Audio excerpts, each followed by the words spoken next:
Chapter 1: The SIMP System. My name is Chen Yuan, and today I was dumped by my goddess Lin Shudong. She looked at me with disdain, my unkempt appearance and bird's nest hair, and said, "Chen Yuan, we're breaking up." I was stunned, flustered, and anxious, hastily asking, "Why? Shudong, have I done something wrong? Tell me, and I'll definitely change." Lin Shudong had been the goddess of my heart since freshman year. To win her affection, I'd spent 3 whole years being a simp. During that time, I often delivered breakfast to her dorm, constantly checking on her and attending to her every need. Just because she wanted an iPhone, I worked part-time delivering packages for 4 months, just to make her smile. A month ago, she finally agreed to be my girlfriend. But now, she coldly said, "Chen Yuan, my ex-boyfriend came back to me. The one I truly love is him, not you. Thank you for everything you've done over the years, but I just don't like you. I only agreed to be your girlfriend because you moved me when I needed comfort the most, but gratitude isn't love. Let's break up." I panicked, but Shudong, Huang Kaijun is nothing but a scumbag. He didn't even take responsibility when he got you pregnant. How can you be so blind? Is it just because he's rich? She glared at me in anger.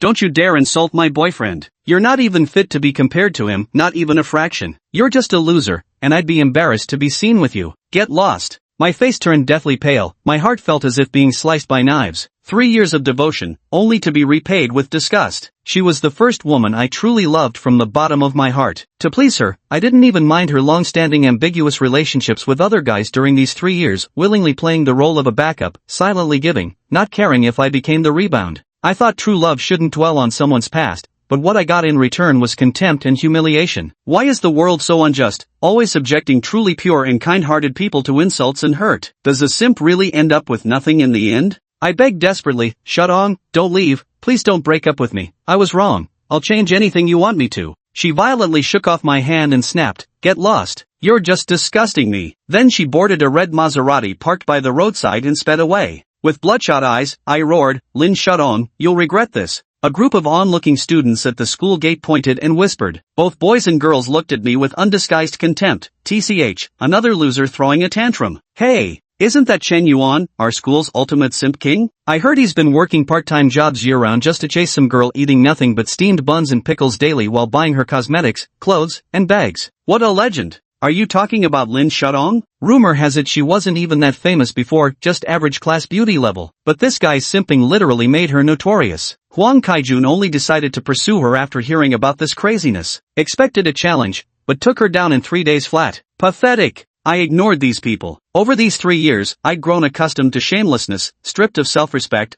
groveling like a dog. Just then, ding. The ultimate simp system has detected a suitable host. System binding in progress. Binding complete. A system? I froze in disbelief. I'd read enough novels to know many protagonists relied on such systems, but never imagined this absurdity would happen to me. The next second, a virtual screen flashed before my eyes. Name, Chen Yuan. Simp fund quota, 9,000 trillion Huaxia dollars. Personal wealth, 230 Huaxia dollars. Strengthening points, 0. What's this simp credit limit? Does it mean the money I can spend? Just as I was puzzling over this, a mysterious black card suddenly appeared in my hand, and this was no ordinary black card. Host is correct. Simp credit refers to the funds you're allowed to spend. A system prompt abruptly sounded in my mind. F***ck me. 9 quadrillion? Holy shit. Even if you combined the richest person in China and the world's wealthiest individual, they probably wouldn't have even 1/10,000th of this amount. My mind went completely blank. The system then explained, reminder, simp credit is not your personal property. It can only be spent on simp-related activities. Every time you court a goddess, all expenses incurred during this endeavor will be covered by the system. However,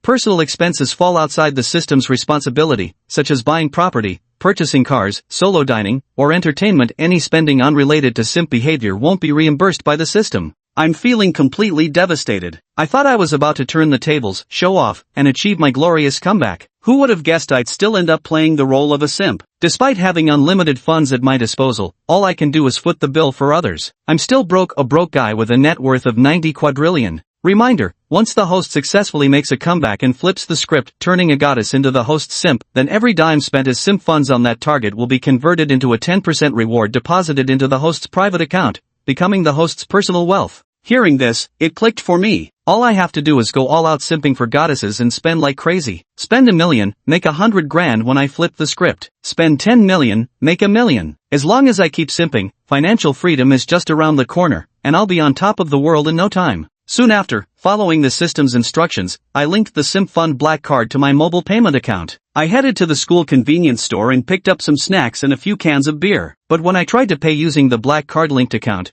the QR payment page simply wouldn't load. Hey you there, can you hurry up? Even paying takes you forever. Don't you see people waiting in line? A strikingly dressed and dazzling girl behind me impatiently urged. Miss, can I get your WeChat? I'll pay your bill, I tentatively said. Truth be told, I wasn't testing whether she'd give me her WeChat, but rather testing if being a simp could actually use simp money. After all, given my usual personality, I'd never have the nerve to hit on beautiful women. Just as expected, the moment those words left my mouth, a system notification chimed in my mind. Ding! Simp action commenced. Name, Sulele, age, 21, height, 165 centimeters, weight, 47 kilograms, looks, 7.9 points. Current girl's favorability toward host, minus 50 points. Simp relationship bound. When favorability exceeds 95 points, successful counterattack will occur, identities will reverse, and the other party will become the host's simp. The counterattack is complete. Reward, 10% of the consumed simp funds. Enhancement points awarded, 5. Enhancement points can be used to upgrade the host's physical attributes, including constitution, spirit, strength, agility, etc. Holy shit, this is fucking insane. Chapter 002 I'm such a wretched wretch. Who knew a successful comeback could bring so many benefits? I was shocked, and for a moment, I looked at Sulele as if he were a massive piece of prime meat. But the favorability points above her head dropped by 2 more points, originally at negative 50, now it's negative 52. This kind of negative favorability is practically disgust, and not just a mild one at that. She cast me a disdainful glance and cursed. What are you looking at, you loser? Acting all high and mighty, who do you think you are, asking for my WeChat? Why don't you take a piss and look at yourself in the puddle? In her eyes, I was just some scrawny guy in flip-flops, shorts, and a t-shirt, with messy bedhead, passably decent looking but frail, like a gaming addict. The textbook definition of a loser. My entire outfit probably didn't even cost $200. Who did I think she was? Sulele, the third most popular girl in the art college of Hu University. The line of guys chasing after her stretched from the front gate all the way to the back street, filled with top-tier heartthrobs and rich second-generation heirs. Why would she waste time on a pathetic nobody like me? With inexplicable confidence, I said, hey beautiful, don't be so quick to say no. Adding me on WeChat won't cost you anything. If you agree, I'll cover all your expenses for the entire day. I realized that having money in the bank really does wonders for my confidence. My back straightened just a little more. Just then, someone recognized me. Hey, isn't that the simp who delivers breakfast to Lin Shudong every morning at the girls' dorm? He actually dared to ask Sulele for her WeChat? Holy shit. Several students nearby seemed to recognize me and Sulele, immediately whispering amongst themselves, has this guy suffered some kind of blow? He actually dares to say he'll cover Sulele's expenses for a whole day. He probably has no idea how terrifying a girl's spending habits can be. And of all people, he had to ask for Sulele's WeChat? She's practically infamous as the school's gold digger. Sulele isn't just a gold digger, she's always floating between rich second-generation guys, with countless backups. Her skills at playing with emotions are at least a level above Lin Shutong's. If this simp couldn't even handle Lin Shudong, facing Sulele will probably leave him completely devoured. Sulele smirked and asked me, are you sure? I replied calmly, I'm sure. She continued, fine. Today, I want to treat all the students here to snacks and drinks. You'll foot the bill for me. I didn't say a word, pulling out my phone to scan the payment code. Alipay payment received 50,000 yuan. The electronic cash register announcement rang out, leaving the entire room stunned. No one expected that. Just because of Sulele's words, I'd actually fork out a massive 50,000 yuan for everyone to eat and drink freely. I mean, I'm famously known as the campus simp at Hunan University. A simp spending 50 grand just to show off and get Sulele's WeChat would make people think I've lost my mind. Even if I pull this stunt, she probably still wouldn't give me the time of day. Talk about a low-tier flex. Sulele looked genuinely surprised then. She probably never expected a guy with a bird's nest hairstyle like me to casually drop 50 grand. The way I acted like it was nothing must have made it seem like pocket change to me. I asked her, so, can I add your WeChat now? But she told me not to rush. The event's just getting started. Come with me. 30 minutes later, we arrived at Wanda Plaza. She smiled and asked, shall we go? There's this Gucci bag I've had my eye on recently. I don't suppose you'd mind getting it for me? I'd never pass up such a perfect money flexing opportunity and replied with equal cheer, not at all. As soon as I entered the Gucci boutique, I ran into an acquaintance. Lin Shudong was carrying a new Gucci bag, checking herself in the mirror over a dozen times before turning to Huang Junkai and asking, Brother Junkai, do you think this bag looks good on me? Huang Junkai casually said it looked good, then immediately started complaining about being broke. Shutong, my dad's been tightening my allowance lately. He thinks I spend too much and now gives me less than 100,000 yuan a month. I'm scraping by. How about we check out somewhere else first? I promise I'll buy it for you next time. In truth, he never intended to buy it in the first place. To him, spending that money to elevate his image was far more worthwhile. Establishing that rich second-generation persona would make girls throw themselves at him, wallets and all. Lin Shutong cooed, but I really like it. Huang Junkai's expression darkened as he said gravely, Shutong, I genuinely don't want my girlfriend to be someone who prioritizes materialism. I hope she likes me for who I am, not for anything else. Do you understand what I mean? Lin Shutong quickly backtracked, playing along, fine, I won't get it then. I'm not that kind of materialistic girl. Then, with visible reluctance, she took the handbag off. The moment the words left her mouth, Su Lele and I walked into the boutique. Our eyes met, and Lin Shutong froze for a second before lashing out at me. Shen Yuan, why are you following me? I've never met someone as shameless as you. I've told you I don't like you. This is honestly disgusting. Her words were truly beyond the pale. After 3 years of devotion, holding her in the highest regard, she treated me like a dog, just because I loved her. Does that give her the right to trample on my dignity? Recalling all those past moments, I suddenly realized how worthless it all was. I responded stiffly, I'm not following you. I came here with Su Lele to buy a bag. Since we've broken up, what I do is none of your concern. From this moment onward, I never wanted anything to do with Lin Shutong ever again. But just then, a system notification chimed in my mind. Ding! The licking dog mission has begun. The system displayed Lin Shutong's information. Her favorability toward me was at minus 10 points, and she was already bound in a second licking dog relationship. If her favorability surpassed 95 points, I would successfully counterattack, flipping the tables so that she would become the one chasing after me. Upon completing the counterattack, the reward would be 10% of the licking dog funds spent, plus 20 enhancement points, which I could use to boost attributes like physique, mental strength, talent, power, perception, and more. I never expected that meeting Lin Shutong again would re-establish our licking dog relationship. Could it be that deep down, I still hope to turn the tables with her? Damn it! I'm such a spineless fool. But the reward points for flipping the script with Lin Shutong are surprisingly high, 20 points, 4 times more than Su Lele's. This confirms her extraordinary status in my heart. Seeing the minus 10 favorability points above Lin Shutong's head, my heart froze. After liking her for 3 years, even a stranger should have some goodwill.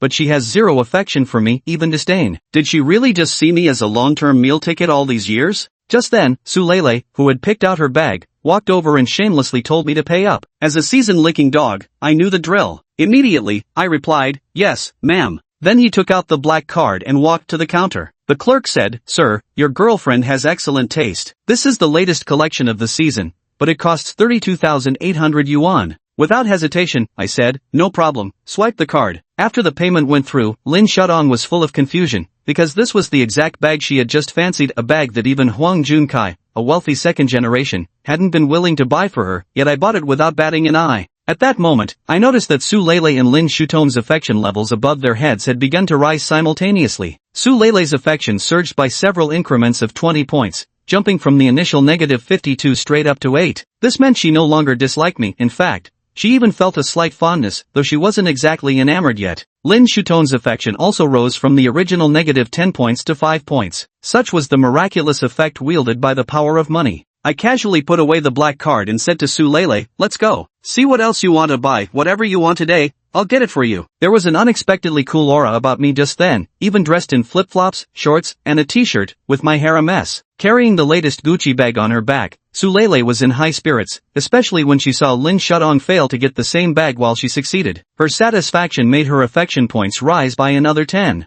As if possessed, she suddenly looped her arm through mine and cooed, hubby, you're the best. She was sharp, she'd clearly noticed the unusual dynamic between me and Lin Shutong and was now helping me save face in a big way. Watching Su Lele's flushed, coquettish expression, Lin Shutong felt an inexplicable pang of jealousy. In her mind, I had always been her lapdog, available at her beck and call when she was happy, dismissed with a wave when she wasn't. No matter how she treated me, I would remain devoted, circling around her like a loyal little simp. But now that I've stopped fawning over her and started fawning over someone else, it felt like her personal belongings had been snatched away. She believed she could dislike something, but having another woman take it would always sting, especially when that woman was just as attractive and well-proportioned as her. The imbalance in her heart only grew. Just then, she cooed, Junkai, look, but Huang Junkai replied, Shutong, I have something to take care of tonight. Let's call it a day for shopping. Shutong tried to protest, but, before he cut her off bluntly, no buts. Be good. With that, he took Lin Shutong by the hand and walked her out of the Gucci boutique. On the surface, Huang Junkai drove expensive cars, wore Versace leisurewear, and claimed his family gave him a monthly allowance of over 100,000. But in truth, it was all an illusion. The luxury car was rented, his designer outfits were scrimped and saved for, and he never spent a dime on wooing women.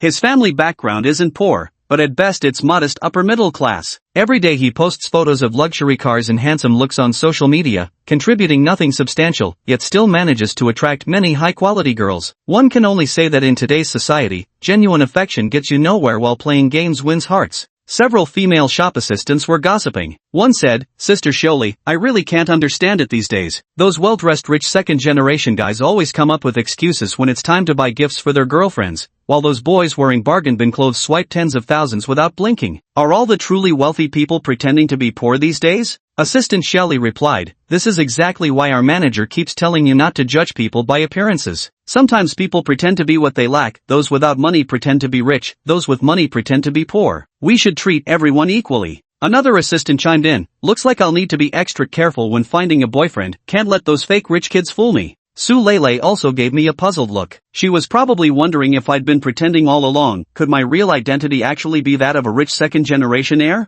I just treated all the students to snacks and drinks at the school convenience store, bought a Gucci bag, and swiped my card with such calm indifference it couldn't possibly be an act. Without some substantial financial backing, spending such large sums would normally make anyone nervous, yet I showed no sign of it. She must have concluded I came from serious money, absolutely loaded. The moment this thought surfaced, her affection points for me suddenly skyrocketed. Holy cow, a full 30-point jump, bringing her current affection level to 48. This meant she was starting to genuinely like me. Could designer bags really cure all ills? Buy a woman a luxury purse and she'll fall for you, that seemed downright magical. At this rate, in just a few days her affection would probably hit 95, and I'd barely spent 100,000 yuan yet. No, I needed to spend more, otherwise, the rebate payout during my comeback arc would be pitifully small. Before long, I dragged Su Lele into the Chanel boutique. Picking 2 garments from the rack, I declared, "Just these 2. Su Lele frowned and said, "But I don't really like either of these, they seem a bit dated." Quickly, I clarified, "I meant we're not taking these 2, wrap up everything else." The sales associate asked incredulously, "Sir, are you serious?" I snapped impatiently, "Do I look like I'm joking?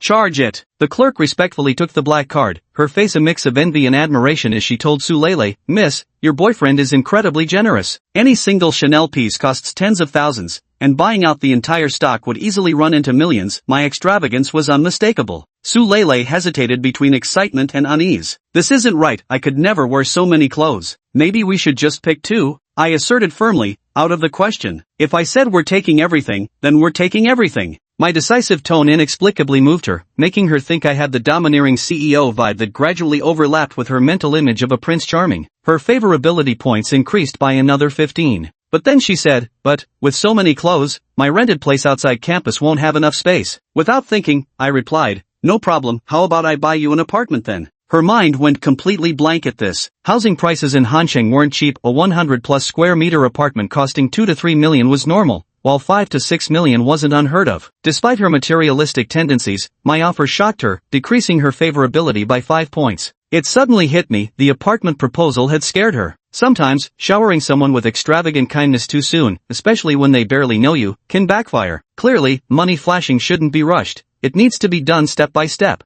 She quickly said, "No, it's alright. You've already bought me enough things today. Actually, I didn't mean to spend so much of your money, I just wanted to mess with you a little and see you embarrassed. I'm sorry, I was in a bad mood today. At the school store, I wasn't deliberately trying to provoke you." I noticed the instruction to output only the translation without explanations, so I've removed the note and kept just the translated text. Updated translation without the note. As per the rules, she quickly said, "No, it's alright. You've already bought me enough things today. Actually, I didn't mean to spend so much of your money, I just wanted to mess with you a little and see you embarrassed. I'm sorry, I was in a bad mood today. At the school store, I wasn't deliberately trying to provoke you." I smiled and said, "I understand, everyone has their off days." She replied, "But I'm quite happy now. Also, I'll just pick a few pieces of clothing, really, no need to buy so much." I nodded in agreement. Then I asked the waiter, "Do you have a membership card here?" The waiter said yes, so I said, "Alright, sign me up for one. I'll top it up with $1 million whenever this young lady comes to your store in the future. Just recommend the latest styles to her directly." The saleswoman had initially thought the big sale was lost, but unexpectedly, there was a turn of events. Several female staff members were eyeing me with peculiar looks. They whispered about how handsome I looked swiping my card, saying things like with better clothes, a proper haircut, and a shave, he'd definitely be god-tier handsome. They even commented on me having the cultured bearing of an aristocratic young master.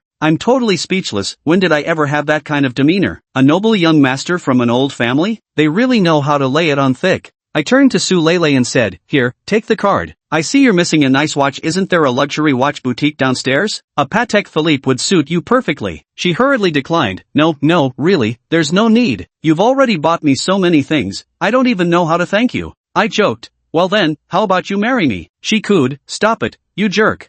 Affinity points went up by another 10. I was almost shocked. Openly flirting actually boosted affinity. Seems there's a reason why nice guys stay single. For Su Lele, she wasn't afraid of men having thoughts about her, she was more worried if they didn't. Having accepted gifts worth hundreds of thousands from me, she'd feel uneasy without giving something in return. My joking about it actually put her at ease. Of course, she wouldn't let me succeed so easily. The tactic of playing hard to get was something she had mastered long ago. But truthfully, I didn't actually have those kinds of intentions, I was just casually teasing. For me, trying to coax a girl into bed within a few days was impossible, especially when the girl was quite pretty. But little did I know, girls like her could be far more proactive around truly wealthy guys than I'd ever imagined. "Brother Yuan, you keep buying things for me, but why don't you get anything for yourself?" "I'm broke," I said, spreading my hands. It was the truth, I really had no money. Even the SIMP funds couldn't be spent on myself at all. "Brother Yuan, you're such a joker." After that, we went to a menswear store. Su Lele took the initiative to buy me 2 sets of men's clothing and a pair of shoes,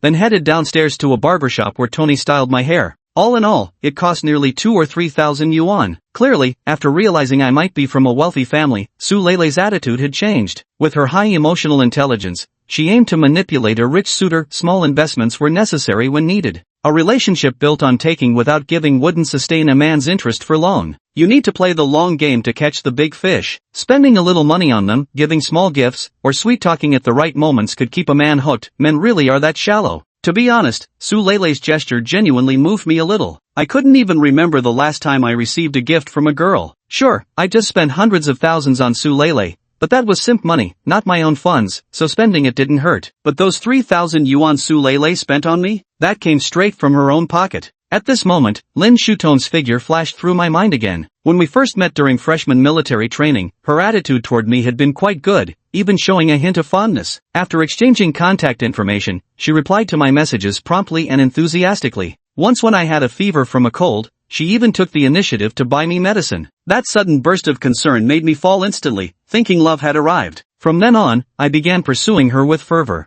No matter how hard I chased after her, she neither agreed nor refused. Just when I felt disheartened and wanted to give up, she would respond to me on her own, making it seem like I was just a step away from winning her over. But chasing after a girl doesn't come with a progress bar. I had no idea how much was left in that little bit of effort. The more I gave, the less I could take back. 3 years of emotional investment can't just be let go of so easily. In the end, what moved wasn't her, but myself. I became nothing more than a pitiful, dignity-lacking simp. Now the sensation of Su Lele buying me clothes and shoes feels too similar to when Lin Shuton used to buy me medicine back then. She'd give a little sweetness first, then play hard to get it, just like flying a kite. If I took a step forward, she'd retreat. If I stepped back, she'd move closer. Over time, I became her devoted follower. Holy shit, these familiar moves and routines are terrifying. I just wanted to earn some simp money, not actually become one. Can you just leave me alone? During my haircut, I suddenly had an epiphany and decided never to casually invest emotions again. Spending money, going on dates, buying things, even playing around is fine, but no emotional attachments.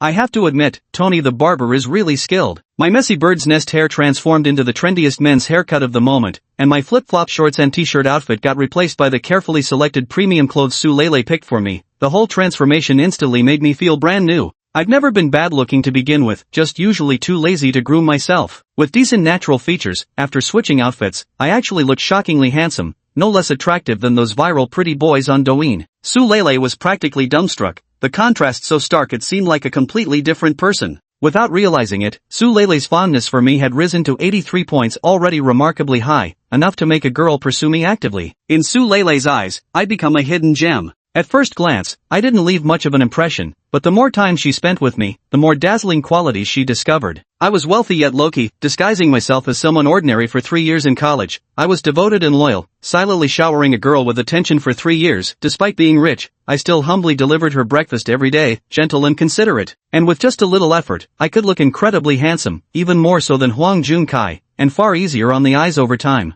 Thinking back to Lin Shudong at the Gucci store, clearly loving that bag but her boyfriend refusing to buy it, scrambling for excuses, I suddenly wondered if the girl was blind, throwing away the best to settle for scraps? What a joke. How about we grab some dinner? It was already 9 in the evening before I realized, and I hadn't eaten yet. If I didn't dine with Su Lele, I couldn't use my SIMP allowance. With only a little over $200 in my own account, if I didn't take advantage of the allowance for this meal, I'd really be broke. Sure, Su Lele agreed cheerfully. We left Qianda Plaza and headed to a high-end restaurant. The meal was quite enjoyable, and Su Lele didn't mind the way I wolfed down my food. After all, she thought I looked handsome no matter what. By 11 at night, the date ended, and we exchanged contact details. Damn, Lao Si, where'd you go today? And where'd you score such a slick outfit? My roommate Joe Haikwan asked with a mischievous grin. Went on a date. Who are you dating? Lin Shudong? Honestly, buddy, enough is enough. Lin Shudong clearly sees you as a tool and a meal ticket. Why are you so devoted to her? She only comes to you when she needs something, otherwise she's flirting with other guys. You're not even in the same league, just let her go already. It's not Lin Shudong. I'm dating Su Lele today.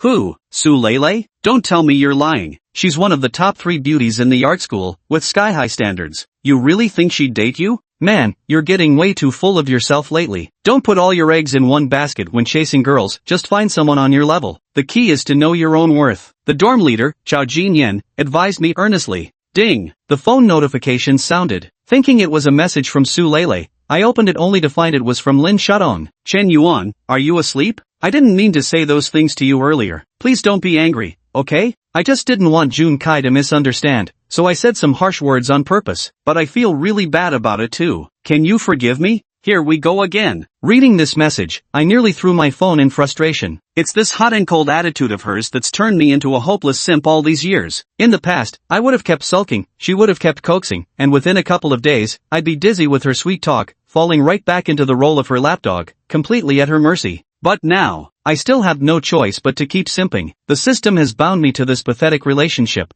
so backing out isn't an option. It's fine, I forgive you. As long as you're happy, I'm willing to do anything. I typed out the reply and hit send. In room 503 of the girls' dorm, Lin Shudong froze for a moment when she saw my message. Deep down, even she felt she'd gone too far today. She had expected it would take at least a few days to get me to stop being upset. Who would have thought she'd forgive me just like that? I wondered to myself, is this sarcasm? The truth was she didn't care whether I was angry or not, she just wanted to know where I got that money. She said to me, Chen Yuan, I'm sorry. I had my own struggles too. My mother fell ill and was hospitalized, and we needed 50,000 for her medical bills. I had no choice but to go to Hwang Jun Kai for help. If I hadn't acted that way in front of him, he wouldn't have lent me the money. I'm truly so sorry. Right then, I transferred her 50,000, and the notification dinged as it popped up on her phone. Seeing it, Lin Shudong froze in shock. Honestly, she never actually planned to deceive me into giving her the money, she had just instinctively told one lie to cover up another. Yet, without hesitation, I sent the transfer, 50,000, not just 50. And then, thinking about Hwang Jun Kai, the man she adored so much, who wouldn't even spend money on a handbag for her, she must have felt sick to her stomach. She quickly messaged me, Chen Yuan, where did you get so much money? I casually made up an excuse. Oh, my family's house got demolished for redevelopment, and we were compensated with over a dozen apartments. She replied, I see, but even with the compensation, you shouldn't spend money so recklessly. Suppressing the disgust in my heart, I sent a simp message, Shudong, I'd do anything for you. In my eyes now, Lin Shudong is nothing but a complete green tea bitch. If you're not interested, don't lead people on. Once someone decides to pursue you seriously, you come up with all sorts of excuses. Could it be you just enjoy the feeling of being chased? This makes me so angry. I stopped replying to Lin Shudong and switched to chatting with Su Lele instead. I asked her, hey beautiful Lele, how about I treat you to dinner tomorrow? She replied, tomorrow? I already made plans with my girlfriends to get our nails done. So I said, forget it then. She responded, sorry about that. Su Lele's fondness for me reaches a high score of 84 points. Deep down, she's quite willing to go on a date with me, but girls,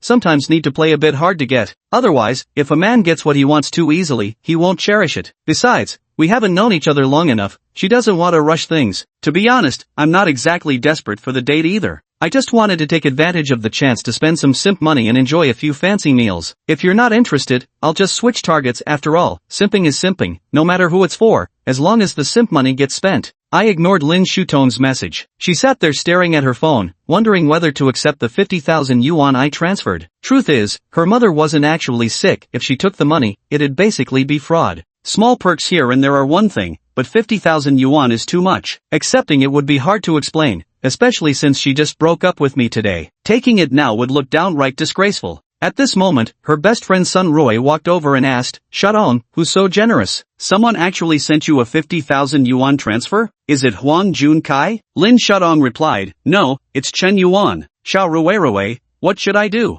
Sun Ruei said in surprise. "Chen Yuan? That loser has that kind of money? He actually sent you 50,000 yuan? Lin Shadong complained, "Yes, I didn't expect it either. Today, I broke up with him, and then when I went shopping with Junkai, I ran into him. At the time, he was with Su Lele from the School of Arts. I don't know why, but I somehow felt irritated. The worst part is, there was a bag I really liked that Junkai refused to buy for me, but Chen Yuan ended up buying it for Su Lele. I was so mad." Sun Ruei said, "From the way you're talking, it seems like you might still have feelings for this Chen Yuan. But how can he compare to Huang Junkai? Whether it's looks or family background, there's no contest. Plus, you already gave your first time to Junkai." Lin Shadong said, "But I feel Junkai is a bit dishonest. He never lets me see his phone, and he hasn't bought me any gifts, although he's quite romantic and knows how to make me happy. When I wanted to check his phone last time, he got so upset that he even threatened to break up with me. That's why, out of anger, I accepted Chen Yuan's confession. But after all these events, I realized Chen Yuan treats me much better. Plus, Chen Yuan's family got compensated for demolition. They were given a dozen or so apartments." Sun Ruei exclaimed, "Wow, a demolition payout? No wonder. Never expected this Chen Yuan to be such a hidden gem." Then she advised Lin Shadong, "Shadong,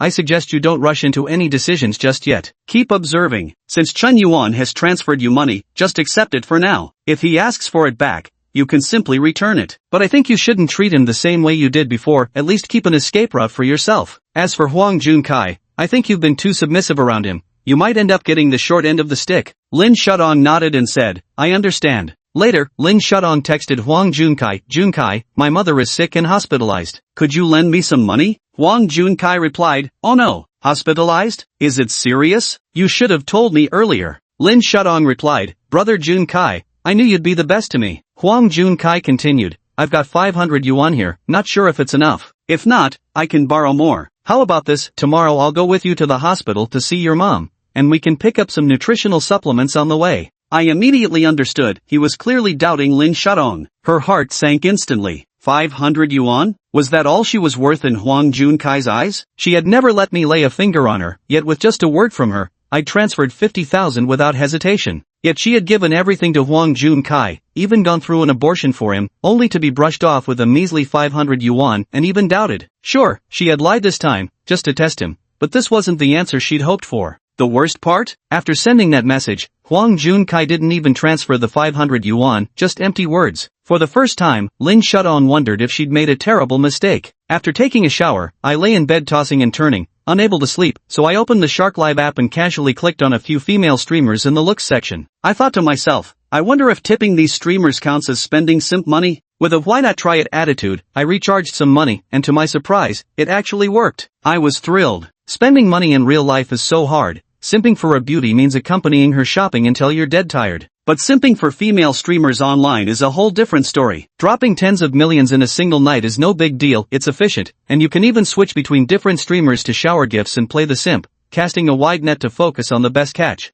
Then the system reminded me, only when the woman chosen by the host has a look score of 7.6 or above, meeting the minimum goddess standard, can bonus rebates be earned after a successful underdog turnaround. Female streamers benefit from beauty filters. Their online appearances often drastically differ from reality. The host must judge for themselves. I browsed dozens of female streamers and found that at least 1/3 of them looked decent with beauty filters on, with several even scoring over 8 out of 10, and one reaching a 9. I just wonder what they look like in real life. Take that dance streamer Xiaomir, for example. With millions of followers, her filtered appearance scores between 8.5 and 9. It said she once streamed without makeup, so she probably looks good in reality too. The key point is her fantastic figure. She's undisputedly the top dance diva on Shark TV. For such a high popularity streamer, simping for her is definitely worth it. Chapter 007, Shocking, Unleashing 5,000 Super Rockets. The only downside is that getting to meet her in real life, well, that's really tough. It's even harder to turn the tables on them.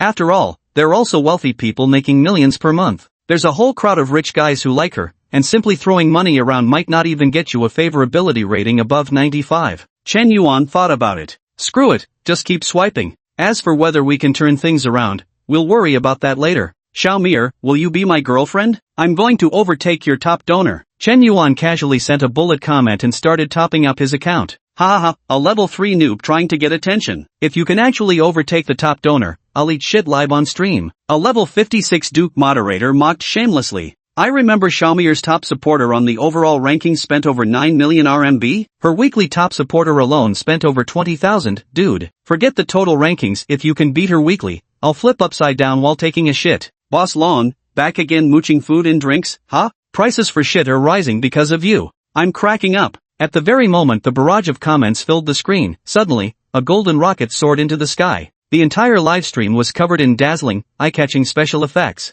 Wow! Thank you Lonely Cigarette Big Brother for the super rocket. Did you think that was the end of it? This is just the beginning of the explosion. Following the first super rocket launch came the second, the third, the fourth, the fifth, the sixth. In just a short while, Chen Yuan had already sent out a full 100. Even for a big streamer like Xiaomir with 1 million followers, such a scenario was exceedingly rare. Unless it's during a platform anchor competition when a guild leader generously gifts you a massive amount of bonuses, it's rare for anyone to be so extravagantly generous during regular livestreams. But the money gifted by the guild must be fully returned. True big spenders aren't actually that common. Holy shit, this guy's really a legendary tycoon. Dragon Boss, that slap hit hard. Calling me a low-level noob? Better start calling me daddy now. Dragon Boss, don't forget to invite me when you're eating shit. I'm talking about the overall ranking champion, not weekly ranking. Still too early for shit eating. The Duke moderator with ID Dragon Boss 001 still seemed somewhat unconvinced. 100 super rockets worth $200,000 are hardly anything for the truly wealthy. Since he can afford a Rolls-Royce Cullinan, shelling out $200,000 isn't really a big deal for him, it's just rare for him to spend so much at once. But are 100 super rockets Chen Yuan's limit? What a joke. This was just an appetizer. If you're going to show off, you might as well go big or go home.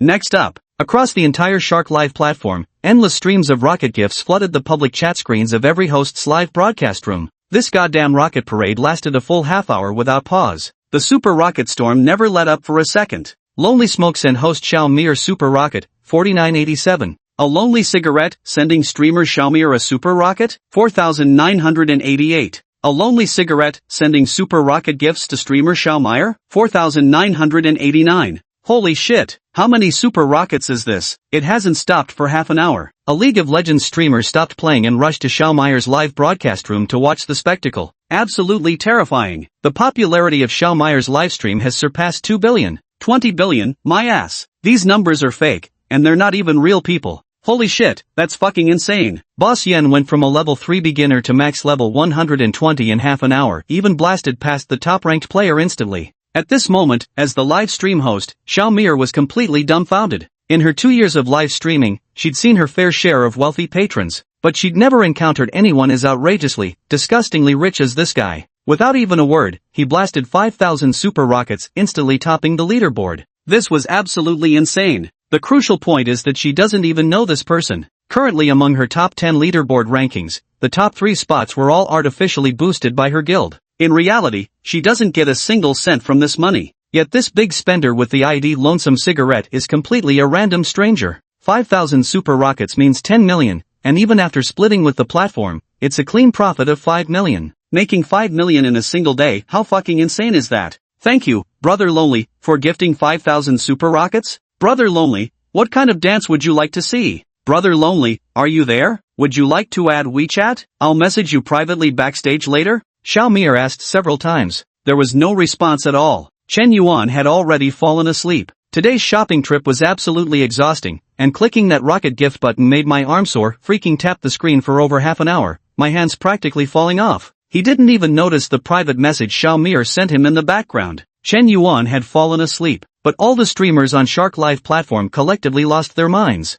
The username Lonely Cigarette instantly became legendary among all streamers, especially for female streamers. Memorizing the IDs of big spenders was practically a required skill. Countless livestream viewers also remembered this name the moment they saw it. primarily because this mysterious tycoon left an unforgettable impression on everyone. It almost caused a sensation. With just one disagreement, he started blasting 5,000 superfires as an opening move. He said he'd instantly top the leaderboard, and he did it instantly. The key point is, this wasn't even during a competition period, indicating this divine whale is likely a random viewer, not a fake whale from a guild, but a genuine big shot. This is fucking terrifying. In no time, besides Xiaomir sending private messages to Chen Yuan, many other female streamers also secretly slid into his DMs. Some advertisements, sugar baby solicitations, and random requests also found their way to Chen Yuan. Chen Yuan's ID inexplicably gained tens of thousands of new followers. Some bloggers thought this was a hot topic. Then they wrote a Weibo post and even included screenshots of rocket rain photos. The article was titled, "Shocking, Shark Live Witnessing the Most Generous Tycoon in History, 5,000 Super Rockets in Half an Hour,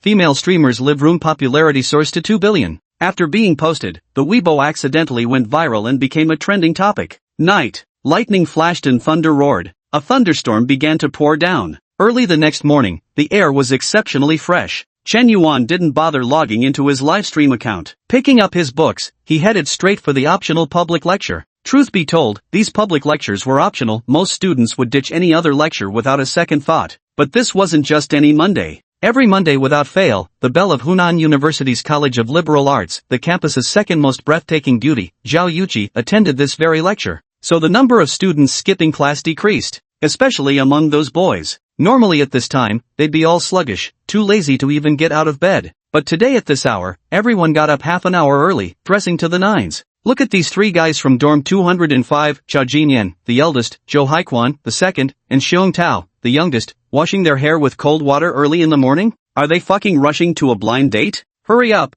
buddy, we get to see our goddess Xiao Yuqi again today, Zhou Haiquan urged. Yeah, only once a week do we get this chance. Damn it, every time I see her, I'm so nervous I can't even speak. Xiong Tao said excitedly, fussing with his hair and applying gel. No way, second and third bros, you're still too young, you can't keep a straight face even if Mount Tai collapses before you. The eldest, Chao Jinyan, appeared calm on the surface but was panicking internally. Chapter 8, Awkward as Hell. Zhao Yuqi, Chen Yuan naturally knew her. In the entire College of Liberal Arts at Huda University, those who didn't know Zhao Yuqi could be counted on one hand. She is an exceptionally outstanding woman. Not only is she the vice president of the student council, but she also heads the dance club. She has hosted several cultural performances, sings beautifully, and holds a level 10 piano certificate. But none of that is the point. The point is, she's absolutely gorgeous. In the eyes of many male students, she's even more beautiful than the celebrity Gulina. Before meeting Zhao Yuqi, you might not have known what love at first sight truly means. But after meeting her in person, you truly couldn't deceive yourself anymore.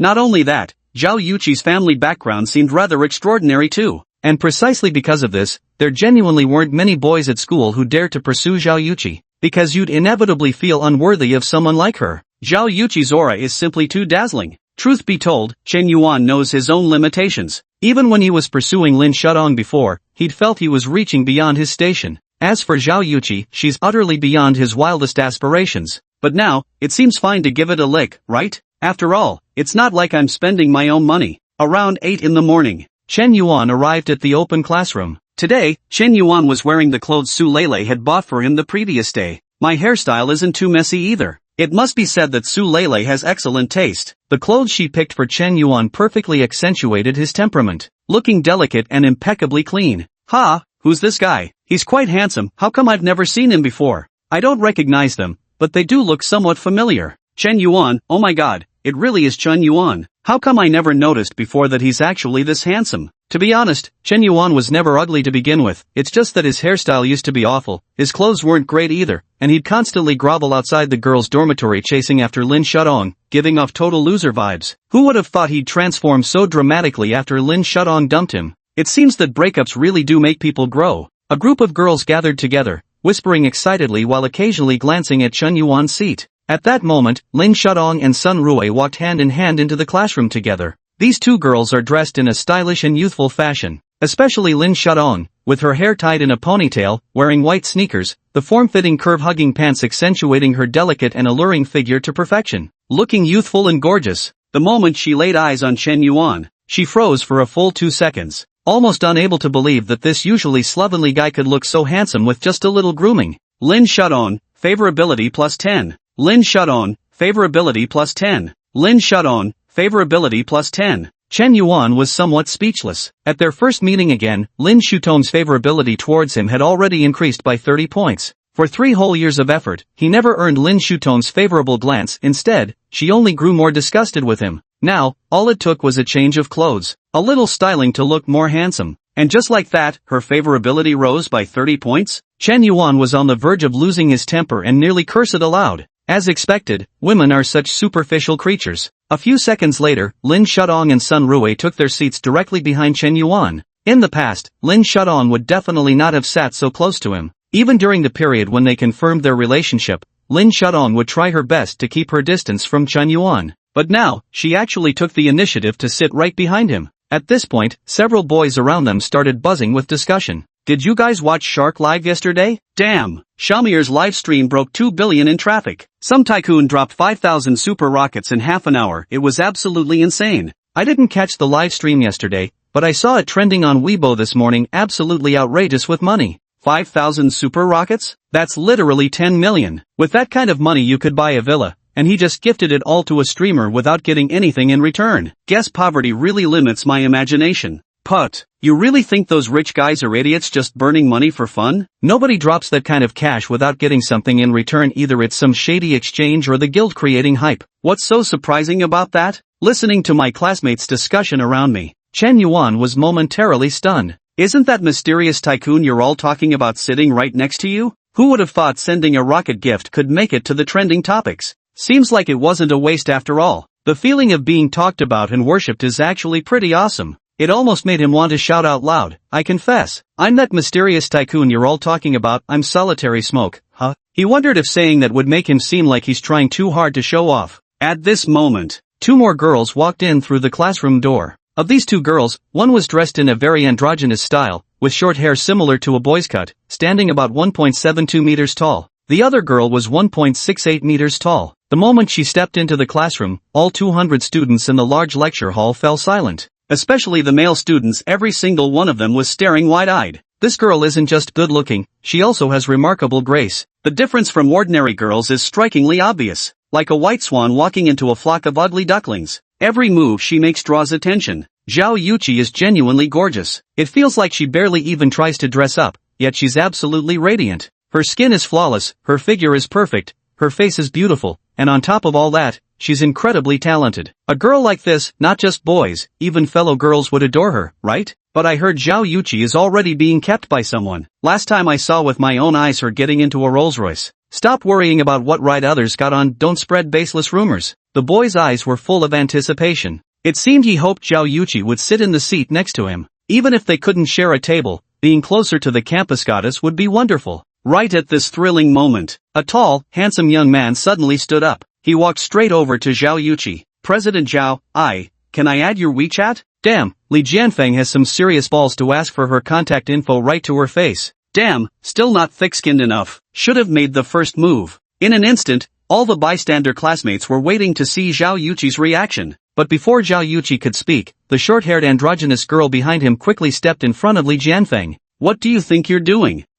Well, it's like this. My name is Li Jianfeng, and I'd like to apply to join the student union. Since Yuqi is the vice president, I thought I'd ask her about it. Li Jianfeng explained. If you want to join the student union, go fill out the application form yourself. Besides, the student union recruits freshmen every year. You've had 3 years to join, and now you're suddenly grabbing this chance to ask Yuqi for her WeChat. Do you actually want to join the student union, or do you have some other motive? The short-haired girl mercilessly exposed Li Jianfeng's excuse. For a moment, the atmosphere turned painfully awkward. Li Jianfeng stammered, his handsome, sunny face turning beet red. Talk about being awkward as hell. Chapter 009, just where did I lose out? Good thing I didn't make a move, or this would have been so embarrassing. Xiong Tao wore a smug look of schadenfreude. This Wu Xiaofei is practically a devil. I knew it. With her by Zhao Yuqi's side, not a single guy trying to hit on her stands a chance. Seems like if you want to get close to Zhao Yuqi, you'll have to deal with this Wu Xiaofei first. At that moment, another clean-cut and handsome young man stood up. Classmate Yuqi, I actually want your WeChat too. As soon as Chen Yuan uttered these words, the entire class was somewhat shocked. They seemed unable to believe that Chen Yuan would actually dare to ask Zhao Yuqi for her contact information. How dare you be so bold? Who gave you the courage? Was it Fish Liang? Didn't you see Li Jianfeng failed miserably and made a complete fool of himself? Are you trying to join the student council too? Wu Xiaofei asked with a sneer. No, I'm not interested in student council work. Chen Yuan shook his head. Then why did you ask for Yu Qi's WeChat? Because I want to hit on her. What? Even Wu Xiaofei was stunned now. She seemed completely unprepared for Chen Yuan to be so direct, so bold. This fucker isn't playing by the rules. Ding. Lick dog operation initiated. Name, Zhao Yuqi. Age, 20. Height, 168 centimeters. Weight, 49 kilograms. Looks, 8.7 points. The girl's affection toward the host, 10 points. Bound as dog lover number 3. When the girl's affection exceeds 95 points, the counterattack succeeds, roles reverse and she becomes the host's admirer. Counterattack completed. Reward, 10% of the dog lover funds. Reward points, 25 points. Points can be used to enhance the host's physical attributes, including constitution, psyche, talent, strength, perception, etc. Rewarded skill, master-level piano performance. Chen Yuan was completely taken by surprise. Zhao Yuqi actually had a 10-point favorability rating towards him, something he had never anticipated in the slightest. I have to admit, Zhao Yuqi had seen many boys trying to hit on her since childhood. Among these boys, there were always those who approached her under various pretexts. Some joined the student union for her, others signed up for the dance club, name a reason, and you'd find someone who'd used it. Yet few would dare, like Chen Yuan, to openly declare they intended to woo her.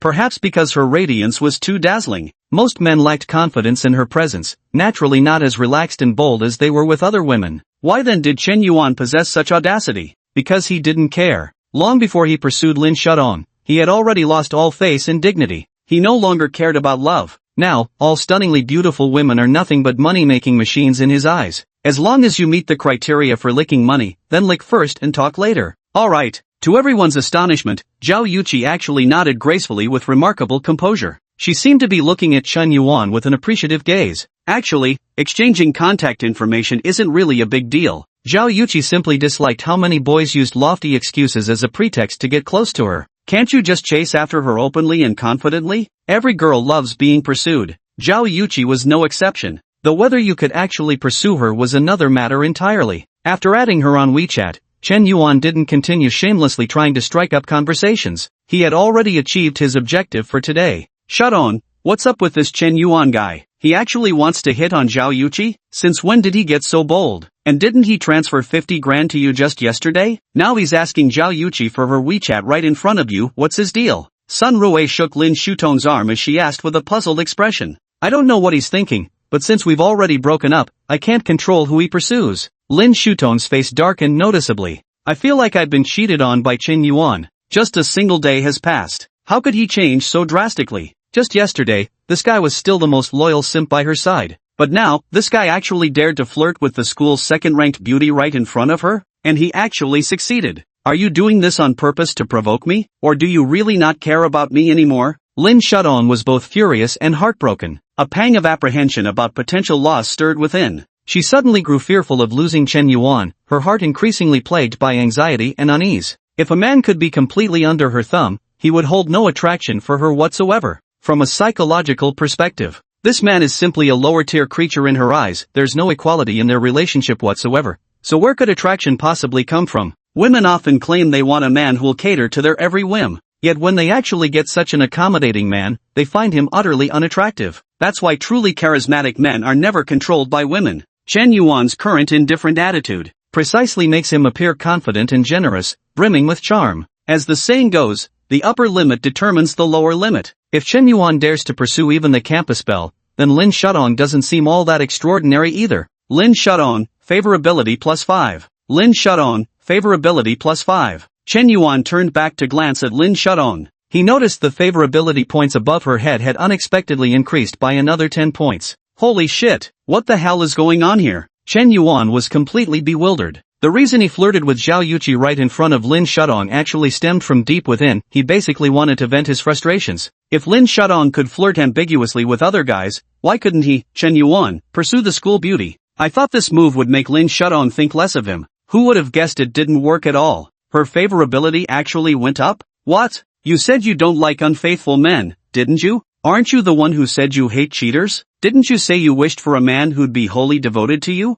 I fucking did exactly what you told me to do before. So what was the result? You dumped me like I was some stray dog. Now when I flirt with the campus belle right in front of you, your affection for me not only doesn't drop but actually rises? Are you out of your damn mind? Chen Yuan felt he couldn't keep up with this woman's train of thought at all. Indeed, simps are doomed to fail. Old Fourth, I've noticed you're completely different now. You even dare to flirt with Zhao Yuqi? Damn impressive. Who are you calling Old Fourth? Address me as Fourth Brother. Fourth Brother, could you send me Zhao Yuqi's WeChat ID? Xiong Tao said with an ingratiating smile. Not too good. If you want it, go ask for it yourself. Brother C, don't be like this. We're brothers. Have you forgotten how we used to share a single pair of underwear between two people, then 2 pairs among 4, and 4 pairs for many? What kind of bond do we have? A life and death friendship. No. I can't help you with this. Even if I give it to you, they might not necessarily add you. Damn, you're the kind of guy who abandons his friends for a pretty face. Unknowingly, the time for both open class sessions had passed.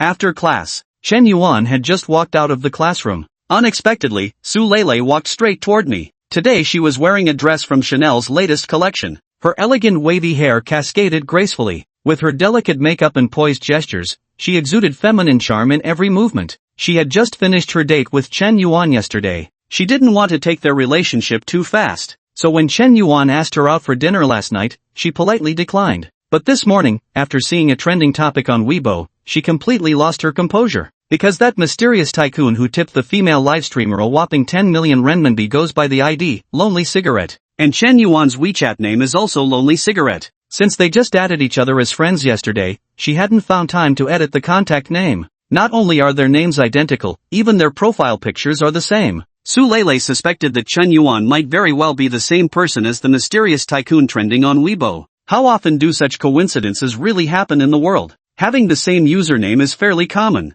but when both the username and profile picture are identical, that's far from common. If Chen Yuan truly had the means to tip a female streamer 10 million, just how staggering would the fortune behind him be? It'd have to be at least several billion, right? Who knows, it could easily surpass tens of billions. Is this something your average rich second generation could even compare with? There's no telling if he might actually be a hidden tycoon or the heir to some wealthy conglomerate. Missing out on such a hidden wealthy bachelor would be a lifelong regret, wouldn't it? Though she wasn't 100% certain. But testing the waters couldn't hurt. So Su Lele began to take the initiative. What a coincidence, Su Lele. Do you Art Academy students also have classes here? Chen Yuan greeted her with a flat tone. Don't pretend it's a coincidence. I came here specially to find you. Here, I drew this sketch this morning. It's for you. Su Lele held out a sketchboard and presented it to Chen Yuan. To be honest, Su Lele's sketching skills are truly impressive. The subject of the drawing was none other than Chen Yuan himself. It was so lifelike that it could almost pass for a photograph. What's going on? How could such a beautiful girl be here for Chen Yuan?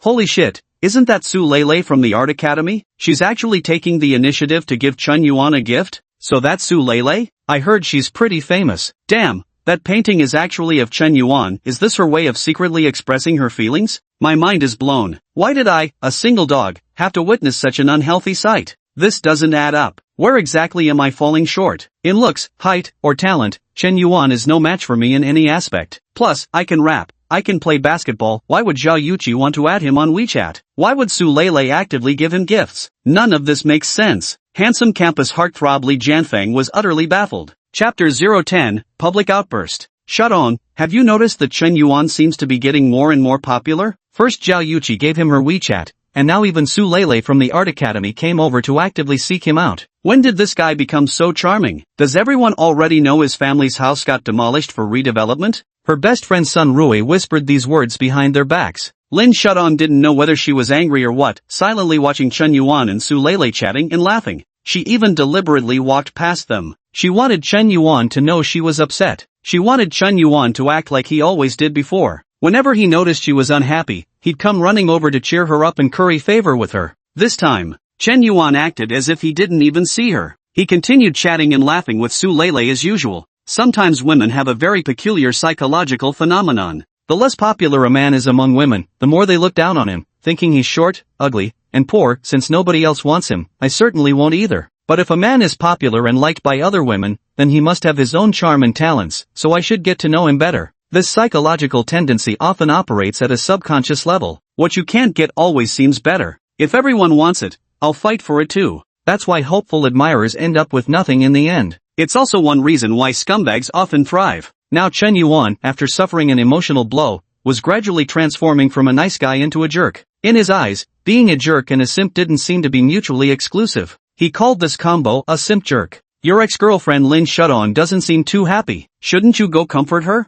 Su Lele remarked casually. She had been on her guard ever since Lin Shudong deliberately walked past them earlier. This woman was clearly a green tea bitch. She wanted to eat from her bowl while eyeing what's in the pot. Now that Chen Yuan was the prey in Su Lele's sights, there was no way she'd let Lin Shudong reel him in again. No need. Like I said, she's an ex, it wouldn't be right for me to go comfort her. Chen Yuan shrugged. He thought neither of these two women was easy to deal with. If it were his former self, he truly wouldn't have been able to compete with such scheming women. But now, as long as he could guard his true feelings and avoid genuine emotional attachment, he'd remain invincible. In my eyes, you're all just pawns for me to make money off of. With this thought, Chen Yuan felt his mind clear considerably. Indeed, I'm still too inexperienced. Su Lele's painting nearly swayed my heart. Chen Yuan shook his head inwardly. Brother Xiao Yuan, do you usually watch live streams? Walking along the tree-shaded campus path, Su Lele began probing with seemingly casual questions. Live streams? Not too often, just occasionally when I'm bored and need to kill time. Oh, which platforms do you usually watch then? I've watched Shark, Douyin, and Longya, but I've seen Shark's content the most. Just as expected. Su Lele seemed even more certain about what she had in mind. Brother Xiao Yuan, actually, I want to be a streamer too. I heard female streamers make really good money nowadays. That sounds great, being self-reliant. If you ever start streaming, let me know, I'll come support you. Really? You're the best, Xiao Yuan. As she spoke, Su Lele had already linked her arm with Chen Yuan's. With a bright smile, her hot figure and pretty face drew the attention of many passing classmates. Just then, a tall young man around 1.8 meters in height, with fair skin and a gentle appearance that looked sunny and handsome, strode toward Su Lele and Chen Yuan with fury written across his face. His eyes were bloodshot, his expression that of someone who had been betrayed and deceived. Su Lele, didn't you say you were getting your nails done with your bestie today? Why did you lie to me? Who is this guy? Wang Yu, who I choose to be with, is none of your business. You're not my boyfriend. But you already promised to watch a movie with me the other day. Why are you going back on your word? Do girls always break their promises like this? Senior Lele, I've been pursuing you for half a year. Why do you always act this way? Am I just a backup option in your eyes? Wang Yu's face was filled with sorrow and indignation. Tears welled up in his eyes. Men never shed tears lightly, it's simply because their hearts aren't truly broken yet. Don't flatter yourself, Wang Yu. Did I ever ask you to chase me? Is taking girls to the movies all you've got? Do you even know I've watched that film you mentioned over 10 times? I'm practically sick of it. I really don't want to waste my time with you. Su Lele's words were harsh. Even Chen Yuan couldn't help but frown. In this underclassman, he seemed to see his former self. At this thought, Chen Yuan suddenly flung Su Lele's arm away. Brother Xiao Yuan, you. Su Lele, I never expected you to be this kind of person. Is it fun playing with a guy's feelings? Watching the same movie over a dozen times? With whom? I'm so disappointed in you. Brother Xiao Yuan, please let me explain. No need to explain. You think having many pursuers makes you proud and smug, don't you? Let me tell you, when meat rots, flies swarm around it. Humph. Chen Yuan snorted coldly. He strode away, without listening to any of Su Lele's explanations. Even the sketch she gave Chen Yuan was casually tossed into the trash bin. By now, Chen Yuan couldn't care less about Su Lele's affection for him. Who cares? Venting his anger was all that mattered. Pointing at a beauty's nose and cursing felt damn good. Being a man means having attitude and principles. Chen Yuan's sudden cold shoulder attitude left many spectators utterly stunned.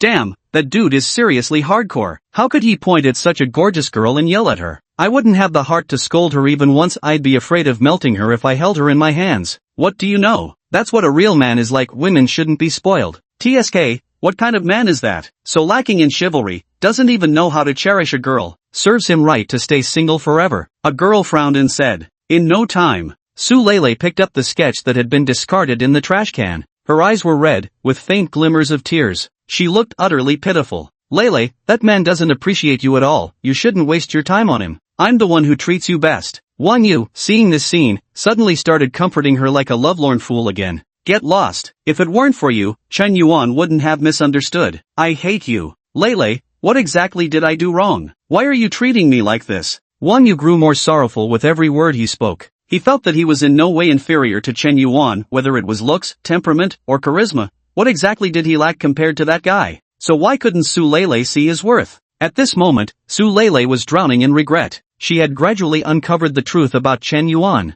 This is undoubtedly a man with unfathomable wealth. She had originally intended to play hard to get, making this man fall hopelessly in love with her. But who could have guessed that before she could even employ any of her tactics, the man instantly turned hostile. Did the cooked duck actually fly away? Suddenly she felt a piercing heartache, an overwhelming urge to make amends. She absolutely had to clear up this misunderstanding. Otherwise she wouldn't be able to sleep or eat in peace. Perhaps Su Lele herself hadn't yet realized her mind was now completely filled with Chen Yuan. Chapter 011, Gaining 100,000 followers out of nowhere. Su Lele, favorability plus 5. Su Lele's current favorability toward the host, 88 points. Looking at the system interface, Su Lele's favorability had unexpectedly increased by another 5 points, now reaching a staggering 88 points. Chen Yuan was completely dumbfounded again. He had assumed that this direct confrontation would cause Su Lele's favorability toward him to plummet rapidly. Who would have thought the outcome would be utterly unexpected? How could this happen? Was I really wrong before? Chen Yuan, feeling bored and disinterested,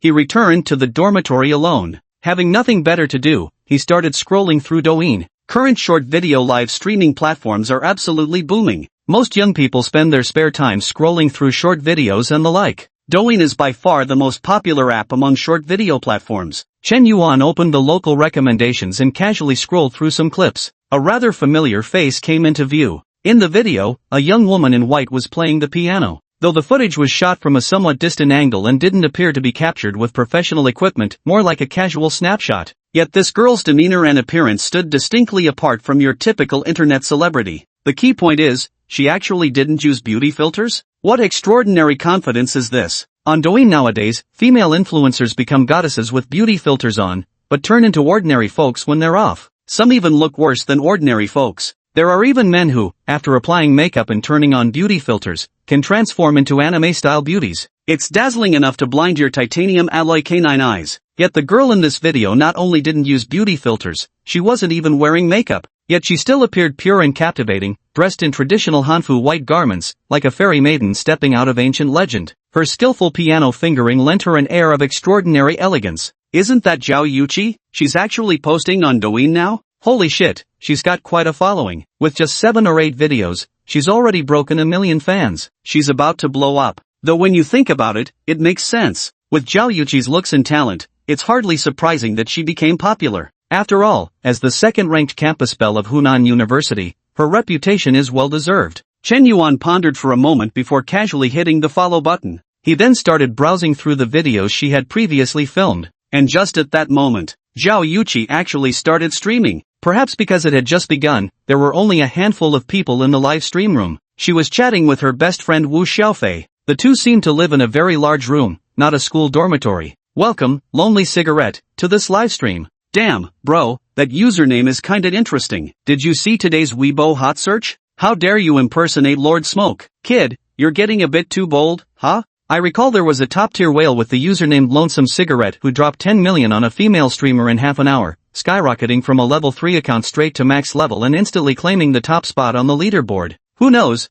maybe he's the real big spender himself. Ha ha, if he's a tycoon, I'll eat shit live on stream. Zhao Yuqi's Douyin account is named Cutie Chichi. Her main livestream content involves singing while playing the piano. Over time, the number of viewers in her livestream room grew from just a few to several hundred. Gradually, people started sending her virtual gifts, but most were small gifts worth 10 or 20 cents, while some would give presents worth several yuan or even dozens of yuan. In less than half an hour, she earned 5,000 sound waves, equivalent to 500 yuan. Female live streamers often engaged in PK battles against each other. Soon, Zhao Yuqi was challenged to a match by another female streamer. Holy crap, it's Peng Shichi. Shichi, I'm switching sides, not because you're not pretty, but because Shichi is also stunning, and she has way more fans. Zhao Yuqi is, after all, just a newbie streamer. She can't really compete with a big-name internet celebrity like Peng Shichi. Her fan base already exceeds 30 million, and the number of live viewers in her stream surpassed 100,000. She's practically one of the most popular female influencers across the platform. As expected, the moment the PK bar activated in the livestream, Zhao Yuqi was immediately overwhelmed by her opponent. The opposing whale started off by gifting 5 carnivals right away. Douyin Carnival is the most expensive gift on the tipping interface,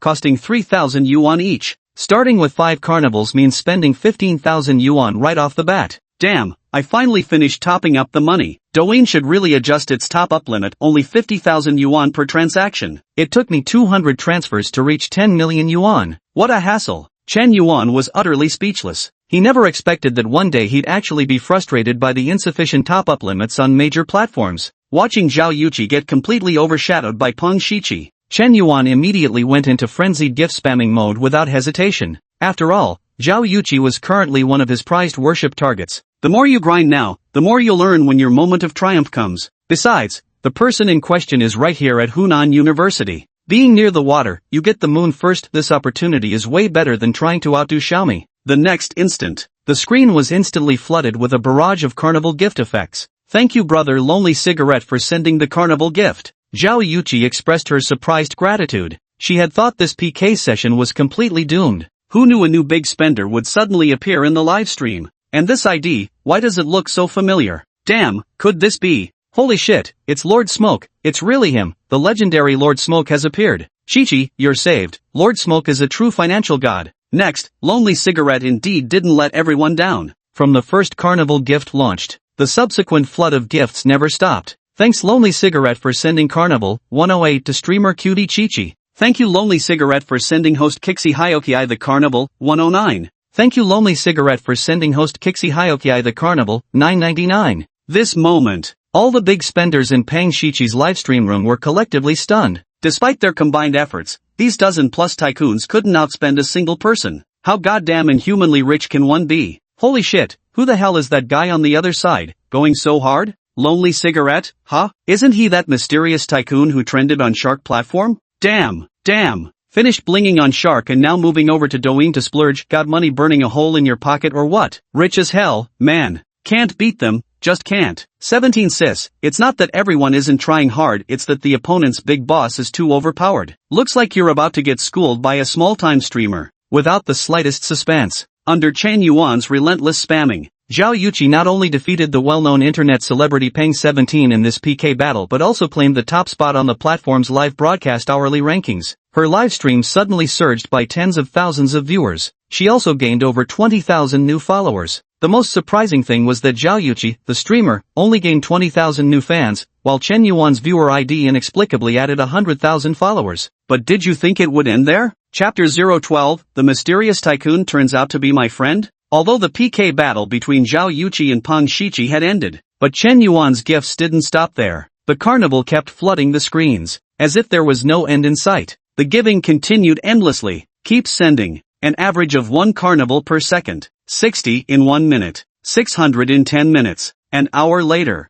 Lonely_cigarette sends Anchor Chi-Chi Cutie a carnival, 3331. Lonely_cigarette sends Anchor Chi-Chi Cutie a carnival, 3332. Lonely_cigarette sends Anchor Chi-Chi Cutie a carnival, 3333. At this moment, Chen Yuan finally stopped. Zhao Yuqi was already numb. She was completely dumbfounded. Having only started streaming a few days ago, when had she ever witnessed such a spectacle? Xiafifi, pinch me quick. Tell me this isn't real. Did someone really send me over 3,000 carnivals? Kiki, you've hit the jackpot. Damn, this rich dude just sent you 10 million bucks? Thanks to the tycoon, thanks to the big shot, thanks to Boss Smoke. During the hour Chen Yuan was frantically gifting carnivals. The number of viewers in Zhao Yuqi's livestream unprecedentedly surpassed 300,000. It's worth noting that Douyin Live's viewer count is the most authentic among all streaming platforms. 300,000 concurrent viewers would equate to 30 million popularity on Longya, or 3 billion heat points on Shark. For a new streamer, such figures are nothing short of extraordinary.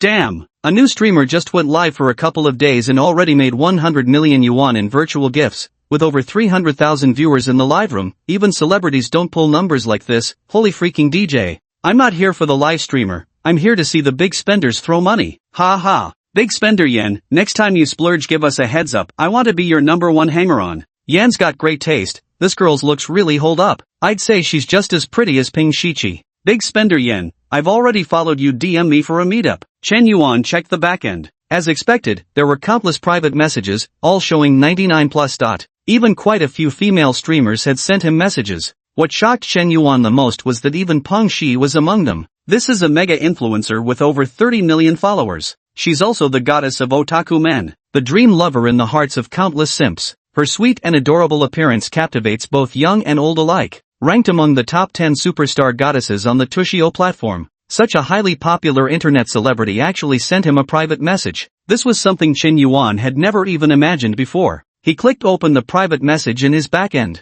Lonely cigarette bro, I followed you, can you follow me back? You totally wrecked me in the game. Sorry about that, beautiful, Chen Yuan immediately replied. Bro Lonely, how about adding me on WeChat? I've got something important to discuss with you. What's up? Regarding business collaborations, I recently founded a new media company and we're just missing a generous investor like you to join us. There are plenty of popular female influencers in our team. Really? Let me think about it. Send me your WeChat ID. Chen Yuan narrowed his eyes. He thought adding Peng Shiqi on WeChat wasn't such a bad thing after all. She was already a stunning beauty to begin with. The perfect target for simping. What's more, she knew so many influencers. With just a few introductions, Chen Yuan felt he could quickly make waves in the influencer circle. And he wouldn't even need the system to reward him with simp money. Once he gains fame, he can make money on his own. Of course, staying low-key is still necessary. He can't become an internet celebrity. Because according to the system's rules, the initial affection points from his love interest towards him cannot exceed 20.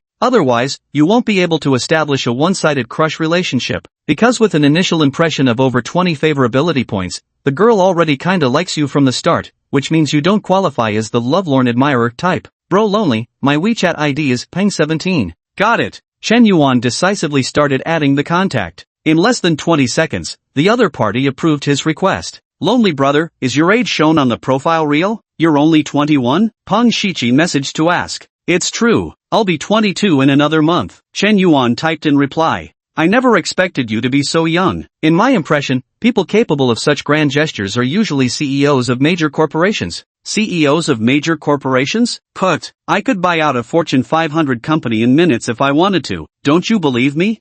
Young man, you're really funny. Peng Shiqi clearly thought Chen Yuan was full of hot air. What does being among the Fortune Global 500 mean? These corporate behemoths are worth hundreds of billions, with some even reaching trillions in market value. If you could buy one, why don't you fly to the moon while you're at it? Even Jack Ma wouldn't dare say such things. Are you more impressive than Jack Ma? Before even getting to know him much, Peng Shiqi felt this mysterious nouveau riche was quite boastful, not at all like someone truly wealthy. She even suspected that the person she added wasn't the actual billionaire at all, so she simply ignored him. Old Fourth, why are you back so early? Weren't you supposed to be on a date with Su Lele? Xiong Tao asked immediately after returning to the dorm. That Su Lele woman is no pushover. After I gave her a piece of my mind, I just came back. Stop bragging. You're lucky if people don't curse you out first. Xiong Tao shook his head dismissively. Chen Yuan, who are you chatting with now? Zhou Haiquan glanced at Chen Yuan's phone and casually asked. Peng Shiqi. What? Who are you talking about? Peng Shiqi, that female influencer on Douyin. Oh come on, why don't you just say you're chatting with the President of the United States? Whatever, don't believe me then.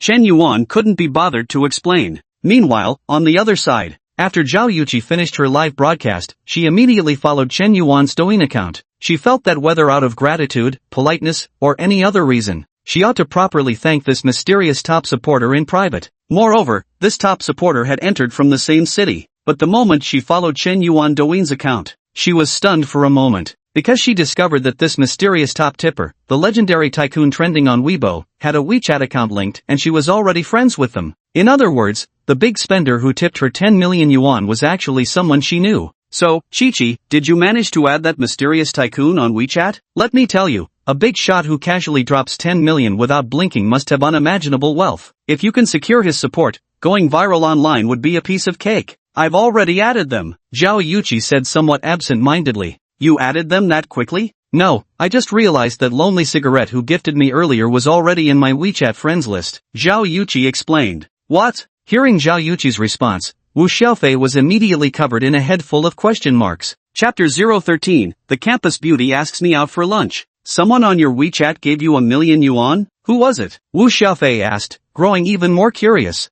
Chen Yuan, that guy who asked for my WeChat this morning. It's him? He's Lonely Cigarette? Holy shit. Wu Xiaofei was stunned. She never expected that seemingly introverted and youthful-looking guy to actually be the internet's notorious big spender who throws money around like water. The contrast was just too extreme. Actually, Wu Xiaofei had just recalled several rich second-generation heirs who had pursued Zhao Yuqi in his mind. But Chen Yuan definitely wasn't among these people. Because Chen Yuan was notoriously known as the school's most infamous simp. Perhaps Zhao Yuqi didn't pay attention to such campus gossip, but Wu Xiaofei was different. She had her finger on the pulse of every gossip story circulating through the campus. Could it really be Chen Yuan, this lovesick loser, this absolute nobody, who was actually the mysterious tycoon casually tipping 10 million in gifts? Chi-Chi, are you sure it was Chen Yuan, not someone else? What's the matter? Judging by your reaction, you knew him before? Zhao Yuqi asked. I wouldn't say I knew him. I'd heard of him before. This Chen Yuan was a junior in the same department in year as us. It said he pursued a girl relentlessly. That girl was Lin Shudong. Heard he chased after her for 3 whole years without success. Frequently delivered breakfast outside her dorm. Confessed his feelings roughly once a month with candlelit declarations, heart-shaped arrangements, love songs, and various small gifts. Yet Lin Shudong persistently rejected him. What Wu Xiaofei didn't know was, Chen Yuan had actually won Lin Shudong over a month earlier. However, Lin Shudong had insisted they keep their relationship low profile. Don't post it on WeChat moments. No public displays of affection. So very few people knew they had dated. No way, Chen Yuan is so wealthy, and he's not bad looking either. How could such a great guy fail to win her over after pursuing her for 3 years? Zhao Yuqi grew even more puzzled in her heart. She had also met Lin Shudong, who, although somewhat attractive, couldn't be considered particularly unique. Within the school, there were no shortage of girls more beautiful and outstanding than her. On the contrary, Chen Yuan, with such terrifying family wealth that he could casually tip a streamer with 10 million, was a young master from an elite family far beyond ordinary rich heirs. It's quite common for rich second-generation heirs to drive luxury cars worth millions, but few of them would actually spend tens of millions on tipping streamers. Among all the wealthy young men Zhao Yuqi knew, none had that kind of financial power. I get it now. The reason Chen Yuan didn't manage to win Lin Shudong's heart was because he pretended to be poor all along. To keep his identity concealed, this guy even took on part-time delivery jobs. Nobody at school knew he was this wealthy. I've heard some scions from prominent families have unique quirks. They seek genuine love and dislike women being with them for money. So princes play frogs, and billionaires act like losers. Chen Yuan must be one of these types. Wu Xiaofei usually enjoys reading online novels. He has a very vivid imagination. So he automatically began analyzing and filling in the gaps in his mind.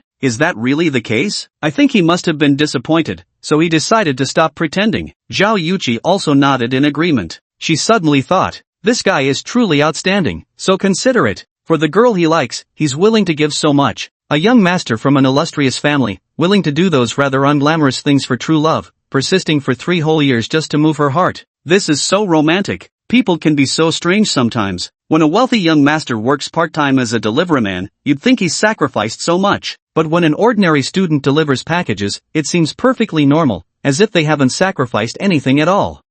That's just how things really are. To ordinary students, Zhao Yuqi is an unattainable goddess, the campus belle. But when you get down to it, she's just another student at school. She too is drawn to guys who are even more outstanding than she is. Chen Yuan seemed quite outstanding in her eyes. Xiaofei, how do you think I should thank him? He gifted me a full 10 million in my livestream, and even brought tens of thousands of new followers to my channel. But this gift feels too big, it's overwhelming. Zhao Yuqi felt uneasy in her heart. If you ask me, that guy must be really determined to pursue you. Otherwise, he wouldn't have been so lavish. But Yuqi, you absolutely have to stay strong. You can't just let yourself be won over so easily. Wu Xiaofei suggested. I got it. Zhao Yuqi nodded. Then she picked up her phone and sent Chen Yuan a message. Chen Yuan, thank you for the gifts you gifted me. I'm really so embarrassed. How about I treat you to dinner tomorrow at 6:30 p.m. as a thank you for your generous support? The campus belle wants to treat me to dinner? After seeing Zhao Yuqi's message, Chen Yuan was completely dumbfounded. He never thought that Zhao Yuqi would actually take the initiative to invite him to dinner. She was a prominent figure in school, vice president of the student council, the top beauty in the School of Humanities, and the second most admired campus belle at Hunan University. Ordinary guys wouldn't even dare to pursue such a goddess. At most, they'd nurse a secret crush in their hearts. And now, the other party actually wanted to invite him to dinner? Of course, it would be my honor to dine with Chairman Zhao. Chen Yuan immediately typed his reply. Then it's settled, 6:30 at the school's east gate. Don't stand me up. Then prepare to be eaten out of house and home.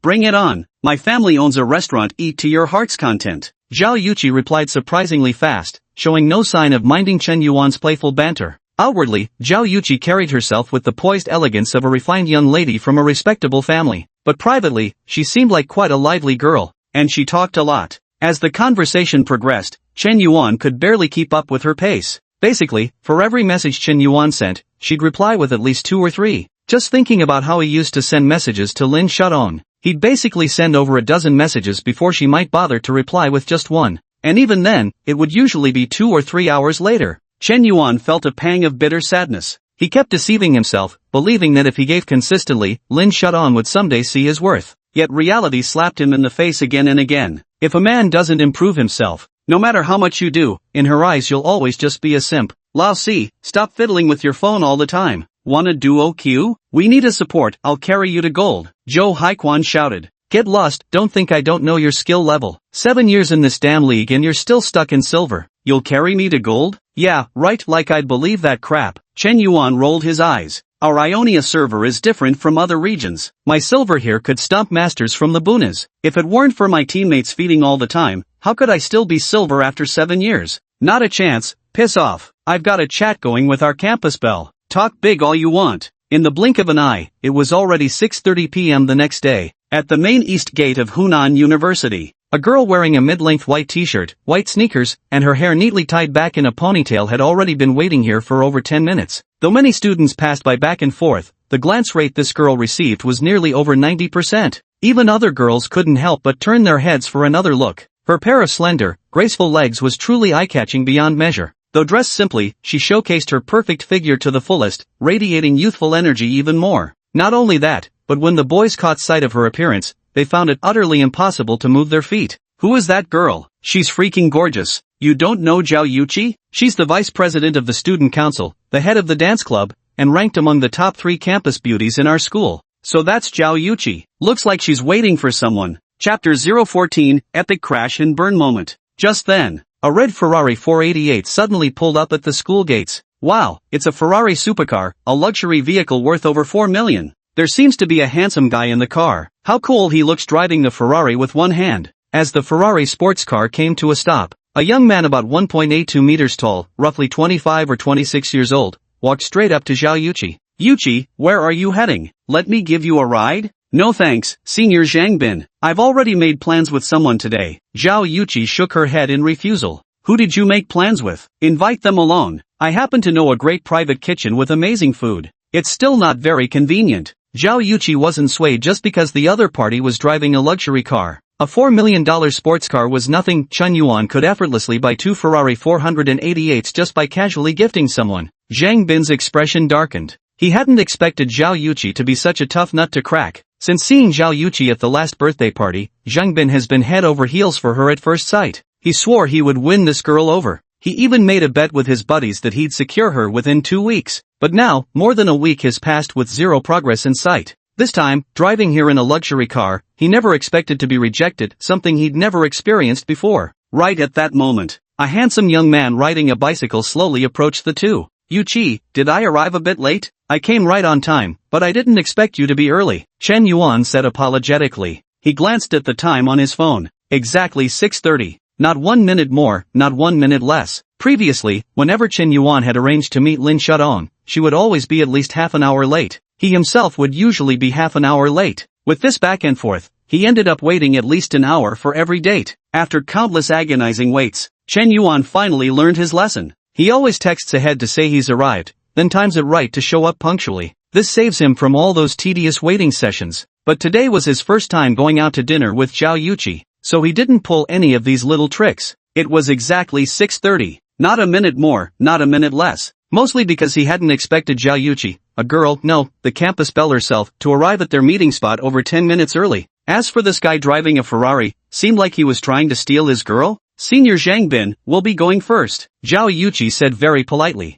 Then, to everyone's stunned gazes, she climbed onto the back seat of Chen Yuan's bicycle. My god, Zhao Yuqi would rather ride a bicycle than a Ferrari. I think I'm starting to believe in love again, exclaimed a bespectacled male student, his face filled with shock. This is love, true love, as expected of our campus belle. Her noble and unyielding character is just different from those gold diggers. Senior Yuqi, consider me your new fan from now on. Holy crap, isn't that Chen Yuan, the simp, riding with Senior Yuqi? They watched as Chen Yuan pedaled away on his bicycle with Zhao Yuqi. Zhang Bin's face turned ashen with rage. He could accept losing to a rich second-generation heir of his own status level, but losing to some bicycle-riding loser, what the hell was that about? And to be completely ignored by that loser too. Humph, a loser like you trying to play with high-end gear? You must have a death wish. Zhang Bin let out a cold snort and drove away with a dark expression. There was no way he would let Zhao Yuqi go. He would make that poor student understand what reality truly meant. Yuqi, where are we heading for lunch? Remember, it's your treat today. On the bicycle, Chen Yuan asked with a smile.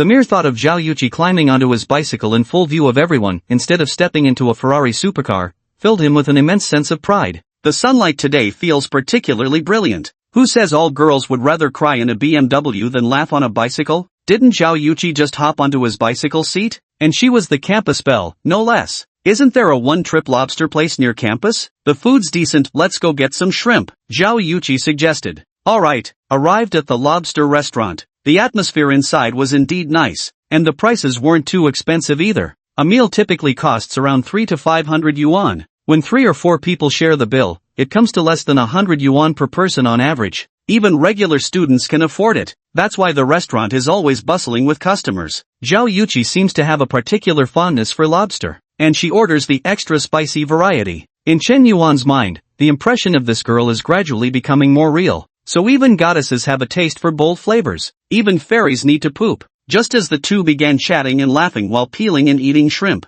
another attractive couple walked through the door. The man was dressed in designer Versace, while the woman was equally youthful and beautiful, though compared to Zhao Yuqi, she fell slightly short in terms of charm, figure, and looks. Lin Shudong? Chen Yuan genuinely felt this was an awful stroke of bad luck. Why did he keep running into this damned couple everywhere he went? Last time it was at the Gucci boutique, now at a lobster restaurant, they were like haunting ghosts that wouldn't leave him alone. Lin Shudong was also taken aback when she saw Chen Yuan. But when she noticed the person sitting with Chen Yuan was Zhao Yuqi, her mind went completely blank. How could Chen Yuan possibly have made plans with Zhao Yuqi? That's impossible. This makes no sense at all. Over the past few days, Lin Shutong's impression of Chen Yuan had somewhat improved, yet his image as a love-struck simp remained deeply ingrained. But who would have thought? This very same simp could actually manage to land a date with the top beauty of the College of Liberal Arts, the second-ranked campus belle of Hunan University? Is he really that outstanding? Why did Su Lele give him a sketch first? And now Zhao Yuqi is having lobster with him alone?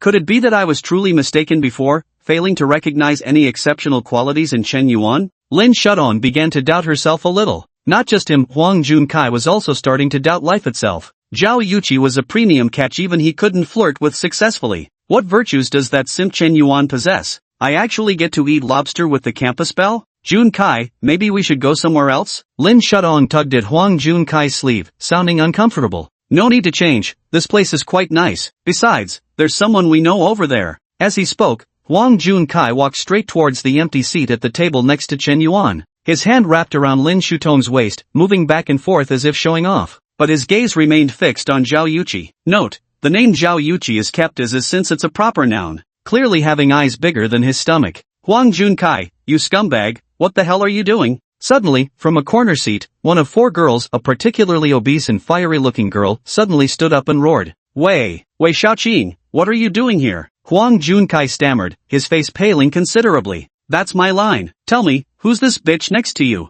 And you home-wrecking whore, didn't you know he has a girlfriend? Huang Junkai, you're not even human. Haven't I treated you well enough? I bought you clothes, shoes, watches, even let you borrow my car, and you actually cheated on me behind my back? You're worse than a dog, you despicable bastard. The overweight woman furiously kicked Huang Junkai, then backhanded Lin Shudong with a slap. Smack! Lin Shudong was completely stunned by the blow. Chapter 015, Strike when the time is right. Huang Junkai's face twisted in an expression more sour than if he'd eaten shit. Xiaoqing, I was wrong, I swear. It was this slut who seduced me. I don't even like her, you're the only one in my heart. You've got to believe me. Under the dumbfounded stares of the crowd, Huang Junkai shoved Lin Shudong aside and clung to Wei Xiaoqing's thigh like a desperate dog. Put. This guy, dressed all fancy, I thought he was some rich, handsome playboy. Turns out he's just a gigolo groveling for a sugar mama. Damn, this dude's got weird taste. How could he even go for a tank like that? Respect, madness, pure madness. The doctor says my stomach's weak, guess I should have gone for the soft life too. For a moment, the onlookers pointed and gossiped. Lin Shudong was completely stunned. Her mind was buzzing with disbelief. She couldn't believe that her tall, handsome, and wealthy second-generation boyfriend was actually a pretty boy living off women.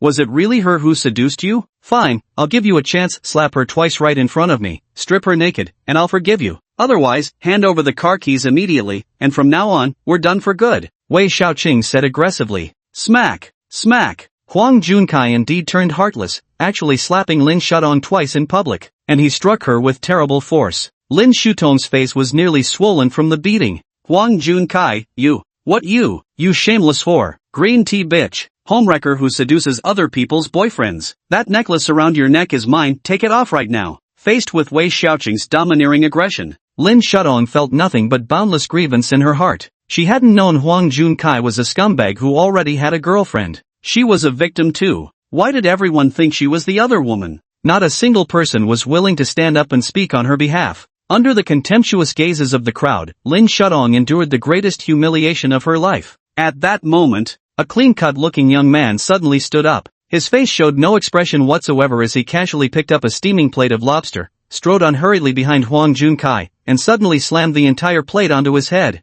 Bang! A deafening crash. The plate shattered into pieces, sending scalding lobster cascading over Huang Junkai's head. What are you doing? Why are you hitting someone? Wei Xiaoqing demanded. I'm gonna beat the crap out of this bastard. Huang Junkai, you're a damn dog. Chen Yuan was relentless and seemed unwilling to let Huang Junkai off the hook. Fuck your uncle, you damn loser, how dare you hit me? I'll fucking kill you. Huang Junkai quickly regained his composure after being struck. With a contorted expression, he grappled fiercely with Chen Yuan. In terms of physical confrontation, Chen Yuan was somewhat at a disadvantage when trading blows with Huang Junkai. Huang Junkai stood 183 centimeters tall and weighed 70 kilograms, while Chen Yuan measured only 179 centimeters in height and 63 kilograms in weight. In terms of physique and strength, he was no match for Huang Junkai. And just at that moment, he noticed that Lin Shudong's fondness for him was suddenly skyrocketing. Lin Shudong, fondness level plus 20. Lin Shudong, favorability plus 20. Lin Shudong, favorability plus 20. Originally, Lin Shudong's favorability towards him had already risen to 35 points. With this move, her favorability instantly soared by 60 points. The favorability rating actually jumped straight to 95 points. This was something Chen Yuan never anticipated. Turns out executing the hero saving the beauty scenario at the perfect moment really can make a girl's affection for you skyrocket instantly, to the point where she even transforms into your devoted admirer. Strike when the time is right. This is the attitude a man should have. Lin Shudong was already in floods of tears by now. She truly hadn't expected this. When she was being shamelessly humiliated as the other woman, the only person truly willing to help her was still Chen Yuan. Only Chen Yuan. This man she once looked down upon. This man she once treated like a lapdog, summoning and dismissing at will. The man whom she had driven away with her harsh words. Yet when she was truly in danger, he was the only one who stepped forward to protect her. Suddenly, she recalled how Chen Yuan had cared for her warmth and comfort these past 3 years, attending to her every need with meticulous kindness. In contrast, Huang Junkai might have spoken sweet words, but in reality, he had never truly sacrificed anything for her. Instead, he had used sweet talk to manipulate and deceive her at every turn. In the end, even his identity as a rich second-generation heir was fake. How laughable that I was so blindly infatuated, obsessed with climbing the social ladder. Yet ultimately, I ended up in such dire straits. True character reveals itself in times of crisis. Chen Yuan was the one who had always been good to her from start to finish. She truly regretted it now. Clearly, Lin Shudong was overthinking things. Chen Yuan's actions this time weren't because he couldn't forget her or still had lingering feelings. He'd been wanting to hit Huang Junkai for a long time. He just hadn't found the right opportunity to strike. But seeing Huang Junkai's shameless behavior today was truly disgusting. Now was the perfect time to settle both old and new scores. Forget about whether we can win or not, we've got to do it first. Ding! Detected that target number 2 Lin Shudong's favorability level towards the host has successfully surpassed 95 points. Congratulations, host, on successfully turning the tables. Ding! Target number 2 has spent a total of 50,000 yuan in SIMP funds. Host is rewarded with 5,000 yuan. Ding! Lin Shudong has successfully transformed into the host's SIMP. Reward, 20 enhancement points. Name, Chen Yuan. Age, 21. Height, 179 centimeters. Weight, 63 kilograms. Strength, 9. Constitution, 9. Spirit, 10. Agility, 9. Perception, 10. Peak adult level is 10. Status, sub-healthy. Skill, none. Enhancement points, 20. Host, please select enhancement direction. I choose to boost 10 points in strength and 10 points in constitution. Looking at the system interface that suddenly popped up before his eyes, Chen Yuan decisively allocated his points to strength and constitution without hesitation. Ding! Enhancement successful. Host's current strength is 19 points, current constitution is 19 points. The next instant, Chen Yuan only felt a surge of warmth sweeping through his entire body. His once somewhat gaunt frame suddenly awakened with an explosive surge of power. Huang Junkai gripped Chen Yuan by the throat, raising his fist to strike his face. Suddenly, Chen Yuan's arm tightened violently, not only firmly gripping his fist but actually lifting his entire body off the ground before slamming him down hard. Fuck your mother next door. I'll kill you, you piece of shit. Bang! Just as Huang Junkai was getting up from the ground, Chen Yuan delivered a fierce kick, sending the nearly 6-foot-tall man flying a full 3 meters away. Huang Junkai didn't dare to lift a finger after that. Who would have thought that Chen Yuan, such a scrawny guy, could be so ferocious in a fight? Huang Junkai was noticeably bigger and taller, yet he was completely outmatched. In just a few moves, he was beaten into defeat. Chen Yuan, thank you, Lin Shudong said with tearful gratitude. Don't mention it. I wasn't helping you, I just couldn't stand him any longer. Chen Yuan spoke bluntly, but Lin Shudong clearly didn't see it that way. She believed Chen Yuan still cared about her deep down, he was just too proud to admit the humiliation from back then.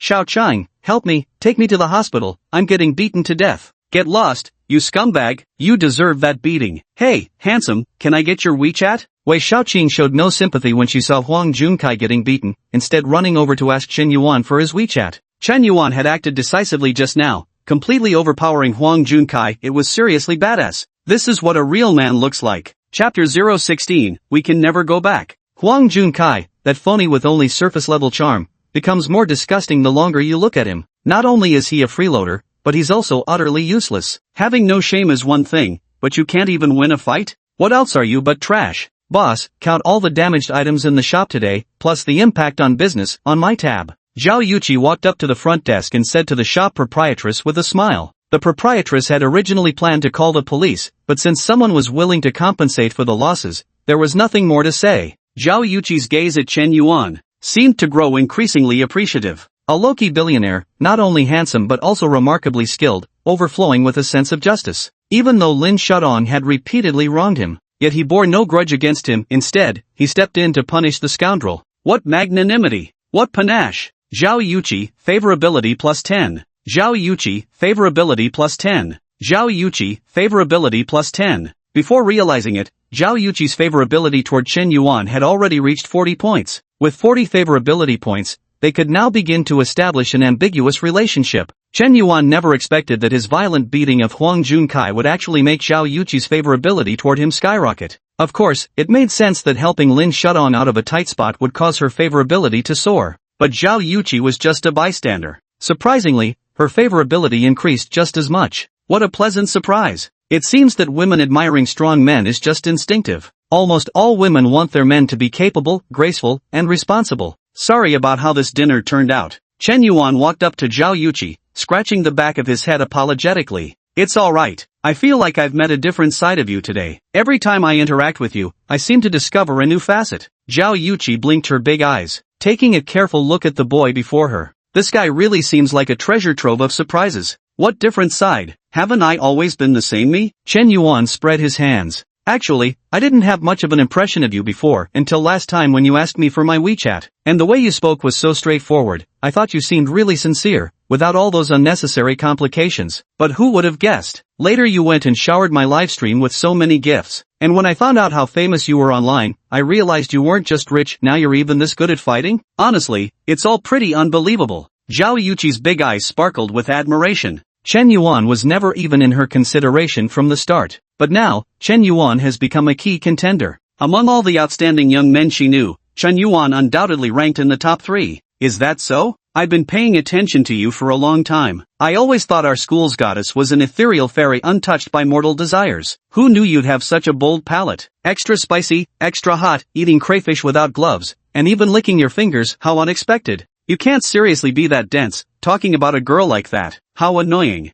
Zhao Yuqi stomped her foot in frustration. How adorable. Lin Shudong watched Zhao Yuqi bantering flirtatiously with Chen Yuan, feeling a sour pang in her heart. Chen Yuan had just defended her moments ago. Yet unlike before, he didn't comfort or fawn over her. Instead, he grew increasingly engrossed in conversation with Zhao Yuqi. It was as if he'd genuinely forgotten about her entirely. At this moment, Lin Shudong suddenly felt an unprecedented sense of crisis rising within her. Zhao Yuqi was in no way inferior to her in terms of figure, appearance, or eloquence. In fact, she could even effortlessly outshine her. Such a goddess-like figure actually showed extraordinary interest in Chen Yuan. Chen Yuan had now found a better prospect. Could he still remain devoted to her and continue to cherish her with unwavering tenderness? It's impossible now. Why did I only just discover Chen Yuan's virtues, genuinely wanting to understand him, like him, and love him, only for him to be swept away by another girl? No, this can't happen. Chen Yuan is mine, Chen Yuan must be mine, no one can take him away from me. People often fail to cherish what they have when they possess it.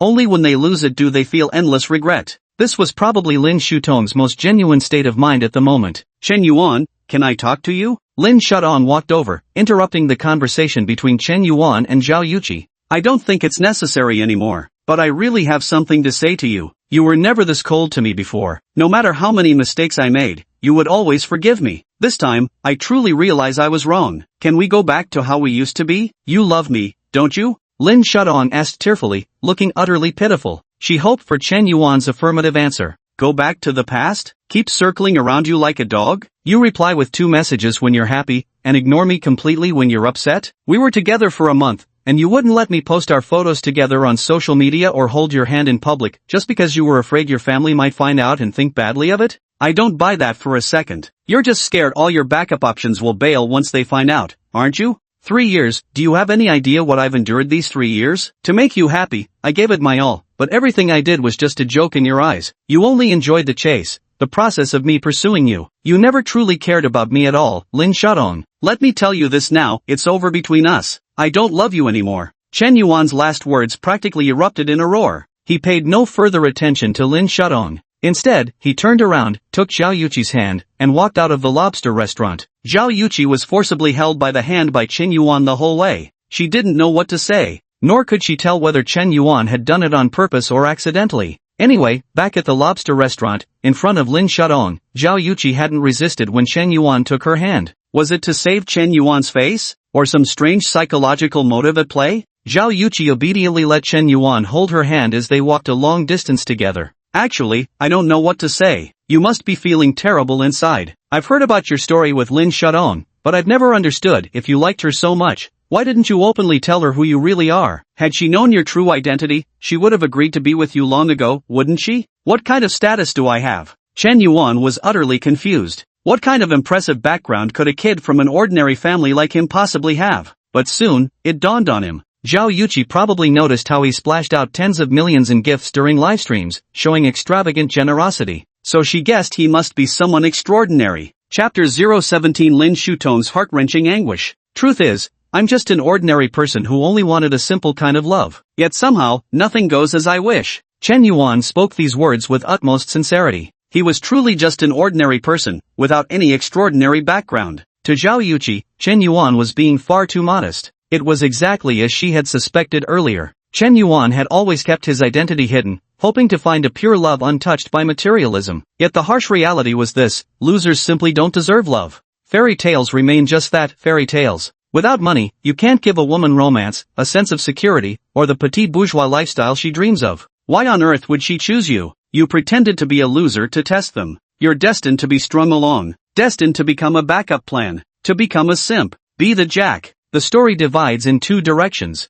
After Chen Yuan left the lobster restaurant, Lin Shutong returned to her dormitory alone, dejected and dispirited. She felt like she had really screwed up this time. Not only had she been cruelly deceived by that scumbag Huang Junkai, but even Chen Yuan seemed to have completely given up on her. In the past, she wouldn't have cared at all about what Chen Yuan thought of her. After all, he's just a jilted simp. He's gone, so be it. I can always groom another simp if needed. Lin Shutong's fishing pond certainly doesn't contain only Chen Yuan and Huang Junkai. There are other fish in the pond. When necessary, vacancies can be filled at any time. Although the quality of these fish is mediocre. But having something is better than having nothing. Finally, there's a transition phase, isn't there? But this time, she seemed to have genuinely taken a liking to Chen Yuan, especially as he became increasingly generous with his spending, and ever more dashing in demeanor. Even when fighting, he was becoming more and more manly. Only then did she realize that she might not have truly understood Chen Yuan before. Even Zhao Yuqi and Su Lele, those goddess-level figures at school, were taking the initiative to approach Chen Yuan. This made her increasingly feel that Chen Yuan was actually a man with real substance. Shutong, you're finally back. I've discovered an earth-shattering secret. I wanted to tell you earlier, but since you were out on a date with Huang Junkai today,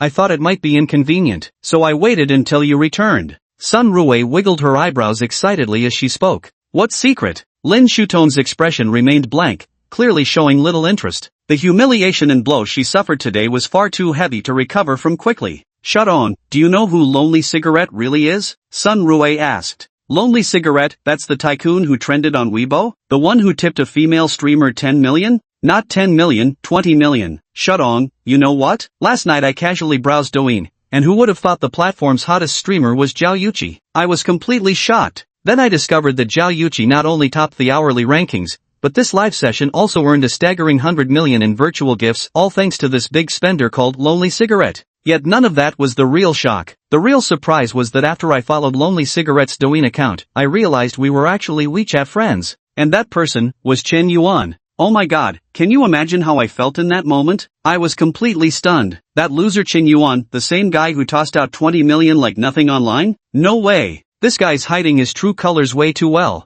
I bet the whole demolition payout story was fake. His real identity must be some super rich second-generation heir or corporate tycoon. Shut on, you're about to hit the jackpot. If you end up marrying into wealth someday, don't forget your girlfriends, okay? Sun Rue kept chattering non-stop. She simply couldn't contain her excitement. Lin Shudong felt as if struck by lightning. It felt like receiving 10,000 critical hits in an instant. What did you say? Chen Yuan, he is Lonely Cigarette? It's true, Shudong. At first, I couldn't believe my eyes either, but the WeChat account linked to the Douyin platform can't be wrong. Besides, Chen Yuan could casually transfer 50,000 yuan to you. Even if his family got compensation from demolition, I don't think his parents would just give him that much money, would they? So, there's only one possibility: Chen Yuan is an actual rich second-generation heir, a true Uber tycoon. Shudong, why don't you dump Huang Junkai and get together with Chen Yuan instead? Sun Rue suggested. But if she hadn't said those words, it might have been better. The moment she spoke, Lin Shudong felt as if someone had stabbed her heart several times. It was bleeding.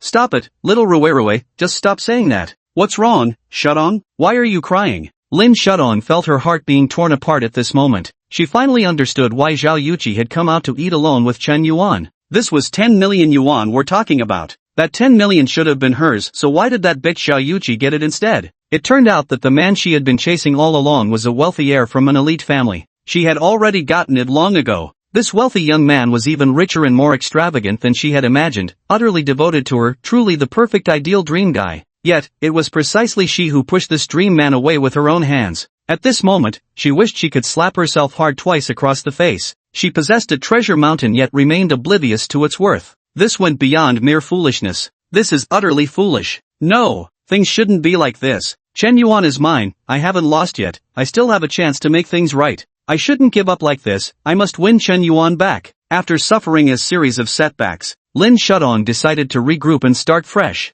As the saying goes, when a man courts a woman, it's like climbing a mountain, when a woman courts a man, it's like parting a veil. Moreover, Chen Yuan had pursued her for 3 solid years, their bond carried deep, unbreakable emotions. If she can turn passivity into initiative, there's a great chance to salvage this relationship. Lao Si, why are you back so late again today? You haven't been seen gaming recently either. Where have you been having fun? Asked roommate Zhou Haiquan. Didn't I tell you guys already? I went out to eat with Zhao Yuqi, and later we killed some time by shopping. She even bought me a pair of Yeezys. Chen Yuan pointed at his new shoes and said with perfect nonchalance, "Fourth brother, there's a limit to your bullshitting. Zhao Yuqi asking you out for dinner and buying you shoes? You're getting more ridiculous by the minute. Fine, don't believe me if you won't. Maybe she's into me, who knows? Damn, this asshole's begging for a beating. Should we teach him a lesson? Let's fuck him up. Old Fourth, taste my 18 subduing dragon palms. Regretful dragon's resistance. Monkey steals the peach. Crippling prosperity kick. Chapter 018, accidentally added an extra 0 by mistake. Tonight, the moon was bright and the stars sparse. After some playful roughhousing with his roommates Zhou Haiquan, Xiong Tao, and Xiao Jinyan, Chen Yuan prepared to take a shower and go to bed. In the bathroom, Chen Yuan was shocked to discover that he had gained 8-pack abs. His formerly scrawny physique had transformed into an incredibly muscular body once he took off his clothes. The classic case of looking slim in clothes but ripped underneath. The system's enhancement points are way too effective. For an ordinary person to achieve this kind of physique,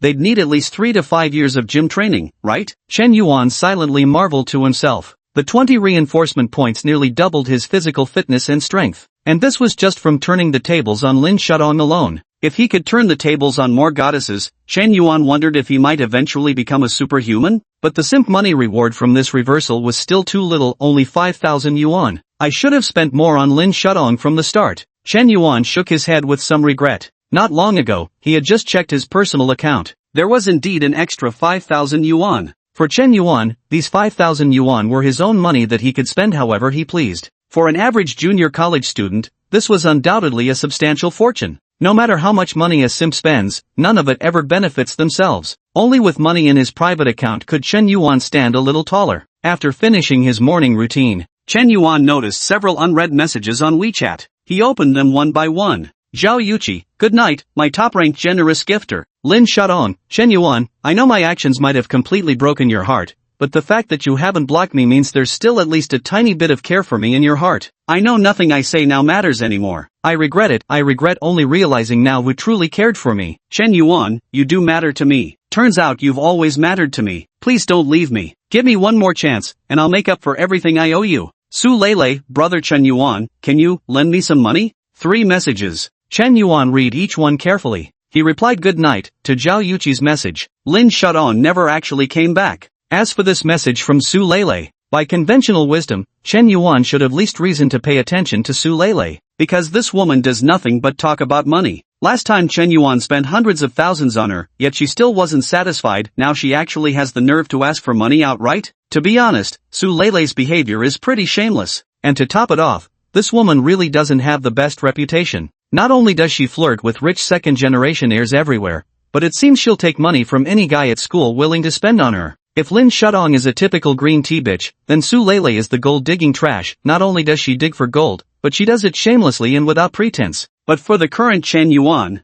what he likes most is precisely this kind of person like Su Lele. He isn't afraid of gold diggers. Not afraid if you ask for money. Just afraid you won't ask for enough. Your daddy's simp gold totals 90 quadrillion. How much have we spent so far? At this spending rate, we probably couldn't exhaust it even in 10,000 years. The output quota must be increased. Chen Yuan decisively replied with a message. How much do you need? On the other side, in a shared apartment at Menghu Shuian residential compound. Seeing Chen Yuan's reply, a glimmer of light seemed to shine in Su Lele's despair-filled eyes. These past 2 days, she had been pursued by loan sharks and hadn't even dared to go to school. Chen Yuan, my father lost money in a business deal and owes loan sharks. Can you help me? Su Lele wasn't lying to Chen Yuan about this. Her father, Su Tianao, originally ran internet cafes. He had 17 chain internet cafes in Hanseong. Their family assets amounted to tens of millions. The internet cafe business was booming back then. The initial investment could be recouped within a year or 2 at most. But who could have predicted that an unprecedented pandemic would suddenly strike, dealing an unparalleled blow to internet cafes across the entire city, even the whole nation? All internet cafes were forced to shut down, and the closure lasted as long as half a year. Thus, Su Lele's family went bankrupt. Her once close girlfriends who used to hang out with her now keep her at arm's length. Before approaching Chen Yuan to borrow money, Su Lele had already borrowed from almost all of her friends, especially from those wealthy second-generation heirs who had once pursued her. However, when Su Lele mentioned the enormous sum she needed, those so-called rich kids immediately cut ties with her at the mere mention of borrowing such a large amount. Some even insulted her, calling her a hooker. Of course, verbal abuse is absolutely unacceptable. But look at it from another perspective, asking to borrow such a massive sum while your family is already drowning in loan shark debts. Did you really think everyone else was a stupid idiot with money to burn? No guarantees made. No written agreement. Just relying on your body? Your beauty? Don't be naive. This society is very realistic. If a woman can be had for tens of thousands, why spend millions? Su Lele felt somewhat uneasy inside. Although Chen Yuan had money, he might not necessarily be willing to lend her such a large sum. And last time, because Wang Yu suddenly appeared, it led to Chen Yuan developing some dislike for her. She felt uncertain in her heart. Brother Chen Yuan, I want to borrow 500,000. Don't worry, I can sign an IOU with you. I'll definitely pay you back. Send me your bank card number. Chen Yuan typed in response. He didn't say anything unnecessary. Alright, my bank card number is 6225. Before long, Su Lele received the bank transfer notification. Ding dong. Your account ending in 6987 has received a deposit of 5 million yuan. Su Lele stared at the bank message alert. She was instantly stunned. Brother Chen Yuan, I only borrowed 500,000. Why did you transfer me 5 million? Su Lele immediately sent a message to ask. Oh, I accidentally added an extra zero by mistake. Seeing this message, Su Lele burst into tears. She really cried. Brother Chen Yuan, you actually do care about me. Otherwise, how would you know exactly that my family owes 5 million in loan sharking debts? So you've already investigated everything. Thank you, Brother Chen Yuan, I truly don't know how to thank you enough. I will definitely repay you. All the grievances Su Lele had suffered over these 2 days suddenly erupted at this moment. The tremendous pressure she had been bearing vanished instantly. Her family owed a total of 4.8 million in loan shark debts. As just a student, even if she sold her body, there was no way she could raise that much money in such a short time. She had simply come hoping to borrow whatever amount she could get. She borrowed from all her friends, those men who had once professed their love, promised to protect her and claimed they'd give everything for her, yet in the end, they wouldn't lend her a single penny. Especially the rich second-generation heirs, the wealthier they were, the tighter they became. But Chen Yuan never asked a single question. He didn't even mention signing a loan agreement. He directly transferred her 5 million yuan, an enormous sum. That amount was enough to pay off all her family's usurious debts in one go. Su Lele was profoundly moved. The hard shell around her heart shattered, and she completely surrendered. At this moment, Chen Yuan's somewhat slender figure suddenly seemed incredibly towering in Su Lele's memory. She felt this man possessed a sense of security like never before. He was utterly mesmerizing. As for Su Lele's WeChat, there were a few guys who lent her their entire monthly living allowance, which she seemed to selectively ignore. Chapter 019, Stunned Speechless. Su Lele, Favorability +1. Su Lele, Favorability +1. Su Lele, Affection +1. After Chen Yuan transferred 5 million, Su Lele's affection toward Chen Yuan began to rise once more. Even without meeting face to face, it kept rising steadily. Su Lele's fondness for Chen Yuan had already reached 88 points. Now, with this steady increase, the affection level had climbed to 94 points. Just a little more, and it would have surpassed the critical threshold, successfully turning the tables. But right when victory was within reach, the affection meter stopped growing. Damn it, why mess with my head like this? You're gonna freeze when we're this close? Chen Yuan stared at the system interface displaying Su Lele's underdog revenge progress, nearly cursing out loud. Should I keep transferring money? No, there can be too much of a good thing. If you keep transferring money, there's a high chance the other person will just see you as an ATM, which won't necessarily improve their impression of you. Money plus sweet words equals invincible, according to this formula. Now the money is there, but the sweet words aren't being said enough, and Chen Yuan himself isn't skilled at speaking sweet words. Of course, Chen Yuan would absolutely never confess his feelings to Su Lele, because he had learned that lesson the hard way. Back then, it was precisely because he confessed to Lin Shudong too early that he ended up in an extremely passive situation.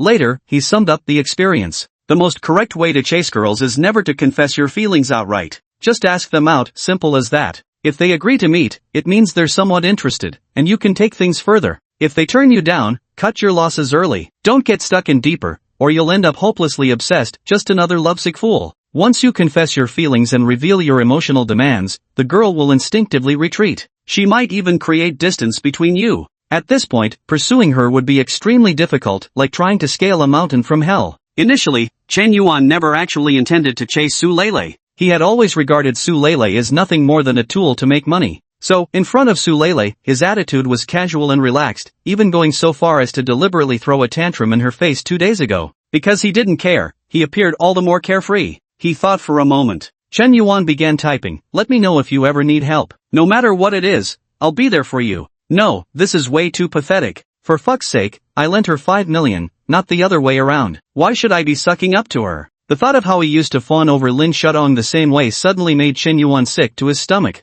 I quickly deleted the message. Retyped, "Su Lele, from now on you're not allowed to flirt with other guys, got it?" Still not good. This sounds too harsh, it makes people feel uncomfortable. Besides, I never intended to develop Su Lele into a girlfriend anyway. Keep deleting. Finally, Chen Yuan simply sent Su Lele 2 words, "Good night." That's right. Good night was the most appropriate polite phrase to use at this moment. Chen Yuan felt he shouldn't try to guess Su Lele's inner thoughts. Instead, he should keep Su Lele guessing about his true attitude. Only then could he remain invincible. Turning the active into the passive, that's the pinnacle of a simp's art. MHM. Good night, brother Chen Yuan. Zulil replied instantly. But the affection meter still showed no increase. Forget it, let it be. The more impatient I get, the more mistakes I'll make. Better leave it till tomorrow. Chen Yuan sighed. Early the next morning. Apartment complex phase 2, beneath the male dormitory. A girl with a strikingly attractive figure stood holding an exquisite breakfast box, having waited for over 10 minutes. Damn,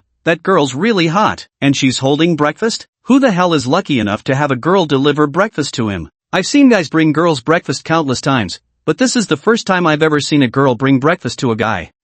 These days, all the good cabbages get eaten by pigs. Someone as handsome as me has been single for over 20 years. just as the group of guys were pointing fingers and gossiping. Chen Yuan came downstairs with his roommates Xiong Tao, Chao Jinyan, and Zhou Haiquan. He had just stepped out of the boys' dormitory. Lin Shudong, who had been waiting for a long time, jogged over to Chen Yuan. Chen Yuan, here's the breakfast I prepared for you. Let's go to class together. Lin Shudong said with a fawning tone. No thanks, you can have it yourself. It's better if we keep some distance to avoid misunderstandings. Chen Yuan wore a serious expression and firmly refused Lin Shudong. As these words were spoken, several young men who had admired Lin Shudong for a long time nearly coughed up blood on the spot. Holy shit, who does this guy think he is, acting all high and mighty? What the hell? Such a hot girl brings him breakfast, and he actually looks disgusted? He's not even that handsome, not as good looking as me. Is the girl blind? Just as the two bespectacled guys were fuming with anger, another girl with a smoking hot figure and stunning looks walked over. She glanced at Lin Shudong, her eyes flashing with intense hostility. Brother Chen Yuan, I brought you breakfast, it's still warm.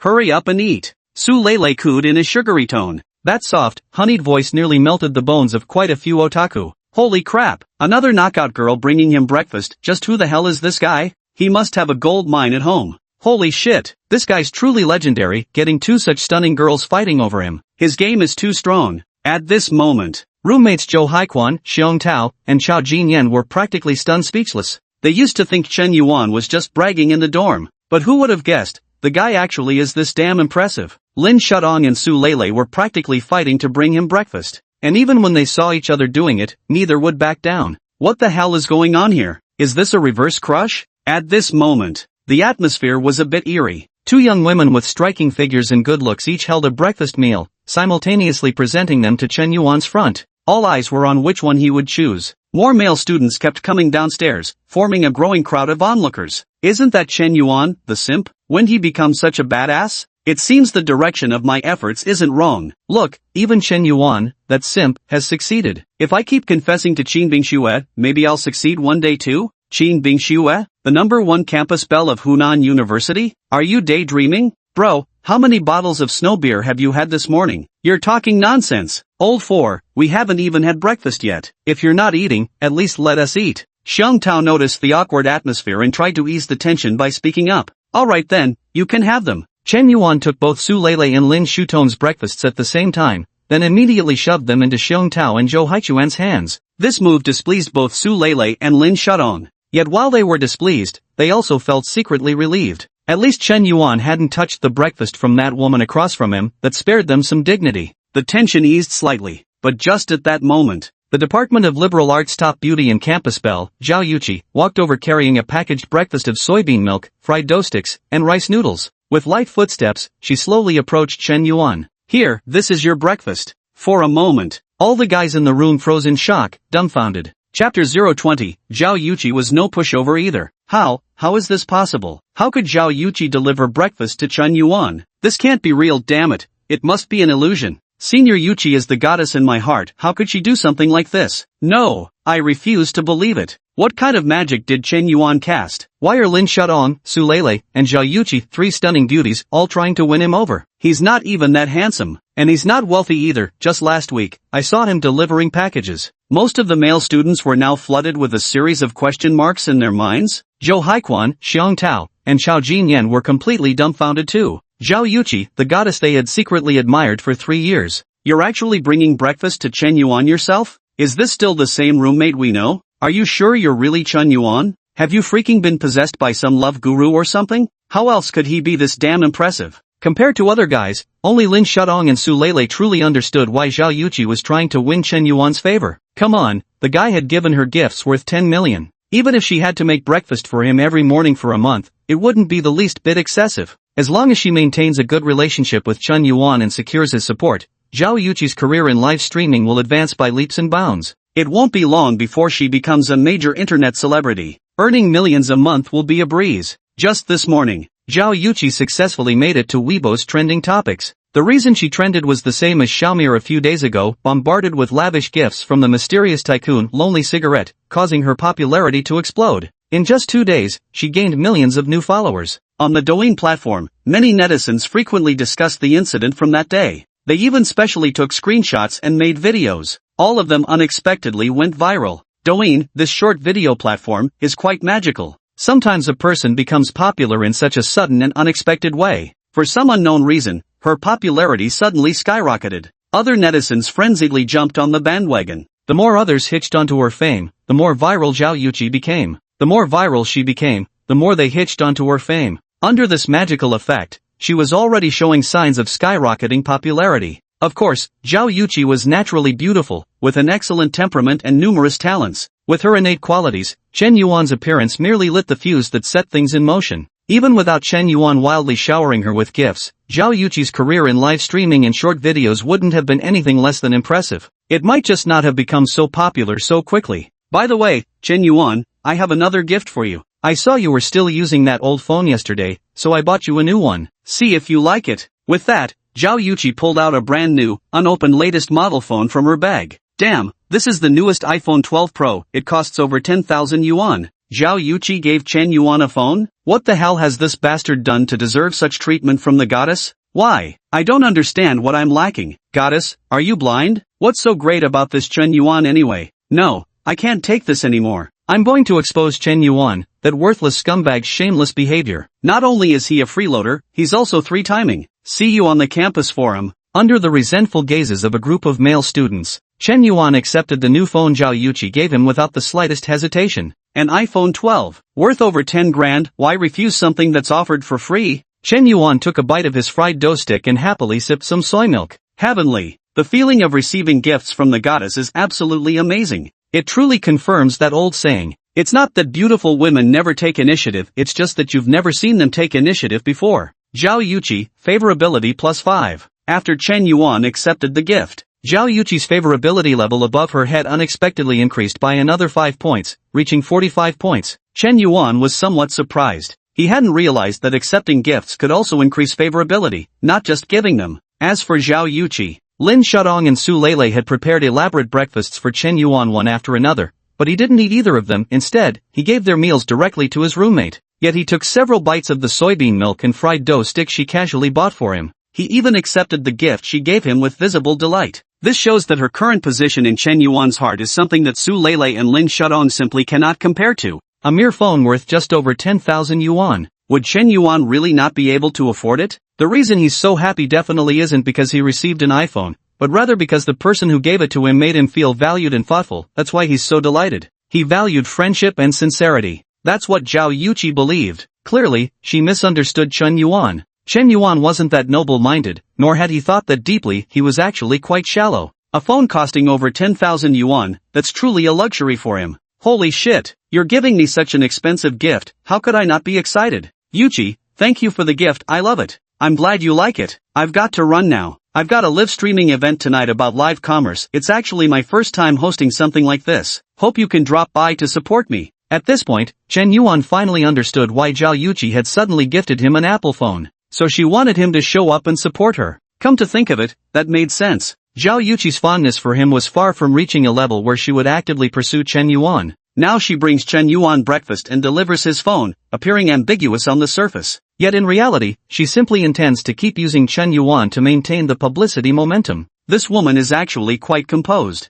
She's not some naive girl who'd lose her head over love. Today she suddenly made an appearance, not only putting Lin Shudong and Su Lele in their place, she made the two girls retreat in the face of difficulties. Moreover, she would create an illusion for Chen Yuan. If Chen Yuan hadn't seen that the favorability level above her head was only 45 points, one might almost think Zhao Yuqi had genuinely fallen for him. In reality, she hadn't invested any real emotion. She was still testing the waters. She was merely toying with Chen Yuan a bit. If Chen Yuan let his emotions get the better of him and pursued Zhao Yuqi recklessly, he would ultimately lose the upper hand and become a simp. Brilliant. Absolutely brilliant. This woman is no pushover either. Chen Yuan suddenly regained his senses. The so-called campus belle goddess was, in reality, just an ordinary woman once stripped of her divine aura. At best, she was slightly more attractive, nothing more than that. The campus belle wasn't as noble, innocent, or ethereal as one might have imagined. She too is human, equally endowed with the spectrum of emotions and desires, and equally susceptible to the normal vanities of any woman. Looking at Zhao Yuqi's 45-point affection rating hovering above her head, Chen Yuan's previously blazing heart felt as though doused with a bucket of ice water. A woman's heart is as fathomless as the ocean's depths. If you only judge by how she acts in front of you, you'll never really know how much she loves you. Don't worry, Chairman Zhao, I'll definitely be there to support when the time comes. After speaking, Chen Yuan again tasted a bite of the breakfast prepared by Lin Shudong and Su Lele each. Oh, this tastes pretty good too. Come on, I won't eat the rice noodles anymore. Who wants them? Chen Yuan finished speaking and handed the rice noodles gifted by Zhao Yuqi to their eldest brother, Zhao Jinyan.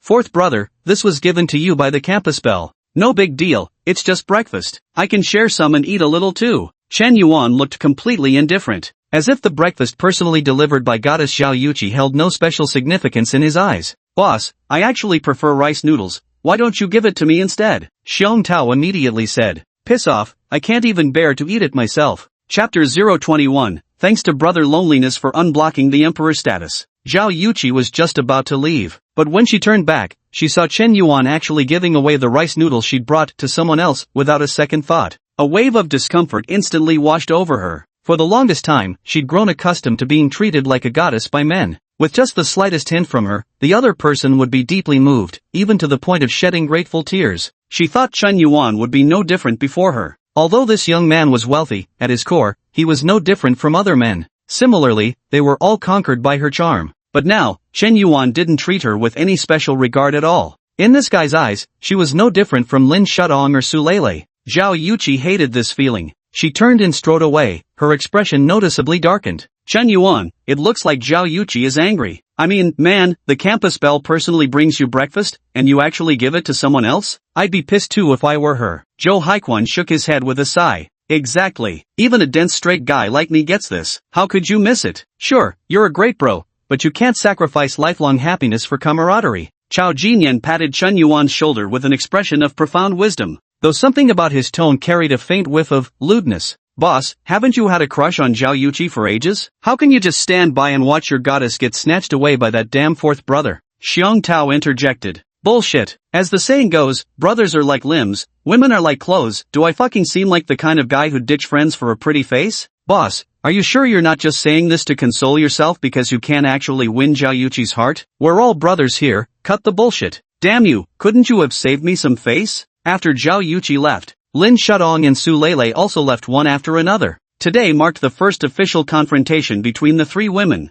It initially seemed Zhao Yuqi had completely overwhelmed Su Lele and Lin Shudong, but in the end, nobody gained the upper hand. The main reason was Chen Yuan's ambiguous attitude. There's simply no figuring out who he actually likes. Since learning Chen Yuan's true nature last night, Lin Shudong had completely steeled her resolve. No matter how Chen Yuan treated her, she vowed to win him back. If Chen Yuan could pursue her for 3 years, then she could pursue him for 3 years in return. What was once lost, she was determined to reclaim. Perhaps she hadn't noticed that her behavior was becoming more and more like that of a desperate female admirer. As for Su Lele, she believed Chen Yuan had feelings for her. Otherwise, why would he casually lend her 5 million? Moreover, men with money are never short of women around them. Given Chen Yuan's excellence and wealth, it's only natural that he has admirers. Compared to those loser guys nobody wants, she'd rather compete for a man who's popular with many women. The more desirable a man is to women, the more outstanding he proves to be. Even Zhao Yuqi likes Chen Yuan, how could she possibly give up on him then? To retreat at the sight of difficulty is the whimpering of the weak. The strong always rise to the challenge. Entering the classroom, Chen Yuan took some time to set up the new Apple phone Zhao Yuqi had gifted him. He had just logged into WeChat. Suddenly, several messages popped up. Lin Shudong, Chen Yuan, let's go watch a movie together tonight. I've already bought the tickets for the 10 p.m. show. Afterwards, we can grab some late-night snacks. I've been feeling really down lately, please keep me company. Okay. Lin Shutong's message was quite explicit, enough to set one's imagination running wild. A 10 p.m. movie screening would end around midnight, wouldn't it? And wouldn't grabbing a late-night snack push it past midnight? It must be at least 1 or 2 in the morning by now. The school gates will be locked by then. What if we have nowhere to sleep? We'll have no choice but to book a hotel room. A guy and a girl going to a hotel wouldn't possibly book 2 separate rooms, right? What a waste of money. Sharing one room is perfect for talking, discussing life, and exchanging ideals. Such tactics. Why does this feel so familiar? Chen Yuan, sorry, I need to study tonight. I'm graduating next year and preparing for grad school. Even Chen Yuan himself didn't believe this excuse, it was complete and utter nonsense. But he sent it to Lin Shudong anyway. Lin Shudong, you're preparing for graduate school? I knew you were such a hardworking guy. If you're really going to take the postgraduate entrance exam, I can study with you. Chen Yuan, I was just saying it casually. I actually don't feel like going to the movies. Lin Shudong, that's alright. If you don't want to go today, we can go tomorrow? Lin Shudong, the weekend works too. Lin Shudong, why aren't you replying to my messages? Lin Shudong, can you at least acknowledge me? Lin Shudong sent several dozen messages in a row. Chen Yuan didn't bother to reply at all. Only then did she finally understand the frantic frustration Chen Yuan must have felt when he'd sent her dozens of messages, only to wait hours without a reply. This is fucking torture. Zhao Yuqi, my #1 supporter, see you in the live stream at 8 p.m. sharp. Chen Yuan, okay. After replying to Zhao Yuqi's message, Chen Yuan clicked on Su Leilei's unread message. Su Leilei, brother Chen Yuan, I'm cooking at home tonight to thank you for your help. Would you like to come for dinner? Su Leilei, oh, I printed out the loan agreement today. Even though it's your help, brother Chen Yuan, a 5 million loan should definitely have an agreement signed. Otherwise, I wouldn't feel at ease. Chen Yuan, you're cooking personally? Then I must taste your culinary skills. Su Leilei, I promise brother Chen Yuan will be satisfied. Su Leilei replied instantly. The WeChat chat window was closed. Chen Yuan started downloading various commonly used apps like SharkLive, Douyin, Longyalive, QQ Chat Group, Alipay, and so on. Since it was a new phone, many apps needed to be downloaded again. But now in the 5G era, the internet speed is blazing fast. It wouldn't take much time before all the downloads were complete. Chen Yuan, feeling bored, opened the SharkLive app. He originally intended to watch some gaming streams, but somehow ended up glancing at the beauty section, and spotted Xiao Mir broadcasting live. He casually clicked on it. This time, Chen Yuan wasn't a low-profile level 3 nobody, he was a max-level boss at level 120. Though he hadn't activated the Emperor badge, his presence still carried weight.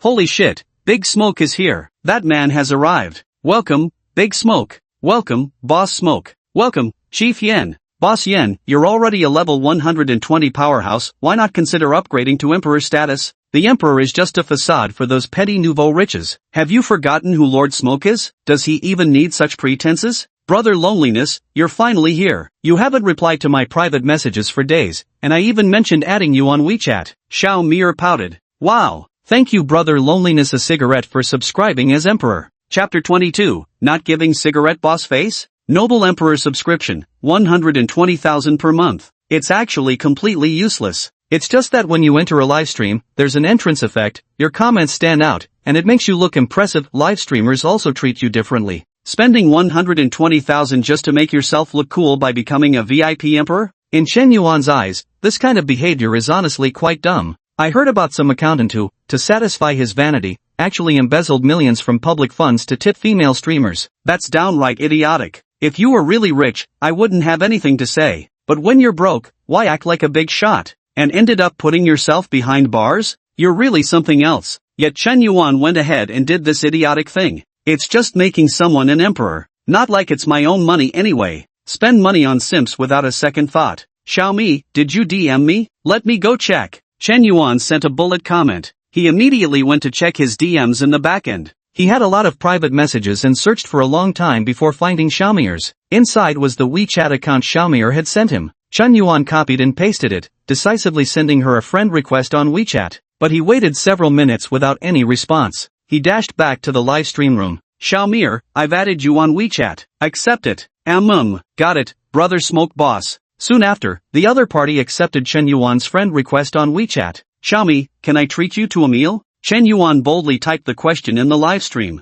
Let's grab a meal. I basically hold a fan meetup event every month here in Pudong, Shanghai. Brother Yen, where are you from? I'm from Seoul. Oh, it's actually not far at all, just a 2-hour flight. Boss Yen, are you coming to see me? No, I don't have time. If it's a fan meet and greet, there'd definitely be a crowd, and Chen Yuan didn't want to join that commotion. Either don't go at all, or if he went, it had to be a private meeting. Ah, Brother Yen, a successful entrepreneur like you must be extremely busy. But the Shark Live streaming carnival is happening next month right here in Han City. There'll definitely be a chance to meet then. Ha, carnival event, Xiaomir, are you hinting at Boss Yen to send rockets? Every carnival is just another damn chives harvest. Boss Yen, since you're already here, how about tossing a rocket before you leave? Wow, thank you brother Lonely Cigarette for gifting the super rocket. Love you, moi. Since Chen Yuan was giving gifts, he naturally wouldn't stop at just one. A single super rocket was merely the beginning. In just a few minutes, he blasted off 100 super rockets. Then he bolted.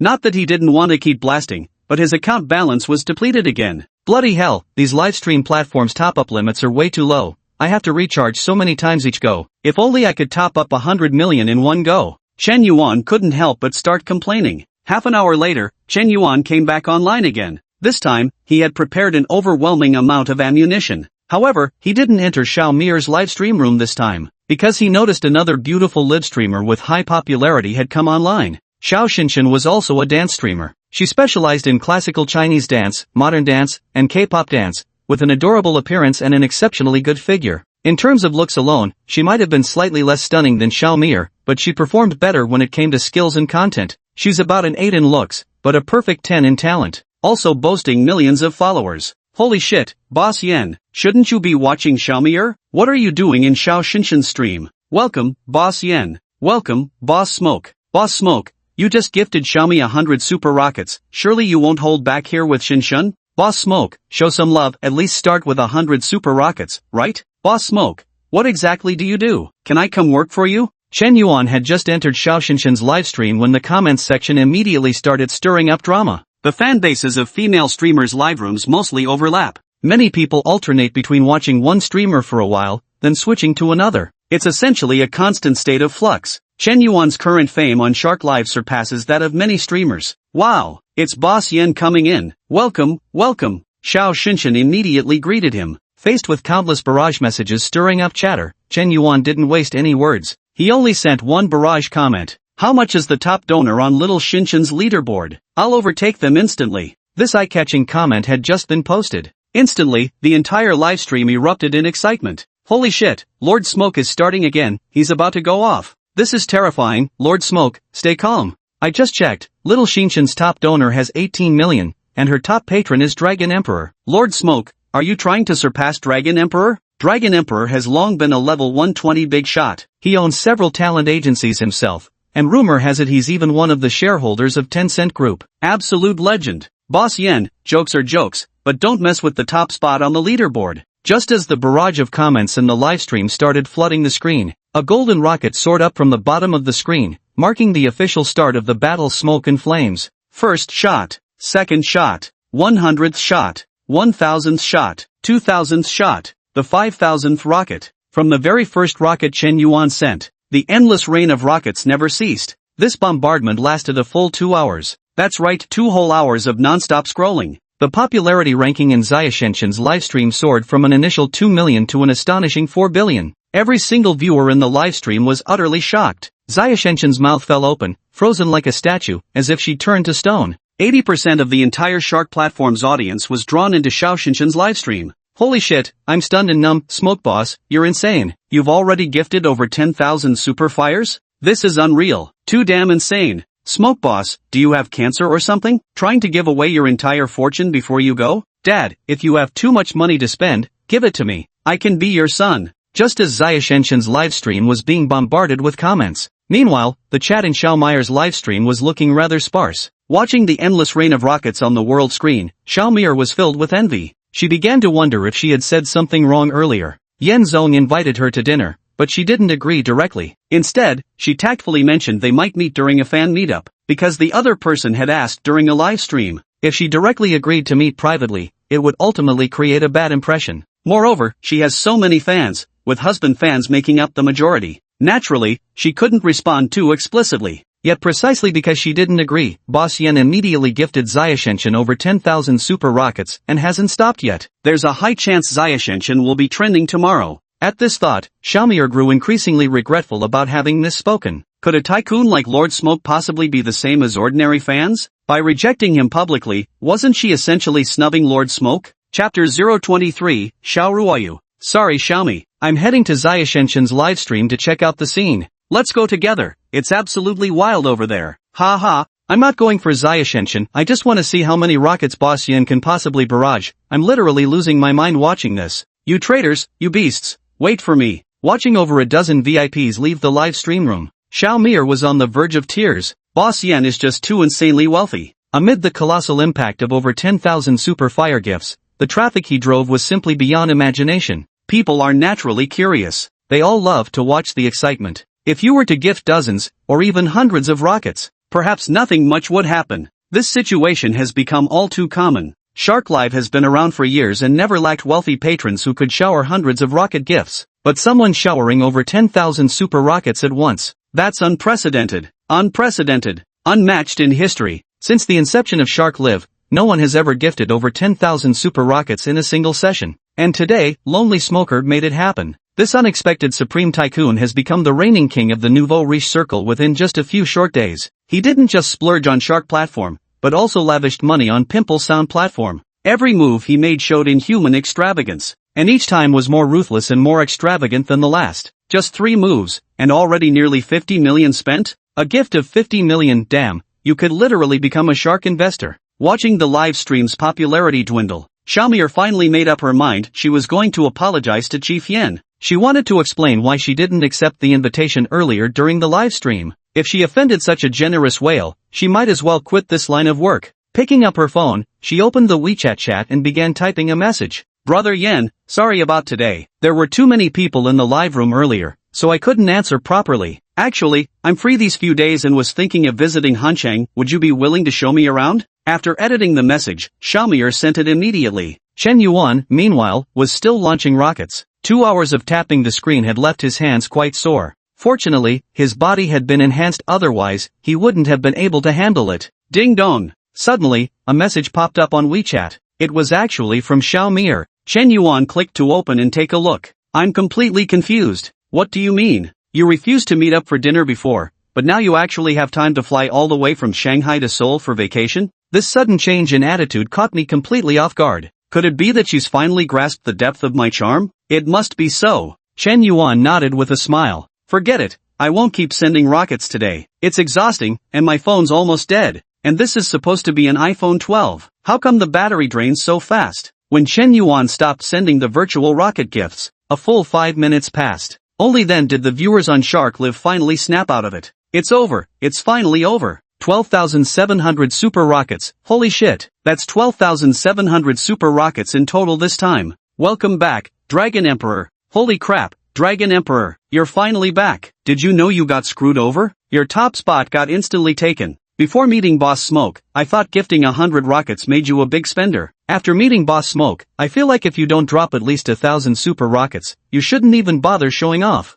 Xiao Xinshan's livestream was still bustling with activity, but Chen Yuan had already slipped away unnoticed. Time passed unnoticed. The morning classes came to an end. Chen Yuan suddenly realized he had been sending rocket gifts all morning. He barely paid attention to the teacher's lecture. Aside from academic advisors, most college professors barely monitor students. If you genuinely want to learn and humbly seek guidance, they'll naturally teach you. If you choose to wallow in degradation, no teacher will push you to study. It all depends on self-discipline. Generally, students sitting in the front rows are more diligent and preparing for graduate school. Those sitting in the back rows just aim to get their diploma by scraping through exams. Passing with a bare minimum of 60 marks is enough for them. Hunan University is considered a first-tier undergraduate institution. However, it doesn't fall under the 985 or 211 project categories. Compared to Wuhan University, Huazhong University of Science and Technology, Central South University, and University of Science and Technology, it ranks one tier lower. To be honest, Chen Yuan's academic performance in high school wasn't particularly outstanding either. He barely made it to the upper middle level.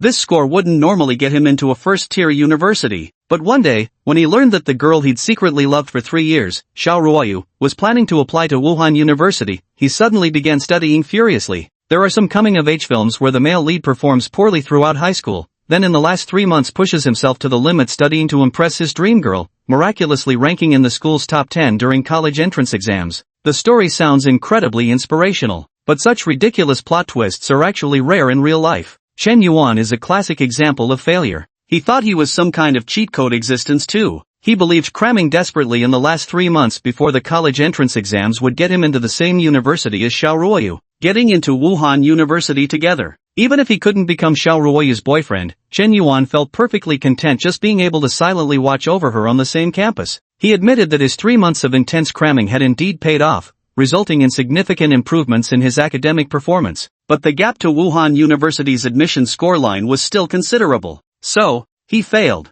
Xiao Ruoyu ultimately succeeded in being admitted to Wuhan University, one of China's top 10 universities, while Chen Yuan ended up only getting into Hunan University. Though it may seem like just another book, there's actually a world of difference between them. After entering university, in an effort to forget Xiao Ruoyu, Chen Yuan chose to pursue another girl. That girl was Lin Shudong. What began as merely trying to forget someone, unexpectedly spiraled deeper and deeper, until he ended up becoming Lin Shutong's devoted simp. Has he really fallen in love with Lin Shudong and completely forgotten about Xiao Ruoyu? Chen Yuan didn't think so. Those 3 years of devotion weren't truly about being infatuated with Lin Shudong, he was simply moved by his own efforts and unwilling to let go. Suddenly, the warm silhouette of that spring-like girl flashed through his mind. Chen Yuan suddenly realized that after all these years, he had never truly forgotten her. 3 years of high school. Because of his secret crush on Xiao Ruoyu, Chen Yuan would be the first to climb through the classroom window every morning just to wipe her desk and chair clean. At night after self-study sessions, he'd secretly follow her home before returning alone himself. He often hid along her route just to catch her faint smile, and once even got into a fight after seeing someone carve her name into a desk.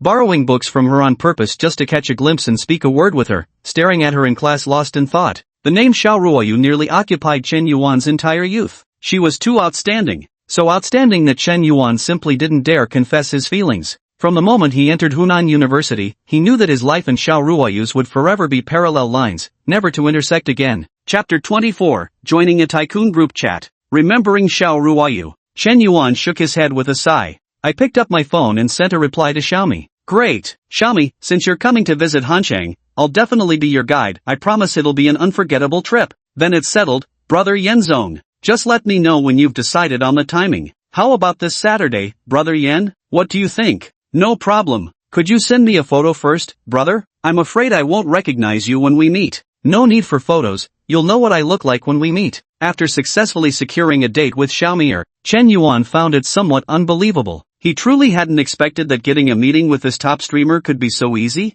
Moreover, he'd gotten her to fly all the way from Shanghai to Seoul just to see him. Money really makes the world go round. After replying to the WeChat message, Chen Yuan reopened the Shark Live app. He wanted to see if Xiao Xinshan had sent him any private messages. This is also a highly popular streamer with good looks, a great figure, and impressive talents, another perfect target to simp for. The money's already been spent. Whether they can finally turn things around or not, isn't it worth giving it a shot? What if they actually succeed in the end? Just as expected. Chen Yuan logged into the backend and quickly found Xiao Xinshan's private message. Thank you, Lord Smoke, for becoming my top fan. Please add me on WeChat. Aside from Xiao Xinshan's message, there was another private message that caught Chen Yuan's attention. Hello, Boss Yen. I'm Dragon Emperor. Let's be friends, we're both in the same circles. More friends mean more opportunities. I have a WeChat group filled with elite sharks, noble emperors from all walks of life, top professionals across industries. It'd be great to support each other in business matters. Would Boss Yen honor us with your presence? This Dragon Emperor account also boasts a maxed out level 120. Absolutely, undoubtedly loaded.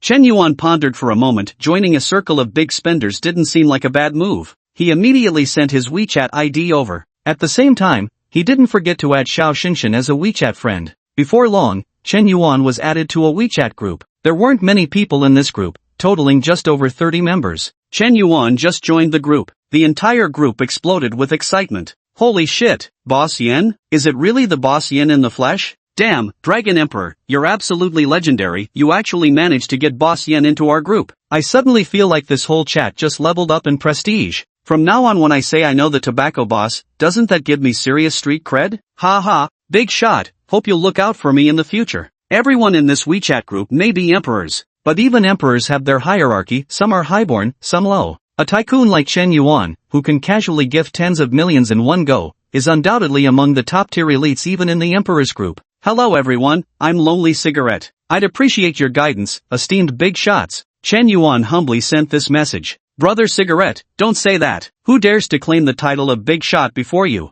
You're too kind, Boss Yen. You're too kind, Boss Yen. Boss Yen, are you in Seoul? I've got a villa there I'm looking to sell. Would you be interested? A group member named Gentle Breeze suddenly chimed in. Ching Huang, don't kid yourself. With Boss Yen's status, what would he like your villa for? I've got no choice either. As you know, I'm in the hotel business, and after recent events, both tourism and the hotel industry in the country have basically frozen over. My cash flow is tight, and I'm operating at a loss now. I have to sell the villa just to hang on for a while and wait for the industry to recover. Honestly, every sector's taken a hit these days. Everyone's running low on funds. Why don't you try Lan Huang? That bastard Lan Huang bought a mask factory at the end of last year. It's practically printing money. He's rolling in it now. But Emperor Blue isn't in Seoul. Chen Yuan narrowed his eyes slightly as he read the messages in the group chat. A villa for sale, and it's in Seoul? As a fellow group member, shouldn't I get some preferential treatment? Of course, Chen Yuan couldn't afford to buy a villa, but he could buy one for others.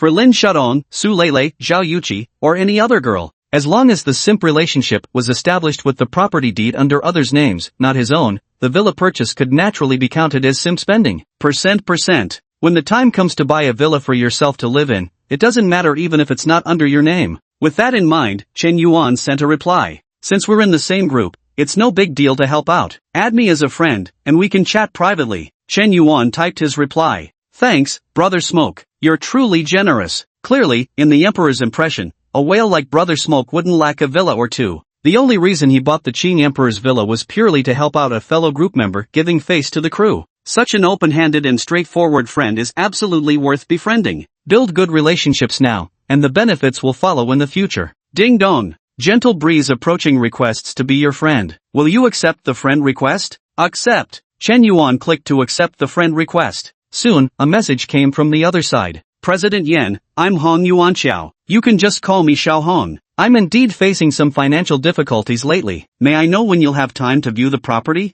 Not today. How about tomorrow or the day after? Where is your place located? Chen Yuan typed in reply. On the riverfront here, I bought this villa back in 2018. It's a riverside villa, and the renovation was actually completed just over a year ago. The property spans 980 square meters, a 3-story standalone building with a garden, parking spaces, lawn, outdoor swimming pool, and a private home theater. At this point, Hong Yuanqiao also sent several photos of the villa. There were interior shots as well as outdoor pictures. Whether it was the furnishings or the design, everything looked extravagantly lavish. From the floor-to-ceiling windows, you can even catch a breathtaking view of the beautiful Yangtze River. This location, the sheer size, and this renovation, Chen Yuan was almost shocked. Of course Chen Yuan knew about the Riverside Villa community. This was one of the most expensive residential areas in Hanchang. The housing price there reached over 50,000 yuan per square meter. Hong Yuanqiao's villa is worth at least 50 million or more. This is definitely one of the most luxurious villas in Seoul.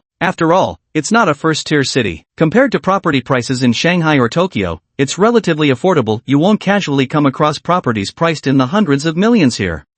Not bad. Your place seems decent enough. Send me the location. I'll contact you when I come by tomorrow. Absolutely, Mr. Yan. Anytime you'd like to view the property, I'm available at your convenience. Hong Yuanqiao replied immediately. Truth be told, high-value villas are notoriously difficult to sell. They might sit on the market for 6 months or even a full year, far harder to move than ordinary commercial housing, especially given the recent economic downturn. A villa worth 50 to 60 million is extremely difficult to sell in a short time. It was truly an incredible stroke of luck to unexpectedly meet Boss Yen this time. Boss Yen lives up to his reputation, so outrageously wealthy that buying a villa seems like child's play. Smoking Boss casually spends tens of millions tipping streamers. Buying a villa must be like buying a toy to him? I'm growing more and more curious about Smoking Boss's identity. Could he possibly be Boss Ma's alternate account? Egg Emperor, this isn't your first day in the group. Don't you know the rules by now? Don't ask too many questions. Dragon Emperor issued a warning. Chapter 025. Finally, I can show off my skills. Turned off the Emperor group chat.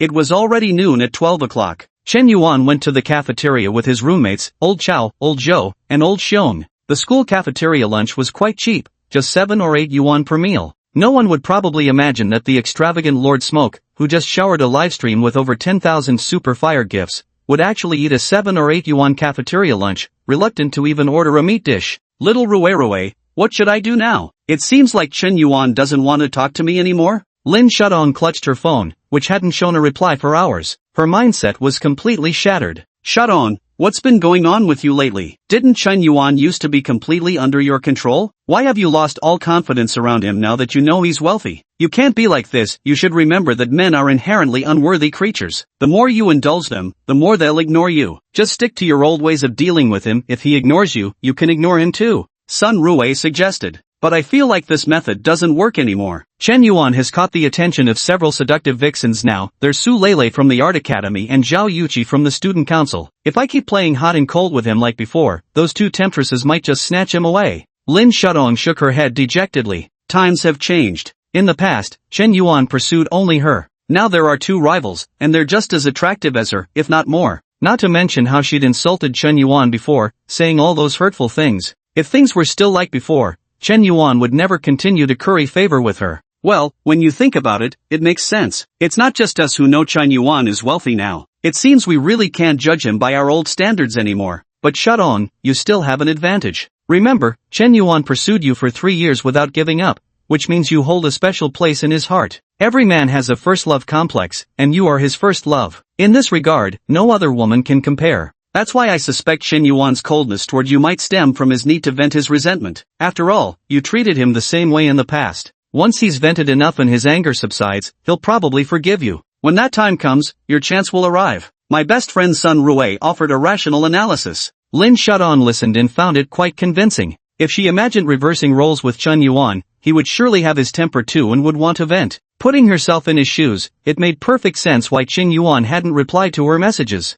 I understand, little Rui. To win Chen Yuan back now, the first step is to ease his anger. I won't give up. Go for it, Shudong. You'll definitely succeed. Sun Rui raised her small fist in encouragement, putting on a supportive front for her girlfriend, though inwardly she was full of disdain. Back then, Lin Shudong, you looked down on him and treated him like a clingy admirer. Now that you know others have money, you suddenly remember their good qualities? Trying to win someone back? What kind of foolish daydream are you having? But Lin Shudong has no chance anymore. Does Shanshan have an opportunity herself? But directly flirting with Chen Yuan would seem a bit too green tea. As it happened, Chen Yuan's roommate, Zhou Haiquan, was pursuing her. This relationship could be put to good use. After lunch, Lao Chao, Lao Zhou, and Lao Xiong practically dragged Chen Yuan off to the internet cafe to play League of Legends. He didn't want to go at first, but couldn't stand against the collective pressure. They had no classes in the afternoon. They're all students, with no other entertainment options. Apart from lying in their dorm rooms sleeping or reading novels, probably the most common activity for college students is going to internet cafes to play games. Manager, do you have 4 seats together? Old Chow asked as soon as he walked into the internet cafe.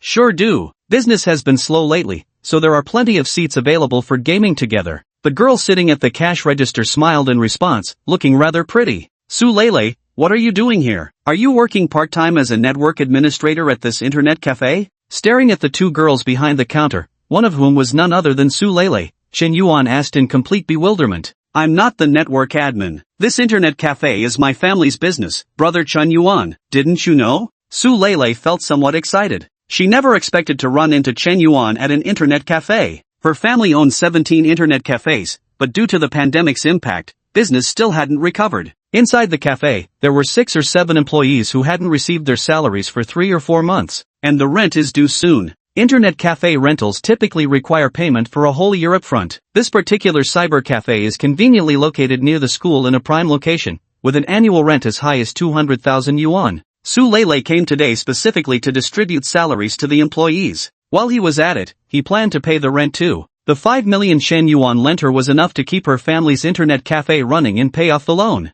I really had no idea your family was so well off, actually owning an internet cafe, Chen Yuan exclaimed with emotion. With nearly 200 high-performance computers, plus the renovation and rent, launching this single outlet probably required no less than 2 million. Holy shit, I remember Daluo Internet Cafe is a chain, right? There are over a dozen branches. Don't tell me the entire Daluo Internet Cafe chain belongs to your family? Xiong Tao stared at Su Lele in shock. Yeah, but the internet cafe business is terrible now. They're all losing money, and my family is almost bankrupt. Su Lele admitted frankly. She even stole a glance at Chen Yuan, whether intentionally or not. If it weren't for Chen Yuan's financial support, her family would have truly gone bankrupt. Holy shit, Su Lele, you're actually loaded? Zhou Haiquan exclaimed in amazement. There used to be a lot of rumors about you at school, saying you were a gold digger, but now it seems they were all just sour grapes. Old Chow chuckled, glancing at Chen Yuan. It's almost like saying this guy's luck with romance is just a little too good. They're right, I am a gold digger. Don't think just because we're acquainted you can skip the bill, humph. Of course, brother Chen Yuan is an exception, he gets free internet at my family's cyber cafe forever. Su Lele cracked a joke. He effortlessly diffused an awkward situation while still preserving Chen Yuan's dignity.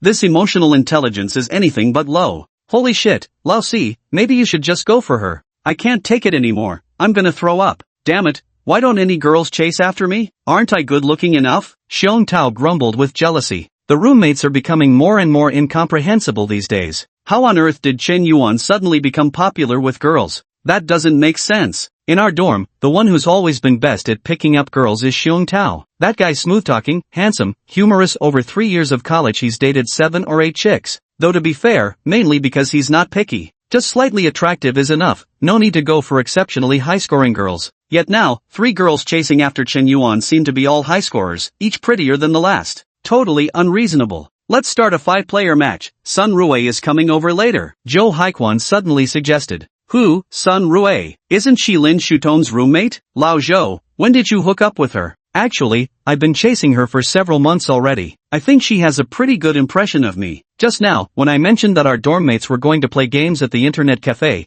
she actually very considerately said she could support me. Perfect for 5 stacking, haha. Finally, I get to show off my skills in front of a girl. Zhou Haiquan rubbed his hands together excitedly. Chapter 026, Try acting tough again, motherfucker. What rank are you? Hard stuck silver or what? You don't get it. My Yasuo is god tier. Just wait till I pop off in 1v5. Zhou Haiquan waved his hand dismissively. He only played one champion, the notorious Trollsuo. Although the hero is practiced to near perfection, he often gets himself killed through reckless plays. He constantly enjoys taking on 2 or 3 opponents at once, reveling in clutch comebacks. This is completely at odds with his meek and honest personality in real life. 1 hour later, Sun Rue rode a hello bike straight to the internet cafe. She had clearly dressed up today. With light makeup applied, she looked refined without being tacky. What's more excessive, she was actually wearing a JK Lolita-style uniform. Short skirt, shapely legs, school campus, a student, and she's even wearing a cute little hat. Radiating youthful charm while still maintaining a sexy allure. Chen Yuan's dorm mates were completely dumbfounded. Damn it, how come we never noticed before how gorgeous Sun Rue is? Old Zhou, you've got some game. She even dressed up nicely for you.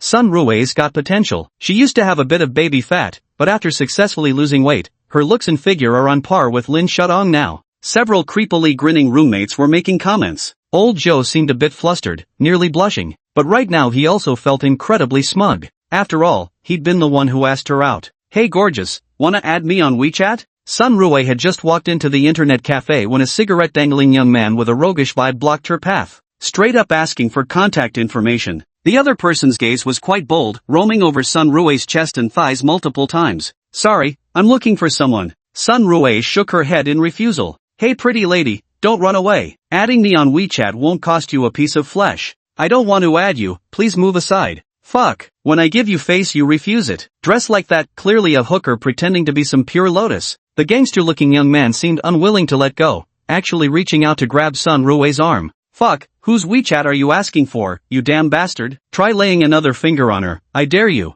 Zhou Haiquan abruptly stood up, his face twisted in rage. How could he tolerate some guy hitting on the girl he'd invited out right in front of him? Zhou Haiquan charged forward and delivered a flying kick. F***CKU, you little bastard, you dare hit me. The wannabe gangster was about to strike back when he noticed 3 more men approaching behind Zhou Haiquan, clearly all part of the same crew. 4 against 1? No chance. Damn right I hit you. You dare hit on my bros girl? Got a death wish or what? Xiong Tao roared with more bravado than actual courage. Fine, you've got numbers on your side, you win. The street-smart youth flicked away his cigarette and walked off as if conceding defeat. Pfft, thought he was so tough, turns out he's just a coward. Lao Zhou, impressive. Always seemed so mild-mannered, never expected you to be this solid in a pinch, throwing hands without hesitation. Now that's a real man. Old Chao and Old Xiong praised him one after another. Actually, it's nothing. Such people are just bullies who pick on the weak. Zhou Haiquan scratched the back of his head with an embarrassed expression. Then he glanced at Sun Rue, who knew Sun Rue's gaze was actually fixed on Chen Yuan. Chen Yuan, thank you for bailing me out earlier, and Haiquan too, thank you both. I don't think I actually did much just now. If you want to thank someone, thank Lao Zhou. Chen Yuan looked utterly confused. From beginning to end, he didn't even lift a finger, let alone say a word, he just stood silently behind Zhou Haiquan watching. Sun Rue is thanking all the wrong people, makes you question if there's something wrong with her damn head. At that moment, Su Lele walked over. Chen Yuan, maybe you guys should leave first. That guy is obviously a troublemaker, he won't let this go. Who knows, he might gather people to ambush you later. Su Lele made a somewhat reasonable point. Chen Yuan thought it best to avoid unnecessary trouble. If that guy really sent people to ambush them, they might very well end up being the ones at a disadvantage. Chen Yuan was just about to speak. Zhou Haiquan interrupted him with an unpleasant expression.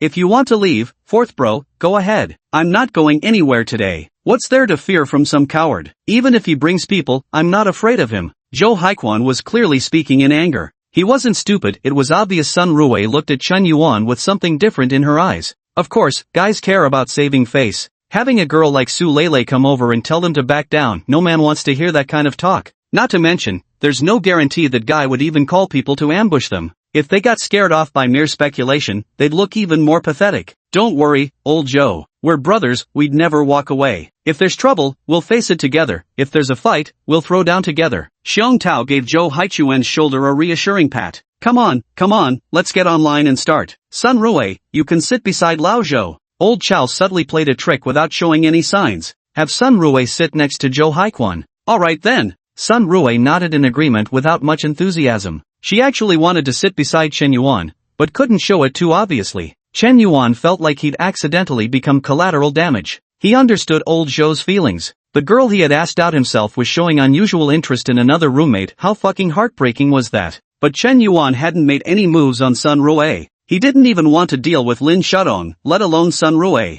Lele, could you go get us some bottles of water? It's no trouble. Chen Yuan patted Su Lele's head, clearly signaling his taken status, evidently planning to stand united with his dorm roommates through thick and thin. Alright then. Su Lele nodded shyly. Her current favorability towards Chen Yuan had reached a staggering 94 points, so his intimate gesture didn't repel her. On the contrary, it thrilled her beyond measure. By the way, brother Chen Yuan, don't forget you're coming to my place tonight. I'll be cooking for you personally. While delivering the water, Su Lele leaned close to Chen Yuan's ear and whispered words meant only for the two of them. Chen Yuan felt his bones go weak. The blood in his veins began to stir restlessly. He couldn't help feeling the weather was rather stifling. His eyes fell upon Su Lele's scorching figure, and he found it increasingly difficult to keep his gun under control. Let's game.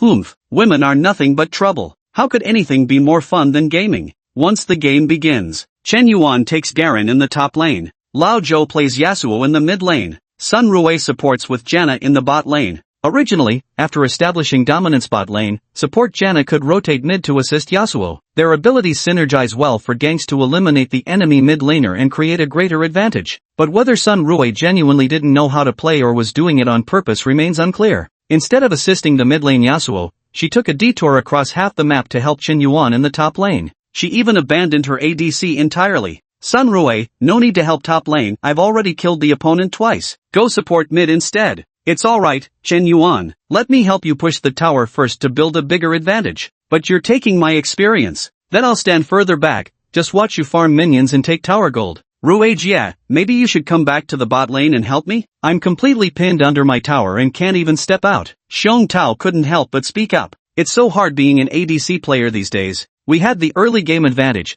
but still lost in the end. Everyone knows exactly why this happened. I was thinking about queuing up for another match, but just at that moment, over a dozen young men suddenly surged through the internet cafe's entrance. Some were tattooed, others had bleached blonde hair or crew cuts, a motley crew of all shapes and sizes. Yet every last one held a cigarette dangling from his lips. They wore the unmistakable look of thugs spoiling for a fight. One of the young men was the very thug Zhou Haichuan had kicked earlier. Fuck. A bunch of little bastards. Get the hell out here. Weren't you fuckers all cocky just now? Try acting tough again. I dare you. Chapter 027, Peerless Valor. A furious roar interrupted all the gaming-addicted youths in the internet cafe. The atmosphere was unbearably oppressive. Zhou Haichuan's face turned livid. Xiong Tao and Xiao Jinyan both shifted their gazes uncomfortably. Though they were young and full of fighting spirit, they weren't exactly delinquents accustomed to frequent brawls. At this moment, there were more than a dozen people on the opposing side. It was impossible not to feel a bit intimidated. Taozi, Lao Chao, you don't need to get involved in this. It was me who kicked him earlier. At worst, he'll just hit me back. What's a beating? It's not like it'll kill me. When it came to critical moments, Zhou Haiquan had a strong sense of loyalty and was prepared to shoulder the responsibility alone.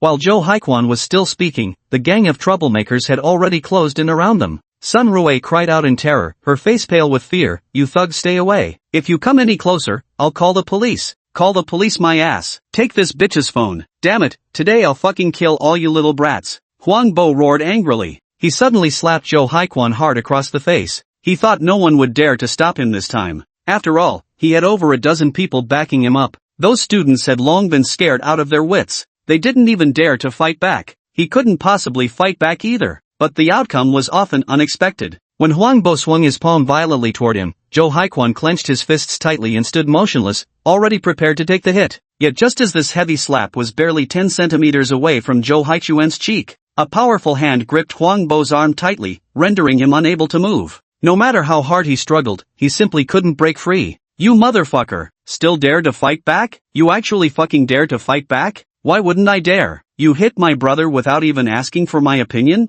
Chen Yuan responded with a tough attitude. What the hell kind of thing do you think you are? Bang! Before Huang Bo could finish speaking, Chen Yuan suddenly kicked him, sending him flying. Chen Yuan's strength has reached 19 points, twice that of a normal person. This kick sent Huang Bo flying 3 meters away, tumbling multiple times on the ground. It hurts like hell, damn it. Fuck, how dare you hit my bro? Let's get them together, beat these little shits to death. A burly man with a crew cut saw Huang Bo being beaten and immediately charged forward in uncontrollable rage. Chen Yuan didn't retreat but instead advanced alone, charging straight toward this gang of thugs. When strength and physical condition reach twice the level of an ordinary person, the combat power Chen Yuan possesses is definitely not as simple as 1 + 1 = 2. Superior physical condition meant he could take far more punishment. His immense strength means his punches hurt terribly. When Chen Yuan punches someone, they can't take it. When someone punches him, it doesn't faze him in the slightest. Now he's both tanky and deals massive damage. This time, Chen Yuan also wanted to test what kind of transformation the 20 enhancement points had brought him. Next,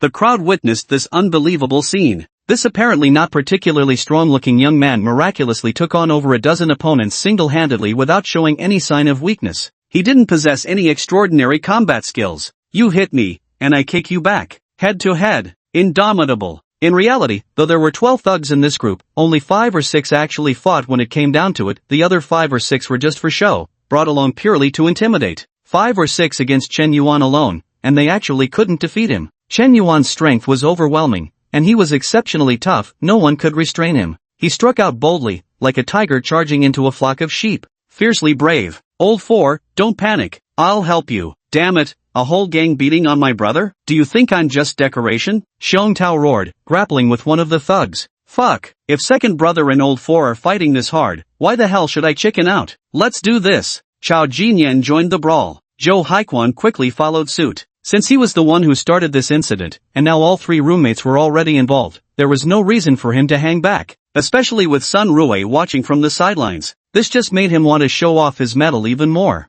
With the help of his 3 roommates, Chen Yuan became even more formidable. After all, being surrounded and attacked by over a dozen people was still somewhat disadvantageous. Now that the pressure was shared, he naturally fought even more fiercely, his momentum growing stronger. Yet it was all over in just a few minutes. A dozen or so people were sprawled out on the ground. A crowd of onlooking internet-addicted youths stood utterly dumbfounded. Who the hell is this guy? Damn, he's insane, taking on over a dozen by himself? Holy shit, I should have recorded this and posted it on my feed. It's mainly because he didn't use a knife. If he had, do you think he could still take on 10 people alone? Kid, could you stop being so argumentative? Would it kill you to admit someone's awesome? Chen Yuan, you're incredible. Sun Rui gazed at Chen Yuan with admiration. Her big eyes sparkled with little pink hearts. She never expected Chen Yuan to not only be wealthy but also such a skilled fighter. His extraordinarily heroic appearance from moments ago was now deeply imprinted in her mind. This man was simply too brave. So manly. She thought Lin Shudong was really acting like a fool. To think she missed out on such a perfect god-tier man.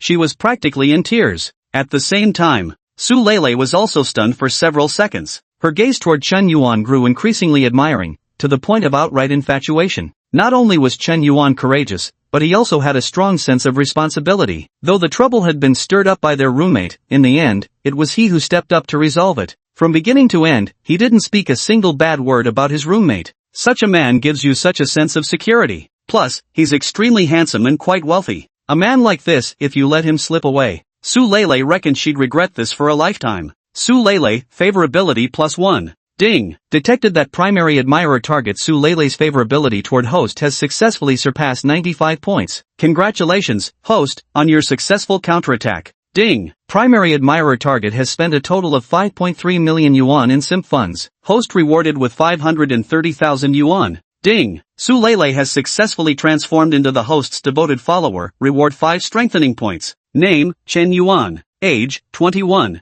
Height, 180 centimeters. Weight, 67 kilograms. Strength, 19. Constitution, 19. Spirit, 10. Agility, 9. Peak adult level is 10. Status, healthy. Skills, none. Enhancement points, 5. Host, please choose your enhancement direction. I choose to enhance agility, 5 enhancement points, all invested in agility. Ding. Enhancement successful. Host's current agility, 14 points. The next instant, a familiar warmth surged through my entire body. Chen Yuan felt his body growing lighter. His entire being had become much more agile. Earlier, when he'd clashed head-on with these hooligans, he'd seemed incredibly brave, but in reality, he'd taken quite a beating. He'd been punched 7 or 8 times and kicked over a dozen times. Fortunately, his robust physique allowed him to endure that brutal beating. Now with increased agility, light as a swallow, he was confident that if they fought again, he wouldn't suffer such humiliation nor endure over a dozen kicks. Chapter 028, Frenemies. Get lost. Don't let me see you again, or I'll beat you up every single time.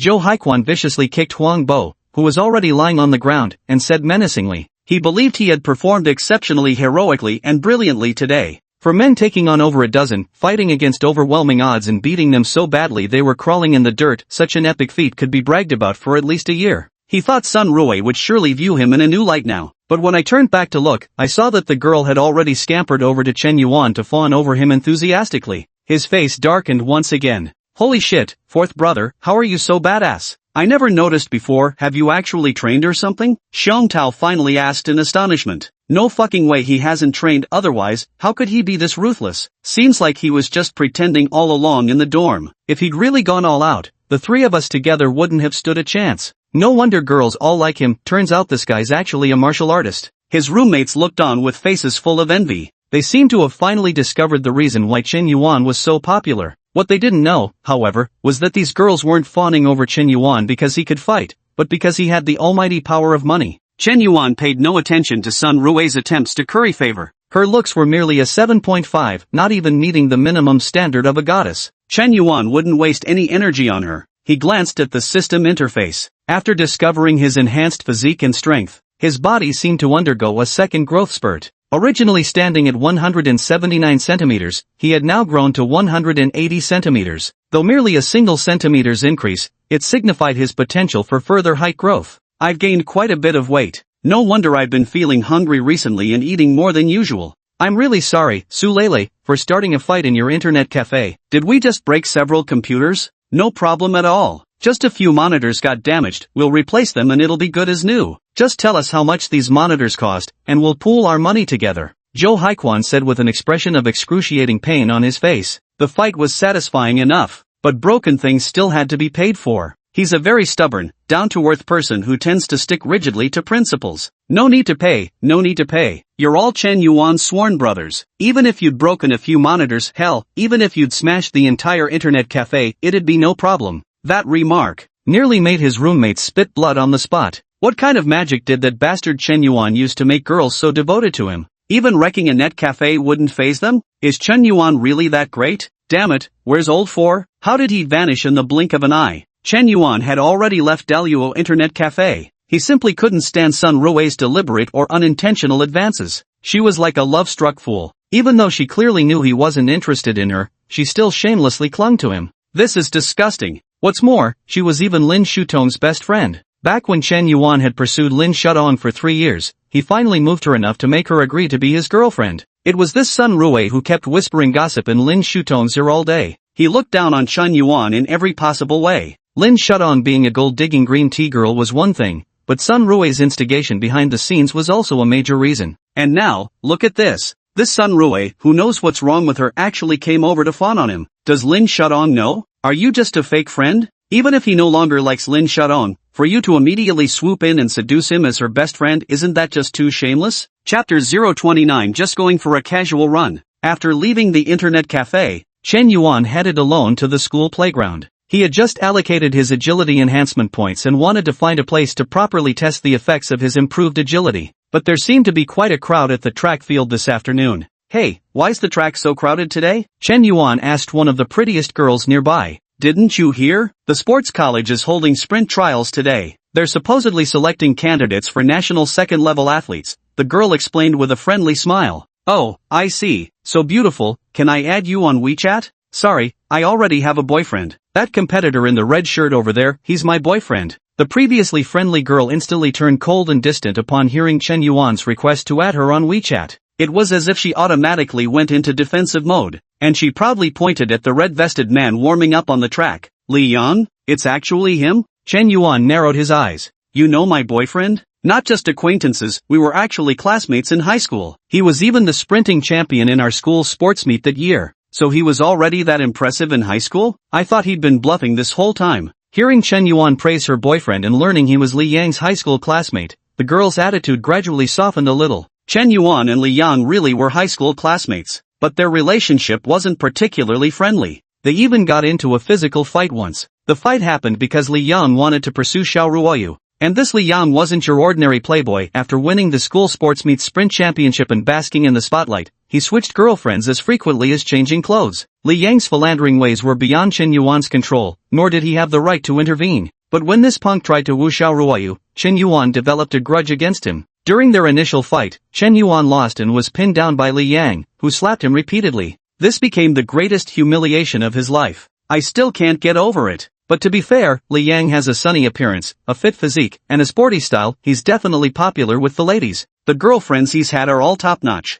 At that moment, a system notification suddenly sounded in Chen Yuan's mind. Ding! The licking dog operation has begun. Name, He Jiying. Age, 19. Height, 169 centimeters. Weight, 50 kilograms. Appearance score, 8.2. The girl's favorability towards the host, -5 points. Establish dog-licker relationship number 4. When the target female's affection toward the host exceeds 95 points, the counterattack succeeds, triggering a role reversal where she becomes the host's devoted admirer. Counterattack completed. Reward, 10% of spending on dog lickers. Bonus points awarded, 22 points. Reward skill, mastery of dance. What's going on? Did it actually bind me to a simp relationship? System, are you forcing me to steal Li Yang's girl? Chen Yuan shook his head. He used to despise playboys the most. Yet now he's become exactly what he hated back then. But why? Does it feel somewhat exhilarating? At this moment, Chen Yuan took a closer look at He Jiying. At first glance, he thought she was the prettiest girl on the entire sports field. Never imagined she could be this stunning. Her beauty score reaches as high as 8.2.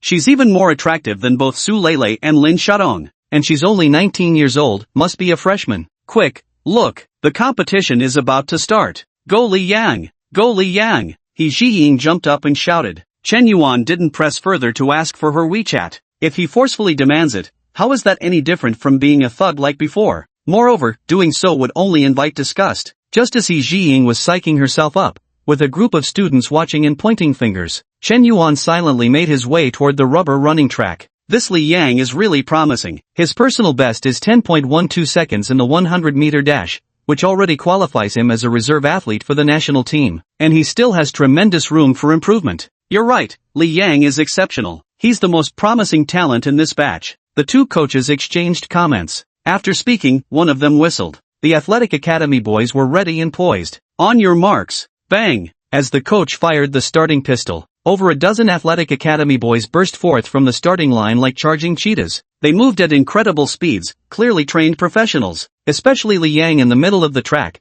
who was racing ahead of everyone. Both his speed and reflexes were nearly at the level of a national professional athlete. Wait a minute, who is that guy? Just as both coaches' gazes were fixed on Li Yang, a boy dressed in casual clothes suddenly chased forward from the track. Despite initially lagging behind the other athletes by 5 or 6 body lengths, he broke into a sprint. Against all odds, he overtook one physical education student after another with unbelievable speed. In the end, he crossed the red tape first, leaving Li Yang 2 or 3 meters behind. 9.63 seconds in the 100-meter dash. Oh my god, it's under 10 seconds. Holy shit, he was nearly a second slow at the start. If he gives it his all, isn't he world-class material? A genius, this is a genius. Hey, don't walk away. Would you be interested in joining the national team? The coach eagerly scurried after him to ask. I'm not interested. I was just running around for fun. Who knew these guys from the sports academy would be so weak? Chapter 030, Kid, are you full of questions? Classmate, which department are you from? I'm from the literature department.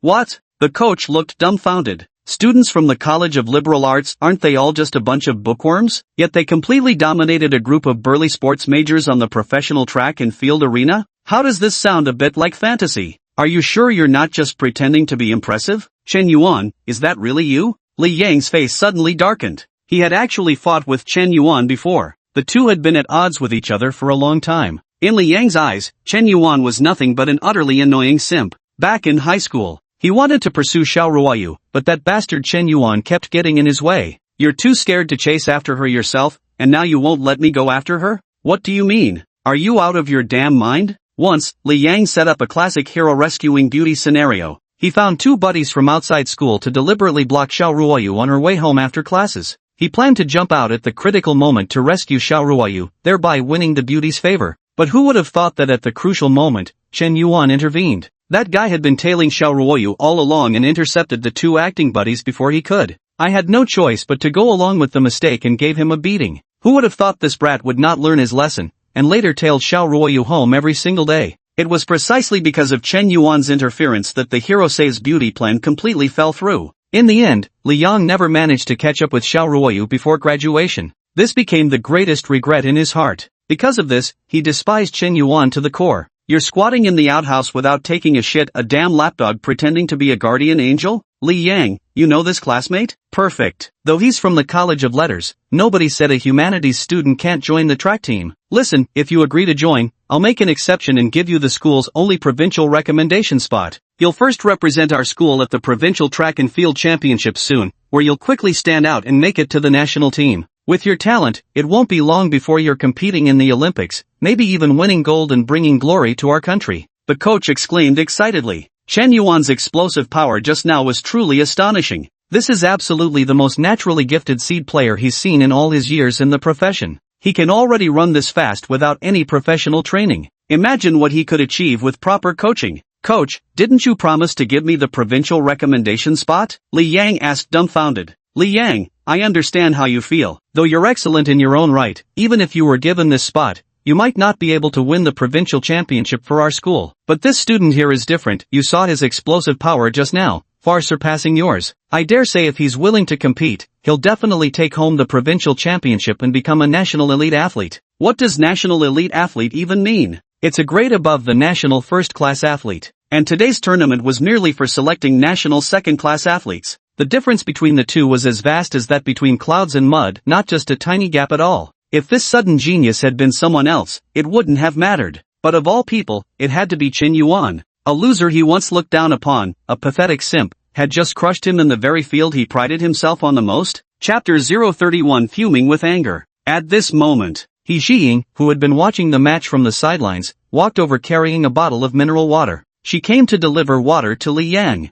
But she looked at Chen Yuan with surprise and said, "So you're actually this amazing? You were running so fast just now, even faster than my Li Yang." He Jiying, affection +5. He Jiying, affection +5. He Jiying, affection +5. Because of Chen Yuan's performance just now, He Jiying's favorability toward him didn't just rise from -5 points, it shot up to a +10. After all, a truly talented person can naturally make a girl feel favorable without even trying. Admiring the strong is a woman's nature. But when Li Yang heard this, he almost exploded with rage. The coach wanted Chen Yuan to join the track and field team, replacing his position and representing the school in the provincial track and field competition. He had nothing to say. After all, it wasn't his decision to make. He could only swallow his pride. But Xia Ying wasn't just his girlfriend. How dare they say Chen Yuan was better than him right to his face? Who is this? It's Chen Yuan. How could that loser Chen Yuan possibly be better than me? Track and field was the field where he took the most pride. Being the sprint champion was a title he wore with pride. He could accept people pointing out his other flaws. But the one thing she could never accept was losing to others in sprinting. Yet now, her own boyfriend was saying right in front of everyone that she wasn't as good as that pathetic loser? Unacceptable. Absolutely unacceptable. Li Yang was completely losing it. What do you mean, He Jiying? Saying he's better than me, in what way is he better? Am I really such a disappointment in your eyes? Not even worthy compared to Chen Yuan? If you think he's so amazing, why don't you just go be with him then? Li Yang shouted angrily. Of course, these words were just spoken in anger. He regretted them the moment they left his mouth. You yelled at me? You actually yelled at me? You weren't like this when you were pursuing me. Has your true nature surfaced in less than a month? I never thought you were this kind of person. Chen Yuan is your high school classmate. He even complimented you earlier for being the school sports meets sprint champion. And you? You're not even as fast as him in the first place. What right do you have to take your frustration out on me? He Jiying's eyes welled up with tears. She pointed at Li Yang accusingly, her face full of grievance. Though she appeared gentle and amiable, soft and delicate, her temperament was somewhat spoiled and unreasonable. Nowadays, women generally hold higher status. Not to mention someone like Ying, who's both beautiful and has a great figure, her status is even higher. She's not the kind of woman who just takes insults without fighting back. If you, Li Yang, don't treat me well, there are plenty of other men who will. Li Yang was already somewhat regretting the angry words he had just spoken, but He Jiying not only failed to recognize her own mistake, she actually added fuel to the fire, repeatedly claiming that Chen Yuan could run faster than him. Did Chen Yuan really praise him as a sprint champion? Is that praise? It's clearly sarcasm. And when was this supposed praise given? Have you two communicated privately already? Hey Jiying, don't go too far, I've been putting up with you for too long. Fine, Li Yang, you're really something. You were competing, I came to bring you water out of kindness, and not only were you ungrateful, but you lose the match and take it out on me. Are you even a man? If you were really a man, you'd go win against Chen Yuan. Go prove yourself. I don't know if I was blind back then, how else could I have fallen for someone like you? He Jiying grew angrier the more she spoke. She was thoroughly furious too. Enough. Stop arguing. Is it really worth making such a big fuss over such a small matter between young lovers? Li Yang, you should be more magnanimous, that's what makes a real man. The coach casually mediated between them, then turned to Chen Yuan and said, by the way, Chen Yuan, have you made up your mind about joining the track team? No, forget the track team. I've got something to take care of. I'm off. With that, Chen Yuan walked off the field without even turning his head. He came in a hurry, and left in a hurry, only leaving behind a mysterious silhouette for others to gaze upon. No way! Such a talented person not joining the track team would be such a waste, it'd be a loss for China's sprinting community. I must persuade him thoroughly. Coach Sun, maybe you should talk to the school administration, while I go have an in-depth discussion with his academic advisor about this student. Alright, let's do it. While the two coaches were discussing matters between themselves, a rift had already formed in the relationship between Li Yang and He Jiying. At the same time, likewise, two girls in the audience filmed the just concluded sprint race, edited a short Douyin video with a caption, and uploaded it. The caption read, a track and field sprint competition at school, a guy accidentally entered the track and displayed devilish speed. Chapter 032, Keyboard Warrior. Ching, do you think this video will go viral? Liang Xiaoqin, who posted the Douyin video, asked with a smile. I don't know if it'll go viral, but that guy is seriously amazing. A literature major actually outrunning the entire track team from the sports college by such a huge margin, it's like he's possessed by Lu Xiang or something. Ha, I was originally just planning to film a regular match video, who knew a legendary player would suddenly show up. Two girls laughed as they chatted. They didn't really expect this video to go viral either. I just took that video casually for fun. After successfully uploading the video, they simply left it unattended. Meanwhile, elsewhere, Chen Yuan had just walked away from the school playground. Roommate Lao Chao's phone call came through. Hey, Lao Si, where the hell are you? Why'd you sneak off alone? I just came out to clear my head. You saw what happened earlier, right? Old Joe seems to have some issues with me now. Could you explain it to him for me? I really have no interest in that Sun Rue. Actually, anyone with common sense can see you're not interested in Sun Rue,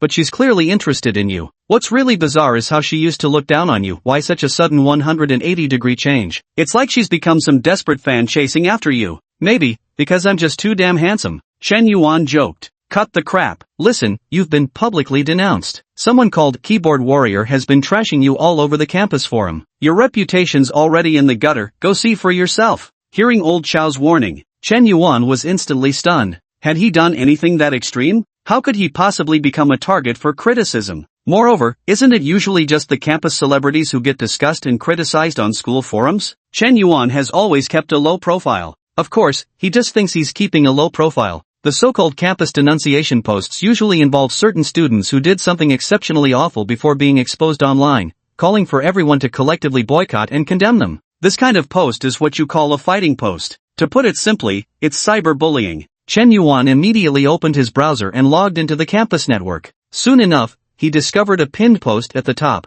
This post was made this morning, but in just half a day, the comments have already reached over 1,000. It's a lengthy post. The content of the post reads as follows. In reality I remain silent, online I throw heavy punches. Had heaven not sent me, the keyboard warrior, the path of trolling would stretch endless as the night. With one keystroke I open heaven's gate, with another I slay celestial beings. Along with words I challenge 3,000 emperors, wielding twin keys to conquer 13 realms. At the pinnacle of immortality, towering above the mortal world, where my keyboard exists, there shall be heaven. The great river's keys descend from heaven. With a single keystroke I dominate the world, pierce the mortal dust, slaughter all immortals. Keys in hand, I sever the 9 heavens. If no true immortal exists in this world, I'll wield my keys to become one. Today, I, the keyboard warrior, return to the realm of mortals. For the sake of justice, exposing this shameless scumbag. This man, named Chen Yuan, is currently a junior student at the College of Liberal Arts, Hunan University. Outwardly naive and honest, but utterly shameless behind the scenes, heartless and treacherous, dating 3 girls simultaneously.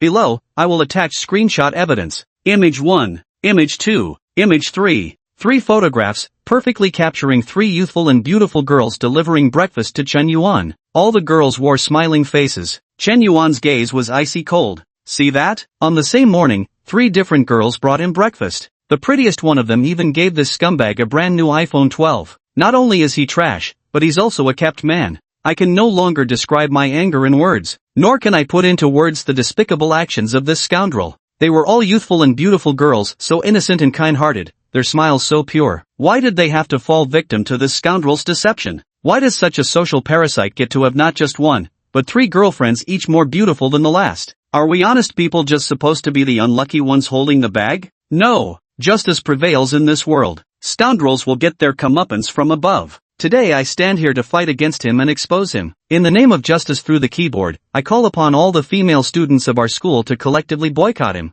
I hope this post can be pinned to the top so that more people will see it. From now on, whenever you see scumbag Chen Yuan, no one else will be deceived by him. Justice may be delayed, but it will never be absent. Signed by the keyboard warrior. After reading this battle post, Chen Yuan was utterly speechless. This is completely twisting the truth. What the hell did I ever do to you? You don't even know the full story, yet you're spewing nonsense right away? And of all things, your writing is so damn eloquent I can't even figure out how to argue back. Truly a keyboard warrior through and through. Your style, the way you insult, hell, you could write a freaking novel with those skills. After reading this post, Chen Yuan glanced at the comments below again. So scummy, utterly despicable. Keyboard warrior, I stand with you. Damn dog, beast, trash, always toying with girls' emotions. Men are all disgusting. Hey sis upstairs, don't drag innocent people into this. I admit the guy in the picture is kinda handsome, but not drop-dead gorgeous or anything. Meanwhile, the 3 girls are each more beautiful than the last. The final one is absolutely stunning, ridiculously gorgeous. How on earth did he pull that off?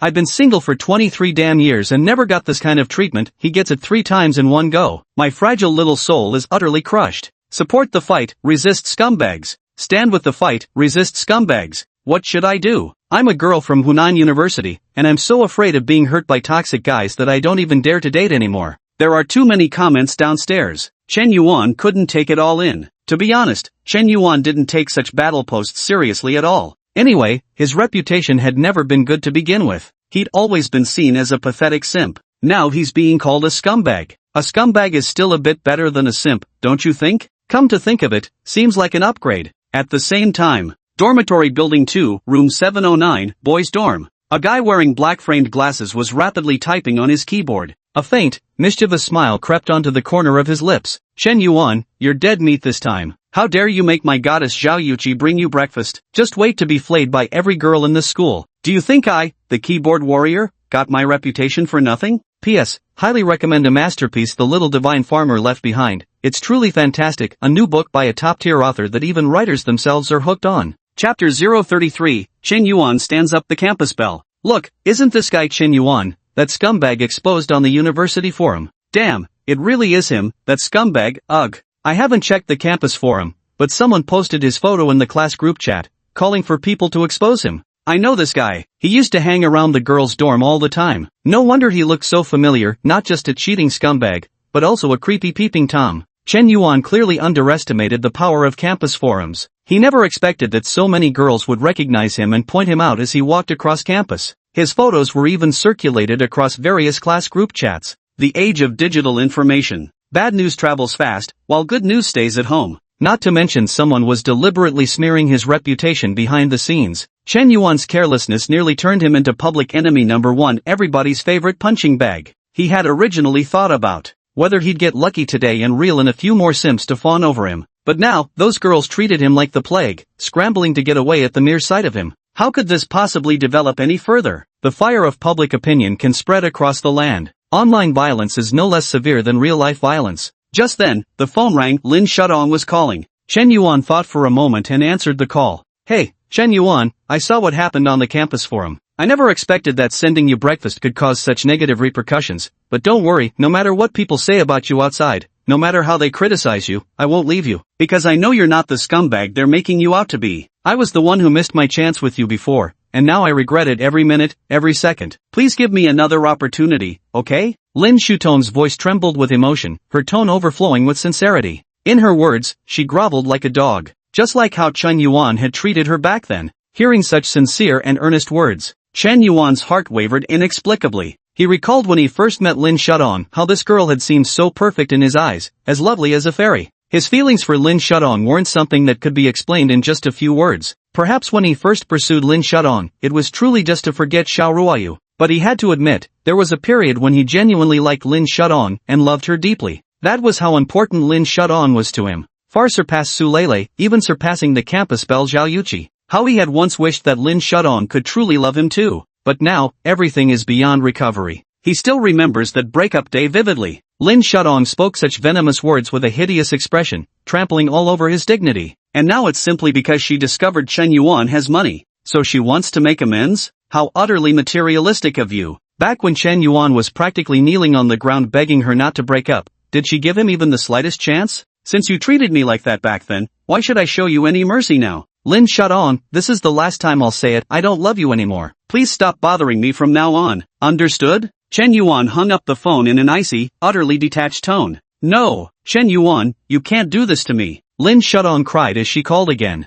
Chen Yuan rejected the call. She called yet again. Chen Yuan simply turned off his phone. Beep, the number you dialed is currently switched off. Please try again later. Listening to the automated voice over the phone, Lin Shutong's phone fell to the ground. At this moment, she felt as if a needle were piercing her heart. It was as if all her strength had been drained away in an instant. Why does my heart hurt so much? It hurts. Lin Shudong was crying, weeping uncontrollably. Never in over 20 years had she felt such heart-wrenching pain. She had truly fallen in love with Chen Yuan. Why can't you just give me one chance? I love you, I truly fell in love with you. Lin Shudong shouted through her tears. She sat alone on the roadside, crying non-stop to a phone that wouldn't connect. The despair was heartbreaking. After Chen Yuan turned off his phone, he too was feeling somewhat gloomy. This time, he acted with remarkable decisiveness. A man must eventually learn to grow up. He can't remain tender-hearted forever. Learning to say no is merely about protecting oneself from harm. Yet, there's always been this lingering emptiness in my heart. Chen Yuan walked into a restaurant, ordered over 10 dishes, and indulged in an extravagant feast. Sometimes, filling your stomach can temporarily fill the void in your chest.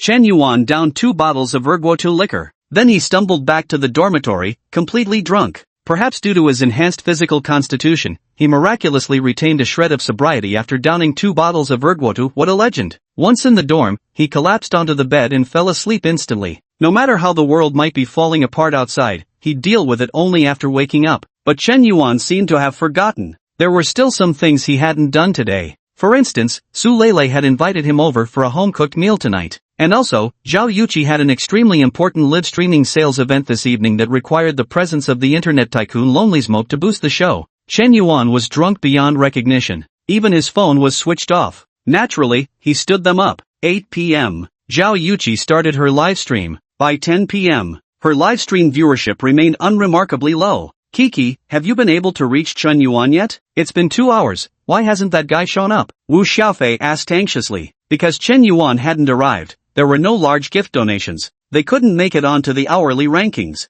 Zhao Yuqi had already been live streaming for 2 hours, but the viewership in her channel barely exceeded 2,000. Compared to the 300,000 online viewers from previous days, the difference was like night and day. The live streaming sales orders aren't performing particularly well either. I talked to him this morning and he agreed perfectly fine. How was I supposed to know he'd stand me up? Zhao Yuqi was practically fuming with rage. As the prestigious campus belle, whenever she used to ask those boys to do something for her, wouldn't they scramble to get it done with just the slightest hint from her? Today's live stream is for a very important advertising client of hers. It all depends on the live broadcast performance and product sales. This concerns her personal traffic evaluation and future development potential. All this was done to confirm the matter. That morning, she personally went to deliver breakfast to Chen Yuan and even gifted him an iPhone as a token of her appreciation. But Chen Yuan stood her up. How outrageous. Maybe Chen Yuan had some urgent matter to attend to and couldn't spare a thought for me at the moment. His phone was unreachable, and he didn't reply to my WeChat messages. He must have been dealing with something important.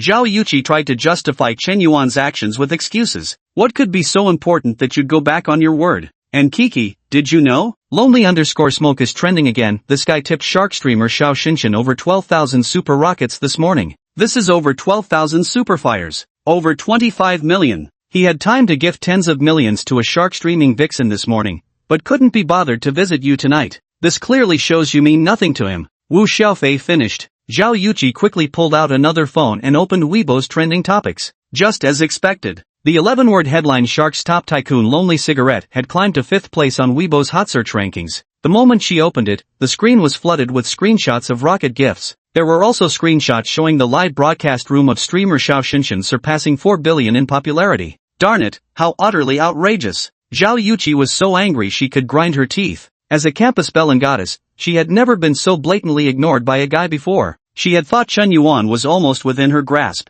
There's no escape from the palm of her hand. But who would have known? Chapter 034, a barrage of messages. Chen Yuan didn't take her seriously at all. This sense of being undervalued was precisely what drove Zhao Yuqi to the edge of madness. It filled her with an overwhelming frustration. She would start questioning whether her charm had somehow diminished. Yet Chen Yuan had been willing to pour his heart out for someone like Lin Shadong. Why isn't she treated seriously when it comes to her? Is she really less important than Lin Shadong? Girls tend to be more competitive with each other. The prettier the girl, the more she loves to compare. If Chen Yuan had satisfied Zhao Yuqi's demands today, genuinely continuing to send her gifts and boosting her popularity, then Zhao Yuqi would always believe that Chen Yuan was under her control. No matter how wealthy this man was, wouldn't he still have fallen at her feet? From a psychological perspective, everyone is born with an innate instinct for self-sabotage. Subconsciously, she believes that anything easily obtained can't possibly be the best. What remains out of reach is always the most precious. The less you prioritize her, the more she craves your attention.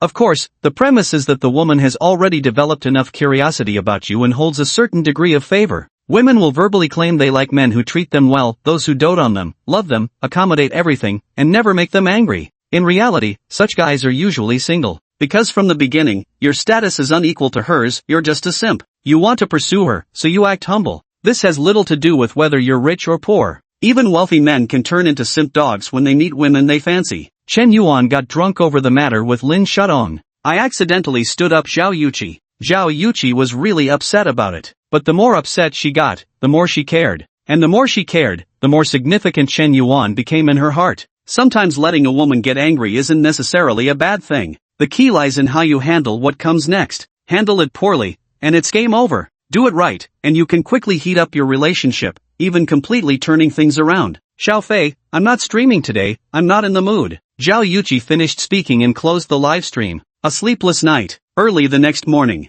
Chen Yuan stretched comfortably. He picked up his phone to check the time. Damn, why is it turned off? No, I think I was the one who turned it off. Wait a minute, I think there was something important I didn't do yesterday. With this thought, Chen Yuan immediately sat up from his bed. He gazed at the bright morning light streaming through the window. Chen Yuan's heart sank. Holy crap, I stood up Jiaoyuki Zhao, the campus belle. And Su Lele invited me to dinner at her place at 8 p.m. yesterday. It's already next morning now? I actually stood up two beautiful women? Damn it! Chen Yuan vigorously patted his somewhat groggy head. Drinking causes trouble. What a golden opportunity we missed yesterday. At this thought, Chen Yuan quickly turned on his phone. Just seconds after powering it on, suddenly, a string of notifications popped up. There were over 20 missed calls and more than 300 WeChat messages. Lin Shadong, Su Lele, and Zhao Yuqi had all called him. Even Sun Rui's call was there too? He'd deal with the missed calls later. Chen Yuan opened the WeChat messages first. Lin Shadong, Chen Yuan, why aren't you answering my calls? Chen Yuan, I'm so heartbroken. I truly know I was wrong. Please, I beg you, don't treat me like this. Only now have I realized that I truly can't live without you. Don't ignore me.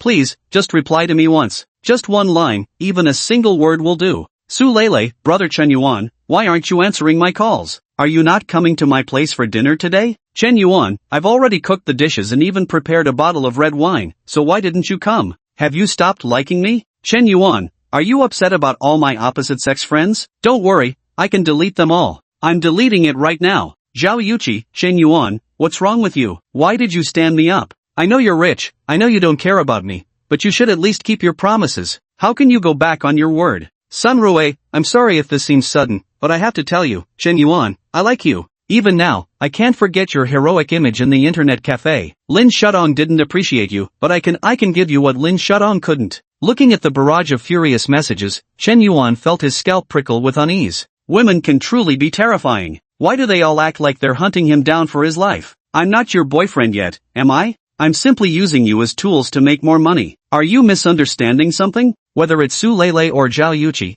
Chen Yuan's intentions have been simple from the start. He merely regarded them as tools to extract money from simps. The money's spent now. But why do you want to talk feelings with me? Do you all prefer discussing emotions with the wealthy and money matters with the poor? Could we just fix the standard and stick to discussing one thing only? And this Sun Rui, she's even more baffling. Annoying. Waking up first thing in the morning to a girl pestering me, how miserable. Chen Yuan couldn't help but voice his complaint. Fourth brother, are you fucking asking for a beating? Spouting such beastly words first thing in the morning, didn't you notice there are still 3 single dogs in our dorm? Yeah, too damn beastly. I propose we kick this bastard out of room 503. Seconded. Double agreement here. At this moment, another message came through from Chen Yuan's WeChat. Boss Yan, it's Xiaohong here. Yesterday we agreed you'd come check out the apartments today. Any idea what time would work for you? This message was from Hong Yuan Xiao. Chen Yuan remembered there was indeed an arrangement to view the properties today. It's Mr. Hong. I'm free today. Send me your location and I'll grab a taxi to meet you right away. Taxi? Hong Yuan Xiao sent a question mark.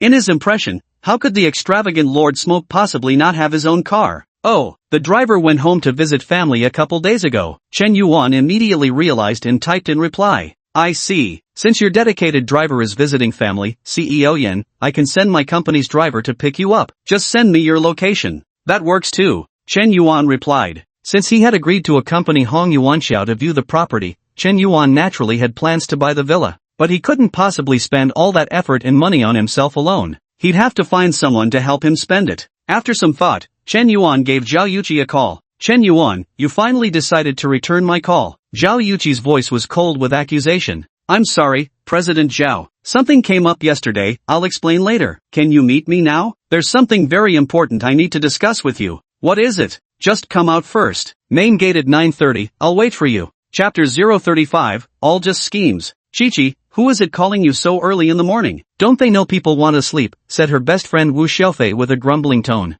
It's Chen Yuan. He asked me to meet him at the school's main gate at 9:30. Seems like he wants to explain about standing me up yesterday. Zhao Yuqi reported truthfully. Who? Chen Yuan. So this guy finally decides to show his face. Chi-Chi, you absolutely can't let this go easily, otherwise this jerk will think he can get away with anything. You must make him understand the severe consequences of offending a woman, especially when he's offended our campus belle. That makes it completely unforgivable. Wu Xiaofei ground his teeth, looking utterly indignant. So what should I do then? Zhao Yuqi asked. It's simple. Didn't he arrange to meet you at 9:30? Then show up at 10:30 or even 11:30. Let him stew in anticipation for a few hours. Let's see how sincere his apology really is. Wu Xiaofei came up with a lousy idea. Zhao Yuqi, however, nodded in deep agreement. Well then, let's do it. Who told him to stand me up yesterday? Today, I'll intentionally be 2 hours late to really get back at him. Zhao Yuqi said angrily. After speaking, she immediately started applying her makeup.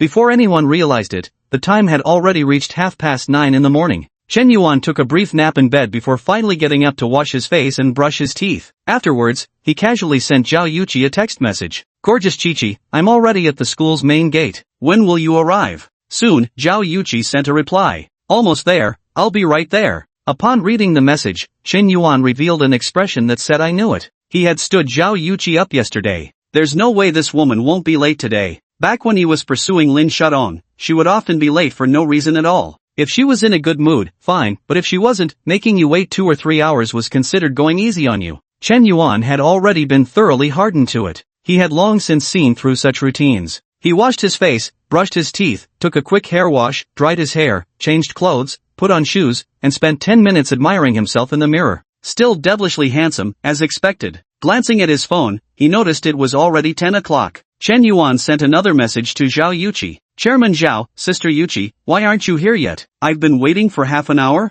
Coming soon, almost there. Yet another identical reply came back. Chen Yuan chuckled. Yeah right, as if I'd believe that nonsense. Chen Yuan slowly made his way downstairs and strolled unhurriedly to a noodle shop on the back street near the school. He ordered 2 bowls of hot dry noodles, 2 cups of soy milk, 2 eggs, plus a basket of steamed pork buns. He's been eating a lot lately. He can finish a breakfast meant for 3 people in one sitting. Chen Yuan ate heartily while messaging Zhao Yuqi between bites. Yuchi dear, Yuchi great one, I've been waiting for you for almost an hour, when are you coming? I know what I did yesterday was wrong, but you can't be this late, can you? I really have something very important to discuss with you today. Sent 2 messages in a row. Chen Yuan looked like he was about to lose his patience. Xiaofei, Chen Yuan has been waiting for almost an hour now. He's probably learned his lesson by this point, we shouldn't go too far. I'll head out right away, it'll take me 20 minutes just to get from here to the school's main gate. Zhao Yuchi said. No way, you're getting impatient after just 1 hour? You mustn't spoil him. Men like this need to be taught a proper lesson, otherwise he'll dare stand you up again next time. You're Chi-Chi, the campus belle, you've got plenty of admirers. So what if Chen Yuan has money? Does having money mean he can do whatever he wants? You need to make him understand you're different from other girls, money won't earn him special treatment from you. He needs to show genuine sincerity. Seeing Zhao Yuchi softening, Wu Xiaofei immediately launched into persuasion mode.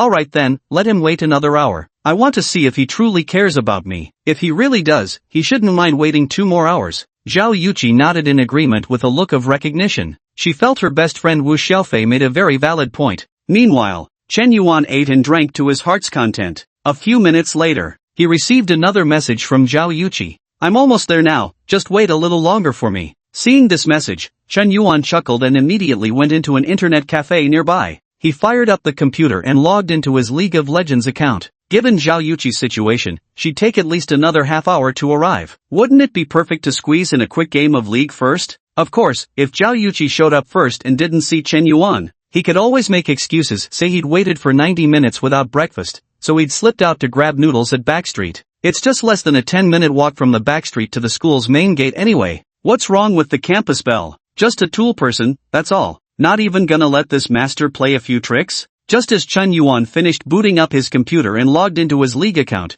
an unfamiliar phone number called in. Chen Yuan pressed to answer. Hello, may I speak to Chief Yan? I'm Xiao Lu, Chief Han's driver. I've arrived near Hunan University as per the location you sent. When will you be arriving? How about this, Xiao Lu, drive the car to the roadside by the main gate of Hunan University first. I should be there in about 40 minutes to an hour. Alright, Boss Yan, my license plate number is ZA12345. Lu swiftly drove a Rolls-Royce Phantom and soon parked it by the roadside right in front of the school's main gate. Boss Hong had emphasized that this Boss Yan was a highly important client, someone with an extremely formidable background. Whatever requests he made, Lu had to comply without question, and he absolutely had to maintain a respectful attitude. Not to mention making him wait just an hour. Even if he had to wait half a day, he'd have no choice but to obediently follow orders. Chen Yuan hung up the phone. I randomly picked a rocktop lane and started playing the game. In this game, I was almost beaten like a dog in the early stage. In the late game team fight, Malphite played an extremely crucial role, especially with his ultimate in the final clash,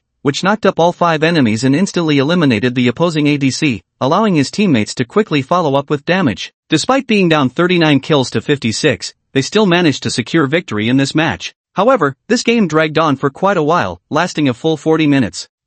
It's about time. Chen Yuan took out his phone and began texting Zhao Yuchi. Your Highness Yuchi, I've been waiting longingly, when will you finally arrive? Almost there, I've already left the house. Seeing this message, had Chen Yuan truly taken it literally and foolishly waited at the school gate for 2 hours, I'm probably going to be so pissed that I'll spit blood. But now, he's as steady as a rock. Log out of the game. Shut down. Chen Yuan started heading towards the meeting spot. Just arrived at the school gate, Chen Yuan didn't spot Zhao Yuchi, but instead saw 2 familiar faces. It was none other than Li Yang and He Zhiying. The 2 seemed to have reconciled and were back on good terms. Li Yang, did you see that car? A Rolls-Royce Phantom, seems like a luxury ride worth over 6 million. What's the big deal? People who drive this kind of car are usually just chauffeurs. The real big bosses always sit in the back. Li Yang said with a tinge of jealousy. Yeah, I wonder what kind of rich person could afford a car like this. He Zhiying took out her phone and started taking pictures. At that moment, Li Yang spotted someone he absolutely despised walking toward them.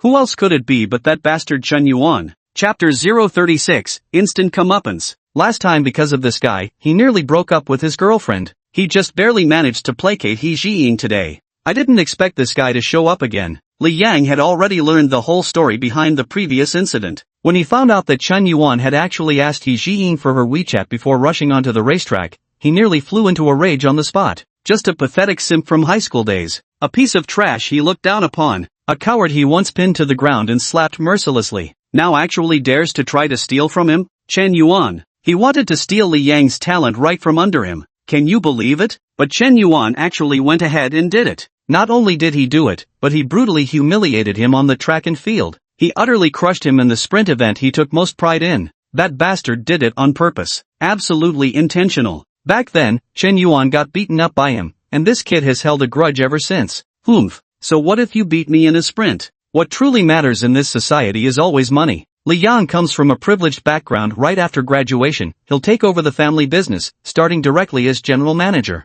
You're just a poor loser, Chen Yuan, licking boots. What makes you think you can compete with me? Well, if it isn't my old classmate. Your performance yesterday really made me see you in a new light. You seem to be heading somewhere. Can I give you a ride? Li Yang chuckled lightly, as if he'd completely forgotten his furious outburst from the day before. Casually, he pulled out a set of car keys. Beep. A BMW 7 Series sedan ahead suddenly flashed its lights twice. This was a luxury car worth nearly $1,000,000. Originally his father's car, he'd driven it out today to take his girlfriend for a spin. I didn't expect to also show off in front of Chen Yuan, by the way. This is truly an unexpected bonus. Today, he must make this performance absolutely flawless. He's going to make Chen Yuan feel inferior every time they meet from now on. A simp will always be a simp. Do you really think you can defy the heavens? No need, Li Yang. I already have plans with someone today. Chen Yuan replied in a calm tone. After speaking, he took out his phone and sent a text to Xiao Lu. Chen Yuan, do you also have plans with someone? That works out perfectly then. My car still has 2 extra seats. Let's go out for a barbecue together. After all, we're old classmates. We should catch up and bond more when we have the time. Li Yang wrapped his arm around He Jiying's waist, the smirk on his lips growing more pronounced. He was already basking in the thrill of showing off. He felt he had not only regained his lost dignity in front of He Jiying.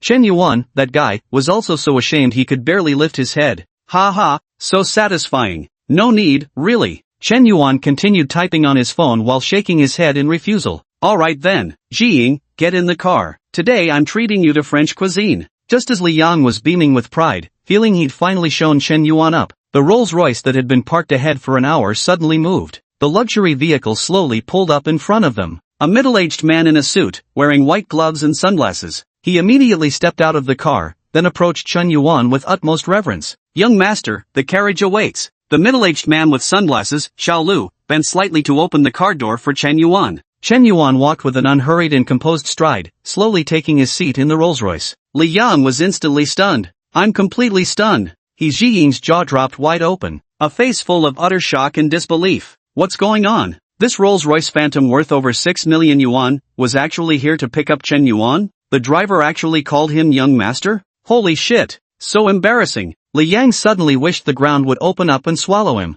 Just moments ago he was still showing off his luxury car, never expected to be proven wrong instantly. So embarrassing. What complex emotions Li Yang might be experiencing now, Chen Yuan couldn't care less. He just unexpectedly discovered. Not only did He Jiying's favorability towards him suddenly start soaring rapidly again. He Jiying, favorability +5. He Jiying, favorability +5. He Jiying, favorability +5. Just by casually getting on this vehicle, He Jiying's favorability toward him increased by 15 points, now reaching a total of 25 points. It had to be said, this was an unexpected gain. Jiying, let's go. Li Yang had already completely lost his cool. He gripped He Jiying's hand forcefully and practically dragged her into that BMW 7 Series. He Jiying turned back to look several times. She originally thought Li Yang's car was impressive. After all, a BMW 7 Series already counted as a luxury vehicle. He was only a junior in college, yet he could already drive such a fine car. Among their classmates, hardly anyone else could manage that. But glancing back at the Rolls-Royce Phantom that Chen Yuan boarded, and hearing the driver call out, young master, it was impossible not to let one's imagination run wild. Chen Yuan's background was clearly far from ordinary. Li Yang, I think you should learn from Chen Yuan in the future. Look at how outstanding he is, yet he remains so humble. You're just too fond of showing off, and now you've made a fool of yourself. He Jiying couldn't help but criticize.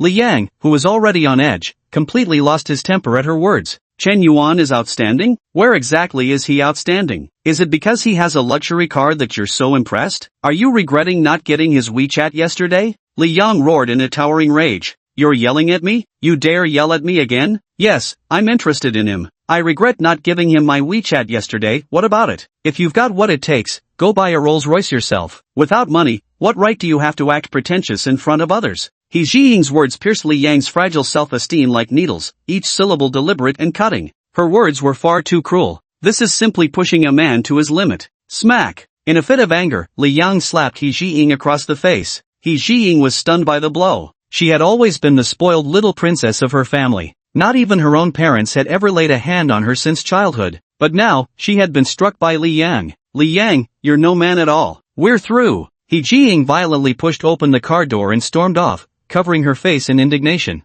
This time, Li Yang did not chase after her. He felt that He Jiying's words had gone too far this time, absolutely beyond what he could endure. No matter how beautiful a woman is, she shouldn't repeatedly challenge a man's pride, especially when they elevated Chen Yuan while belittling him, Li Yang. This was nothing short of an insult to him. Li Yang sat in the car, lit a cigarette, and took a deep, forceful drag. He still couldn't quite wrap his head around it. Why has this loser simp Chen Yuan suddenly become so awesome? Was he just pretending all along? At that moment, the campus belle Zhao Yuqi finally arrived fashionably late. Isn't that Zhao Yuqi? What luck to randomly bump into the school's second-ranked campus belle. Humph. If you, He Jiying, want to break up, then let's break up. Once I win Zhao Yuqi's heart, what will you, He Jiying, even be worth? Li Yang made up his mind. He would pursue the most beautiful girl. When the old man lost his horse, who could have guessed it was a blessing in disguise? Chapter 037 Visiting the Villa. Zhao Yuqi wore a modest academic-style fairy dress today, though not brightly colored. It accentuated her refined and pure aura. Complemented by delicate makeup, her bright eyes and pearly teeth showcased her natural beauty. She resembled a snow lotus atop the heavenly mountains, admired from afar but untouchable.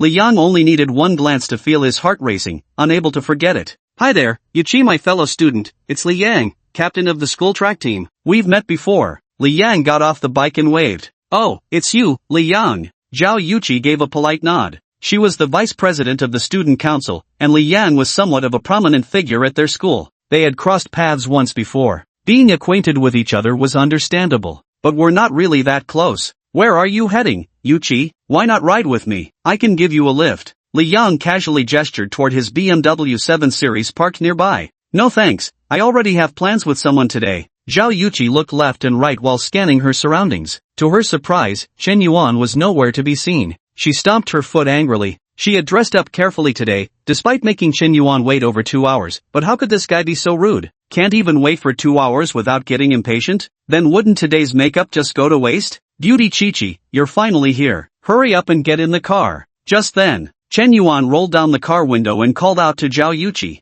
Zhao Yuqi turned her head to look. She spotted Chen Yuan already sitting in a car, and not just any car, but a top-of-the-line Rolls-Royce Phantom luxury vehicle. She froze momentarily before quickly composing herself. Given Chen Yuan's extravagant generosity, Zhao Yuqi had long suspected he came from an affluent family, although he was riding a broken bicycle last time. But it's totally normal for someone to have a luxury car. Just like that, Zhao Yuqi completely ignored Li Yang, as if he didn't exist at all. Chen Yuan, sorry to keep you waiting for so long. Zhao Yuqi apologized while naturally getting into the car. Li Yang was dumbfounded yet again. He had originally wanted to regain some ground and salvage his dignity in front of Chen Yuan by taking the opportunity to chat with the campus belle. Who would have thought I'd be proven wrong again? This is too hard. It's really too difficult. One embarrassment a day just isn't enough. You actually lost twice in a row? Trying to show off but ending up the fool. This time, the humiliation reached epic proportions. This piece of crap BMW, I swear I'll never drive it out to show off again. After Zhao Yuqi boarded the car, the Rolls-Royce that had been parked at the school gate for a long time finally departed slowly. Inside the car,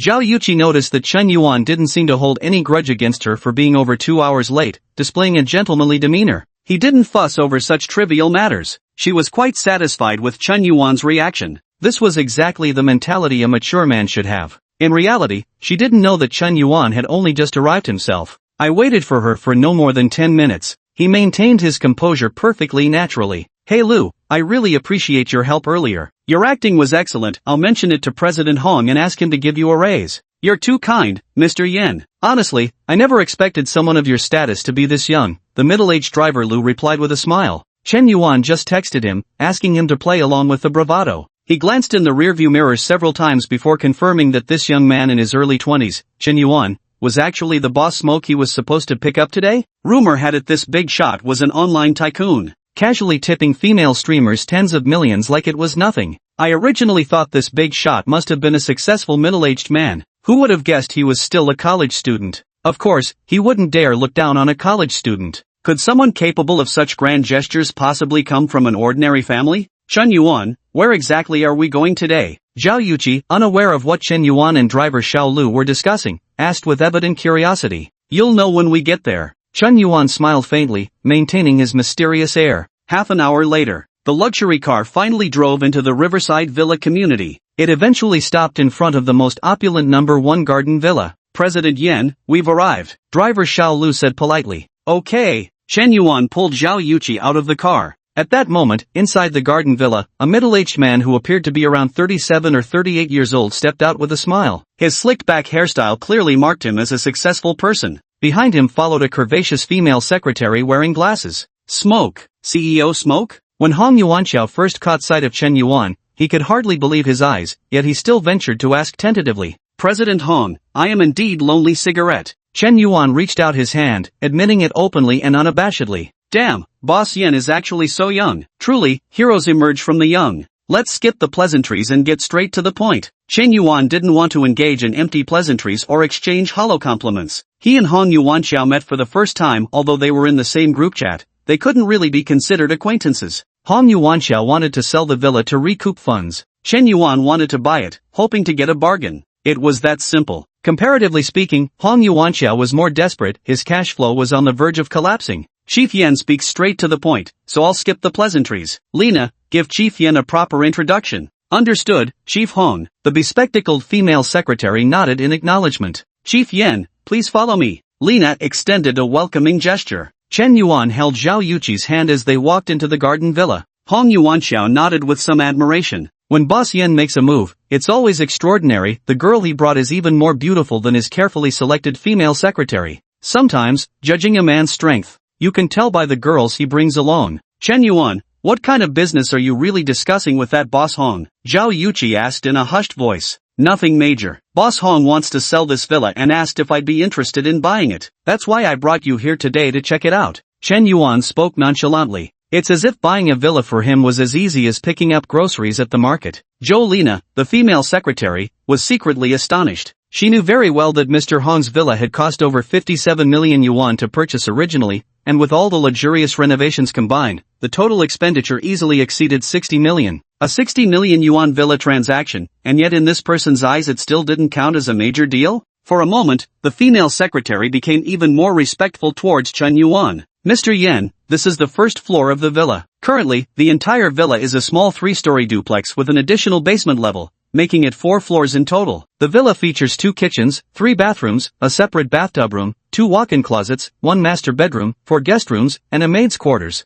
Additionally, there's a private swimming pool in front of the villa. The second floor has a private home theater, and the third floor includes a stargazing room with floor-to-ceiling windows that provide excellent natural lighting, especially in summer. With just the press of a remote control, the ceiling of the stargazing room automatically opens, allowing you to lie in bed and gaze at the stars. It's particularly romantic. President Hong even spent $500,000 specifically on an astronomical telescope for this stargazing room. Lena, the female secretary, showed Chen Yuan around the entire villa. She provided explanations as they walked. When introducing the master bedroom on the second floor, it raised questions about whether President Hong had some peculiar preferences. His bed surprisingly measured 4 meters in length and 3 meters in width. Isn't it a bit too big? Fortunately, the master bedroom is over 100 square meters in size, otherwise, there's no way such an enormous bed would fit. Chapter 038, the villa registered under Zhao Yuqi's name. After touring around the entire place, Zhao Yuqi grew increasingly astonished as she continued observing. Although her family was relatively well off, they owned a restaurant. Her parents had built everything from scratch through sheer hard work. Consequently, they maintained frugal habits. They never indulged in extravagance or waste. The house they had was a standard commercial property, though it measured a spacious 170 to 180 square meters. But this riverside villa was truly over-the-top luxurious. It completely shattered her worldview. Even an ordinary walk-in closet here was larger than the 8-person dorm room she'd shared at school. It could practically be a clothing store. There's also a shoe wall, watch cabinet, belt cabinet, tie cabinet, personal jewelry cabinet, dedicated bag wall, safe, and more. Besides the starlight room on the third floor, there's also an incredibly luxurious study, a massive balcony over 70 square meters, and an art studio. The basement has a dance practice room, piano room, and a private gym. If I could live here every day, I'd probably wake up smiling every morning. Plus, you could gaze at the rolling Yangtze River in the distance. The view is absolutely breathtaking. Mr. Yen, what do you think of this property? After showing me around every corner, Lena asked with a smile. Just so, to be honest, I'm not really satisfied. This villa is still a bit too small. But considering Chairman Hong and I are group friends, tell him to give me a reasonable price. Chen Yuan was actually quite satisfied, but there was no way he'd ever say something like that aloud. If they find out you're completely satisfied, won't they just jack up the price? Isn't buying a villa the same logic as buying clothes? Alright then, I'll go report to General Manager Hong right now. Lena stepped into the elevator in her high heels. You'd be surprised, even though this villa only has about 3 or 4 floors, it still comes with an elevator. Chen Yuan and Zhao Yuqi stayed on the balcony to enjoy the view. Chen Yuan, are you really planning to buy this villa? I just looked up the property prices here on my phone, and it's around 50,000 yuan per square meter. This villa, big and small combined, would cost at least 50 to 60 million. And with the luxurious renovations and design the owner invested, it might even go up to 60 to 70 million. Zhao Yuqi said with a look of astonishment. Do you like it? What do you think of the environment here? Chen Yuan wore a smile, as if he didn't care at all about the price Zhao Yuqi had calculated. All he asked was whether you liked it or not. Of course I like it. Who wouldn't want such a big, beautiful house? But, then there's nothing more to say. If you like it, I'll buy it. Chen Yuan waved his hand dismissively, cutting off Zhao Yuqi's words. He'd been itching for a place to spend his simping money. Having finally caught this opportunity for a huge expenditure, how could he possibly let it slip? Woman, don't you dare try to stop me from making money. Zhao Yuqi, favorability +5. Zhao Yuqi, favorability +5. Zhao Yuqi, favorability +5. Chen Yuan's words struck a chord deep in Zhao Yuqi's heart. Just because she liked it, this man was willing to spend over 50 million to buy the villa. Though it might sound somewhat cliched, when it actually happened to her, Zhao Yuqi was profoundly moved. Moreover, from Chen Yuan's tone, it seems like he plans to live with her after buying the villa. Is he already building their love nest? But I'm not ready yet, and I haven't agreed to be his girlfriend. How can he be so domineering, not even asking for my opinion? Zhao Yuqi thought, her heart brimming with shyness. Though she found Chen Yuan domineering, she inexplicably fancied precisely this kind of forceful attitude. Meanwhile, Lena, was Boss Yen satisfied with the villa? Hong Yuanxiao asked with keen interest. Mr. Yen seems rather dissatisfied. He said this villa is too small. Lena reported truthfully. Is this really small? But come to think of it, given someone of Mr. Smoke's stature and status, he must undoubtedly belong to a top-tier aristocratic family. It's only natural he wouldn't take a liking to my modest villa. But Smoke Big Boss also mentioned that out of respect for your mutual membership in the group chat, he wants you to give him a solid price. Lena, next time could you finish your thoughts in one go? Stop being so mischievous, Hong Yuanxiao said sternly. Clearly, this female secretary shared an unusual relationship with Hong Yuanxiao, otherwise, what secretary would dare joke around with their boss? Alright, I won't tease next time. Before long, Hong Yuanxiao personally came to the 3rd floor balcony. Chief Smoke, what do you think of the view here? Hong Yuanxiao lit a cigarette and handed another to Chen Yuan. Not bad at all, just in time to see the Yangtze River. Chen Yuan took the cigarette and lit it effortlessly. By the way, Chief Smoke, I still don't know your real name up till now. My name is Chen Yuan. Brother Chen Yuan, to be honest with you, if it weren't for this year's disastrous market conditions where the entire hotel and tourism industries are operating at a loss, and with hundreds of employees relying on me for their salaries, I would never sell this villa. But now, if you're willing to take it over, I can give you a solid price, 58 million.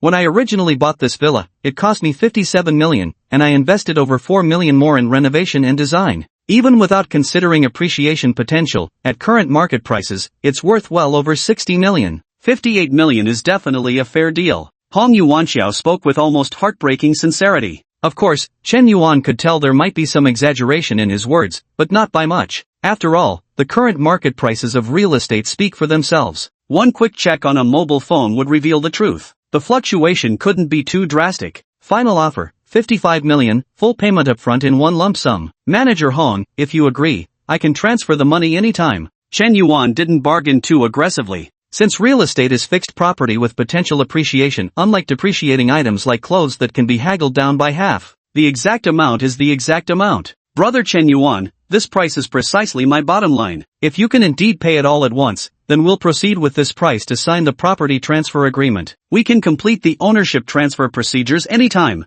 Hong Yuanxiao nodded without attempting to bargain further. No problem. Chen Yuan snapped his fingers. By the way, you're not transferring the villa to me, but to her. Put Zhao Yuqi's name on the property deed, Chen Yuan said with an indifferent expression. There was no other way. If he put his own name on the property deed, he wouldn't be able to spend the SIMP money at all. But writing Zhao Yuqi's name was a different matter. When Chen Yuan spoke these words, Zhao Yuqi was instantly dumbfounded. She was completely stunned. She looked at Chen Yuan with an expression of utter disbelief. I feel like I'm suffocating. Hong Yuanxiao was dumbfounded too. Lena was also stunned. This was a riverside villa worth 60 million yuan. Chen Yuan actually wants to give it to her? Chapter 039, Zhao Yuqi's favorability soars. No, Chen Yuan, I really can't accept this. This is a villa worth 50 or 60 million. How could you put it under my name? Though Zhao Yuqi was utterly shocked in her heart. I'm deeply moved that Chen Yuan could have such a thoughtful gesture. But this gift is simply too extravagant. So lavish that she almost hesitates to accept it.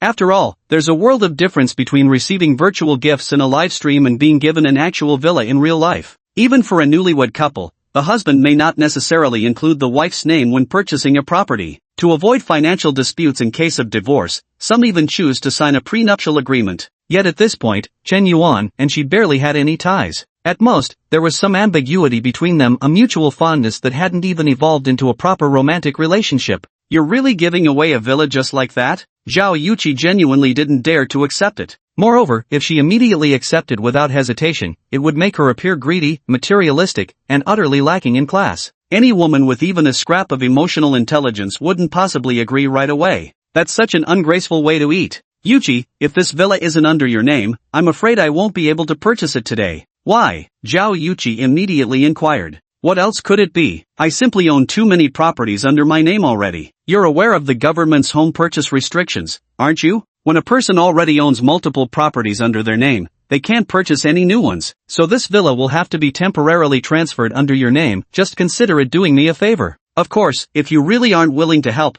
I'll just have to apologize to Chairman Hong. Chairman Hong, I really am sorry, but I'm afraid I can't help you with this. You'll have to figure out how to cover your funding gap on your own. Chen Yuan spread his hands, putting on an expression of helplessness. This was an excuse he had prepared long in advance, because according to normal logic, he could guess that Zhao Yuqi might not necessarily accept it. And the reasoning behind the housing restriction policy was simply perfect. First, it gave Zhao Yuqi a plausible reason to accept the property transfer. This way, she didn't appear so greedy or materialistic. She was merely doing Chen Yuan a favor. With this excuse, it became much easier to accept morally. Women have their pride too. Secondly, Chen Yuan bluntly announced right in front of Hong Yuanxiao that he wasn't buying. Hong Yuanxiao, desperate to fill his funding gap, would surely pull out all the stops to make Zhao Yuqi accept this villa. Chen Yuan didn't even need to expend much effort persuading anyone. Naturally, others would do the work of convincing Zhao Yuqi for him. Isn't this killing two birds with one stone? Sure enough,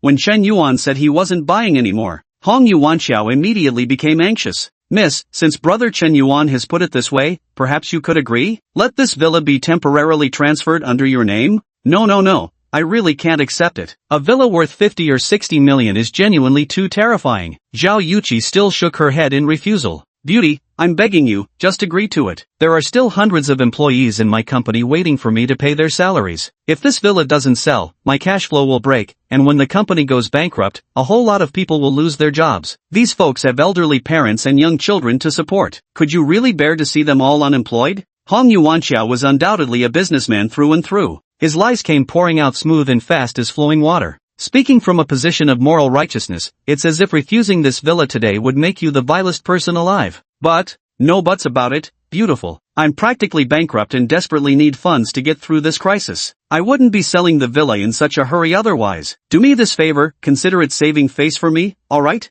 That's right, sis. Our President Hong is genuinely in trouble. Hong Yuanxiao and Jolina began tag-teaming their persuasion attempts. The pair's relentless double-team left Zhao Yuqi completely defenseless. Finally, after 30 minutes of relentless brainwashing, Zhao Yuqi nodded in reluctant acceptance. Hong Yuanxiao was desperate to secure the funding as quickly as possible. That very afternoon, the villa transfer agreement was signed with Zhao Yuqi, and the ownership transfer procedures were completed. Chen Yuan didn't hesitate for a second. The 55 million yuan was transferred instantly. When Zhao Yuqi received the villa keys and the property deed, she still felt like it was all a dream. Chen Yuan, is this villa really transferred under my name? Yes. From now on, you'll be the owner of Riverview Villa, Garden Residence number 1. Chen Yuan said with a smile. No, the villa is yours. I'm just helping you out temporarily. I'll transfer it back to you later. Zhao Yuqi was completely bewildered by today's entire itinerary. Out of nowhere, she suddenly acquired a villa worth 60 million. Can you believe it if I told you?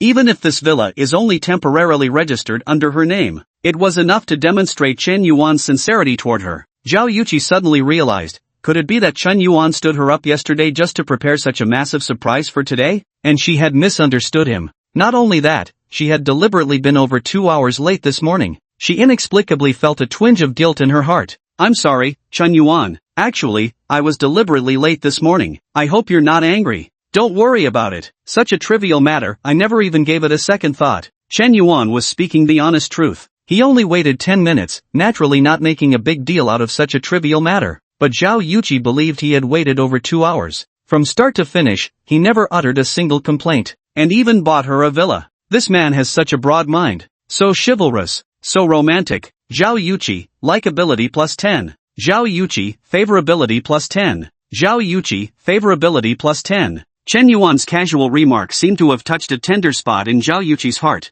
Her favorability toward Chen Yuan unexpectedly soared by 30 points. Previously, Zhao Yuqi had a 45-point favorability score toward Chen Yuan, which increased by 15 points when they viewed the property together, and now it has skyrocketed by another 30 points. Now, Zhao Yuqi's favorability toward Chen Yuan has reached an astonishing 90 points. Only 5 more points are needed to successfully turn the tables. Chen Yuan stared at the 90-point favorability score floating above Zhao Yuqi's head. My heart was instantly filled with immense encouragement. He felt a bit excited. The reward for turning the tables on Zhao Yuqi was simply too generous. He had already spent 60 to 70 million in simp money on Zhao Yuqi, and if he succeeded in turning the tables, the bonus would be 6 to 7 million. There are still exactly 25 reinforcement points left. This toolman is a bit chubby. Harvest a wave and take off directly. Ha ha. Awesome. Chen Yuan, why do you keep looking at the top of my head? Is there something dirty up there? Nothing. I just think you look especially beautiful today. Oh please. Are you saying I wasn't pretty before?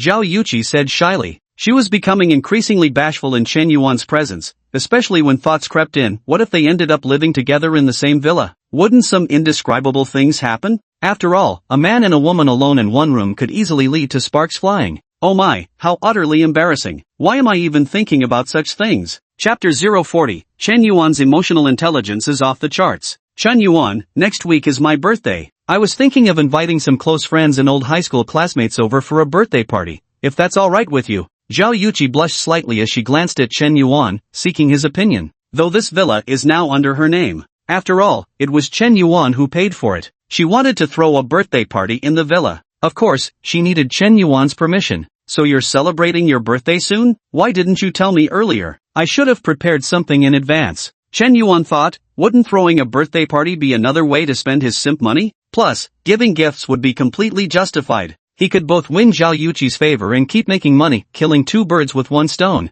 Zhao Yuqi felt Chen Yuan wasn't just a man of grace, but also full of substance. And his emotional intelligence is simply off the charts. When Zhao Yuqi asked if she could throw a party at his villa, he immediately showed concern for her birthday. He instantly zeroed in on the crux of the matter. Women often speak with 2 layers of meaning. If she asks you a question, perhaps the question itself isn't the main point. What she really wants to express is to tell you her birthday, or that she has her eye on something, or where she wants to go on a trip, and other such deeper meanings. If a guy doesn't understand the underlying message and only focuses on the question itself, she'll call you a typical straight guy. You seem to have low emotional intelligence. This is probably the difference in thinking between men and women. At his core, Chen Yuan is also a typical straight guy. And a straight as an arrow kind of guy. But from start to finish, he only thought about spending more of his simp money. This mindset accidentally aligned perfectly with Zhao Yuqi's way of thinking. Because of this, Zhao Yuqi instinctively felt that Chen Yuan had exceptionally high emotional intelligence. Being with him felt incredibly comfortable,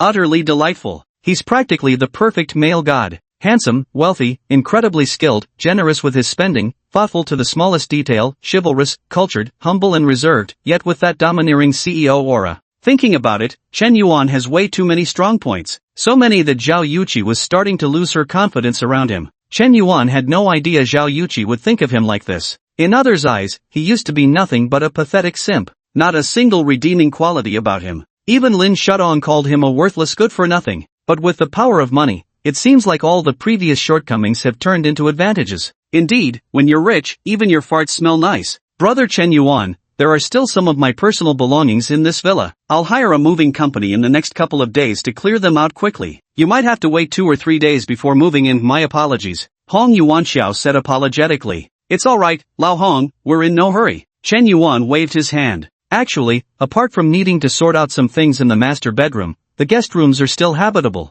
No, let driver Xiaolu take us back. By the way, Xiaolu helped me out today, I really should thank him properly. Chen Yuan mentioned it casually. Ha, Xiaolu is my right-hand man. I'll give him a raise next time. Brother Chen Yuan, if you ever need anything in Seoul, just say the word. I don't have many virtues, but I love making friends. Hong Yuanxiao laughed heartily, having resolved his financial difficulties. He felt that Chen Yuan was someone worth getting to know better. This young master from an affluent family who can casually produce over 50 million in funds isn't someone you can just get to know whenever you wish. Now that there's this opportunity to acquaint ourselves naturally, we should seize it immediately. Who knows, if he casually introduces you to some business opportunity later, you could make an absolute fortune from it. In the world of business, connections are everything. Hong Yuanxiao had been in business for years. How could he not understand this principle? Chapter 041, Zhao Yuqi, you stepped in dog shit. They boarded the Rolls-Royce. Chen Yuan and Zhao Yuqi began their journey back to school. The atmosphere in the car was somewhat ambiguous.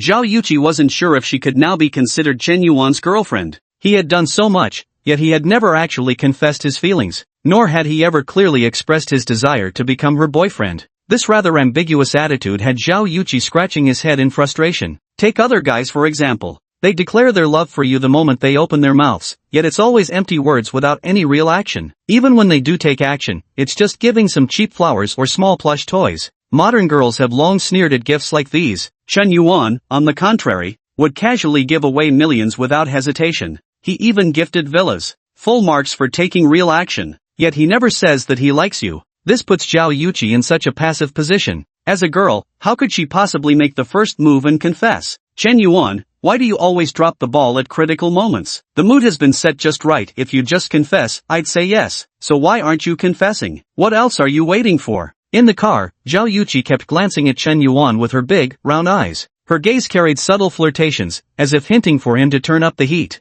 Her snow-white arm would often deliberately brush against Chen Yuan's, as if struck by an electric current. This slight physical contact almost made Chen Yuan lose his self-control. But Chen Yuan ultimately forced himself to endure it. He felt he should learn from past mistakes and not be seduced by Zhao Yuqi's beauty. Lin Shudong had used the same tactics before, making his heart restless with desire. Yet afterwards, she would tease him and then leave. Chen Yuan was deeply caught in it, unable to extricate himself, turning into a desperate admirer. Thus, Chen Yuan now strictly follows the 9-word mantra: no initiative, no rejection, no responsibility. Confessing his feelings? Out of the question. Never in this lifetime would he confess. Only when a girl takes the initiative to confess her feelings can life go on. After more than half an hour, the car arrived at the gate of Hunan University. Chen Yuan and Zhao Yuqi got out of the car. Yuqi, I have something to tell you. Go ahead. Zhao Yuqi's heart suddenly stirred with excitement. Is this it? Was he finally unable to hold back from speaking up? Seems like, you've stepped in dog shit. Ah, Zhao Yuqi hadn't noticed the trap on the ground earlier. Upon hearing Chen Yuan's warning, she immediately looked at the sole of her shoe. There was indeed a dark yellowish blob. And it stank. She had actually stepped in dog poop. So disgusting. Ha! Never thought the campus belle would step in dog poop too. It stinks so bad. Get away from me, Chen Yuan said with a look of disgust. Chen Yuan, you jerk. Don't laugh at me. Wait, hold still. Let me take a photo for my moments. Chen Yuan immediately pulled out his phone. Don't you dare. I'll beat this troublemaker to death. Zhao Yuqi's anger flared, and she started chasing Chen Yuan to hit him. Chen Yuan immediately turned tail and ran. No matter how hard she tried, she couldn't catch him or land a blow. She was so frustrated she nearly cried. It was supposed to be a romantic day, but who knew it would end up turning into a ridiculous farce. Hey, isn't that Zhao Yuqi, the school beauty? She's actually chasing and play fighting with some guy? So jealous. I wish the school beauty would chase me too. I'd die happy even if she beat me to death. Isn't that scumbag Chen Yuan? Damn, that bastard's still alive, and he actually made chairwoman Zhao cry. That's just too much. At first, I didn't believe the exposé on the campus forum. Who would have thought Zhao Yuqi really fell for that scumbag's tricks? My goddess, please wake up and don't let yourself be fooled by trash men anymore. As days passed by, increasingly more people at the university came to recognize Chen Yuan. His reputation grew increasingly notorious. The matter had even reached the attention of the school administration. It caused an extremely negative impact. And at that exact moment, on the Douyin platform, a video capturing a campus track and field event suddenly went viral. In just 2 days since its release, it has surpassed 10 million likes and over 100,000 comments. This video has gone completely viral. Chapter 042, Accidentally Going Viral. After ending the playful bickering with Zhao Yuqi, Chen Yuan returned to the dorm. The moment he stepped into room 503, his 3 roommates rushed over with excited expressions. Holy shit, Lao Si, you've gone viral. You're really about to blow up this time. How the hell did I never notice before that you had the potential to be an internet celebrity? Xiong Tao-eyed Chen Yuan with a mix of envy and disbelief, seemingly unable to process that the wildly popular running man online was actually his roommate Chen Yuan. What's gone viral? My awful reputation on the campus forum? Chen Yuan asked. No, how many people even check the campus forum? We're talking about you blowing up on Douyin and Bilibili, totally viral. Old Chow explained. Hearing this, Chen Yuan felt a chill run down his spine. Has my identity been exposed? Do people really know I'm the internet tycoon Lonely Cigarette now? Damn, this can't be happening. Chen Yuan contemplated if his true identity was indeed revealed, wouldn't it become much harder to keep pretending to be a pathetic simp? But obviously, he misunderstood. The identity of Lonely Smoker hasn't been exposed. He became popular because of another matter. Chen Yuan, just check Douyin yourself, your video is basically trending across the entire internet right now. Chen Yuan heard this. He immediately took out his phone and started scrolling through Douyin. After watching over a dozen videos in a row, an incredibly viral short video caught his eye. The video had over 12 million likes. There are over 100,000 comments, and it was posted just 2 days ago. At a campus track meet, a man accidentally entered the racetrack and ended up running at a devilishly fast pace, shocking the entire stadium. Chen Yuan clicked on the video. The entire video lasts just over 10 seconds. Yet it clearly captures a track and field competition where a handsome young man in casual clothing, despite being 5 or 6 body lengths behind the other athletes, manages to overtake everyone and establish an absolute lead, finishing 2 to 3 meters ahead of the first place runner. A mere 100-meter stretch of track showcased simply astonishing explosive power. He left everyone in the dust, out of reach. One must realize that those track and field athletes sprinting on the racing tracks are no ordinary people either. They all run somewhat faster than the average person. For an ordinary adult male, the normal running speed typically falls between 12 to 15 seconds per 100 meters. It's usually around 13 seconds. Those who can reach 12 seconds among average people are absolutely considered fast runners, requiring exceptional explosive physical strength. A 100-meter speed of 11 seconds already qualifies as professional athlete level. As for speeds between 10 to 11 seconds, even national team athletes typically perform at this range. As for results under 10 seconds, they're basically record-breaking performances. The former top sprinter in Asia once set a record of 9.91 seconds, breaking the fastest running speed for people of East Asian descent. He truly made history at that time. Yet the slender young man in the video actually displayed explosive power that was in no way inferior to Asia's former top sprinter. This speed is almost comparable to the world's fastest sprinter. Absolutely astonishing. Moreover, this video hasn't been enhanced with any special effects. It's a genuine accidental occurrence from an actual competition. Unbelievable. Chen Yuan watched the video several times. Who else could that person be if not himself? Holy shit. This damn thing went viral? Chen Yuan had originally just wanted to casually show off that day. Little did he expect someone would film it and upload it to a short video platform. And somehow, inexplicably, it went viral. Fortunately, the video wasn't particularly clear, and the distance was somewhat far, making it impossible to recognize him at a glance. Chen Yuan clicked on the comments section. It was bustling with activity, seemingly sparking intense debate. Gotta admit, real talent lies amongst the people. This guy runs ridiculously fast. I'm a professional PE teacher. Let me break down some sprinting basics. Watching this video casually, you might not realize just how incredibly fast the guy runs. The entire clip spans 15 seconds, from his starting sprint to crossing the finish line, covering exactly 100 meters. If you pause the video right when he finishes, you'll see he completed the distance in under 10 seconds. Compare that to world champion times, do the math yourselves. Damn impressive. The world record for the 100-meter dash is like 9.58 seconds, right? If this guy competed in the Olympics, he might actually break the world record. I think this video is fishy and shouldn't be taken as solid proof. Saying he's better than a world champion? That's stretching it way too far. Whether he's as good as a world champion or not, I don't know. But one thing's for sure, he's definitely better than you. Chapter 043, I really don't want to go viral, damn it. Lao Si, you're not even the hottest on Douyin, you're the real star on Bilibili. Go check it out yourself if you don't believe me.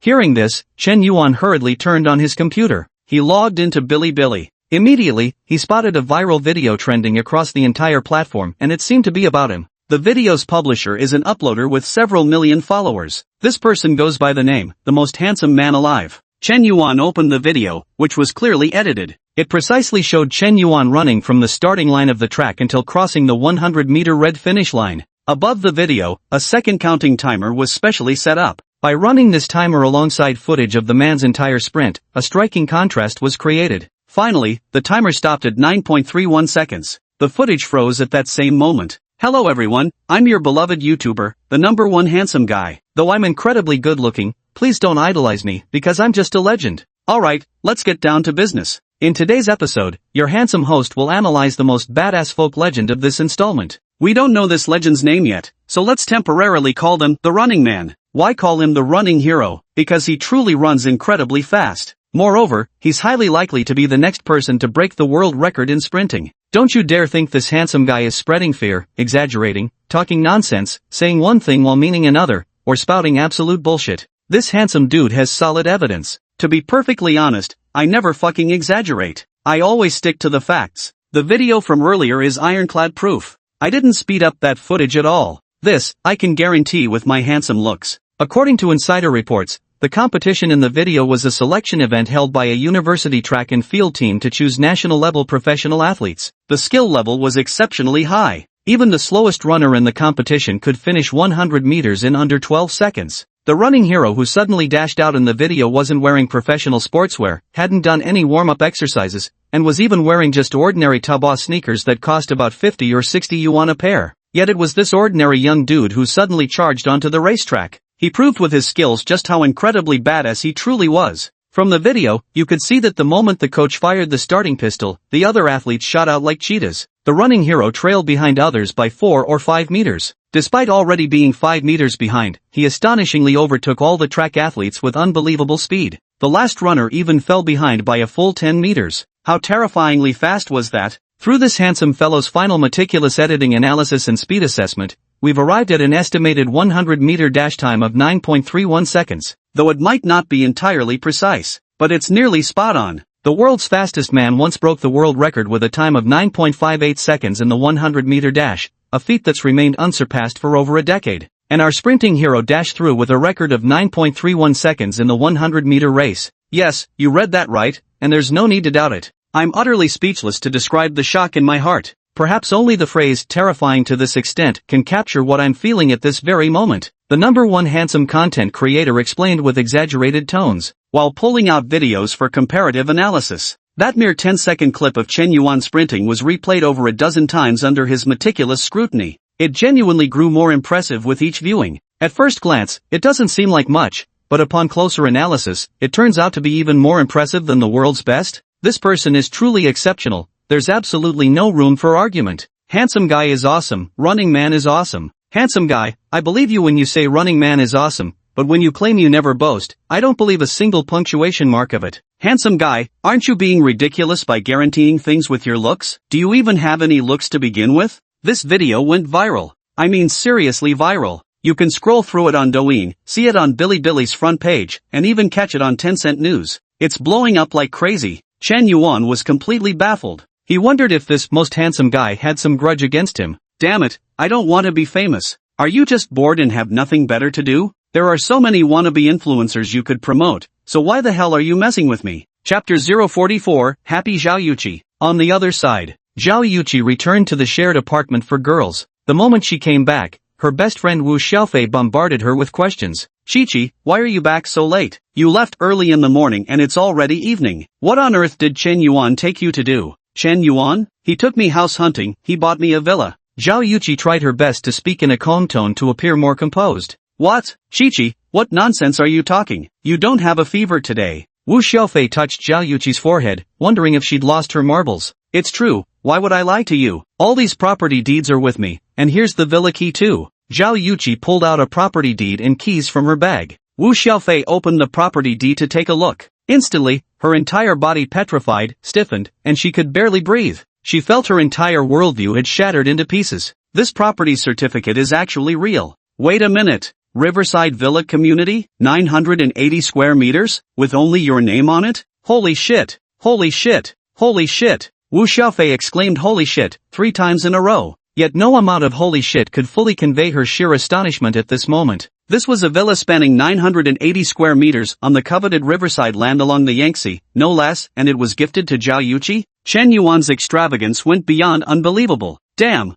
what woman could resist this? Wu Xiaofei was jealous. She was really jealous. Shichi, tell me this isn't real, it's all an illusion. This property deed of yours is fake, right? You actually went out for one trip and fulfilled the dream I've been striving for my whole life? Damn, this world is so unfair. Wu Xiaofei stood there utterly dumbfounded, watching her best friend's exaggerated expression. Zhao Yuqi's face instantly lit up with joy. Who said the campus belle can't show off? Her pretentious antics in front of her best friend brought her immense happiness. So happy. Awesome. Alright, Xiaofei, don't exaggerate too much. This villa is just temporarily registered under my name mainly because Chen Yuan already has too many properties under his name that exceed the National Housing Purchase Limit policy. That's why the house had to be temporarily placed under my name. I'll have to return it eventually. Zhao Yuqi quickly explained. Give it back? Why on earth would you give it back? This is a 980 square meter luxury villa we're talking about, sis. If you end up with Chen Yuan in the future, won't this villa be yours? Honestly, Chichi, I've seen plenty of rich second-generation heirs. They've got money and they're generous with it, buying you luxury bags, clothes, makeup, no problem. But it's rare to find a rich second-gen who'd directly buy you a car or a house. The value and significance between the two are completely, fundamentally different. Chen Yuan not only bought you a house, but it's a 980 square meter villa. Your position in his heart is truly exceptional. He must be sincerely devoted to you. Wu Xiaofei also began speaking highly of Chen Yuan at this point, because there's simply nothing to criticize. When someone's bought you a villa, what more can you possibly say? A woman's standard for measuring whether a man loves her or not is very simple. It all comes down to whether he's willing to spend money on you. Chen Yuan is absolutely flawless when it comes to spending money. Actually, I also think Chen Yuan is really great. He's truly my ideal type. Once you get to know him, you'll realize he's not only handsome but also humorous, shares my values, and is even remarkably skilled in self-defense. Zhao Yuqi's big, round eyes were already sparkling with little stars of admiration. If others saw that the campus belle Zhao Yuqi could actually show such a love-struck expression, they'd probably be so shocked they'd start questioning their entire lives. Alright, enough praising him. Isn't your birthday coming up soon? How are you planning to celebrate? Asked Wu Xiaofei. I've already made plans. This year's birthday party will be at the Riverside Villa. I'll invite the student council, my high school classmates, and a few close friends. Best of all, I'll make sure to call Qin Bingxue too. Zhao Yuqi said with a smile. Qin Bingxue? Aren't you two usually at odds? Oh, I get it now. Wu Xiaofei nodded knowingly. Of course, he was aware of the friction between Zhao Yuqi and Qin Bingxue. After all, Qin Bingxue was a senior student. One is the vice president of the student council, the other is the president. Qin Bingxue firmly keeps Zhao Yuqi in check. Moreover, there are frequent rumors on campus that Zhao Yuqi is the school's second belle, while Qin Bingxue holds the title of the top beauty. No matter how hard Zhao Yuqi tries, it seems impossible for her to surpass Qin Bingxue. She's thoroughly overshadowed. Who would willingly settle for being second best forever? If only I could invite both the student council and Qin Bingxue to this birthday party. When the moment comes to make an appearance, the Riverside Villa community, with its 980 square meter garden mansion, would surely make people green with envy. Just thinking about it gets me excited. Chapter 045, Chairman Yin, aren't you going to buy a car? Although Chen Yuan's video went viral online, he wasn't particularly worried about it. First, the video wasn't filmed particularly clearly, it only captured a vague silhouette of his back. He walked out without worrying about being recognized. Perhaps those familiar with him would recognize him at a glance. But unfamiliar faces, even on the bustling streets, remain unnoticed by all. Second, we live in an era of information explosion where someone can suddenly go viral, but if they disappear from public view for even a short time, they'll quickly fade into obscurity. To maintain lasting popularity, one must frequently appear before the audience. So-called internet celebrities. They rise fast and fall even faster. It's completely normal if you were trending a few months ago but forgotten now. Evening. Chen Yuan was chatting with Zhao Yuqi while holding his phone. Little did he know, the messages in the Emperor's group chat kept chiming incessantly. He opened the group chat and took a glance. To his surprise, all the conversation topics were unexpectedly centered around him. Emperor Chang, have you resolved your funding issues? It's all settled now. I really have to thank Boss Yin this time. He bought my villa outright with a full cash payment. With this capital infusion, I should be able to hold out until the market recovers. Boss Yin is incredibly generous, and his efficiency is truly remarkable. Generous doesn't even begin to describe Boss Yin. Interacting with him this time completely shattered my worldview. He's shown me what a true financial powerhouse really looks like. A gentle breeze slowly arrived, keeping them in suspense. How so? Let me tell you, when Boss Yen came this time, he brought a girl with him. He turned around and gave my villa to her right away. Sure, I admit this villa isn't the most top-tier luxury property, but it's worth at least 60 million. Boss Yen didn't even bat an eye before gifting it. Totally badass. But to be fair, that girl was really stunning. Hong Yuanqiao was bragging in the group chat. But this impressive stunt truly caused quite a stir. The emperors in the group chat are all wealthy individuals. They could casually gift streamers hundreds of thousands, even millions. But absolutely none could casually give away a luxury mansion worth 60 million. Even the Dragon Emperor would probably need to think twice about this. Damn, Boss Yen really treats money like dirt. What kind of girl is worth 60 million? Boss Yen, give me that money and I'll find you 10 different stunning beauties, guaranteed to be top tier. At Boss Yen, I'm a luxury car dealer with connections to many high-end cars unavailable in domestic 4S stores. Would Boss Yen be interested? A group member with the ID Car Emperor sent a message asking, surely Boss Yen isn't lacking luxury cars? But buying a few more can't hurt. Do you have a Bugatti? At that moment, Chen Yuan popped up and sent a message. As soon as this message was posted, the entire group chat exploded. Boss Smoke is truly Boss Smoke. When he speaks, it's all about Bugatti. Legendary. Bugattis are usually limited edition worldwide. Without connections in China, you really can't buy one even if you have the money. But surely Che Huang has connections, right? I bought an Aston Martin from him before. At Smoke Lord, private chat, Che Huang replied with a message. Ding! Che Huang from the Shark Emperor group requests to add you as a friend. Will you accept? Approved. Chen Yuan quickly accepted the other party's friend request. Mr. Yen, if you really want a Bugatti, I can try to work something out, but I'll need to take a 5% commission. How does that sound to you? No problem. Do you have a Bugatti Chiron? Chen Yuan asked nonchalantly. It's quite normal for the other party to take a certain commission when trying to acquire such a top-tier luxury car. After all, they have the connections, and you don't. Chen Yuan directly inquired about the Bugatti Chiron, almost scaring the pants off the car king. This is a top-tier luxury car worth 160 million, with only 20 units worldwide. I thought you just wanted a Bugatti Veyron. Who knew you freaking wanted a Bugatti Chiron? I'm terribly sorry, Mr. Yen. I'm afraid even I don't have the connections to purchase a Bugatti Chiron. A Lamborghini Veneno, or a Pagani Zonda, would also be acceptable. Chen Yuan typed in reply. Second best. Che Huang was speechless. This business is way too tough. What the hell? Why do you always go for these limited global editions? The luxury cars he represents typically range between 2 to 3 million and 8 to 9 million. What Chen Yuan desired were all globally top-tier limited editions. The least expensive, the Pagani Zonda, still cost 48 million, while the Lamborghini Veneno was valued at a staggering 90 million.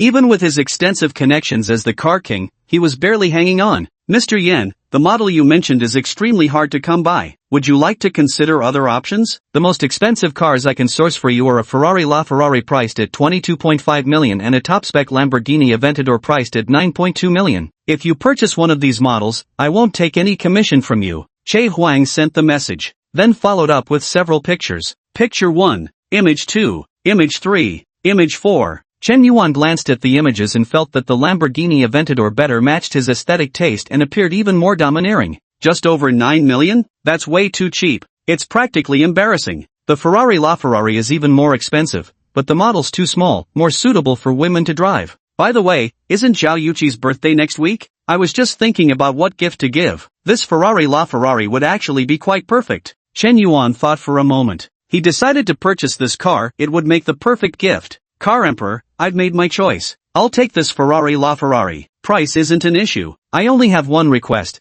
Deliver the car to Han Riverview Villa Complex next week, specifically to Villa number 1 in the first garden. Payment will be made upon delivery. No problem at all. I trust the reputation of Lord Smoke completely. The car king was thrilled to have closed another deal. This deal alone would earn him at least $1 million. All it took was just a conversation. Selling cars in the Emperor's group chat exposed him to different circles. That's why the profits were different. No wonder people say when big shots casually have a meal, they casually discuss projects worth tens or hundreds of millions. As long as you can get into the circle, making money becomes incredibly easy. Chapter 046, First Top-Up of 200 million. Discussed the specifics of the car purchase with Car Emperor. Chen Yuan exited WeChat. Through 2 interactions with members in the Emperor's group chat, Chen Yuan increasingly realized the benefits of knowing these ultra-wealthy individuals. This is what connections are all about. Most people in the circles of the wealthy have their own influence, and their networks of connections are extremely complex. Their involvement spans across diverse industries,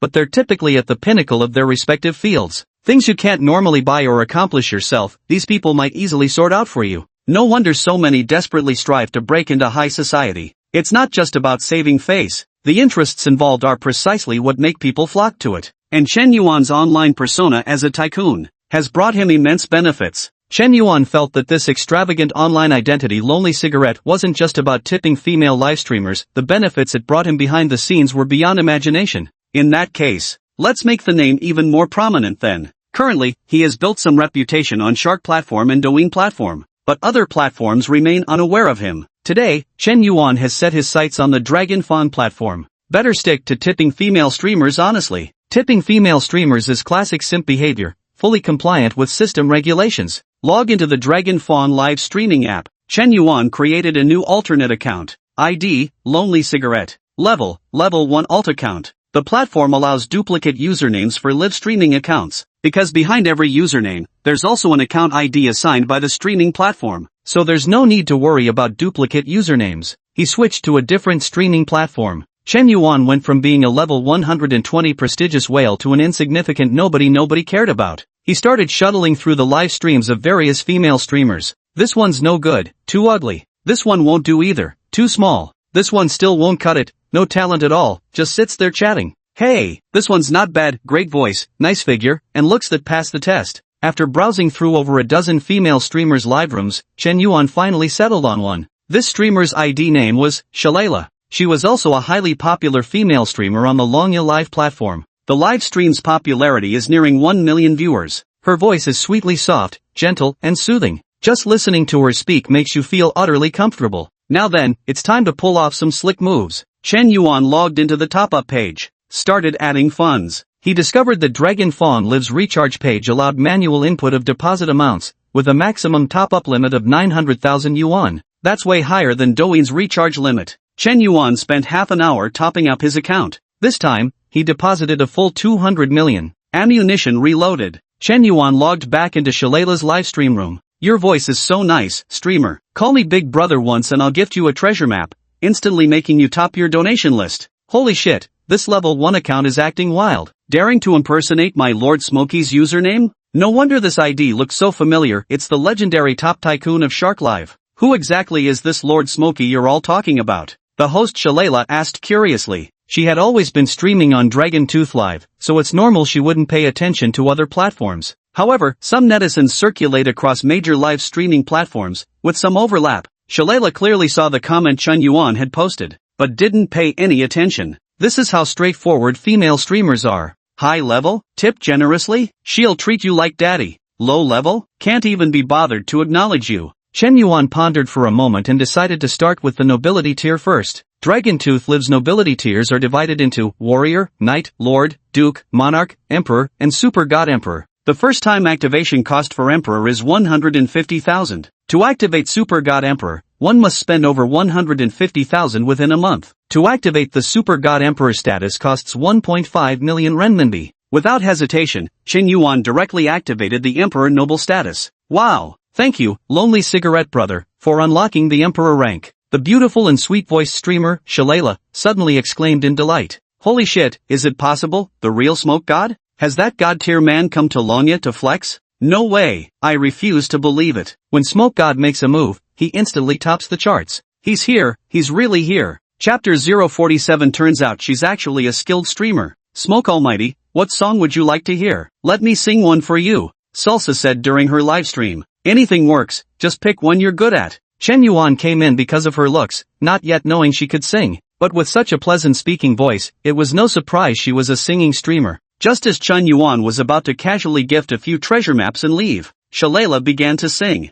The moment she spoke, her heavenly voice instantly captivated Chen Yuan. She's actually a skilled streamer? No wonder she's so popular. It must be said that the competition pressure among female streamers on live streaming platforms is growing increasingly intense. Those who can stand out among thousands of female streamers and gain immense popularity on the platform must have some real skills up their sleeves. Just being pretty isn't enough. You've got to have talent. And you need to be professional. The more professional the performance, the easier it is to retain fans. Chen Yuan had to admit he was deeply moved by Shalala's singing. This female streamer's singing skills were actually no less impressive than those of a professional celebrity singer. Chen Yuan inexplicably felt a sense of pleasant surprise. It's like you were only going to give her an 8, but suddenly realized she's actually a 9. That feeling when you've struck gold. Bonus points for talent. Miss, your singing blew me away, so, are you ready to receive some gifts? So, Big Boss Yen, are you really going to gift me treasure maps? On the Longya live streaming platform, treasure maps are the most expensive gifts, each worth 5,000 yuan. Chen Yuan did indeed plan to gift treasure maps,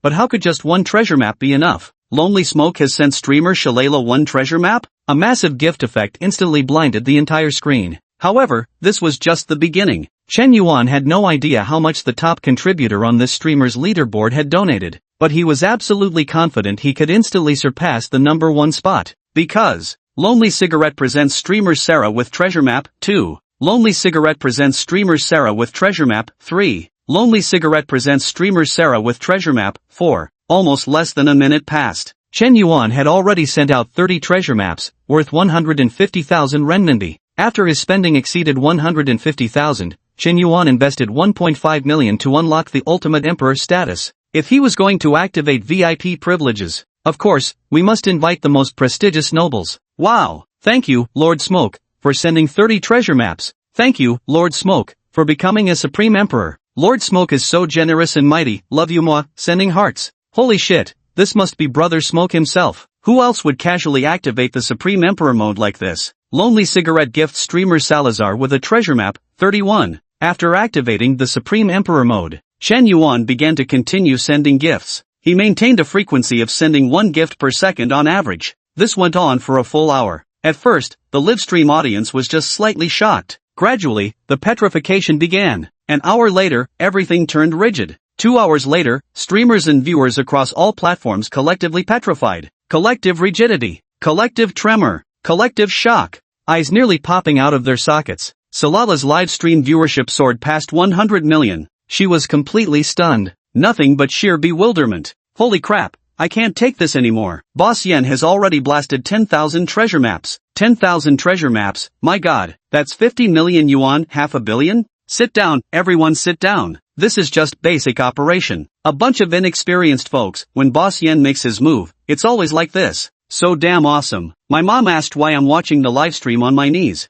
I just want to interview Shalala about her feelings. Damn, she became an overnight millionaire. This time, it wasn't just the Dragon Fong streamers and their audience who were stunned. Even the chairman of Dragon Tooth and the platform shareholders were nearly shocked, because they had just received the back-end recharge data. This big shot with the ID Lonely Cigarette actually recharged 200 million? With such massive cash flow, damn, you could practically become a Dragon Tooth shareholder yourself. Chapter 048, Someone Got Cuckolded. Dragon Fawn Live is exploding across the entire platform. Just one fleeting appearance, that was all it took for the legendary whale account Lonely Smoke to etch its name into the memories of every streamer and viewer on the platform. Ordinary whales might fade from memory easily. But when it comes to the divine tycoons who caused a sensation across the entire platform and broke the highest tipping records, one would surely remember them vividly. Because whenever you think of those divine tycoons, the first one that comes to mind is always the most legendary. And the ID Lonely Cigarette has repeatedly made tipping history time and time again. He has left his legend across all major live streaming platforms. So far, Lonely Cigarette has tipped the female streamer over 100 million yuan. Ah, Brother Smoke, thank you so much, really thank you so much. Should I sing for you? I never expected you to shower me with so many gifts. What should I do? I'm so happy. Thank you Brother Smoke. Thank you generous tycoon. Host Sharala was completely tongue-tied. She didn't even know what she was saying anymore. She desperately wanted to express her heartfelt gratitude, but no words of thanks seemed adequate. Big Boss Yen, please add my WeChat. I'll send you a private message in the backend. Lala, how could you? I've been watching you for a year and you never gave me your WeChat. Boss Yen watches you for one day and you hand it over? Bro, you haven't even reached level 10 in a year, proof you're just a freeloading loser. Big Smoke, does your household need another dog? One that can talk? Big Smoke, my sister's got 3060, interested? I wouldn't mind you being my brother-in-law. Livestream chat flooded the screen. The entire feed was filled with Boss Smoke is generous. Chen Yuan was just about to add Shalala on WeChat. Suddenly, the phone rang. It also interrupted Chen Yuan from continuing to send gifts. On the caller ID, there was a very familiar name. Lu Wenjia. Chen Yuan answered the call. Old Chen, what are you up to? Lu Wenjia asked. Not much, just lying in the dorm playing with my phone, watching female streamers, sending gifts and stuff. Chen Yuan answered truthfully. I'm feeling down, come out and have a drink with me. Don't ask why, I fucking don't want to talk about it. Lu Wenjie didn't stand on ceremony with Chen Yuan, directly telling him to join for drinks. Alright, name the place, I'll be right there. Chen Yuan thought to himself that old Lu wouldn't usually call him out for drinks in the middle of the night. Since he'd made this call now, something must have surely happened. The bond between them didn't need any unnecessary explanations. In Chen Yuan's heart, Lu Wenjie was far more important than some female streamer. I'm at the east gate of your school, just come find me. 10 minutes. Chen Yuan hung up the phone and immediately headed out. Lu Wenjie was Chen Yuan's best friend. Their bond might even be stronger than that between dorm roommates. They were elementary school classmates. Later in middle school, they were classmates again, even sharing the same desk. In high school, they were classmates once more. We've been brothers since childhood, sharing bonds forged over more than a decade. Back then, we'd tear pages from a single novel to read together. You'd take one page, I'd take the next, that's how tight we were. Even when the homeroom teacher caught us, we took the beating together. Through thick and thin, brothers stand together. Bound by blood oath, sworn brothers for life. However, after entering university, Chen Yuan went to Hunan University while Lu Wenjie attended Wuhan University. The connection between the two became much sparser than before. Though we live in the same city, we attend different schools, so we can't possibly meet every couple of days. Earlier, Chen Yuan had spent all his living expenses trying to buy a gift for Lin Shudong. He couldn't even afford instant noodles anymore. In the end, it was Lu Wenjie who helped him out. If Lu Wenjie hadn't transferred him a few hundred yuan during his most difficult time, he might have starved to death. Some friendships don't need to be spoken of, keeping them in heart is enough. 10 minutes later, when Chen Yuan arrived at the east gate of Hunan University, he indeed saw a down-and-out man, looking utterly dejected as he crouched by the roadside. The previously model young man who never smoked now has cigarette butts scattered all over the floor, almost smoking one after another. Looking like this, he's probably been dumped by his girlfriend.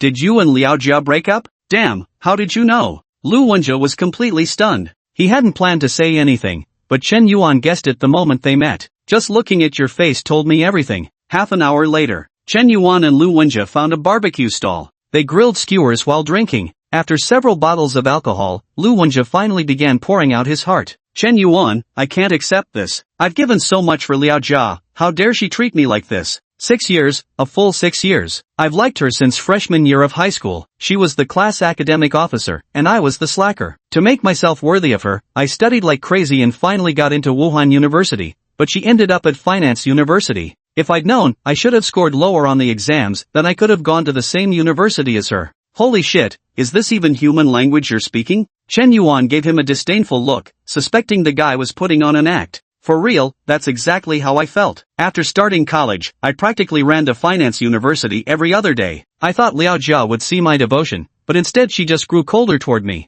I'd sent her over a dozen messages, and she couldn't even be bothered to reply to one. Today, I didn't even tell her I was coming before showing up at Finance University. Do you know what I saw? Liao Jia was actually kissing someone else. She was actually kissing someone else? Lu Wenjie spat out each word deliberately, practically roaring the words. The veins on his arms were bulging. I loved her so much, but she cheated on me, all because that guy drives a Porsche. Watching Lu Wenjie's pained expression, Chen Yuan patted him on the shoulder. He was just as humble as a dog in front of Lin Shudong back then. Don't be like this. She's not worth it for such a woman. Back in high school, you chased her for 3 years and she never agreed. Later, if she hadn't heard you got into Wuhan University, she would never have agreed to be with you. This woman doesn't actually like you. She just thinks having a boyfriend from Wuhan University sounds impressive. You only have 2,000 yuan a month for living expenses, saving 800 for food and giving 1,200 to Liao Jia. She's out partying at bars and karaoke every day while you're eating scraps. Why do you insist on degrading yourself like this? Stop it.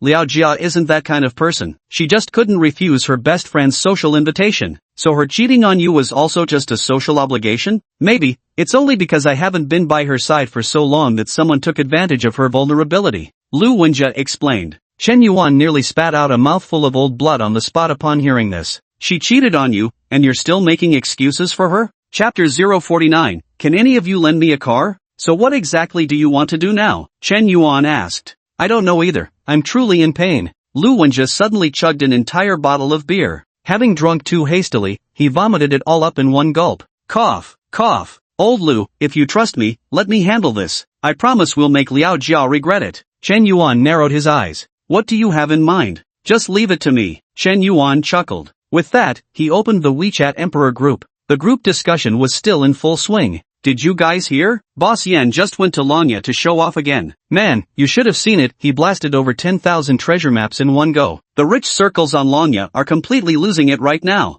Holy shit, Boss Yen is absolutely insane. Damn, he just dropped 50 million in one go. Even President Wang might not be this crazy, right? President Wang is still a legend, he even ran a streaming platform back in the day. But Boss Yen's status and influence are probably on par with his. Boss Yen and I are in the same group chat. Now I've got bragging rights for life, haha. Watching the discussions in the group chat, Chen Yuan smiled faintly. He immediately edited a message and sent it out. Who's got a sick ride I could borrow tomorrow? Locations in Han City, I'll owe you one. The message was replied to almost instantly. At Mr. Smoke, I've got a Maserati, though I doubt it'll catch your fancy. At Mr. Smoke, I've got a Porsche 911. At Mr. Smoke, I've got a Lamborghini Aventador. At Mr. Smoke, I have a Bentley at your disposal anytime you want to use it. At Mr. Smoke, although I'm not in Seoul myself, my friend there owns a Koenigsegg. The starting price for this car is 26 million, which should be considered quite impressive. Dragon Emperor personally at Chen Yuan. He sent him a message. Director Smoke,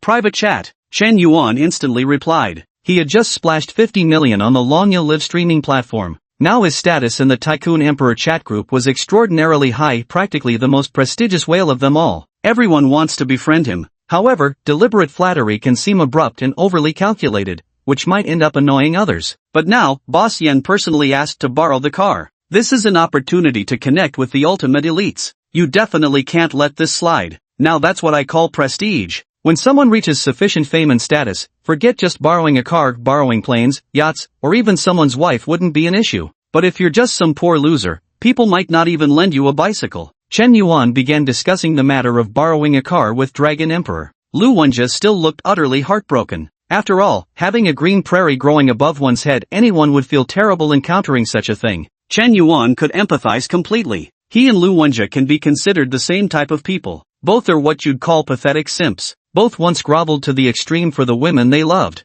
Lu Wenjie's level of pathetic simping even surpassed his own. Otherwise, they wouldn't have been able to get along so well. Birds of a feather flock together. Only by sharing similar experiences can one truly understand each other's feelings. Chen Yuan has now moved forward and made changes. He also wanted to help Lu Wenjie change. Nothing left to lick, no need to lick anymore. Liao Jia's materialistic nature was strikingly similar to Lin Shutong's. If she thought you had neither money nor ability, no amount of effort would matter. The only way was to ruthlessly put her in her place. After some thought, just borrowing the car isn't enough. We'll also need to arrange a girl for old Lu. Chapter 050, Favorability reaches 96 points. Lele, are you free tomorrow? After some thought, Chen Yuan sent a message to Su Lele. Of course there is, brother Chen Yuan. You finally took the initiative to contact me. You didn't show up for our last date. I thought you'd never want to speak to me again. Su Lele replied almost instantly. Truth be told, when Chen Yuan missed their last date, she already understood where she stood in his heart. She didn't blame Chen Yuan. She merely hated herself for having left a terrible first impression on Chen Yuan.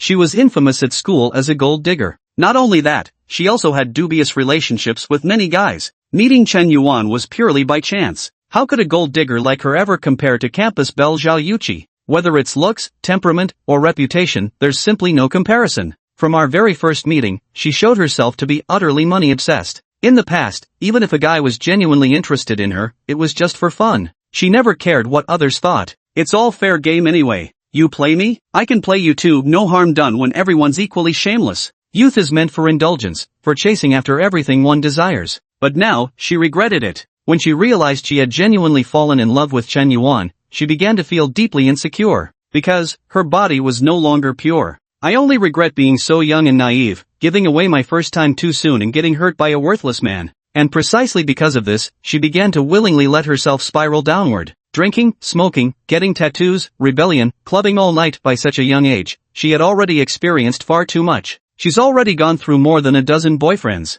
How could someone like her dare hope Chen Yuan would fall in love with her? Her heart was filled with hatred. She hated why the world was so unfair. Why did she have to meet such a perfect Chen Yuan only after being covered in wounds? Meeting the right person at the wrong time is also a kind of tragedy. If only she had met Chen Yuan earlier, perhaps she wouldn't have become what she is now. The tragedy of life is when you finally want to devote yourself wholeheartedly to someone, but you've already lost the qualification. Lele, I need your help with something. A very close friend of mine got cheated on, and I want you to help him act in a little drama. Chen Yuan edited the message and sent it immediately. Of course, brother Chen Yuan, I'm happy to help you. Last time I borrowed 5 million from you, you didn't even make me sign a loan agreement. Aren't you afraid I might default on the debt? Su Lele asked. Doesn't matter anyway, I never planned to make you repay it. Chen Yuan replied via message. These 5 million were originally SIMP money, spent to win Su Lele's favor. Currently, Su Lele's favorability has already reached 95 points. Chen Yuan successfully turned the tables.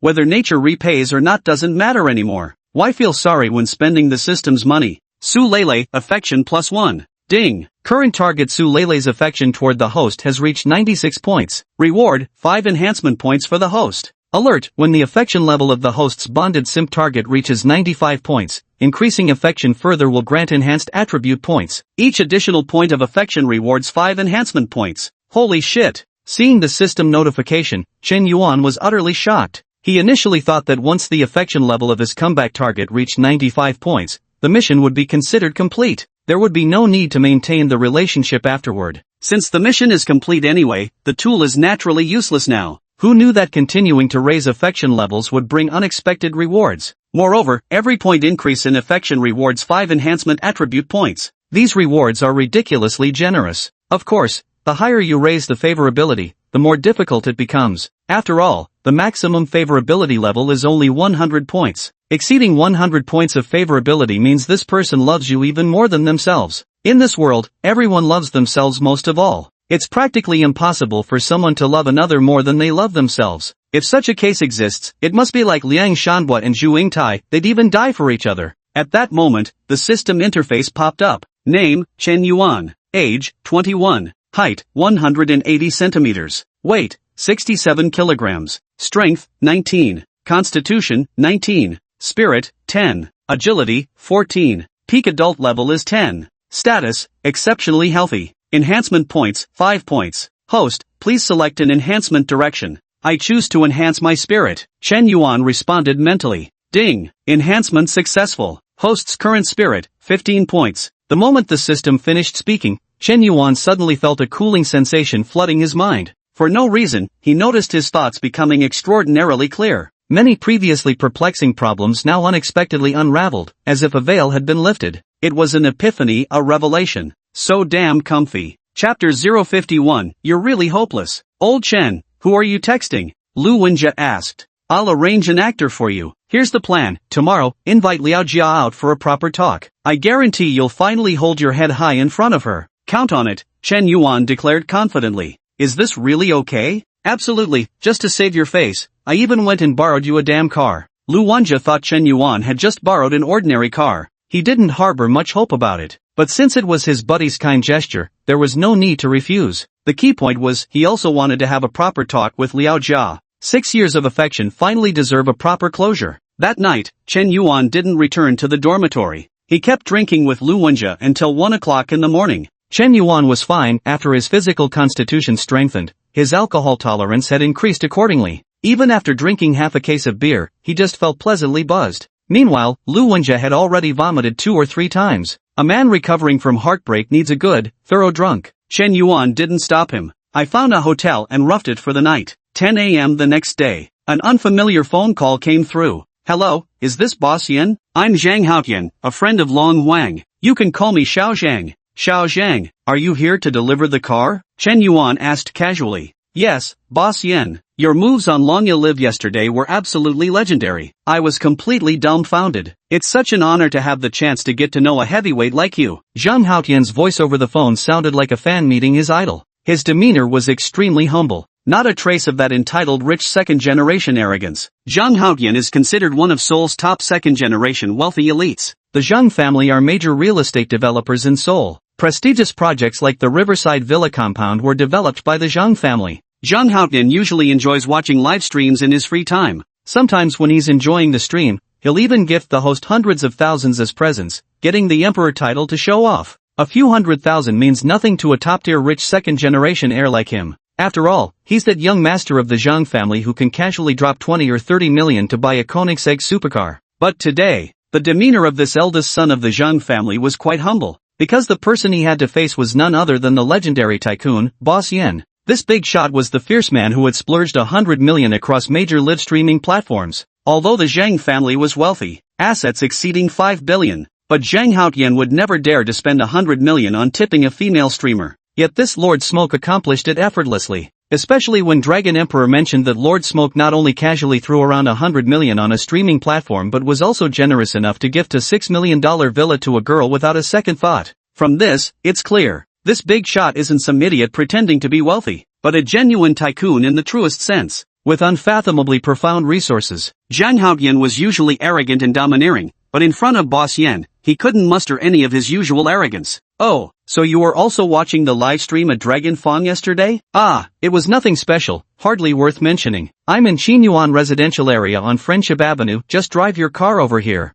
Got it, boss. I should arrive in about 20 minutes. Just as Chen Yuan hung up the phone, Lu Wenjia's phone rang again. The caller ID showed it was Liao Jia. Lu Wenjia hesitated for a moment, took a deep breath, and finally answered the call. Hello, Wenjia, there are some things I've actually wanted to clarify with you for a long time. I just never knew how to bring them up. Do you have time? I'd like to talk face to face. Liao Jia's voice on the phone was utterly calm. She didn't seem to feel the slightest shame about her infidelity. Alright, Jia, I have time. Actually, I've got things I want to say to you too. Meet at Woodleaf Cafe at noon sharp, no backing out. Having relayed the location, Liao Jia promptly hung up the phone. Chen Yuan shook his head helplessly. This guy getting cheated on and still so cheerful about it? You've gotten used to being a simp, haven't you? Old Chen, I've thought it through, I still want to win Jia back. I can't lose her, Lu Wenjia declared with determined eyes. Damn it, you're fucking hopeless. Chapter 052, call all the brothers over. He left the hotel. Chen Yuan casually bought 2 bowls of hot dry noodles from a roadside stall.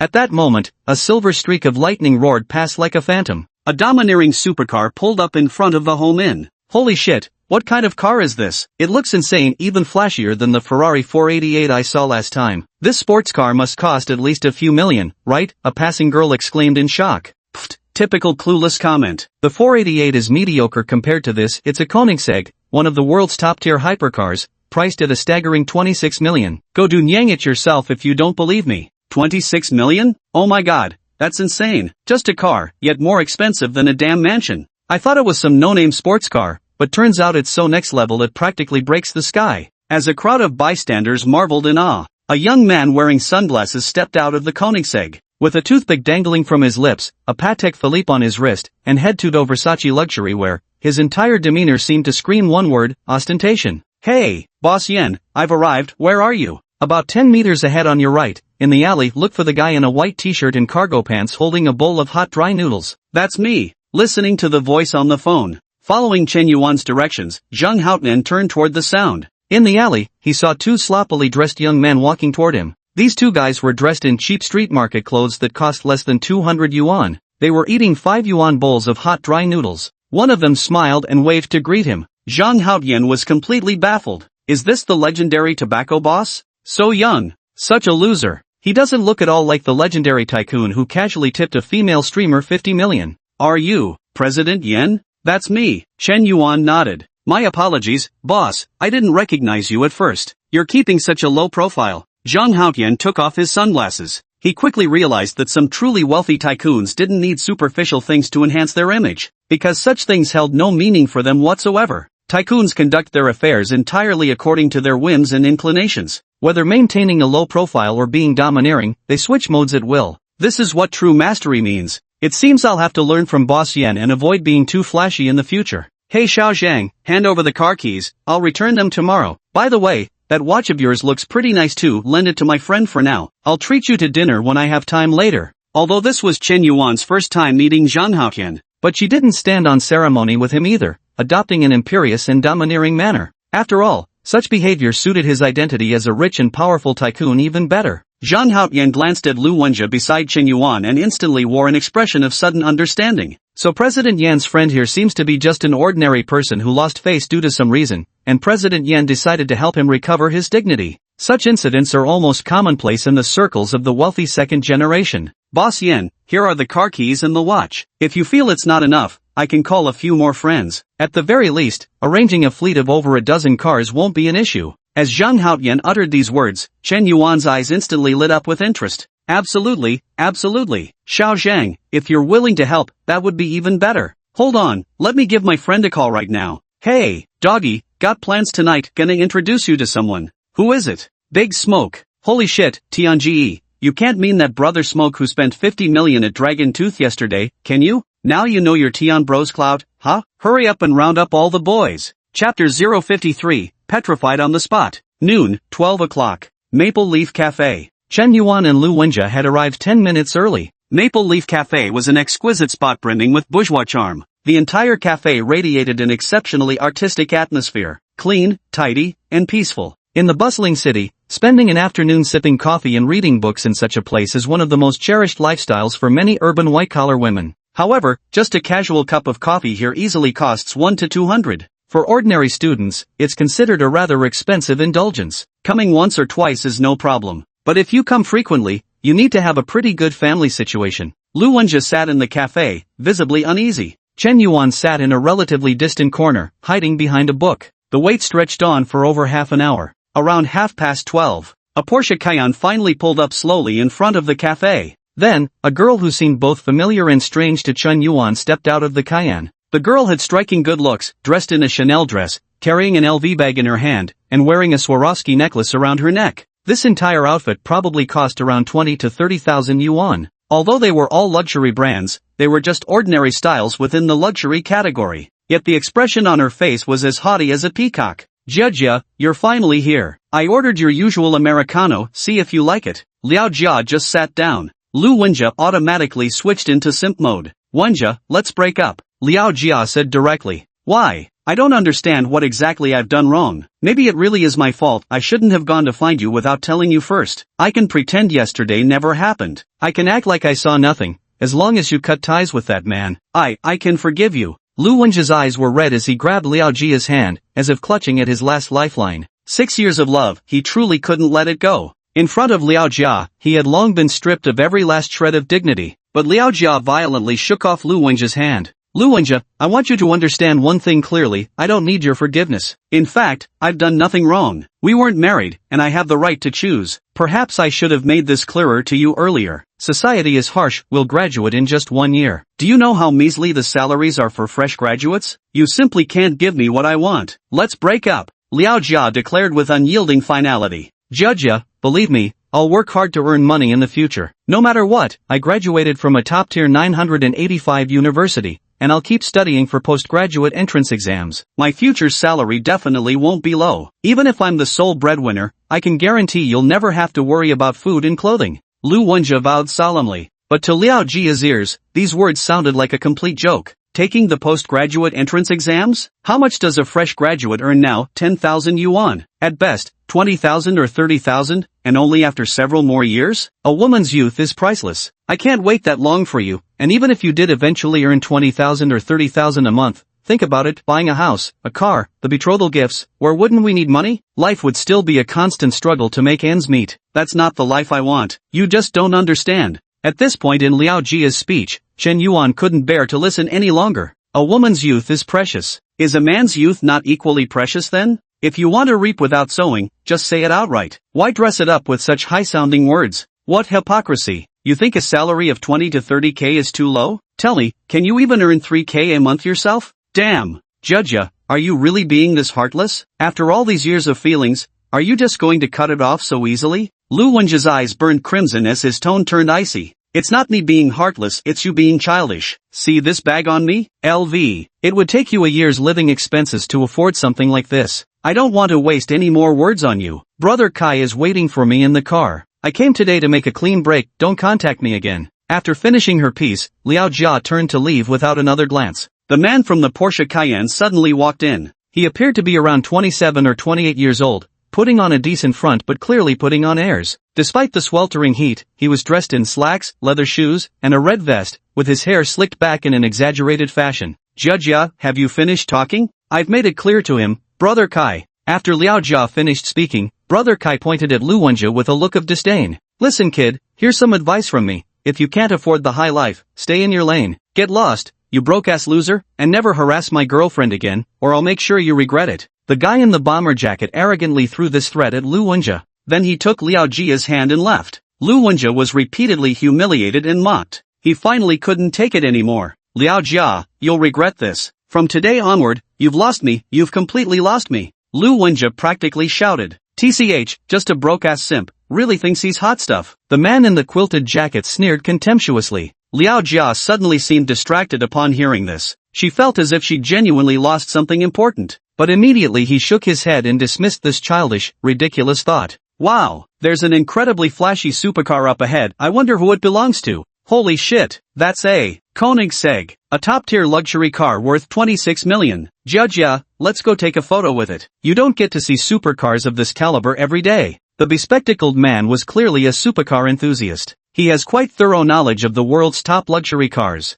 This car is worth over 20 million? That's absolutely terrifying. I can't imagine what kind of person could afford this, Liao Jia said with lingering fear in her voice. After saying this, she immediately started taking selfies in front of the car, striking various poses. The man in the vest was taking photos of Liao Jia while also snapping selfies. Just then, Lu Wenjie walked over. Could you please step aside? Lu Wenjie, what exactly are you trying to do? Haven't I already told you? Beep beep. Lu Wenjie pressed the car key, and the Koenigsegg scissor doors slowly rose like butterfly wings. The sleek and domineering car model made a striking visual impact. Liao Jia froze on the spot, looking utterly dumbfounded. Chapter 054, the girl's mentality shattered. This is impossible. How could you possibly own such a luxury car? I get it now, Lu Wenjie, this car is rented, isn't it? I never thought you'd stoop to these deceitful tricks. You think renting a luxury car will make me change my mind? Let me tell you, that's impossible. Liao Jia's face initially registered shock, but she quickly snapped out of it. She and Lu Wenjie had known each other for quite some time, though they couldn't quite be called completely transparent with each other. Still, they understood each other fairly well. How could she not know about Lu Wenjie's family situation? What the hell are you pretending for? So, I've been exposed? I told Xiaochen long ago this trick wouldn't work, but you insisted I do it this way. Lu Wenjie sighed silently in his heart. He realized his attempt to show off had failed. Not only wouldn't he regain face today, but he might lose even more dignity. All face and substance were about to be completely lost. Ha, so it's a rental car. Be careful not to scratch or dent it, or even selling your kidneys wouldn't cover the cost, Mark I said with increasing disdain. At that moment, a stunningly beautiful woman with an incredibly hot figure walked over step by step in her red high heels. Brother Wenjie, didn't you promise to take me for a ride today? Hurry up and get in the car. Humph, you two country bumpkins clearly don't know anything. How dare you say Brother Wenjie rented this car? Go ahead and try renting a luxury car worth 26 million for me. Su Lele crossed her arms and scolded angrily. Her acting skills are remarkably impressive. It was entirely her true self on display. She glared at Liao Jia and Ma Kai with undisguised contempt, her eyes radiating utter disdain and scorn with perfect clarity. Moreover, what she said was absolutely correct. There are indeed luxury cars worth several million on the market available for rent, but for those costing over 20 million, you simply can't rent them. People who can afford luxury cars at that level would never rent them out. Nice try, Lu Wenjie. This time, you've not only learned to rent a car but even hired actors. Must have cost a fortune, huh? Let me tell you, stop with all these flashy tricks. It won't work. Fakes are fakes, no matter how hard you pretend, you're no rich kid. Liao Jia continued to mock. She absolutely refused to believe that Lu Wenjie, this pathetic bootlicker, could be the legendary ultra-rich second-generation heir. If you could truly afford a supercar worth over 20 million, why did you drag your feet and save for 2 whole months just to buy an iPhone, waiting for the Double 11 discount before finally making the purchase? Vroom! Just as Liao Jia's mocking words fell, the roar of engines suddenly erupted from a distance. It was the thunderous sound of supercars tearing through the streets, and not just one of them. Over 20 luxury supercars were actually driving in unison towards the Woodleaf Cafe. Some onlookers by the roadside, mostly female, couldn't help but exclaim in amazement. Oh my god, that's a Maserati, Lamborghini, Porsche 911, Ferrari 488, Aston Martin, Maybach. Holy shit, holy shit, holy shit. This is insane. There's even a Koenigsegg. Is this some kind of elite rich kids gathering? Hurry, take a photo and post it on WeChat Moments. This scene, this grandeur, absolutely terrifying. Wow, that handsome guy driving the Ferrari with one hand is seriously so hot, exclaimed a girl with a perfect figure. As if I were driving a Ferrari, I'd look even hotter than him, her boyfriend retorted indignantly. Under the astonished gazes of everyone, all the luxury cars came to an orderly stop near the Woodleaf Cafe, completely blocking the entire street. The atmosphere was so oppressive it felt suffocating. The situation was spiraling out of control. At this moment, A cocky young man with a toothpick dangling from his lips and black sunglasses on his face. He leisurely stepped out of the car. Then, he rushed over to Lu Wenjia in a few quick strides. Brother One, I heard someone's been looking down on you. Came to see who the hell has the balls to mess with our Manhwa. Someone's got a death wish, huh? Hello, young Master One. Greetings, young Master One. Hello, young Master One. Suddenly, all those wealthy second-generation kids driving supercars got out of their vehicles and, to everyone's shock, walked straight up to Lu Wenjia, respectfully addressing him with a unified young Master One. In that instant, complete shock engulfed the scene. Lu Wenjia's aura of dominance exploded. Pretentiousness follows me like the wind. Though this Lord Wen never uttered a single word throughout, yet it didn't stop him from becoming the center of attention. So domineering. This is next level impressive. Liao Jia was utterly dumbfounded. Her worldview shattered, her mentality exploded, she began genuinely questioning reality. Lu Wenjia was actually an ultra-rich heir? Is this identity seriously so amazing? Is this display seriously so astonishing? Even these notoriously arrogant rich kids must politely address him as young Master One in his presence. Damn! How could such a thing happen? At this point, Liao Jia had no choice but to believe that maybe the 20 million yuan supercar really was his. The evidence was right before her eyes. No way to refute it. One actor is easy to hire. Two actors aren't hard to hire either. But now 20-something rich second generations are roaring down the street in supercars, they can't all be actors, right? Even if they were actors, if you could pull together this kind of lineup, then you must be seriously impressive. Go fuck yourself. I thought you were some badass presence daring to show off in front of young Master One. Turns out it's just you, Ma Kai. A rich second-generation heir with bleached white hair seemed to recognize the guy in disguise and immediately sneered with contempt. Whitey, you know this guy? Zhang Haotian asked. Damn right I do. This kid's got no real skills except for being pretty good at picking up chicks. The whole bunch of them work in packaging design, total lowlifes.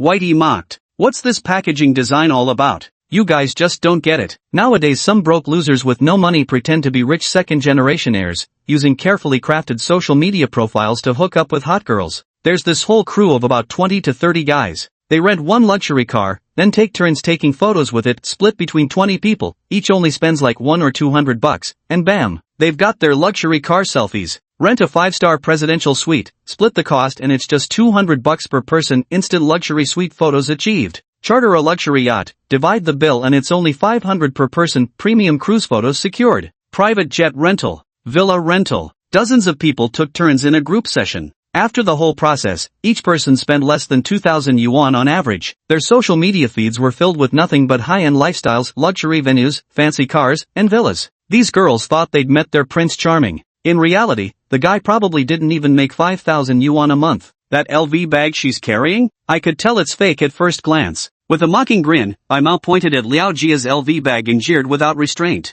Chen Yuan, who had been watching from the shadows, was utterly dumbfounded by this turn of events. So this is how you play the dating game these days? Can you really attract high-scoring girls with just a few $1,000s? The talent pool in China is endless. Where there's a will, there's a way. This move, straight fire. It's impossible, how could my LV bag be fake? I have the official receipt. Kai Ji, they're all lying, right? You haven't lied to me, have you? Liao Jia asked urgently. Official receipt? I can get you 10 of those for $100. Want some? Chapter 055, Boss Yen, could you do me a favor? Liao Jia's gaze at Ma Kai grew increasingly suspicious, because everything Baldy had said turned out to be true. Ma Kai's social circle was genuinely extravagant beyond measure. Today a 5-star hotel, tomorrow watching the sunrise on a cruise ship, the next day a villa winery, as luxurious as you can imagine, as high-end as it gets. Initially, it was precisely because she saw Ma Kai's social media posts that she gave him full marks at first impression, believing he was completely her ideal type. That's why in just half a month's time, she developed an extraordinary relationship with him. But in recent days, she noticed Ma Kai's car wasn't being driven very often. The LV handbag he bought for her seemed to have been prepared in advance. At the time, she thought it was a pleasant surprise, so she didn't pay much attention to anything else. She even felt deeply touched. Combined with Ma Kai's sweet talk, she was completely swept off her feet and lost herself. Now someone pointed out flaws. Suddenly noticing numerous suspicious points, Ma Kai saw the increasingly doubtful look in Liao Jia's eyes. He immediately decided to abandon all pretense and let everything go to hell. Alright, Liao Jia, I'm laying my cards on the table. I'm indeed not a rich second gen, but I never claimed to be one either, so it's not like I deceived you. You, don't look at me with those eyes. Gold diggers like you are a dime a dozen to me. That LV bag cost me $200, and that's about what you're worth anyway. The hotel room was on me, the The meals were on me, 3 dates with you and I've already shelled out over 1,000. You should count yourself lucky. Hearing this, Liao Jia was practically fuming with rage on the spot. Turns out, she had actually been tricked into a scheme. And now, even though she knew she'd been swindled, all she could do was swallow the bitter pill. She didn't even have a valid reason to report it to the police. Because from start to finish, Ma Kai never deceived her out of a single cent. Legally speaking, there was no element of fraud involved. You two were simply dating normally. Even if you checked into a hotel together, it was completely consensual on your part. You can't accuse someone of fraud just because of romantic conflicts between a man and a woman. This argument doesn't hold water. Liao Jia completely lost it. Just thinking about how she lost her real rich second-generation boyfriend driving a supercar worth over 20 million, all because of some scumbag who deceived her for sex. And this man treated her so exceptionally well, 6 years of unwavering devotion, always there when she needed him, with meticulous thoughtfulness in every detail. Not to mention he was a top student from a prestigious 985 university. By comparison, Lu Wenjie was practically an angel. She regretted it now. She was truly filled with endless regret. Wenjie, don't call me that. Since you said you wanted a clean break, I hope you won't contact me again either. Let's just leave it at that. This time, Lu Wenjie finally stood his ground for once. What's done is done, and words won't change it now. Lu Wenjie turned and got into the Koenigsegg, while Su Lele took the passenger seat, drawing envious and jealous gazes from the crowd of watching girls. The luxurious supercar sped off in a cloud of dust. He's so handsome, I wish I had a boyfriend like that. You wouldn't believe it, I just saw this girl breaking up with her boyfriend at the cafe with my own eyes. Talk about dumb. Throwing away the watermelon for a sesame seed, and now she doesn't even get the sesame, unbelievable. Heh, these so-called green teas nowadays just don't know their own worth. All they think about is latching onto rich guys, serves them right for getting played.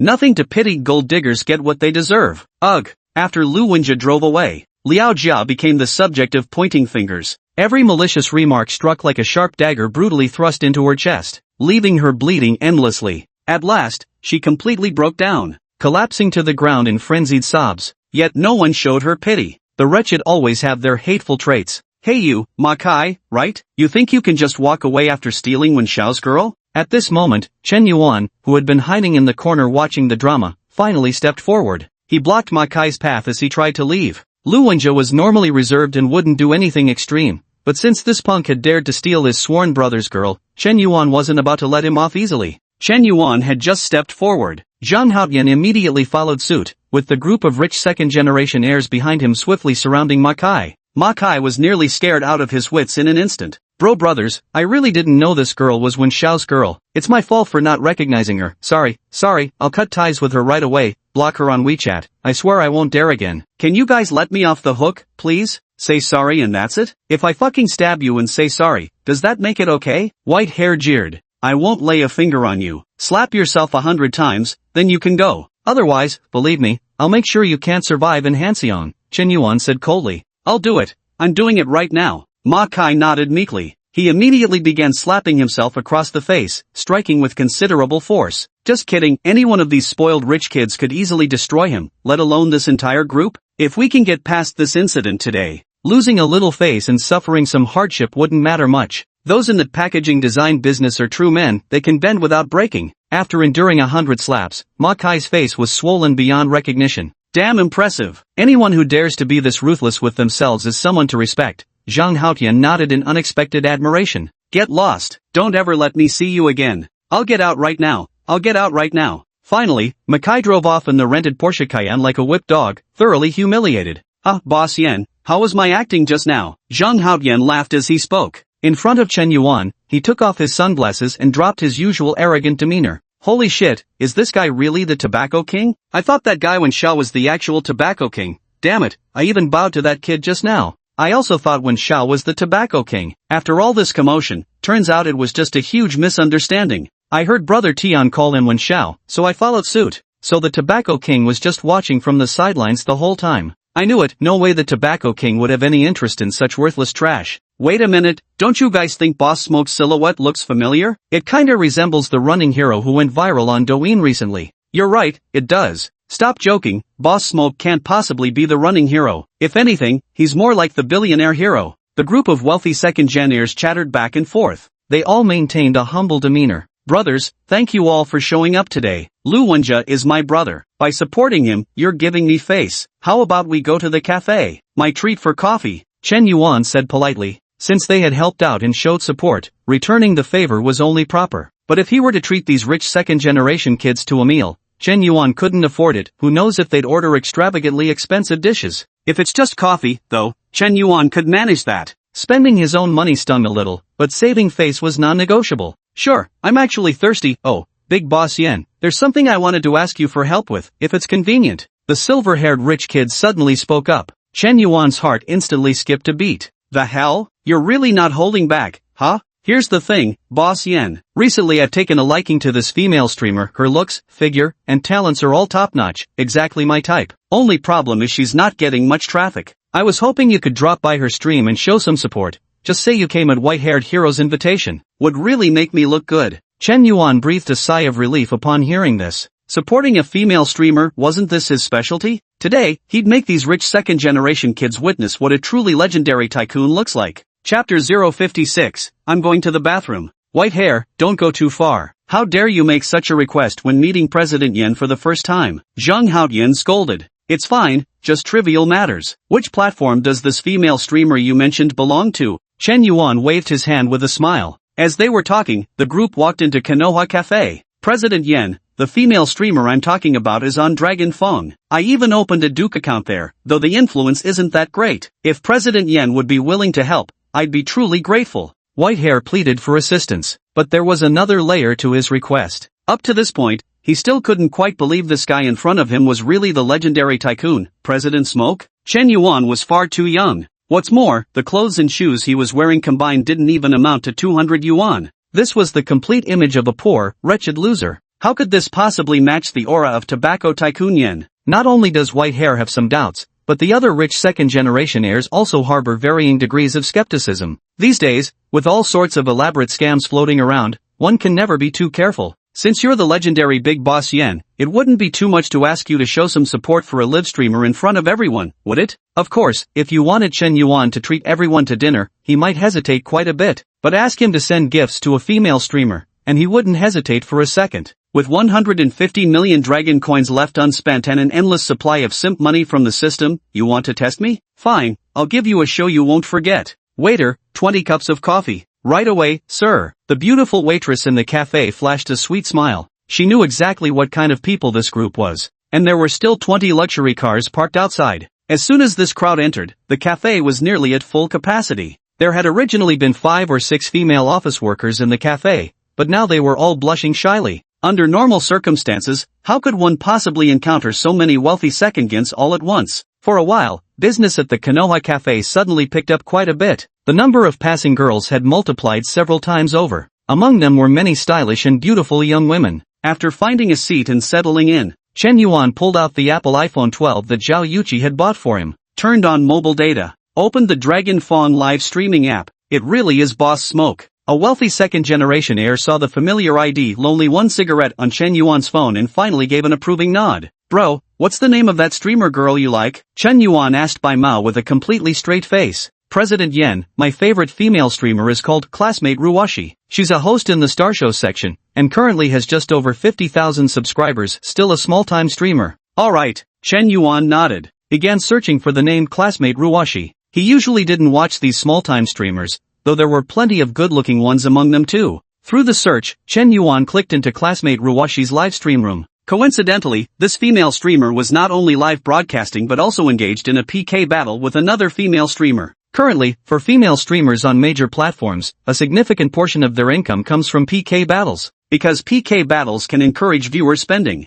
Additionally, they provide opportunities to interact with other streamers and attract more fans. This leads to many female streamers who, as long as they go live, are basically stuck in PK battles. Not bad at all, she's really hot. Chen Yuan couldn't help but compliment. He looked at the beautiful streamer on his phone. Her looks could easily score a 9 out of 10. Among all the female streamers Chen Yuan had seen, this Ruwashi classmate could rank top 3 in terms of appearance. Not even Zhao Yuqi might be prettier than her. Of course, who knows after turning off the beauty filters. Brother White Hair's aesthetic standards are as sharp as ever, indeed. Not bad, really impressive, absolutely stunning. Holy shit, isn't that Jo Ruwashi, the campus belle from the music academy? She's actually streaming on Longya? In the crowd, a younger nouveau riche kid seemed to recognize the female streamer. The music academy, you mean Hancheng Music Academy? Yeah, Joe Ruwashi's pretty famous at the music academy. One of my buddies tried to hit on her before but struck out. Who knew white hair bro already got his eyes on her? Just as the rich second-generation kids were buzzing with discussion, classmate Ruwashi seemingly finally noticed that a tycoon had descended upon the livestream. Chun Yuan's Emperor tier membership entrance effect looked absolutely badass. It was impossible to ignore. And this legendary emperor entering the stage was none other than Big Smoke, who just yesterday spent 50 million on Dragon Tooth. Wow, welcome, Big Smoke. Good afternoon, Lord Smoke. What should I do? I'm so excited. I never expected Lord Smoke would visit my livestream. Ruwashi, you've made it. Every streamer blessed by Lord Smoke's visit becomes an instant sensation. Boss Yen is awesome. Where are my Yen army troops? Boss Yen is generous. Thanks for the 1000 treasure maps. Ha, did I speak too soon? Boss Yen is generous. Boss Yen is generous. Chen Yuan hadn't even started sending gifts yet, but the livestream chat was already flooded with messages praising Lord Smoke's generosity. At that moment, Chen Yuan posted a comment in the chat. White-haired hero recommended this place to me, saying there was a really gorgeous streamer here and he wasn't wrong. Holy shit, white hair, you know Lord Smoke? That's some serious connections right there. Chen Yuan logged in, and white hair also pulled out his phone to go online.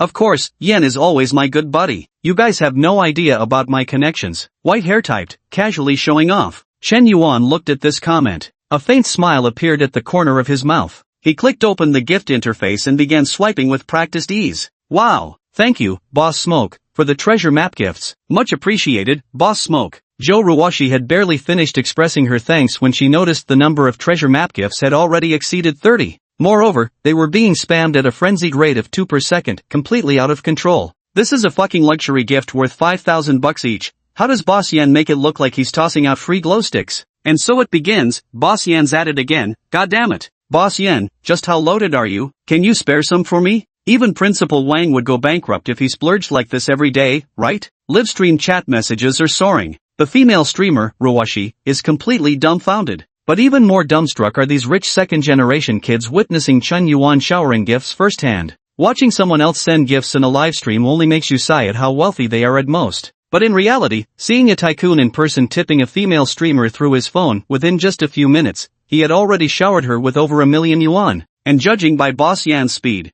it seems there's simply no stopping him. Absolutely insane. This is outrageously extravagant. Damn, Chairman Yen, please don't gift so much. It's only been a few minutes and you've already gifted a sports car. Bai Mao quickly tried to stop him. Initially, it was him who had asked Chen Yuan to show support. Now that someone has spent millions voting for the streamer you fancy, I suppose you'll need to return the favor? But this debt of gratitude is too great, how could I ever repay it? No worries, it's just a few treasure maps. If any of you have streamers you like, I'll go show my support for each one today, how about that? Chen Yuan said with a smile. Before anyone realized it, the treasure map gifts in the livestream had already reached 1,000. White hair nearly dropped to his knees. Smoke boss, that's 5 million already. Please stop gifting, really don't. I can't pay you back. Didn't ask you to pay back anyway. This streamer seems pretty good to me, so I'll just gift 10,000 treasure maps for starters. Oh right, someone click for me, I need to use the bathroom. Chapter 057. How could Boss Yen possibly stint on a cup of coffee? Shocking.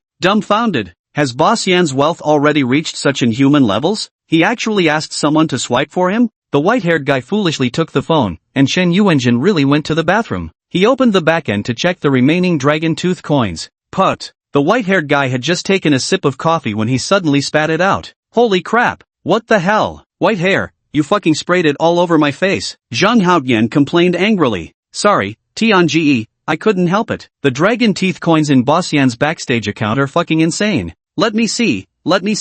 Apart from Zhang Haotian, a group of rich second-generation heirs hurriedly crowded around to look at the phone. Count them, how many digits is this? Ones, tens, hundreds, thousands, 10,000s, 100,000s, millions, 10 millions, 100 millions? Holy shit, 9 digits over 140 million Dragon Teeth coins. What the actual fuck? Yen already spent over 50 million at Lanya before, does that mean he must have recharged at least 200 million? The exchange rate for Lanya coins to RMB is 1:1. Just like Shark Lives fins to RMB is also 1:1. 200 million Lanya coins equals 200 million Chinese yuan. Damn it, spending such an enormous sum of money just to top up and tip a female streamer is utterly unheard of, unprecedented in the past and unparalleled in the future. The bunch of rich second-generation heirs present were practically crushed beyond recognition. Before this, they thought they were high-end players. They looked down on the commoners. But in front of Chief Smoke, I feel like a damn grade schooler. Such a novice move. I'm convinced, truly convinced this time. Chief Smoke's level is at least several notches above ours. TNGE, should I keep grinding? My hands are getting weak, they won't even obey me. Whitehair asked hesitantly. Since Boss Yen asked you to swipe for him, just swipe away. It's not your money anyway. Don't you always complain about not having enough to spend? This time you can show off to your heart's content. Zhang Haotian egged him on.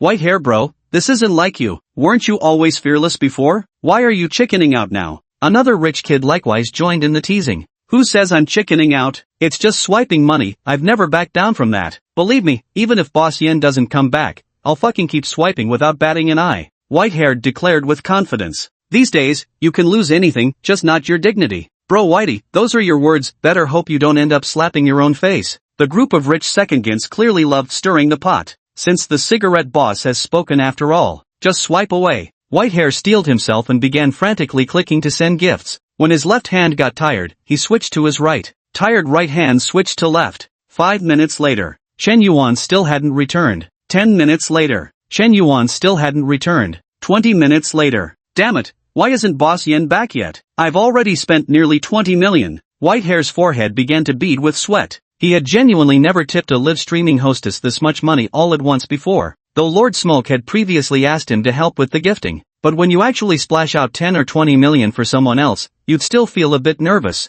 Only these rich second-generation kids would dare to be so bold. Make others too scared to recklessly swipe. I just went to the restroom to ask. Brother Smoke said he got food poisoning from barbecue yesterday and is currently taking an epic dump. I'm stunned. Does Brother Smoke not worry I might swipe all his money clean? Whitehair bro, didn't you promise you wouldn't stop until Brother Smoke returns? If you're panicking, just admit it. Nobody judges you for freaking out in front of Brother Smoke. Who says Lousy is panicking? I'm just fucking tired from tapping the screen. 30 minutes later, Chen Yuan finally came back from the bathroom. Last night's barbecue with Luwenjia had been too much. It clearly wasn't the cleanest food, leaving him feeling unwell since early morning. Now that the big business is done, I've finally expelled all the filth from my body. Immediately feeling refreshed and invigorated. Though this trip to the toilet did take quite a while, almost half an hour. Boss Yen, you're finally back. Whitehair has already burned through 30 million of your funds. What? Upon hearing this, Chen Yuan immediately furrowed his brows. Everyone thought Chen Yuan was angry. After all, anyone would be furious if someone wiped out over 30 million from their own account. This isn't a matter of being stingy or not.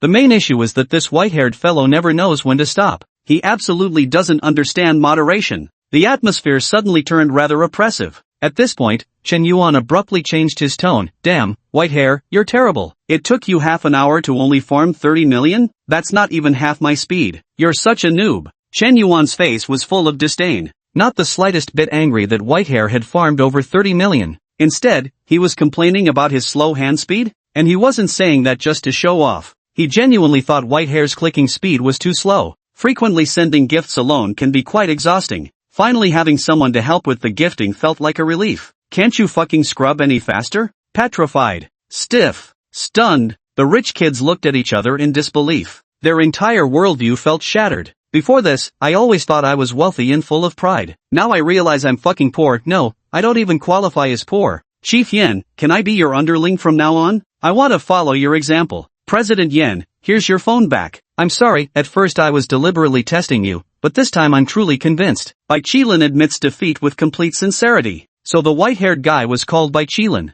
Chen Yuan took the phone and nodded. The time it takes to drink a cup of coffee. A full 20 wealthy young masters were completely overwhelmed by Chen Yuan's powerful aura. His calmness and free-spirited demeanor didn't seem the least bit put on. Having 30 million swiped away, yet maintaining such composure. We can only say that 30 million might truly be mere pocket change in his eyes. It's all good, we're all friends here. No discord, no concord, let's meet up properly and start a group chat face to face. We'll hang out again soon. Chen Yuan proposed proactively. Great idea. Meeting Boss Yen is an honor. Boss Yan's our group admin now? Damn, I can brag about this for ages. Haha, that's bragging rights for a whole year. I could brag about this for 50 damn years, not just one. And so, Chen Yuan created a WeChat group chat. 20 rich second-generation heirs joined without a single absence. With these people on board, Chen Yuan felt his social circle had expanded significantly. The resources at his disposal will only continue to grow. These rich kids might not wield much influence now, but their powerful family connections all carry significant clout in Seoul.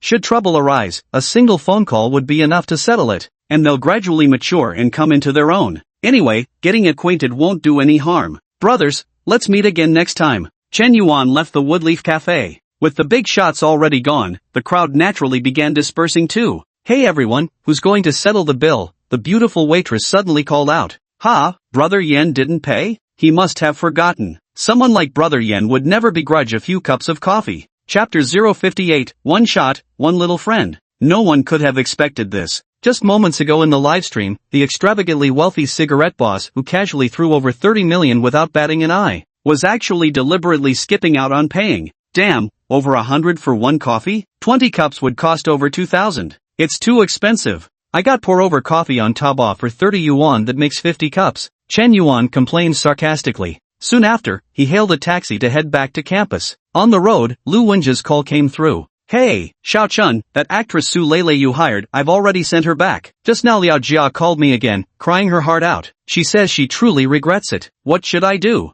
Lu Wenjia's voice on the phone was full of conflict as he asked. Hold on. Are you falling back into your old habits again? Have you forgotten how she treated you before? How can you soften up just because she said a few nice words? Come on. But, there's no but about it. We went through all this trouble to back you up today, and now you're swayed by just a few words from him? Don't you feel guilty for wasting all your buddy's efforts? What exactly is your stance here? Chen Yuan hung up the phone with an angry expression. The emperor is not worried, but the eunuchs are anxious. Damn it, why can't we ever shake off that simp mentality? Back at the dorm. It's already 5 p.m. Old 4, where'd you go last night? You didn't come back all damn night, were you hooking up with some girl? Roommate Xiong Tao asked with a sleazy grin. Yeah, dude, not only did you ditch last night, but you skipped classes this morning too. The counselor called you out, I had to make up an excuse for you, Lao Chao said with earnest concern. Fuck, I got ambushed by some camping bastard, was this close to getting that chicken dinner. Zhou Haiquan clutched his phone, his face twisted in fury.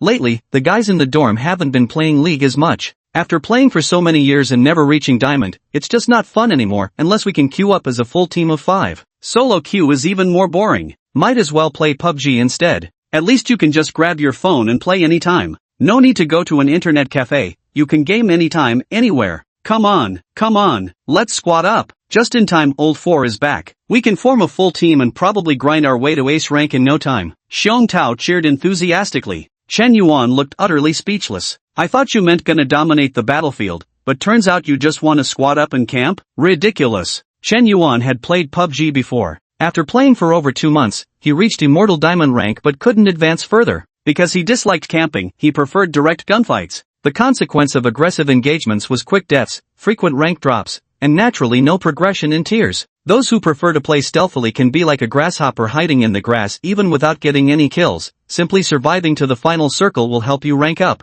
In no time, all 4 of them pulled out their phones. They logged in together. Apart from Chen Yuan who's still at Eternal Diamond, the other 3, Zhou Haiquan, Xiong Tao, and Chao Jinyan, have all reached Crown Tier. Especially Zhou Haiquan, who's already hit Crown I and will soon reach Ace Master. Entering the game interface. As he controlled the Special Forces operator, Chen Yuan suddenly felt a strange sensation washing over him. After gaining 5 extra points in mental attributes yesterday, Chen Yuan felt his overall mental state had improved significantly. Yet he didn't notice much difference from normal at first. But when he suddenly focused on gaming, he inexplicably sensed a change compared to before. The once extremely clumsy operating skills had suddenly become extraordinarily adept. Where should we drop? Xiong Tao asked. Let's drop at G venue. We'll go for intense gunfights. Chen Yuan suggested. No way, that route G-port is definitely gonna be packed as hell. We'll probably get wiped out the second we land. Damn, Lao Si, you jumped first already? The worse you are, the more you love hot dropping, Zhou Haiquan taunted.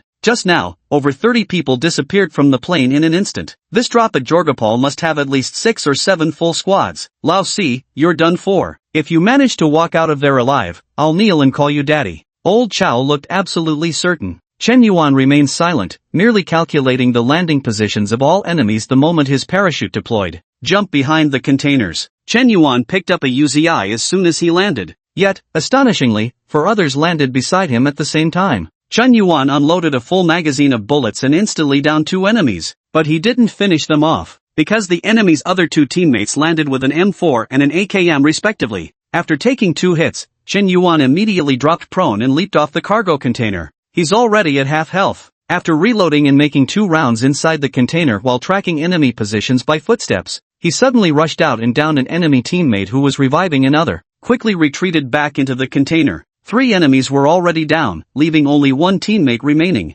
Flanking from behind? A faint sneer curled at the corner of Chen Yuan's lips. With a flick of his wrist as he switched interfaces, he unleashed a torrent of bullets. The guy had just dashed out from behind the container and got instantly headshot by a pre-fire. A quad kill right at the start. Holy shit, that was pre-firing? Are you fucking hacking or what? The last guy to die turned on open mic and swore. After wiping out a full squad, Chen Yuan quickly looted their boxes. Now his pea-shooter had been upgraded to proper artillery. Armed with an M4 in his left hand and an AKM in his right, plus level 2 armor, a level 2 helmet, and a level 3 backpack. Though ammunition was scarce, it was enough to get the job done. And so began Chen Yuan's true massacre spree. Back when he used to play this game, he always felt his opponents were too strong, never winning any gunfights. But today, playing the same game, everyone's reaction seemed painfully slow to him. They moved like bots, utterly clueless. Chen Yuan single-handedly wiped out 4 fully equipped squads. There are still 3 squads and 2 solo players. Coming out of G-Port, he actually killed 21 players. That's insane.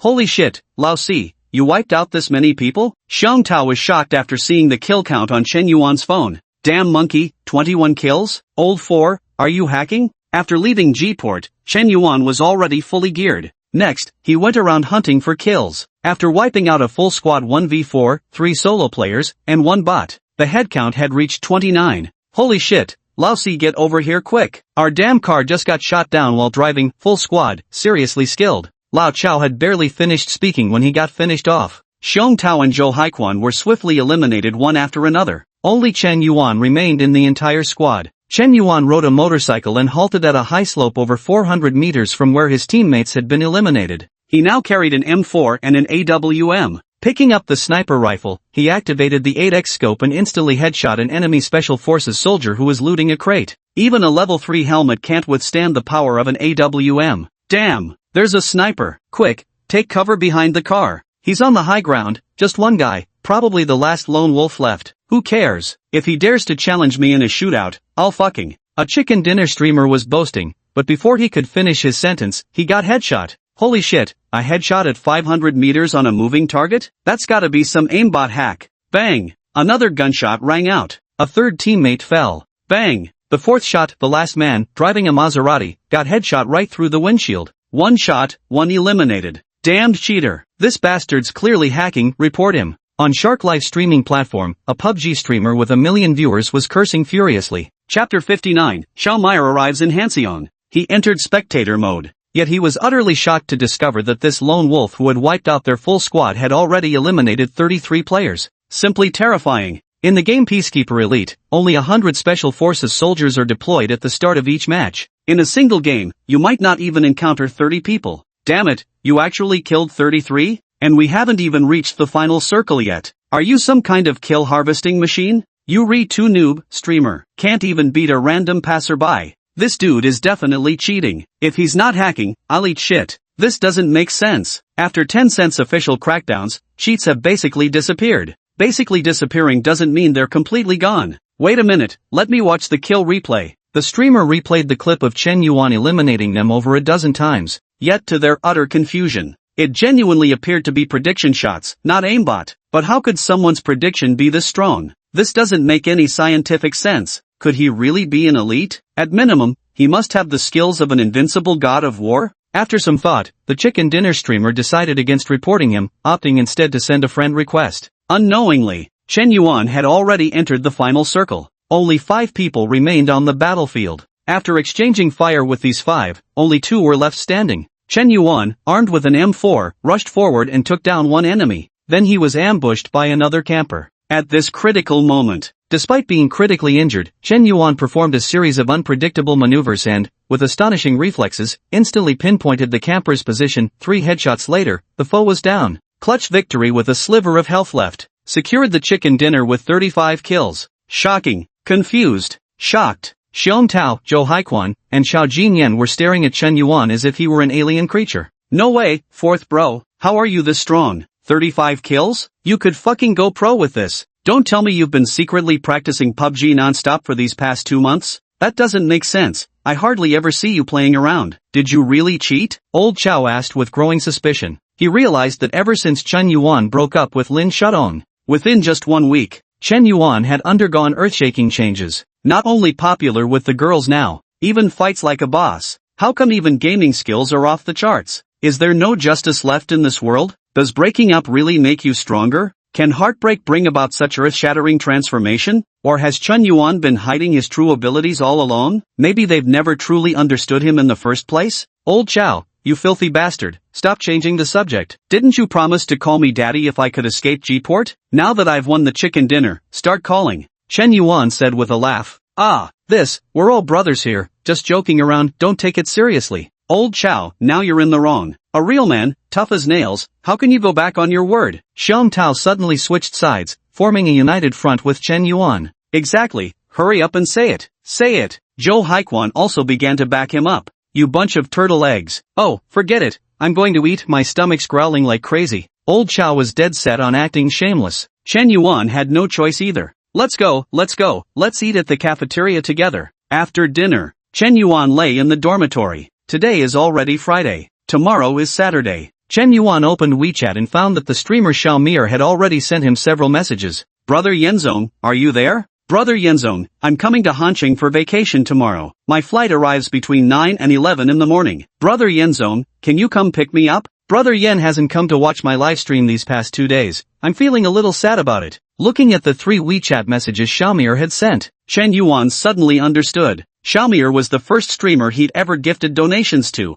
At the time, although Xiao Mir had mentioned coming to Seoul to find him, Chen Yuan didn't take it seriously. Come on, she's a big-time streamer with millions of followers. Just because she flirted with you a bit, you actually believed her? What if she was just teasing you? These days, with people playing so many mind games, you should take some words with a grain of salt. Chen Yuan always maintained a reserved attitude when dealing with these live streamers. When flirting with Xiao Mir, he'd merely indulged in some empty talk. Who would have thought she'd actually come to meet him this Saturday? Been swamped these past few days working on something important, so I missed your live stream. Tomorrow's perfect though, let's meet at the airport. Chen Yuan edited the message and sent it to Xiao Mir. After all, she was the first streamer he had successfully asked out, and a hugely popular one at that. Chen Yuan felt a little excited. On the other end, in a luxurious hotel, Xiao Mir read the message Chen Yuan had sent. Speechless. Busy? She obviously knew Mr. Smoke was always busy. Busy showering other female streamers with gifts, that is. Not satisfied with showering gifts for little Shark Shinshin, they rushed to Long Alive to do the same. In just 2 short days, nearly 100 million yuan was spent. Yesterday, it was Sha Lala, one of Longya's most popular singing streamers. Today, it was the completely unknown minor streamer, Ruwashi Tongshui. Your young master Yin showers female streamers with gifts everywhere he goes, casually dropping tens of millions in a single go. Who in the entire streaming circle hasn't heard of this? Who doesn't know about it? If not for these circumstances, Xiao Meyer wouldn't have planned to go to Hanseong so soon either. Because Boss Yen is ridiculously wealthy. She was desperately seeking Boss Yan's support. Shark Live was about to hold its annual live carnival event. At that time, all streamers across the platform would give their all to compete for Shark's top 10 peak streamers. This concerns their future development and the platform's traffic support program. Because they hold the title of being among the Shark TV's top 10 peak streamers, your fame and viewership won't be lacking. Some streamers, in order to build their reputation, spend their own money on inflated engagement, even taking out loans to do so. Because once you have fame and traffic, making money becomes effortless. Competing in your own tournaments is also a form of operation strategy. Originally, in the past, someone like Xiao Mir wouldn't have had a chance to compete for the top 10 peak streamer rankings. At best, she could barely make it into the top 10 outstanding streamers in the division. But this time, she saw a glimmer of hope. With Boss Yan's support, who could possibly defeat her in a competition? Among the top 10 most popular streamers, there's surely a place for her. If she wants to climb to the top, she naturally has to pay the price. This time, she's made up her mind. At all costs, she'll conquer Lord Smoke. Otherwise, if Brother Yen gets lured away by some flirtatious fox, it'll be too late for regrets. With so many female streamers on live platforms, who wouldn't want Brother Yen's favor? A strong sense of crisis welled up in Xiao Mir's heart. That's why she couldn't wait to come to Han City to meet Chen Yuan. I knew Brother Smoke was always busy, but you can't just ignore me like that. I thought you'd forgotten all about little Meyer. Xiao Mir messaged back. How could I? You're so beautiful, adorable, and sexy, Meyer. If anything, I was worried you'd be too busy as a big streamer to have time for me. Chapter 060, just playing games. Brother Smoke, How can you say that? No matter how busy I am, I'd never ignore you. Xiao Meyer replied instantly. She also sent a shy-looking sticker. Do I really have that much influence? For Meyer, elder brother Yan will always be the #1 priority. This wave of reverse flattery left Chen Yuan feeling supremely comfortable. Just imagining a top live streamer with millions of fans humbling herself to curry his favor made Chen Yuan instantly feel how wonderfully colorful life could be. The goddess in the hearts of countless otaku. Yet now she's become my fawning admirer. This feeling is exceptionally exhilarating. You're so thoughtful, Mir. You've got me eagerly looking forward to seeing you now. Tonight feels endlessly long. Chen Yuan replied in his message. I can't wait to meet the mysterious Boss Yen too. I'm so curious. Big brother Boss Yen, are you sure you won't send me a photo? Even if you're not that good looking, it's alright. What matters most for a man isn't a handsome face, but substance. Xiao Meyer sent 3 messages in a row. She seemed very eager to know what Chen Yuan looked like. The more Chen Yuan refused to let her find out, the more curious she became. However, she guessed that Boss Yen probably had a plain appearance, might even be a bit old, and most likely was a pot-bellied middle-aged man. After all, how could someone so good-looking not have a single selfie in their social media feed? I don't usually take selfies, but you'll see me tomorrow. Chen Yuan was chatting with Xiao Meyer. We talked for a full 2 hours. From hobbies to favorite foods, entertainment preferences, beloved movies, and admired celebrities. Which TV series we'd recently binge-watched. What kind of girls you're attracted to, cute, bubbly, pure, or quiet? What kind of guy do I like? Someone mature and steady, or perhaps sunny and athletic, or maybe refined and knowledgeable? Wait, and so on and so forth. After these 2 hours of conversation, Chen Yuan felt they actually shared quite a lot of common topics. Of course, it could also be the result of the other party deliberately playing along. And so, Chen Yuan fell asleep filled with anticipation for tomorrow's date. Time slipped by unnoticed. Outside, heavy rain began to fall. It seemed to foretell that tomorrow wouldn't be good weather. Early the next morning, the sky remained a monotonous gray. The dark clouds hadn't dispersed. Although the rain has lightened considerably, going out still isn't very convenient. Chen Yuan got up particularly early today. After washing his face, brushing his teeth, shampooing his hair, and changing into fresh clothes and shoes, he headed out. He ate 2 bowls of hot dry noodles by the roadside, drank 2 cups of soy milk, then hailed a taxi straight to the shopping mall. Chen Yuan bought a stylish outfit, new shoes, and even got a fresh haircut at the barber shop. When it came down to it, he still had that nerdy guy mentality. This was his first time meeting a beautiful streamer face to face. And not just any streamer, a wildly popular one at that. I can't help feeling a bit nervous. He instinctively wanted to make himself look more handsome. Better tidy myself up properly to avoid making a bad first impression. This kind of psychological suggestion is simply uncontrollable. Just like how girls always enjoy putting on makeup before going out on a date. The less familiar they are with the person they're meeting, the more they strive to perfect their appearance. Men are no exception. After getting a hairstyle designed by Tony the stylist, Chen Yuan looked at the elegant and handsome man in the mirror and nodded with satisfaction. Recently his figure had become more upright and robust. It made him appear more masculine. He wasn't bad looking to begin with, though he used to be somewhat scrawny, like a typical internet-addicted teenager.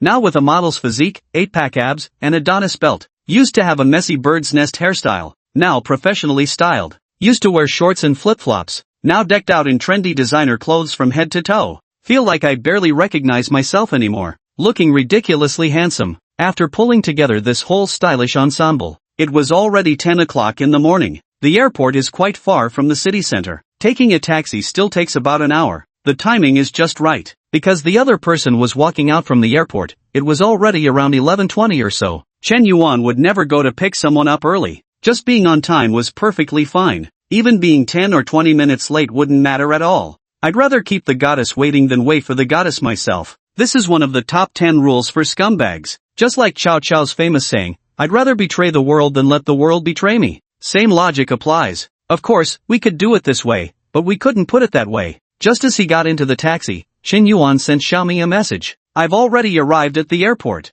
Xiaomi didn't reply. Maybe there's no signal on the plane, or her phone is turned off. But it's okay, when she receives the message later, it'll still show as sent at 10 o'clock. After sending this message, Chen Yuan started chatting with Zhao Yuqi and Su Lele. Maintaining daily contact is essential to keep the goodwill from declining and to foster the relationship gradually. Sometimes, more haste, less speed. And at that exact moment, Lin Shudong suddenly sent him a message. Chen Yuan, reply to me, okay? If you ignore me, I'll kill myself. Damn it, Lin Shudong, are you out of your mind? Chen Yuan was terrified she might commit suicide and hastily replied with a scolding message. Girls' dormitory. Lin Shudong hugged her phone with an excited expression. Xiao Ruerue, Chen Yuan replied to me. This trick really worked, it proves he still cares about me. Lin Shudong continued typing while talking. Chen Yuan, you finally replied to me. You were worried something might happen to me, that means you still care about me, right? Wrong. I was just afraid you'd drag me into trouble. Don't overthink it, Chen Yuan hastily explained.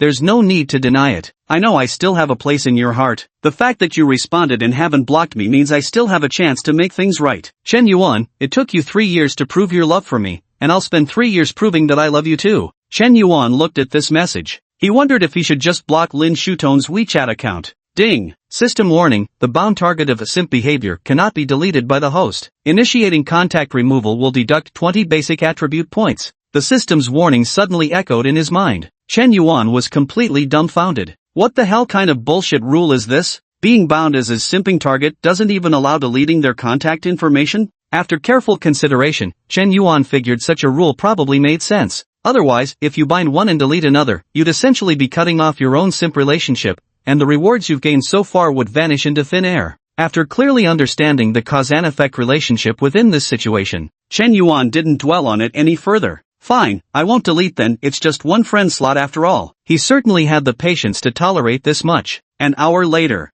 finally arrived at Tianhe International Airport. At that moment, Xiaomier's message came through. Sorry, brother Yenzong, I just got off the plane. Have you been waiting long? Soon, just another hour. Chen Yuan texted back. Actually, he had just gotten out of the taxi. All part of the game. You have to make the other party feel a bit guilty from the start. That's how you gain more favor. Chapter 061, Collecting Debts in Public. Chen Yuan arrived at the airport pickup area. After waiting for about 5 minutes, finally, a girl wearing oversized sunglasses and a face mask slowly emerged. She was accompanied by a female assistant. The assistant was plain-looking and slightly overweight, but let's not dwell on that. The girl wearing the oversized sunglasses had an absolutely perfect figure. Standing about 5'7" in a pleated skirt, her slender legs were flawless, pure white, graceful, and exquisitely curved. No wonder she's a dance streamer. Her figure is truly impeccable. Among all the women Chen Yuan knew, including celebrities, her physique would rank among the top tier. Just by her figure alone, Chen Yuan recognized Xiaomi almost instantly.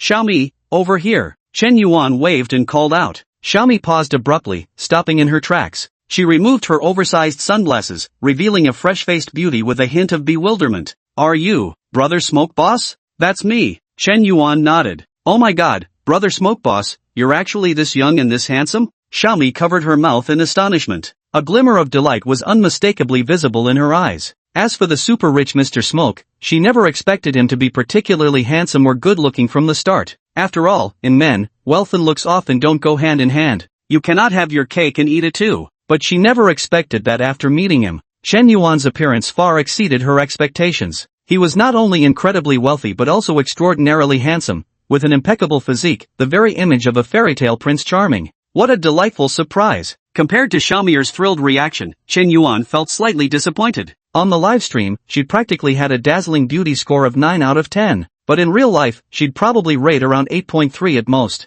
She fell just a hair short of Zhao Yuqi, though she was still quite striking in a crowd. But she was nowhere near as devastatingly beautiful as she appeared in the live stream. Whoever said female streamers look even better in real life than on camera? What utter nonsense! Without the magical enhancement of beauty filters, she's just at the school department beauty level, far from being a national goddess. But still acceptable, barely. The difference isn't too extreme anyway. At least she's way better than those live streamers who can't survive daylight exposure. Xiaomi, I finally get to see you in person. I didn't expect you'd be even prettier than in your live streams. Chen Yuan put on a pleasantly surprised expression, showing respect. But those were just pleasantries. Basically every guy would say the same thing when meeting a girl for the first time. Even if you secretly think she looks worse than in her photos, you'd still say she looks better than in her pictures. But some girls actually believe it? Brother Yenzong, you're also much more handsome than I imagined. At first I thought you were some middle-aged man in his 40s? Who knew you'd be so young? Xiaomir was telling the truth. She wore a shy expression, seemingly genuinely having a good first impression of Chen Yuan. System, why haven't you established the simp mode relationship yet? Ding. Name, Suihan. Stage name, Xiaomir. Age, 23 years old. Height, 169 centimeters. Weight, 45 kilograms. Appearance rating, 8.3/10. The female character's affection points towards the host, 70 points. Ding! Because the female character's initial affection points towards the host are too high, the loser relationship binding failed. Reminder, when the target's affection points towards the host drop below 10 points, the loser relationship can be bound again. Holy shit! Listening to the system prompt that rang out in his mind, Chen Yuan felt utterly bewildered, as if his thoughts were scattering in the wind. 10,000 grass-mud horses stampeded through his heart. He genuinely hadn't expected this. Who knew that making too good of a first impression could ironically lead to failure in establishing a simp relationship? I should have known better than to dress up like this. He never expected this either. Xiaomir's initial affection rating for him was shockingly high at 70 points. This was practically bordering on love at first sight. Of course, Xiaomir's favorable first impression of Chen Yuan wasn't solely because he looked particularly handsome today.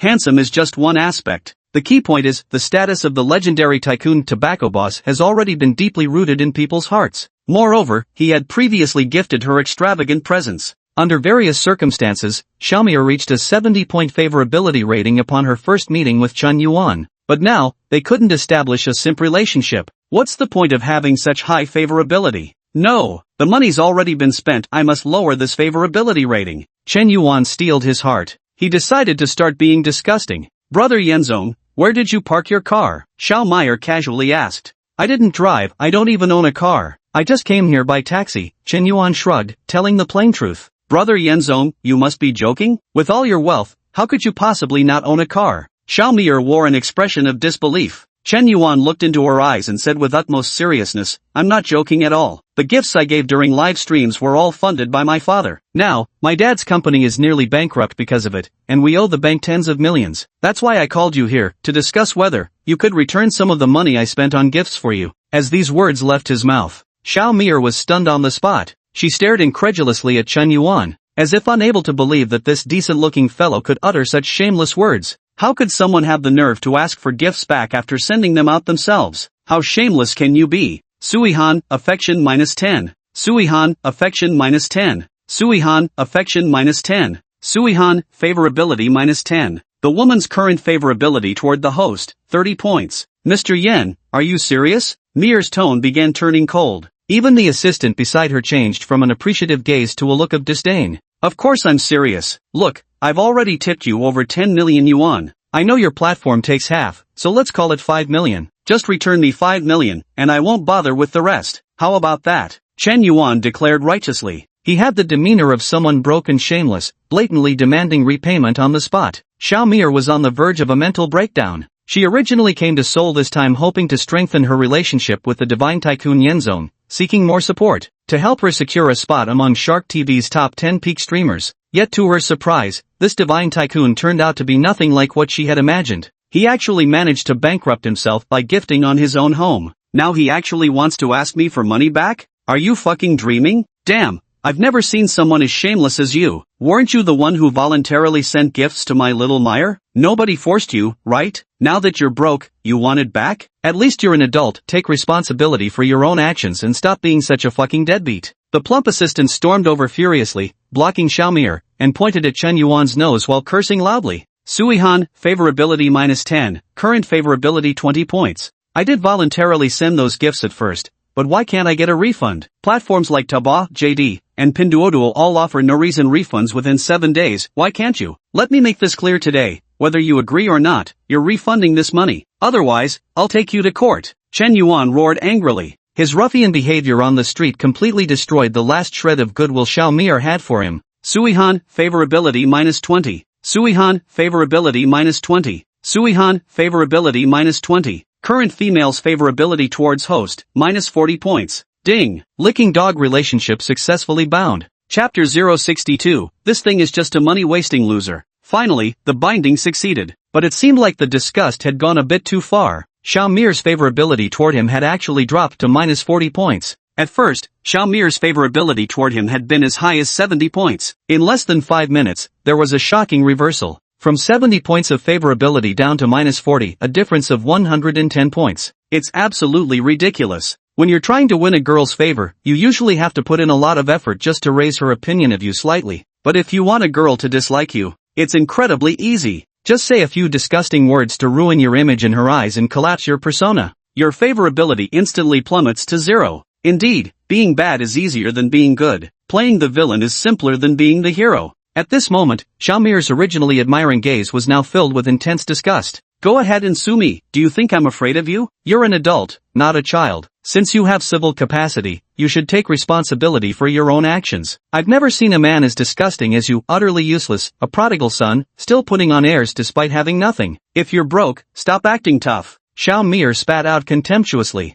Her mood shifts faster than flipping through pages of a book. Just moments ago you were calling me Brother Yen with every breath, and in less than 5 minutes you're cursing me as worthless trash and a spendthrift? Chen Yuan was utterly speechless. Though he admitted that just now, to lower her favorability, he'd deliberately said some harsh things. But no matter what, he'd still gifted Xiaomir with over 10 million in presents. Even if you won't refund the money, did you have to be so harsh? What do you mean by trash? What do you mean by spendthrift? Damn it, I'm still your top donor right now. You changed your attitude as soon as you heard there was no money. Too realistic, isn't it? For these livestream female hosts, indeed, when you have money you're treated like a king, but without it you're not even worth a stray dog. The quarrel between Xiaomi and Chen Yuan drew the attention of many onlookers at the airport. No wonder this beauty has such a great figure, she's actually a live streamer. Did I just hear that right? This guy spent so much on gifts for her livestream that he bankrupted his family, and now he's trying to get it back? Wow, what a ridiculous moron. Are people like this really that rare now? Didn't we just see the news about a courier earning 3,000 a month but donating 5,000 to a streamer,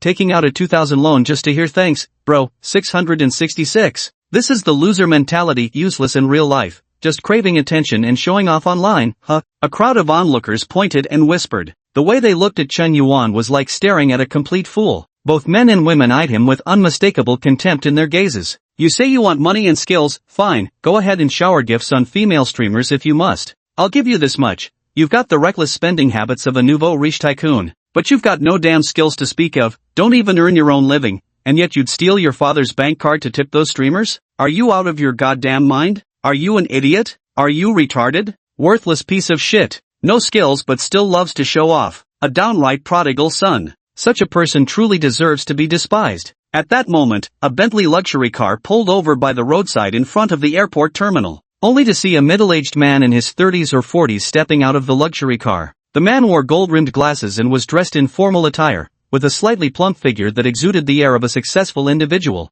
Meyer, I heard you were coming to Seoul today, so I made a special trip to pick you up. The middle-aged man's gaze roamed freely over Xiaomir's figure with unabashed appraisal. Ah, are you, Xiu Huan? I just casually posted on my social feed, I never expected you'd actually come to pick me up. Xiaomir glanced at her phone, apparently recognizing the middle-aged man from a photo on WeChat. She said with a face full of surprise. Chen Yuan almost laughed out loud. Who would have thought this woman didn't just invite him, but had invited other wealthy men too? As expected, with enough fans, spare tires can be found everywhere across the country. This queen of show, Chen Yuan vaguely remembers, her online ID was called Divine Grace of Heaven and Earth. Hence, she was jokingly referred to by livestream chat regulars as the Queen of Show. The Queen of Show was also among the top 10 big spenders on Xiaomir's livestream leaderboard. She had donated over 2 million in total, ranking 8th. It seems Mier's visit to Han City wasn't solely for Chen Yuan this time. She also wanted to settle accounts with several tycoons in one go. This way, she'd be more competitive at the Shark Carnival.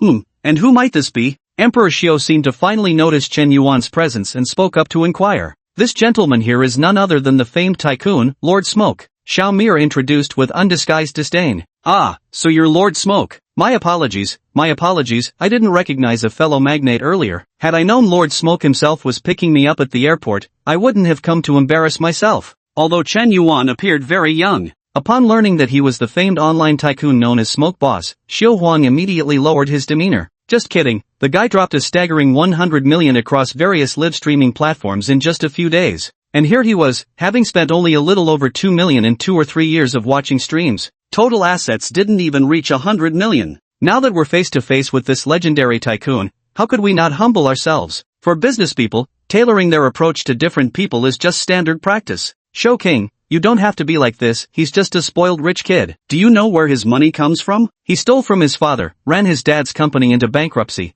and still owes the bank tens of millions. And now he actually has the nerve to ask me for a refund. It's absolutely infuriating. After 2 years of live streaming, I've never encountered someone like this. How could he have the nerve to say that? Disgusting. Xiaomir grew angrier and more contemptuous with every word. At first, she had actually thought Chen Yuan was quite handsome. But now, The more she looked at him, the more she saw him as vile, disgusting, scum, trash, worthless, absolutely revolting. Such worthless trash. She actually felt a flicker of affection just now. Nearly fell in love at first sight. The mere thought sends chills down her spine. How could this be? The legendary big spender smoke lord from the internet is actually this kind of person? Brother Xiao stood there utterly dumbfounded. He simply couldn't believe that the whale who'd splashed out 100 million across major streaming platforms would turn out to be nothing but a wastrel stealing family money to shower on female streamers. Yet it didn't seem like Xiao Meier had any reason to lie to him either. And Chen Yuan is too young, probably still in college. Such a college student, even if their family is wealthy, wouldn't be given 100 million just to tip live streaming hosts,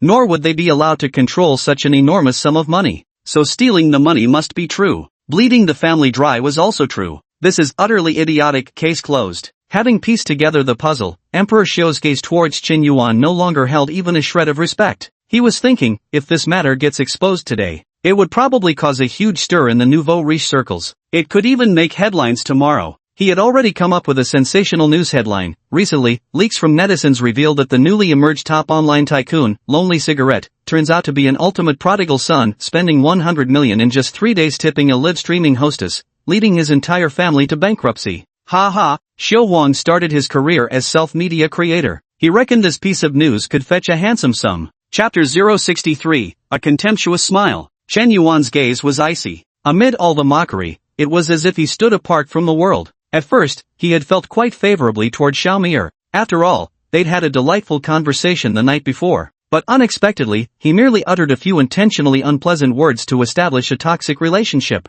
Who would have thought she'd reveal such an ugly side of herself? Materialistic women weren't something Chen Yuan hadn't encountered before. Take Su Lele for example. Though they may also worship money, at least they know gratitude. Even after borrowing 5 million, they constantly think about repayment. But Xiao Meier's greed is utterly insatiable, making Chen Yuan feel disgusted. When Chen Yuan earlier told her to return the money, it was merely an empty threat. He never truly intended to reclaim that 5 million from Xiao Meier. If the other party shows the slightest hesitation or a tone of negotiation, even if they ultimately decide not to refund the money, Chen Yuan wouldn't say another word. After all, this is their job. Returning your money is friendship, keeping it is just business. But her attitude changed way too fast. Not only did she turn heartless, she even mocked him while he was down in front of others. How the hell can anyone tolerate this? Xiaomi, no matter what, I'm still your top patron right now. Do you really have to be so harsh with your words? Chen Yuan took a deep breath and spoke in an extremely calm tone. Those who knew him well understood that this was merely the calm before the storm.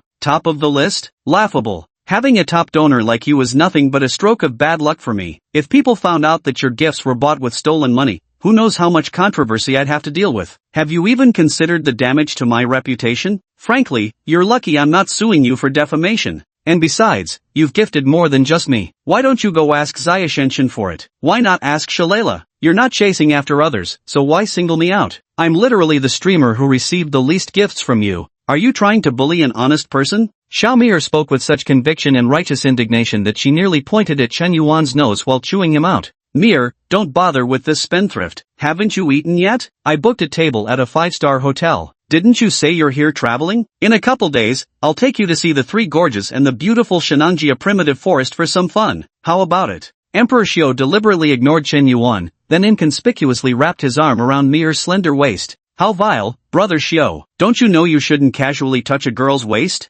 My apologies, Meier. Your waist is just too slender. I couldn't resist. You're awful, Brother Xiao. Truly despicable. Xiao Meier said with a shy and coquettish expression. She didn't even get angry? Could there be some relationship between the beautiful streamer and the tycoon? Understood. Chen Yuan finally saw through it all. Suihan, nicknamed Xiao Meier, while appearing pure and adorable on the surface like an ethereal fairy untouched by worldly affairs during her live streams, was actually so shockingly wanton behind closed doors. Her relationship with those nouveau riche tycoons likely harbored unspeakable secrets. The Queen of Charm took immediate action, yet still managed to flirt effortlessly without batting an eye, a testament to her vast experience. Faced with such a woman, Chen Yuan couldn't even muster the desire to put on airs. He had no intention of explaining anything. Go ahead and misunderstand if you want. This kind of desperate simp, even if already bound to her, Chen Yuan didn't want to spend another penny on her. That's it. Xiao Huang, Suihan, and her assistant walked together toward the Bentley luxury car parked by the roadside.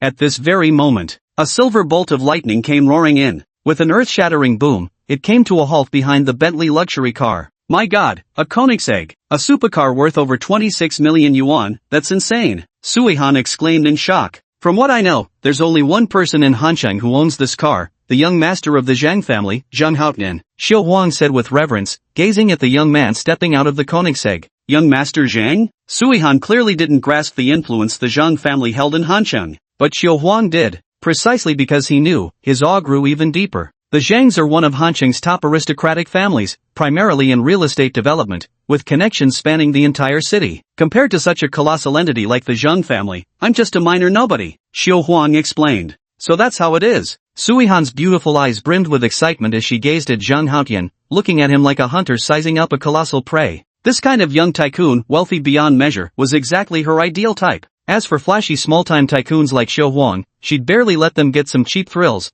never easily giving away her all. Hello young Master Zhang, I'm Feng Xiubo, we met at the cocktail reception last time. Xiubo proactively extended his hand in greeting. Oh, it's you, vaguely remember, Zhang Haotian absent-mindedly replied. He'd come to the airport today to pick someone up. What mood did he have to entertain some random social climber trying to network? Hello young Master Zhang, I'm Suihan, a dance streamer on Shark Live. You can call me Xiao Meyer. Suihan playfully tucked a strand of hair behind her ear. With a shy expression, she began introducing herself. At that moment, Chen Yuan emerged from the airport entrance. Zhang Haotian was momentarily stunned when he saw Chen Yuan, not expecting to bump into CEO Chen at the airport. Chen Yuan froze in surprise too. This is what happens when you have too many friends, you run into acquaintances everywhere you go. Young Master Zhang, wait a moment, I've spotted a big shot, gotta go say hi to him. For Zhang Haotian, Brother Smoke is the real god-tier tycoon. Never mind what kind of family empire stands behind him, just the fact that he casually throws around 200 million on livestream platforms for entertainment tipping, or gives a 60 million villa to some girl without blinking an eye. This is something Zhang Haotian could never hope to match. After what happened yesterday, all those spoiled rich heirs had been completely overwhelmed by Boss Yan's overpowering presence. They were utterly convinced, heart and soul. I almost called him Big Bro on the spot. Now that I've run into Big Bro, of course I should hurry to greet him. Zhang Haotian bounded forward in quick strides, jogging up to Chen Yuan. Boss Yan, what a coincidence to run into you right at the airport entrance. Zhang Haotian lowered his posture considerably. When greeting Chen Yuan, he even used the respectful term you. Suihan was a bit dumbfounded. Feng Xiubo was also a bit taken aback. Young Master Zhang, do you know him too? Feng Xiubo asked. Of course I know him. He's the famous Smoke Master, the undisputed top tycoon across all major live streaming platforms. Who wouldn't recognize him? Young Master Zhang, don't be fooled by him. This so-called Smoke Master is no tycoon, he's just stealing his father's bank card to shower female streamers with gifts. Now his family's gone bankrupt because of this prodigal son, and he's begging everyone for loans. Suihan exaggeratedly added. Zhang Haotian took a closer look at Suihan upon hearing this, then glanced at Chen Yuan, as if something had occurred to him. He immediately smirked with disdain. Chapter 064, the smoke will come asking for a refund? Don't make me laugh. What's going on? Zhang Haotian asked casually. What else could it be? This so-called tobacco boss was flexing online with his family's money, trying to keep up appearances beyond his means. Now that his family's gone bankrupt, he actually comes asking me for refunds? What kind of person is that, really? Suihan said indignantly. No matter who she met, she seemed determined to mock Chen Yuan viciously at every opportunity. The atmosphere suddenly turned rather eerie. Zhang Haotian looked at Suihan as if she were a complete fool. He. Yen wants a refund? Don't make me laugh. He casually dropped 200 million on Longya, with over 100 million still unspent. Bankrupt? You silly girl, you clearly have no idea about Yan's real power. Chen Yuan couldn't be bothered to explain. Zhang Haotian wouldn't indulge her foul temper though. Damn it, you even dare to look down on Boss Yan? Trying to reach the heavens, are we? Shocking. Petrified. Dumbfounded. Suihan was completely bewildered. Had anyone else said this, she might not have believed it. But hearing these words from the young master of the Zhang family, who drove a supercar worth over 20 million, she felt he had no reason to deceive her or intentionally elevate Chen Yuan's status. Holy shit, could it be? Was Boss Yan deliberately testing her earlier? Suihan suddenly came to her senses and almost slapped herself on the spot. That hit too close to home. How could she make such a rookie mistake? It's said that some ultra-rich second-generation heirs dislike women who are with them for money, considering it not true love. So they always find ways to pretend to be poor to test the other person. If they can pass the test, they'll rise from the branches and become a phoenix. When I used to watch TV dramas, I always thought those women were such fools. Never thought I'd become just as foolish when faced with such a situation myself. Regret. Heartache. It feels like I've missed out on a fortune. Michelle, I knew you must have misunderstood Mr. Yen all along. How could someone who casually throws around 100 million across live streaming platforms possibly go bankrupt easily? Boss Yen was just joking with you, who'd have thought you'd take it seriously? Feng Shoubo suddenly changed his tone and unexpectedly began to berate Suihan without mercy. It was as if he had always been on Chen Yuan's side. Damn, the speed at which he switched sides was simply unbelievable. Even the assistant standing nearby looked completely dumbfounded. Xiu Huan, Xiu Emperor, truly lives up to his title. His performance was so mind-blowing it made your scalp tingle. At this moment, Suihan's gaze towards Chen Yuan underwent another transformation. Suihan, favorability plus 30. Suihan, favorability plus 30. Suihan, favorability plus 30. Current favorability, 50 points. Brother Yen, I'm sorry for misunderstanding you. Can you forgive me? Suihan's heart raced with anxiety as she quickly apologized. Chen Yuan sneered inwardly. He had completely seen through what kind of person the other was. In her eyes, anyway, money makes you the boss, broke makes you the mutt. In that case, there's no need to stand on ceremony. Slap her face hard. Show off ruthlessly in front of her. Just treat her as a complete tool. Thinking of this, Chen Yuan wasn't angry anymore. No need to get angry. Just a tool for now. Once I max out the affection meter, I won't give a damn about you anymore. Having made up his mind, Chen Yuan waved his hand with utter composure. No problem. I don't care at all, just a little disappointed, that's all. Chen Yuan sighed. If an ordinary person were to be mocked and belittled like that, they would probably have flown into a rage long ago. Given the chance, shouldn't they retaliate with vicious insults? But Chen Yuan didn't. He remained calm throughout. No matter how severe the humiliation he encountered, he seemed capable of handling it with serene indifference. From this perspective, this is precisely the aristocratic demeanor cultivated by elite noble families, truly different from ordinary people. Suihan, favorability plus 10, current favorability, 60 points. This woman. Chen Yuan was speechless. Her favorability drops fast but rises just as quickly. It seems that once you establish your wealthy second-generation persona, her favorability towards you skyrockets instantly, but if that persona collapses, the favorability drops to zero in a flash. Some girls, however, are the slow-burning type, their favorability only increases little by little. There's a huge difference between women too. Mr. Yan, I came to the airport to pick up my sister, so I won't chat any longer. I'll head inside now. Zhang Haoyan spoke up. Alright, you go ahead. Let's meet up next time when you're free. Chen Yuan waved his hand. He planned to take a taxi back to the city center. President Yen, if you don't mind, why not ride in my car? We're both heading back to the city center anyway, it's on the way. Those were just minor misunderstandings earlier, and I truly hope President Yen won't take them to heart. Feng Shoubo quickly apologized. He hadn't said anything overly mocking before, but he had shown signs of contempt. Now he felt some regret. Why had he trusted Xiao Mir's one-sided account? If that hadn't been the case, he might have been able to latch on to Boss Yan's coattails. The benefits of befriending an ultra-tycoon far outweigh those from some live-streaming hostess. No matter how beautiful a live-streaming hostess is, she's just temporary entertainment at best. And you'd have to keep spending money on her endlessly. She will endlessly exploit you like cutting leaks. But befriending an ultra-tycoon can actually make you money.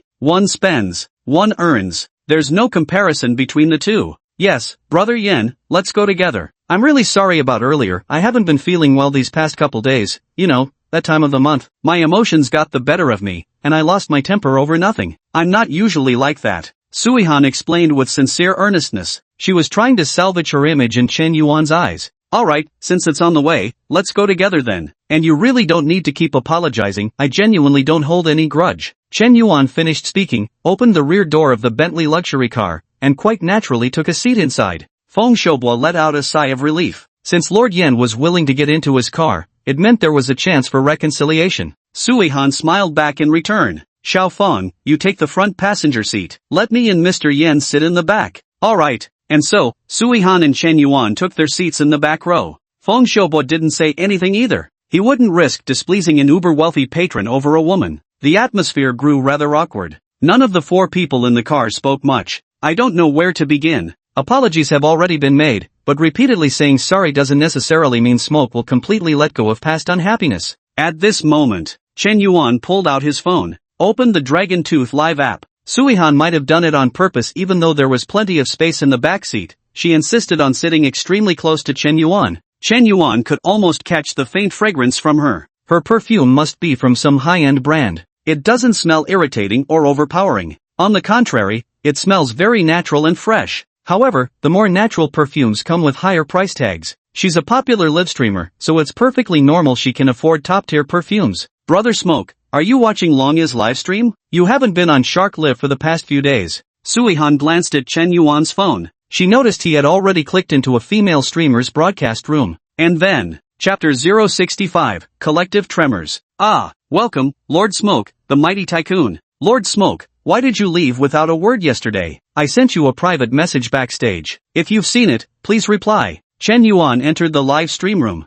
It was none other than classmate Ruwashi, whom he had gifted yesterday. Zhou Ruwashi possessed striking beauty and an excellent figure in terms of both appearance and temperament. She was in no way inferior to Suihan beside her. In fact, she might even have surpassed her. However, Zhou Ruwashi was still just a student at this time, and her live streaming was purely based on whim. She'd stream diligently for 3 days, then neglect it for 2, utterly inconsistent. Stream when you're free, don't stream when you're busy. She had been streaming on Longya for several months, maintaining a lukewarm level of popularity. Yet there were quite a few big spenders showering her with tips. She could earn over 10,000 yuan each month. It was enough to cover her daily living expenses. Zhou Ruwashi was quite content with this lifestyle. She didn't have any particular ambitions either. Yet it all changed around 2 o'clock yesterday afternoon. She just casually broadcasted on a whim. Who knew it would catch the attention of the legendary tycoon, Lord Smoke? Lord Smoke made his move. And just like that, the whole crowd went wild. In just over half an hour, she actually received over 30 million worth of gifts. She was so shocked she nearly began questioning her existence.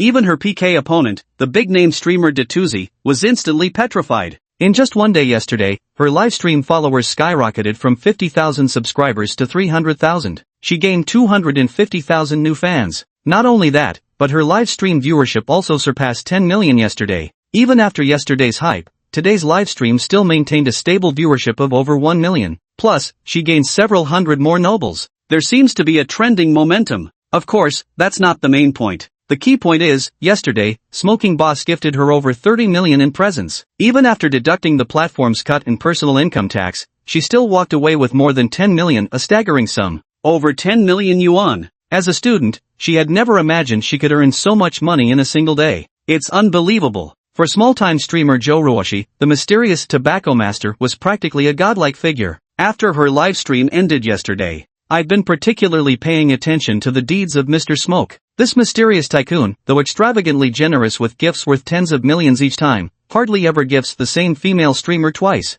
This is the pattern she's deduced herself. Going live today, she hadn't expected Lord Smoke would grace her live stream again. Still, with 250,000 new followers just gained, she needed to stream consistently for a few days to stabilize her viewership numbers. But who could have guessed? She hadn't been live for even half an hour when Lord Smoke has actually graced us with his presence again. Classmate Ruwashi is thrilled, exhilarated. Her blood is practically boiling. She feels like she's being favored by the Emperor himself, as if her nameplate was chosen for tonight's imperial summons. What song would you like to hear, Master Smoke? Zhou Ruwashi had barely finished speaking. A treasure map gift flew across the screen. Wow, thank you, Master Smoke, for the treasure map. Lord Smoke, you don't need to keep sending gifts right away. You gave so many gifts yesterday that I'm still feeling a bit overwhelmed. It almost feels like I'm dreaming. If you keep sending gifts like this, I might have no choice but to offer myself to you. Anchor, I suspect you're flirting, but I have no proof. Ruwashi, weren't you usually so aloof? How did Lord Smoke conquer you in just 2 days? Anchor 666, you actually dare to scheme against our Chairman Yen? You must be dreaming. I just have one question, Chairman Yen, do you sleep with fans? The live chat was filled with flying bullet comments. Chen Yuan paid no attention to these chat provocations. He just started giving Zhou Ruwashi gifts right in front of Suihan's face.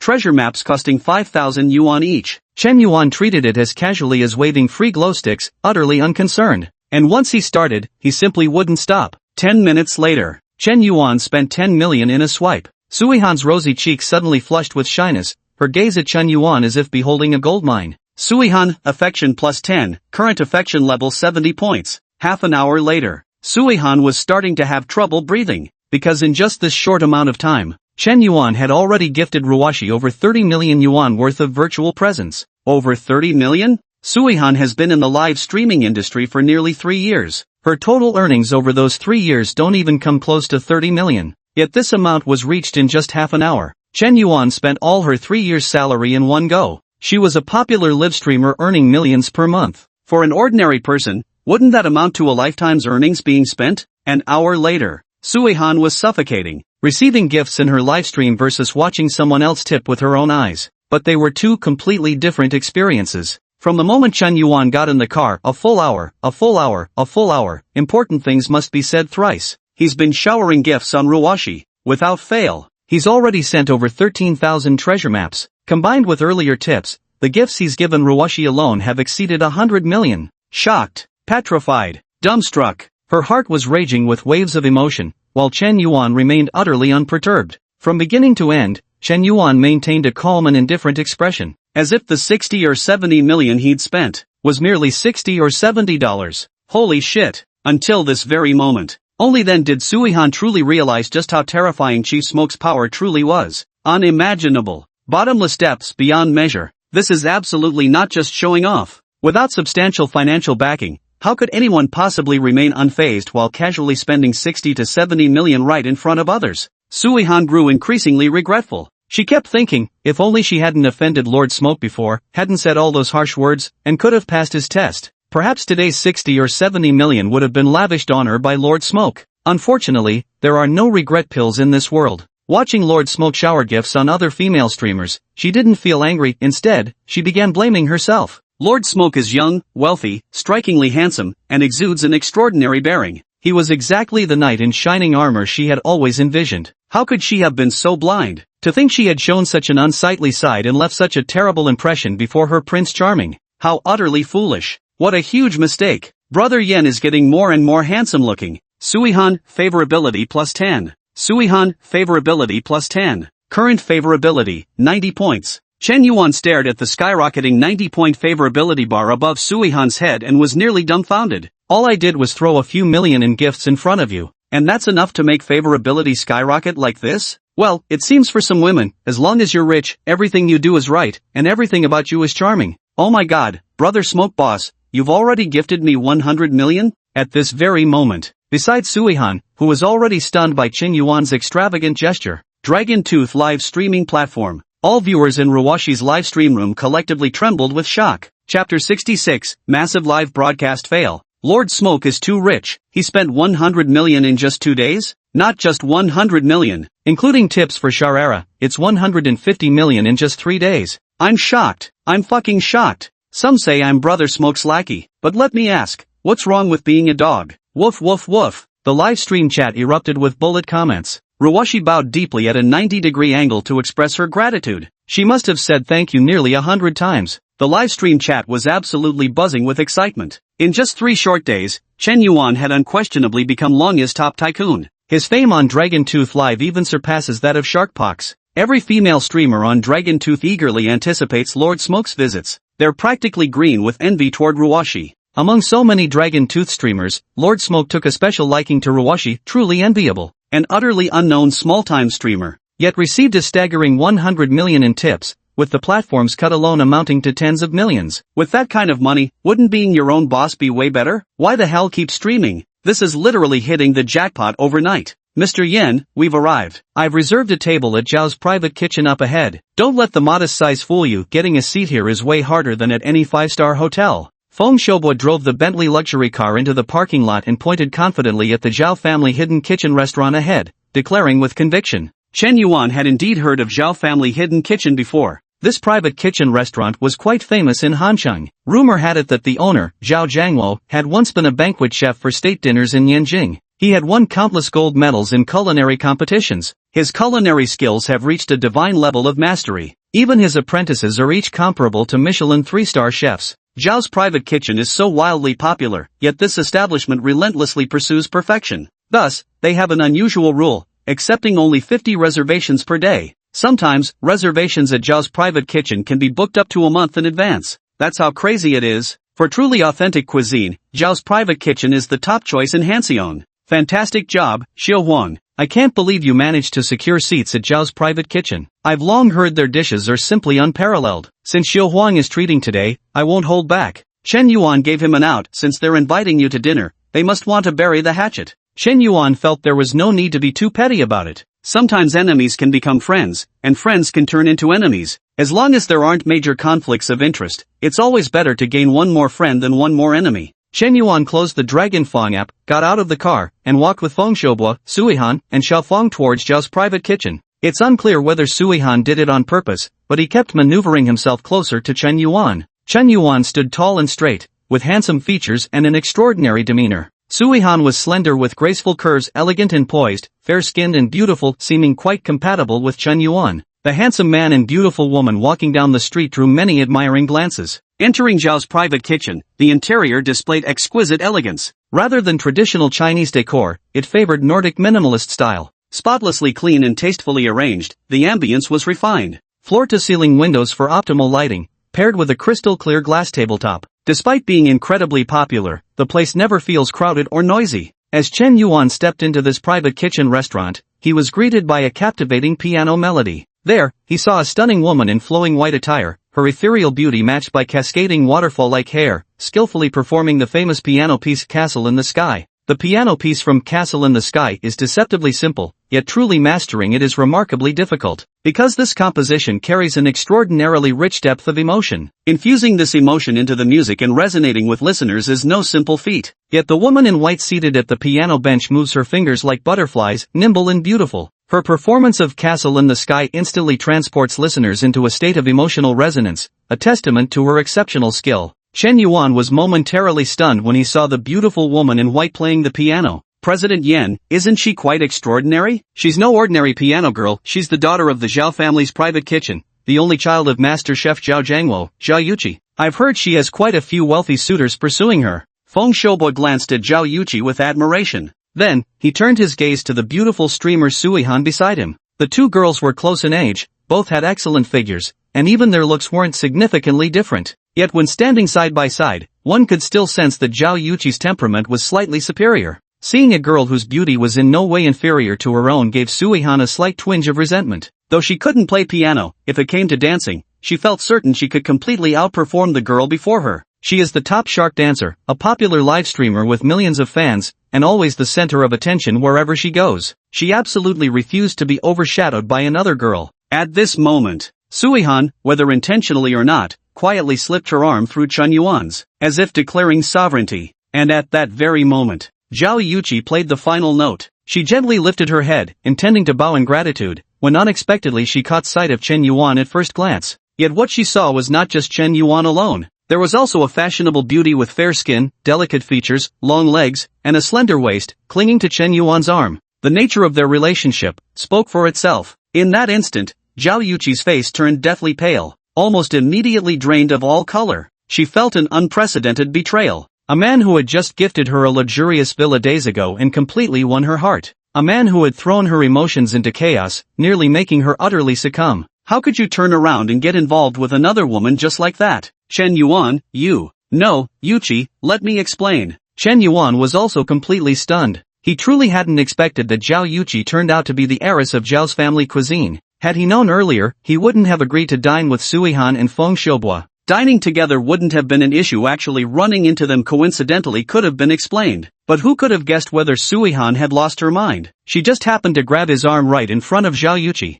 Damn it, even jumping into the Yellow River won't wash away this mess. Chen Yuan's composure is completely shattered. Who knew he'd suddenly encounter such a massive disaster? Hellish beginning from the start. It's heartbreaking. It's so hard. Although Chen Yuan may not have truly fallen in love with Zhao Yuqi, her position in his heart was definitely far higher than Suihan's. So, without hesitation, he shook off Suihan's hand that was holding his arm and chased after her, wanting to explain things to Zhao Yuqi. What do you want to explain? Isn't what I saw clear enough? Chen Yuan, I never thought you were this kind of person. What exactly do you take me for? Chapter 067, Chen Yuan smooth talking. Chen Yuan, do you think you can do whatever you want just because you have money? Do you think just because you're rich, I'll become your mistress? Let me tell you, never. I, Zhao Yuqi, will never share a man with another woman in this lifetime, no matter who he is. Zhao Yuqi said with absolute conviction. The way she looked at Chen Yuan was as if she were gazing upon an utterly despicable scoundrel. Playing both sides like this crosses every moral boundary. Such behavior doesn't deserve any forgiveness whatsoever. No explanation could possibly justify it, they're all just excuses. Chen Yuan quickly pondered countermeasures in his mind. The key question was, how could he salvage this disastrous situation? Zhao Yuqi, favorability -5. Zhao Yuqi, favorability -5. Chen Yuan remained silent for only a brief moment, yet Zhao Yuqi's favorability toward him had already begun to steadily decline. In such circumstances, any explanation he might offer would be futile. The more he tried to clarify, the murkier the situation would become. The only way to turn the tide was to seize the initiative from a passive position. Yuqi, do you have some misunderstanding? We're just ordinary classmates, why have you suddenly developed such hostility toward me? All this talk about mistresses and such, aren't you overthinking things? Chen Yuan retorted. The question completely caught Zhao Yuqi off guard. It seemed, she wasn't actually Chen Yuan's girlfriend yet. From beginning to end, the other party never actually confessed, nor did they officially establish a relationship. They could hardly be considered boyfriend and girlfriend. Since they weren't in a relationship, Chen Yuan's supposed two-timing behavior simply didn't exist. He was a free and single man, naturally, he could be with whomever he pleased. It had absolutely nothing to do with Zhao Yuqi. No, that's not how it is. If we were just ordinary classmates, why would you gift me a luxury villa? Why would you send me millions worth of gifts in the livestream? Aren't you actually pursuing me? Zhao Yuqi's attitude softened slightly, but she still pressed aggressively with her questioning. Classmate Yuqi, this matter is quite a long story. You should know that I don't just give gifts to you alone. During this period, I've lost count of how much money I've spent across various live streaming platforms, but actually, there's a reason for all this. Chen Yuan deftly shifted the topic as he spoke. What's troubling you? Let's step aside, I can tell you about this, but you mustn't let anyone else know, Chen Yuan said, taking Zhao Yuqi by the arm and leading him to an empty stairwell. Zhao Yuqi didn't resist either. Yuqi, have you watched Hello Mr. Billionaire? I've seen it. Why do you ask? Since you've seen it, let's cut to the chase. Actually, my situation is quite similar. I have a 50 billion inheritance to claim. But there's a catch. I must spend 1 billion within a month without retaining any assets. Though my restrictions aren't as many as in the movie, the only rule is that I can only spend money on women. Now do you understand? That's why I bought you a villa, showered you with gifts, and did the same for other female streamers. Actually, I had no choice in this matter. By the way, that girl you saw earlier is actually a female broadcaster on Shark Life platform. She just flew in from Magic City today, only because I tipped her 10 million yuan, and now she's clinging to me. Honestly, there's nothing between us. Chen Yuan went on with his smooth talk. Meanwhile, he conveniently explained his relationship with Suihan. Zhao Yuqi suddenly learned such a shocking secret. She was completely stunned. You have a 50 billion inheritance to claim? And the condition is you must spend 1 billion within a month? This isn't some plot straight out of a movie, is it? Are you sure you're not spinning a tall tale? Normally, if anyone else had brought up something like this, Zhao Yuqi wouldn't have believed a word of it, dismissing it as just a joke. But coming from Chen Yuan, there was suddenly some credibility to it. After all, he'd actually pulled off similar stunts before. He lavishly showers female streamers with gifts across major live streaming platforms, spending tens of millions without batting an eye. His best friend Wu Xiaofei has repeatedly criticized Chen Yuan for this behavior. She suspects Chen Yuan might be quite the playboy, falling for every beautiful female streamer he sees. Looking at it now, they indeed had their own difficulties. Otherwise, even Principal Wang wouldn't have tipped that live streaming hostess so much money for no reason, right? Thinking about it this way, the reason Chen Yuan bought her a luxury mansion worth 60 million was simply to fulfill his family's mission, to inherit that 50 billion fortune. He really wasn't pursuing her. She had actually been overthinking things. Oh my god, how embarrassing. Zhao Yuqi blushed. She wished the ground would swallow her up. First, Chen Yuan wasn't pursuing her. Second, she and Chen Yuan weren't in a romantic relationship. Given these conditions, the claim that Chen Yuan was two-timing simply didn't hold water. He's not a scumbag. Moreover, Chen Yuan had already explained the girl who had just been holding his arm was just a Shark platform streamer who had latched onto him. She had just flown in from Shanghai today. How could there possibly be anything inappropriate between her and Chen Yuan? Thinking about it this way, she absolutely had no reason to lose her temper. Seeing as you're not even his girlfriend, what right do you have to point your finger at others and hurl insults? Just because you saw a girl holding his arm? And now you're standing on moral high ground to criticize them? Stop joking around. Once the relationships are clarified, Zhao Yuqi's perspective completely changes. Different relationships naturally demand different approaches. It also becomes much easier to consider things from the other person's standpoint. The key point is, Chen Yuan actually has a 50 billion fortune to inherit? What an enormous sum of assets. If other girls found out, who knows how many flirtatious vixens would come swarming to seduce Chen Yuan. Young, rich, handsome, and charismatic, plus with tens of billions in inheritance waiting to be claimed. Such a top-tier golden bachelor, the modern version of Prince Charming, Zhao Yuqi, you might not actually be worthy of him. Sorry, Chen Yuan, I misunderstood you. I shouldn't have scolded you in front of so many people just now. Zhao Yuqi whispered her apology. After speaking, she lowered her head. It's okay,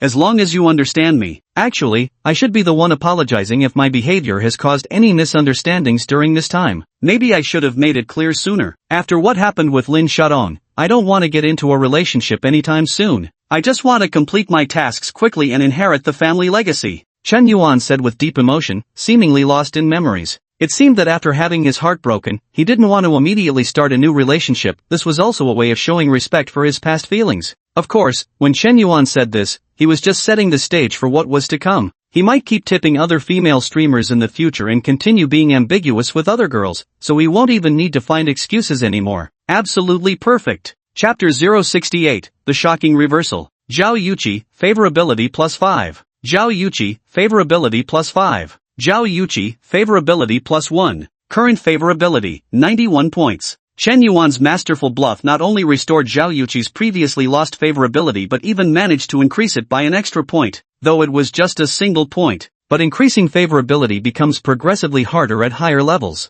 Especially after reaching 90 points, every additional point becomes remarkably difficult to obtain. Actually, after Chen Yuan's explanation cleared things up, Zhao Yuqi felt somewhat upset inside, because she realized that Chen Yuan had never genuinely liked her from the beginning, nor had he ever pursued her. He was merely fulfilling the task of inheriting the estate. Yet even as her heart ached, she found herself increasingly admiring Chen Yuan's character. This precisely shows that Chen Yuan isn't some casual man who would pursue another woman right after breaking up with Lin Shudong. Such seamless transition is actually another form of scumbag behavior. Previously, Zhao Yuqi had always maintained some reservations towards Chen Yuan. Given that Chen Yuan seamlessly pursued her while still tipping other female streamers online, it's impossible to say she felt no jealousy or never doubted his character. No matter how many virtues a person possesses, they can never completely conceal their flaws. But Chen Yuan's explanation this time made her realize that he wasn't simply acting on superficial attraction, nor was he a reckless wastrel throwing money at streamers. Spending $1 billion meant nothing when he could still inherit 50 billion more.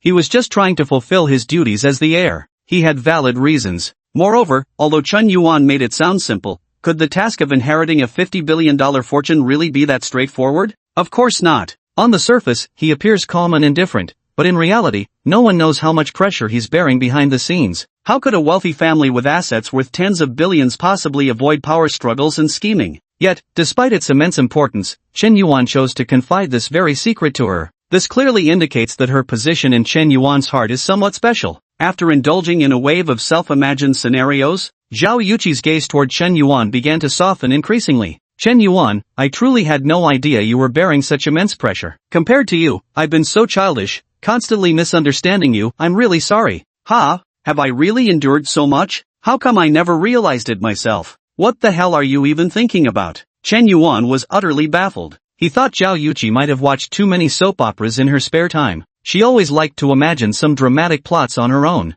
Otherwise she wouldn't be saying such mystical nonsense. So, you really understand me? Chen Yuan had no idea what she was thinking, but saying you understand me was definitely the right move. Zhao Yuqi, affection +1. Current affection level, 92 points. Holy shit, this actually works? That's all. Chen Yuan pulled Zhao Yuqi into the stairwell and talked for 5 minutes. Then he brought her back to the restaurant. Before going out, everyone in the hall could see Zhao Yuqi's furious expression at that moment, looking as if she wanted to tear Chen Yuan apart alive. A scumbag like him, caught red-handed two-timing his girlfriend, deserved to be torn to pieces. Otherwise, the hatred in her heart would never be appeased. But 5 minutes later, Zhao Yuqi is back. Her complexion has returned to normal, and she's even blushing coyly, following behind Chen Yuan with a look of remorse. What the hell? What? Feng Shoubois adjusted his gold-rimmed glasses on his face. He was so shocked his jaw nearly hit the floor. His face was a picture of stunned disbelief, mouth agape, utterly dumbfounded on the spot.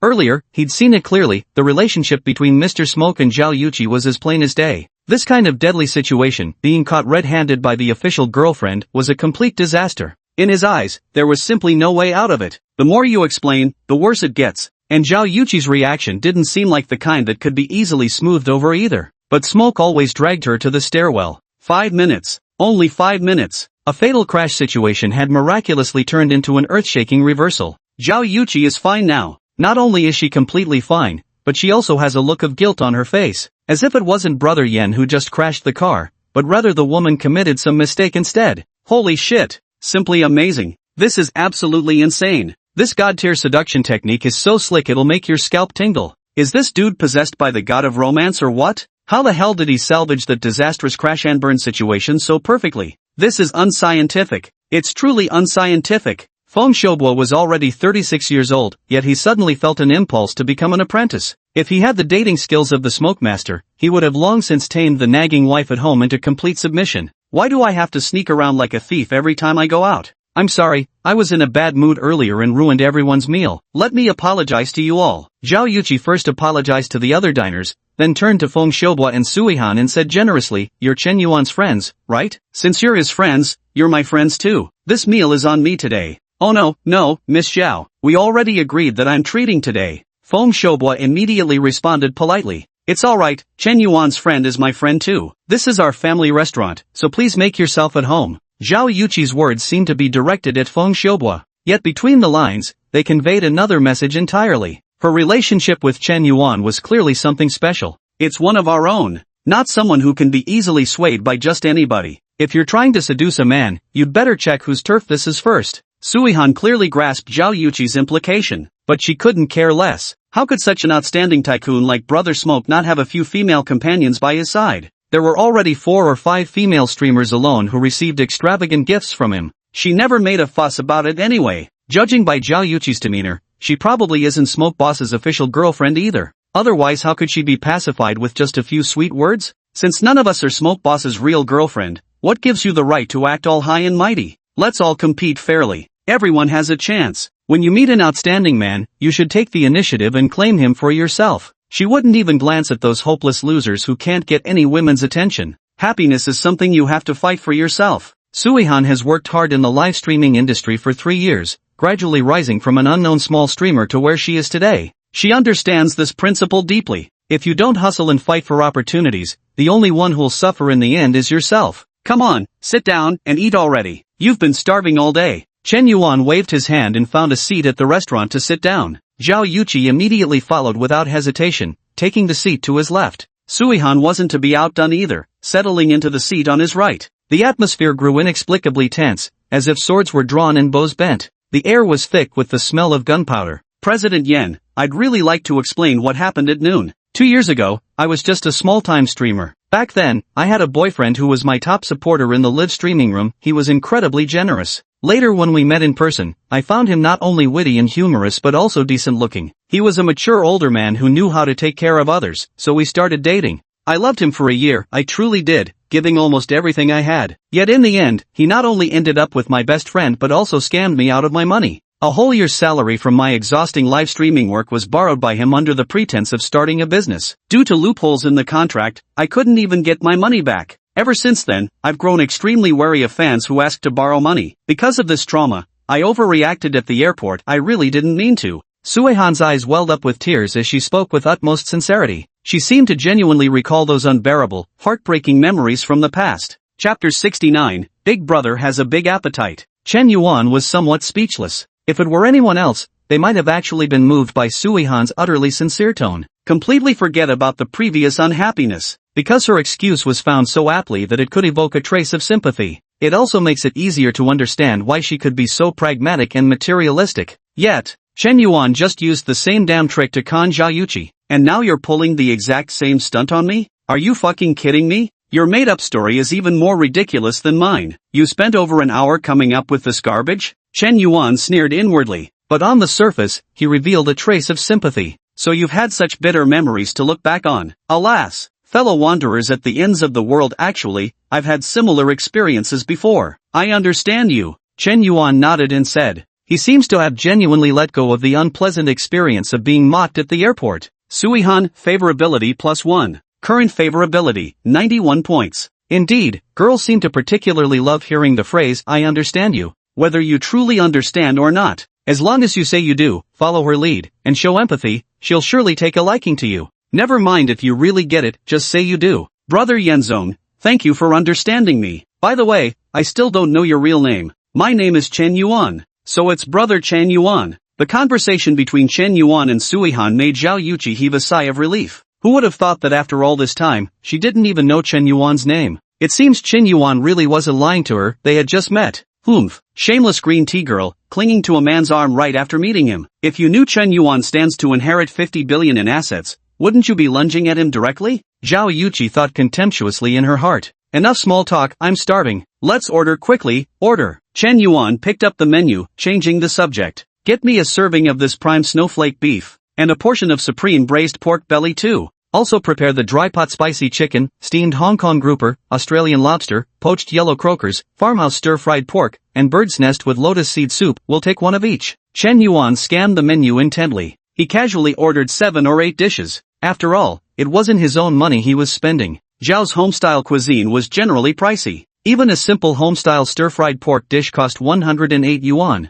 The steamed red-spotted grouper alone costs over 2,000 per fish. Chen Yuan casually ordered 7 or 8 dishes, totaling nearly 10 grand. Goddamn expensive. This place is practically a rip-off joint. Other small restaurants serve their home-style stir-fried pork for just 20 yuan a portion. You're charging 108? That's 5 times the price? Chen Yuan couldn't help but complain internally. Normally he only ate at the school cafeteria, and even when dining out with friends, their combined bill usually wouldn't exceed 500. More than 1,000, that must be a gathering with at least 10 people. For Chen Yuan, spending over 10,000 yuan on a meal for just a few people was downright extravagant. Half an hour later. Holy shit! So delicious. The flavor is absolutely spot on. Just an ordinary stir-fried pork dish, yet made with the leanest ingredients. So fragrant. No wonder it's expensive. You really get what you pay for. Yuqi, the flavors at your family's restaurant are truly exceptional. Zhao's private kitchen's reputation in Hansheng is well-deserved indeed. After complimenting, Chen Yuan immediately began devouring the food with gusto.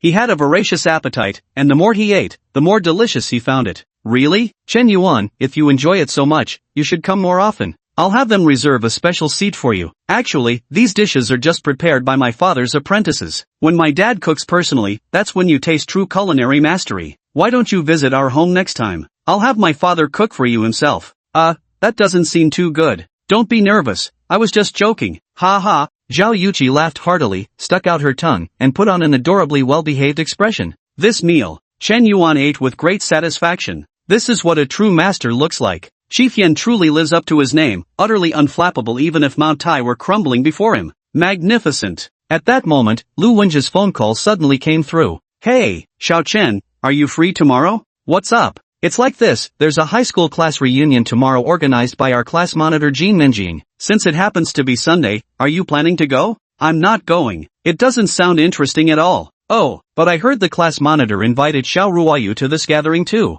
When Chen Yuan heard Xiao Ruoyu's name, his pupils abruptly constricted, and his breathing hitched for a moment. Chapter 070, He Zhiying's favorability points suddenly skyrocket for no reason. Xiao Ruoyu was Chen Yuan's high school crush. She was also his first love. At 16, she gave him his first racing heartbeat, his first flushed cheeks, his first speechless nervousness. In front of this girl, Chen Yuan couldn't even muster the courage to confess his feelings. Until high school graduation, he had only silently watched her from the crowd. She was a girl who shone with dazzling radiance, while Chen Yuan was as insignificant as a speck of dust. Looking back carefully, it wasn't that he lacked the courage to confess, but rather, he knew his place all too well. How could Xiao Ruoyu ever possibly fall for someone like him? This is absolutely impossible. If it's impossible, why subject yourself to humiliation? A man's heart only has so many beats to spare. Perhaps it's during the tender sprouting of adolescence that hearts flutter most easily. He would also remember a girl deeply because of the first flutter of his heart, never forgetting her throughout the years. Yet, as he grew older and met more and more women,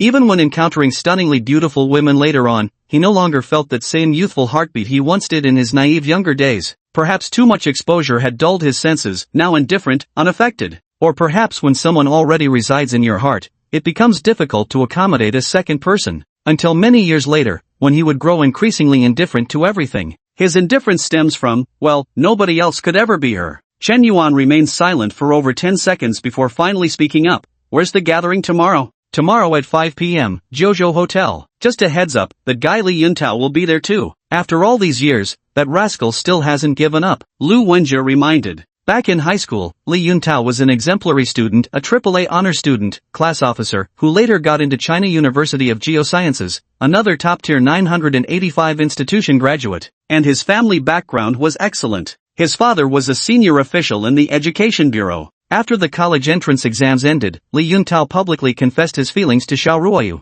Though he was rejected later, Still, he did what many guys wanted but didn't dare to do. No problem, I'll be free tomorrow. Chen Yuan hung up the phone, his heart brimming with indescribable emotions. It was all so complicated. Just then, Suihan sent him another WeChat message. Big bro Yen, I'll be going live soon. Will you come watch me in the live stream? Yes. Chen Yuan replied absent-mindedly while typing. In fact, he had already decided to stop sending Suihan any more gifts. But upon closer thought, Suihan's favorability toward him only needed 4 more points to successfully stage a comeback. Give more gifts now, and soon you'll get more lickdog gold returned. There's absolutely no need to be at odds with money. It's about time to solidify the mighty reputation of Shinhao Yen on the Shark platform. Chen Yuan opened the system panel and checked Suihan's lickdog progress bar. Name, Suihan, stage name, Xiaomeyer. Current affection points, 91. SIMP fund spending limit, 10.2 million. Underdog bonus refund, 1.02 million, unfinished. Reward reinforcement points, 25 points, not completed. Reward skill, dance mastery, incomplete. Let's check Zhao Yuqi's progress again. Name, Zhao Yuqi, stage name, Kixi Hyokai. Current favorability, 92 points. SIMP spending limit, 65 million. Comeback bonus, 6.5 million, pending. Reward enhancement points, 25 points, pending. Reward skill, master level piano proficiency, incomplete. Name, Lin Shudong. Current affection points, 95. Current status, comeback success. Name, Su Lele. Current affection level, 96 points. Current status, comeback success. Name, He Jiying. Current affection level, 76 points. SIMP currency spending limit, 0. Revenge refund bonus, 0, pending. Reward enhancement points, 22 points, pending. Reward skill, dance mastery, pending. Currently, there are 5 girls bound as his devoted admirers. Among them, Lin Shudong and Su Lele have already succeeded in turning the tables. He has also received generous rewards. Zhao Yuqi and Suihan's favorability points have both exceeded 90. Whether they can make a comeback now solely depends on the most crucial final push. To Chen Yuan's surprise, it was none other than He Jiying. It seemed he had never spent a single cent on He Jiying before. He merely clashed with Li Yang twice, slapping him in the face figuratively on both occasions, while casually showing off his luxury car in the process. But he remembered that Sakura's affection level towards him was only 25 points at the time? How come after just a few days apart, it inexplicably jumped to 76 points? What the hell? Is it possible that affection can skyrocket without doing anything? Chen Yuan was shocked. Could it be that He Jiying found out about my identity as Lord Smoke? Or perhaps it's due to the Running Man's viral fame online that made her heart race uncontrollably? These were the only 2 possibilities Chen Yuan could think of. That's right, Chen Yuan had indeed guessed correctly. After Chen Yuan's video went viral online, He Jiying couldn't help but feel inexplicably regretful. It wasn't that she regretted breaking up with Li Yang. Rather, she regretted not leaving Chen Yuan her WeChat contact. This man was not only invincible and overwhelming on the track field, dominating all competition, but even his true identity was exceptionally extraordinary. A wealthy young master driving a Rolls-Royce.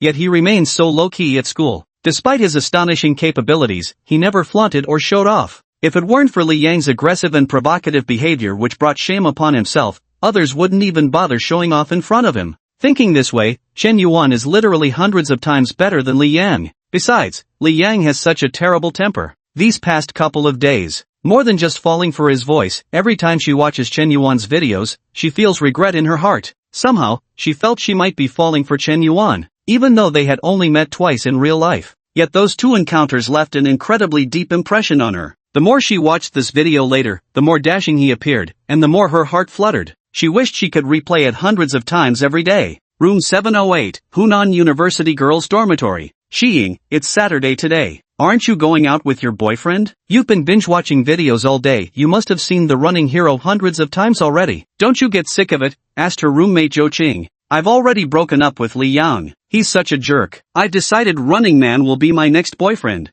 Don't be ridiculous. Do you even know who Running Man is? Of course I do. It's a bit of a long story. Back then, I was watching a competition at my school's sports field when this really handsome guy suddenly ran up to chat with me and asked for my WeChat. I didn't give it to him, so he must have felt pretty disappointed. Later, to prove himself, he dashed onto the racetrack. That guy? He's the Running Man who's exploded on Douyin. He Jiying declared with utter conviction. What? You're saying Runner Guy got famous because of you? Stop bragging. Xiaoling, I know you like Runner Guy, you're into sporty guys, but you can't just dump your boyfriend over some internet celebrity, one whose face you can't even see clearly. Zhou Qing tried to reason with her. I just saw it downstairs. Li Yan was holding a bouquet of roses with 999 candles set up, ready to apologize to you. A roommate who just returned to the dorm told He Jiying. Apologize? Now he wants to apologize? Too late. Whatever the case, you should still go down and take a look. At least make things clear between you, right? At this moment, Chen Yuan returned to school. As soon as he stepped through the school gates and passed by the library, he noticed a large crowd gathered near the girls' dormitory. A dense swarm of people. Many were taking photos with their phones, jeering and making a commotion. Chen Yuan approached the crowd with gossip-fueled curiosity. Chapter 071, Talent Can Attract Girls Too. Wow, is this Li Yang, captain of the track team? He's quite handsome. Li Yang isn't just the track team captain. Rumor has it his family owns a company worth tens of millions. See that BMW 7 Series parked nearby? How many college juniors can afford to drive a BMW? Li Yang is so outstanding. What kind of brain disorder does He Jiying have to dump a boyfriend like him? She's just relying on being pretty, big-chested, and long-legged. What's so impressive about that? Among a group of onlookers, a few girls exclaimed with jealousy. They seemed to hold quite a favorable opinion of Li Yang. That's why they especially couldn't stand He Jiying. When she first enrolled last year as a freshman, He Jiying stole a show at the New Year's Eve gala. She attracted many outstanding senior students to pursue her, which made many female students resent her. After competing against numerous senior classmates in the pursuit, Li Yan ultimately triumphed over all rivals, spending nearly half a year to win He Jiying's heart. Yet after just 1 month of dating, they're actually breaking up? He Jiying is simply too high maintenance. Unlike the female perspective, the guys thought that damn lucky Li Yang was living the dream. He Jiying was undoubtedly one of the prettiest freshmen among the new cohort of female students. Not only was she exceptionally beautiful, but most importantly, she had an extraordinarily voluptuous figure with breathtaking curves, a perfect S-shape. That rascal Li Yan was simply relying on his family's measly wealth. How else could he have possibly wooed such an irresistible junior? Such fine cabbage was practically wasted on a pig. She's coming down. He Jiying's actually coming down. As Chen Yuan drew closer, he realized with surprise that it was none other than Li Yang apologizing to He Jiying. The guy had arranged candles into a gigantic heart shape beneath the girls' dormitory building, holding 99 roses in hand, kneeling on one knee. And right beside him is parked a BMW 7 Series. Luxury car, fresh flowers, candles, hearts, plus an audience of onlookers. The romantic atmosphere is perfectly set. The sincerity is undeniable. Under normal circumstances, He Jiying should forgive him. After all, this isn't a confession, it's an apology. The fact that Li Yang would go to such lengths clearly demonstrates his genuine sincerity and gives He Jiying more than enough face. But the outcome was totally unexpected. He Jiying had just come downstairs, and immediately spotted Chen Yuan among the crowd of onlookers, shouting, "I'm sorry, I shouldn't have lost my temper with you that day. I know I was wrong, please forgive me." Li Yang walked up to He Jiying and presented the bouquet with both hands, speaking earnestly. "Go away." He Jiying did not take the flowers from him. Instead, she jogged all the way up to Chen Yuan. "Sorry about that. That day, actually how about we add each other on WeChat?" He Jiying stammered her words, her face flushing with shyness. This time, she actually took the initiative to ask Chen Yuan for his WeChat. In an instant, everyone was stunned. The bystanders were dumbfounded. Li Yang's face turned ashen. He felt like a shiny green hat had been planted squarely on his head. He nearly pissed me off to the point of vomiting blood. Wait, isn't He Jiying Li Yang's girlfriend? What's she doing? Flirting with another guy right in front of him. Holy shit, isn't that scumbag Chen Yuan? The #1 jerk on our campus forum, Lin Shudong, Su Lele, and Zhao Yuqi, all three of those beauties used to bring him breakfast, and now he's even stealing Li Yang's girlfriend?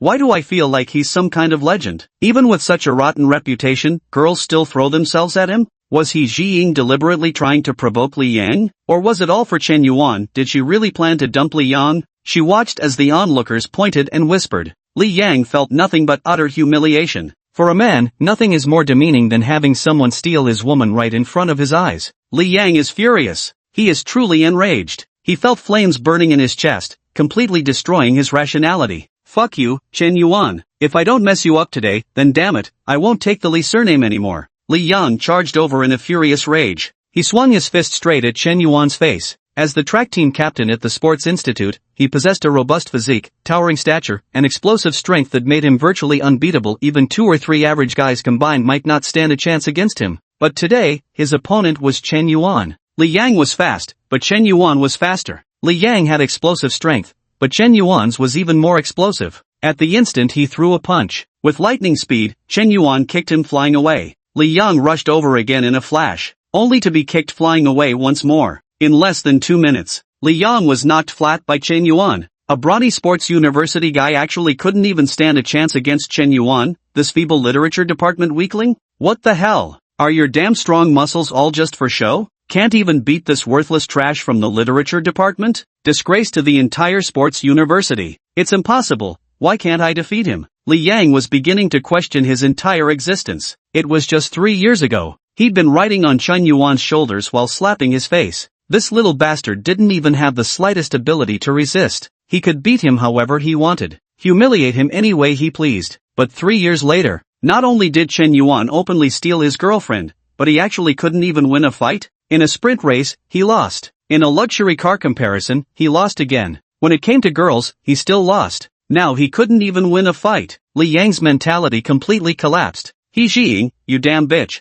how dare you betray me? Chen Yuan, just you fucking wait, this isn't over. Li Yang hurled his vicious threats before slinking away in defeat. Should he stay and become everyone's laughingstock? Are you out of your mind? What the hell have I ever done to you? Chen Yuan was utterly speechless. He admitted that his relationship with Li Yang wasn't exactly great, but apart from that initial intentional targeting on the track field that one time, on the other 2 occasions, he hadn't actively provoked the other party. Rather, it was that fellow Li Yang who tried to show off in front of him, only to end up with his ego bruised. Today's incident was purely accidental. He was just there to watch the spectacle. Who knew I'd get caught in the crossfire for no reason? Your girl hit on me first, my fault now? You wanna throw hands? You really think I won't swing back? My fault again, is it? Chen Yuan shook his head. He was about to leave when He Jiying suddenly ran up to him again. With her fingers tightly interlaced and a shy expression, her big round eyes seemed to be bubbling with pink hearts. The way she looked at Chen Yuan was downright fiery. Chen Yuan, you're amazing. I never expected you to be so skilled even Li Yang couldn't beat you. Have you trained before? He Jiying, favorability +5. He Jiying, favorability +5. He Jiying, favorability +5. Current favorability level, 91 points. He Jiying completely ignored Li Yang. This long-legged, busty girl seemed to have a slight penchant for violence, which might explain why she preferred athletic guys. Chen Yuan never expected that He Jiying's favorability toward him would increase so rapidly. We've only met 3 times in total, yet the favorability points have already reached 91. And he's never spent a single cent on Sakura. Could it be that I've reached such a profound state where I don't need to spend money, and can attract girls with sheer talent? Chapter 072, Exposing the Scumbag with Solid Evidence. To tell the story from both sides, just as He Jiying was chasing Chen Yuan for his contact information, on the other side, Zhao Yuqi returned to the girls' dormitory. She had just returned to the girls' dormitory when her best friend Wu Xiaofei approached her with a conflicted expression. Chichi, there's something I don't know whether I should tell you or not. If I don't say it, I'm afraid you might get deceived, but if I do, I worry it might hurt you. Wu Xiaofei stammered hesitantly. Zhao Yuqi's heart skipped a beat. I thought something bad had happened. It's alright, go ahead and say it. Chichi, I advise you to stop contacting that scumbag Chen Yuan from now on. You probably don't even know just how terrible he really is. What? Zhao Yuqi's mind went blank. Why are we talking about Chen Yuan again? What did he do? Chichi, take a look at this yourself. It's today's trending topic on Weibo. Zhao Yuqi glanced at the phone Wu Xiaofei handed to her. The headline read, Peerless Tycoon Lonely Cigarette Splurges 150 million in 3 days. Obscure streamer gains 1 million followers overnight, rising as the new star of live streaming. This Weibo hot search has only been out for a few hours. The comments below have already surpassed 20k plus. See, Chichi, I've been keeping tabs on Lonely Cigarette for you these past couple days. Who would have thought that scumbag Chen Yuan could be so cunning? He stopped going to Shark Live and Douyin, and instead went to Longyalive, a platform I never even follow, and splurged 150 million on 2 female streamers. That's 150 million we're talking about here.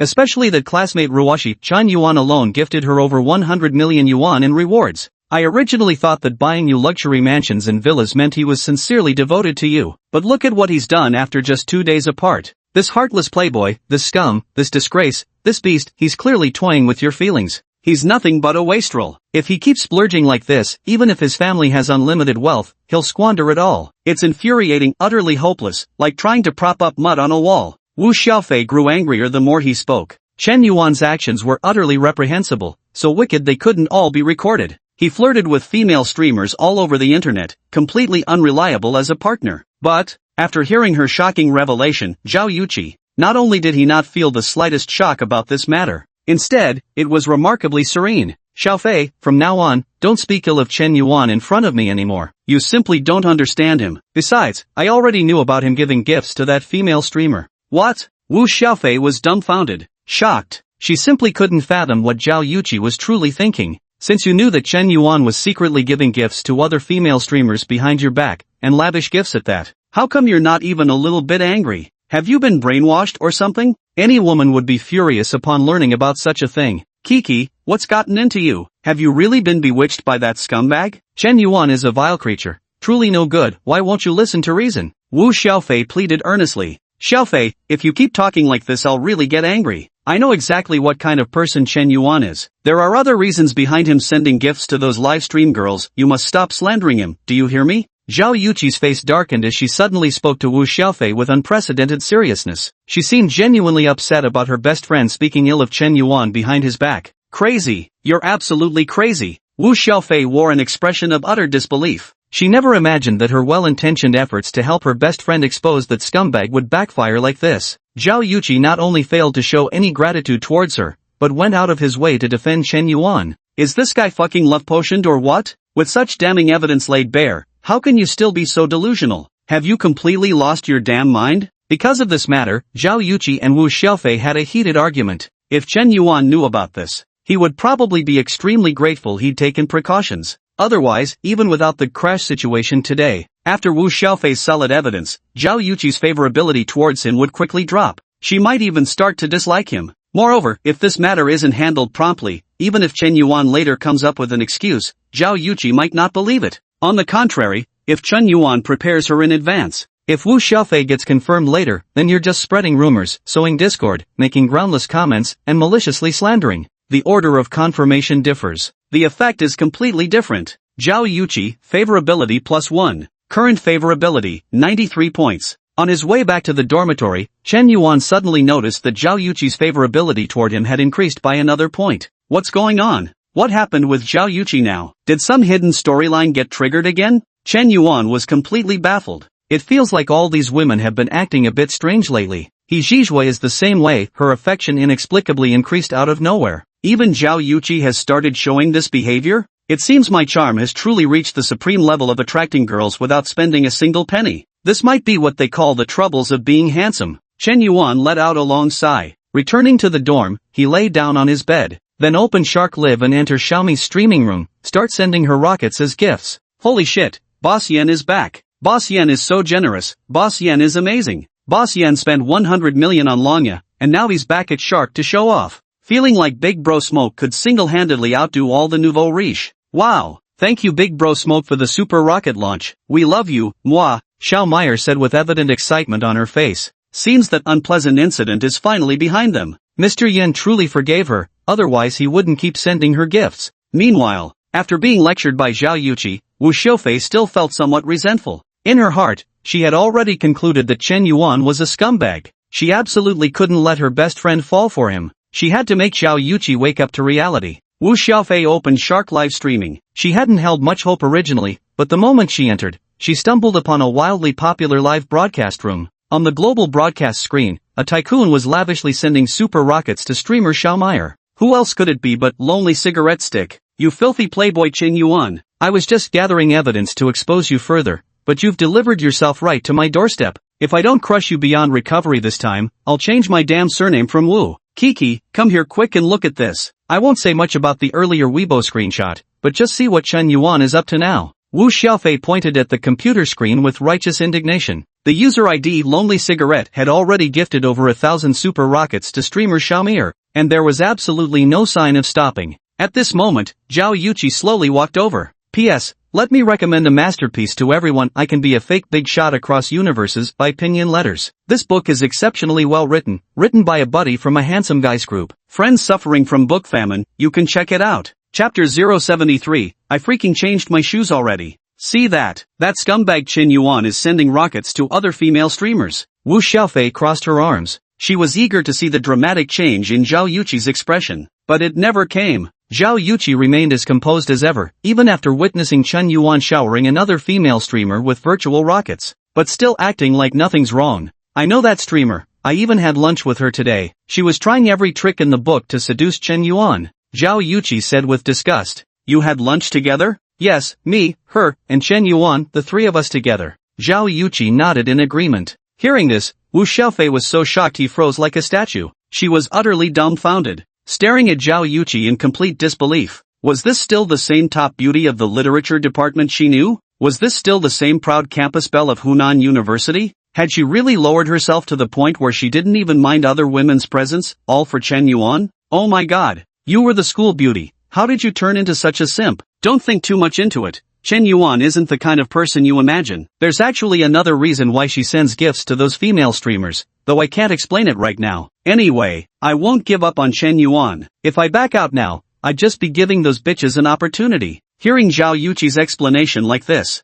Wu Xiaofei nearly coughed up blood. She truly couldn't fathom what possible reason would make Zhao Yuqi unbothered by Chen Yuan gifting other women. Could such a magnanimous woman exist in this world? Impossible. It's not true. I don't believe it. Could it be that Zhao Yuqi doesn't truly like Chen Yuan either, and is simply using him as a cash cow, hence she doesn't mind at all? But this doesn't seem right. Zhao Yuqi's behavior clearly shows she likes Chen Yuan. It's too complicated. I feel like my entire worldview is crumbling. Chi-Chi, you're on your own now. With such ironclad evidence, you're still defending Chen Yuan. Watching Wu Xiaofei utterly exhausted, Zhao Yuqi was equally speechless. You're my best friend, so why do you insist on picking fights with Chen Yuan? What has he ever done to you? Besides, you're judging someone based only on superficial observations. Don't you think that's jumping to conclusions too quickly? Zhao Yuqi didn't feel like explaining too much, because she understood Wu Xiaofei's personality all too well. This girlfriend had the biggest mouth and loved gossiping, completely incapable of keeping secrets.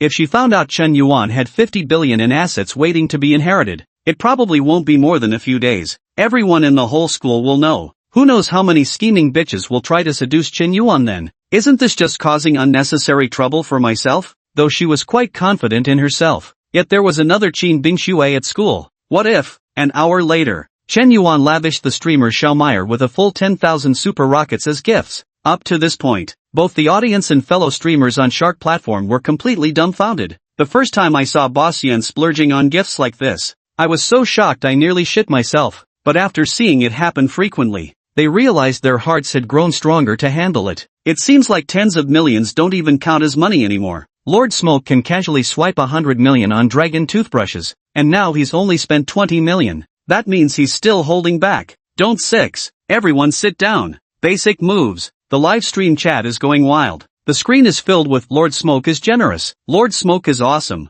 It's not just in Xiaomeier's livestream that people are spamming this. Across the entire Shark platform, in almost every livestream of every host, people are spamming that Lord Smoke is generous. He's not a streamer. His fame has surpassed that of the streamer. The moniker Tobacco Tycoon has become legendary among the wealthy elite. Damn, gifting like this every day, my fingers are about to cramp up. No more tonight, off to shower and sleep. Chen Yuan wondered if he should hire someone specifically to handle his stream gifting for him. You don't have to do anything every day. Just sit there and shower me with gifts. With a monthly salary of 10,000 yuan. But thinking it over carefully, forget it. At present, Master Yan's identity is not yet suitable to be exposed in public view. The system's money can only be accessed by him alone. Such thoughts are merely playful jokes. After taking a bath, Chen Yuan went straight to sleep. This night, stars twinkle, dark clouds disperse. The crescent moon hangs in the sky, its hazy light spilling across the land. It seems to herald fine weather for tomorrow. The next day, the morning light was brilliant,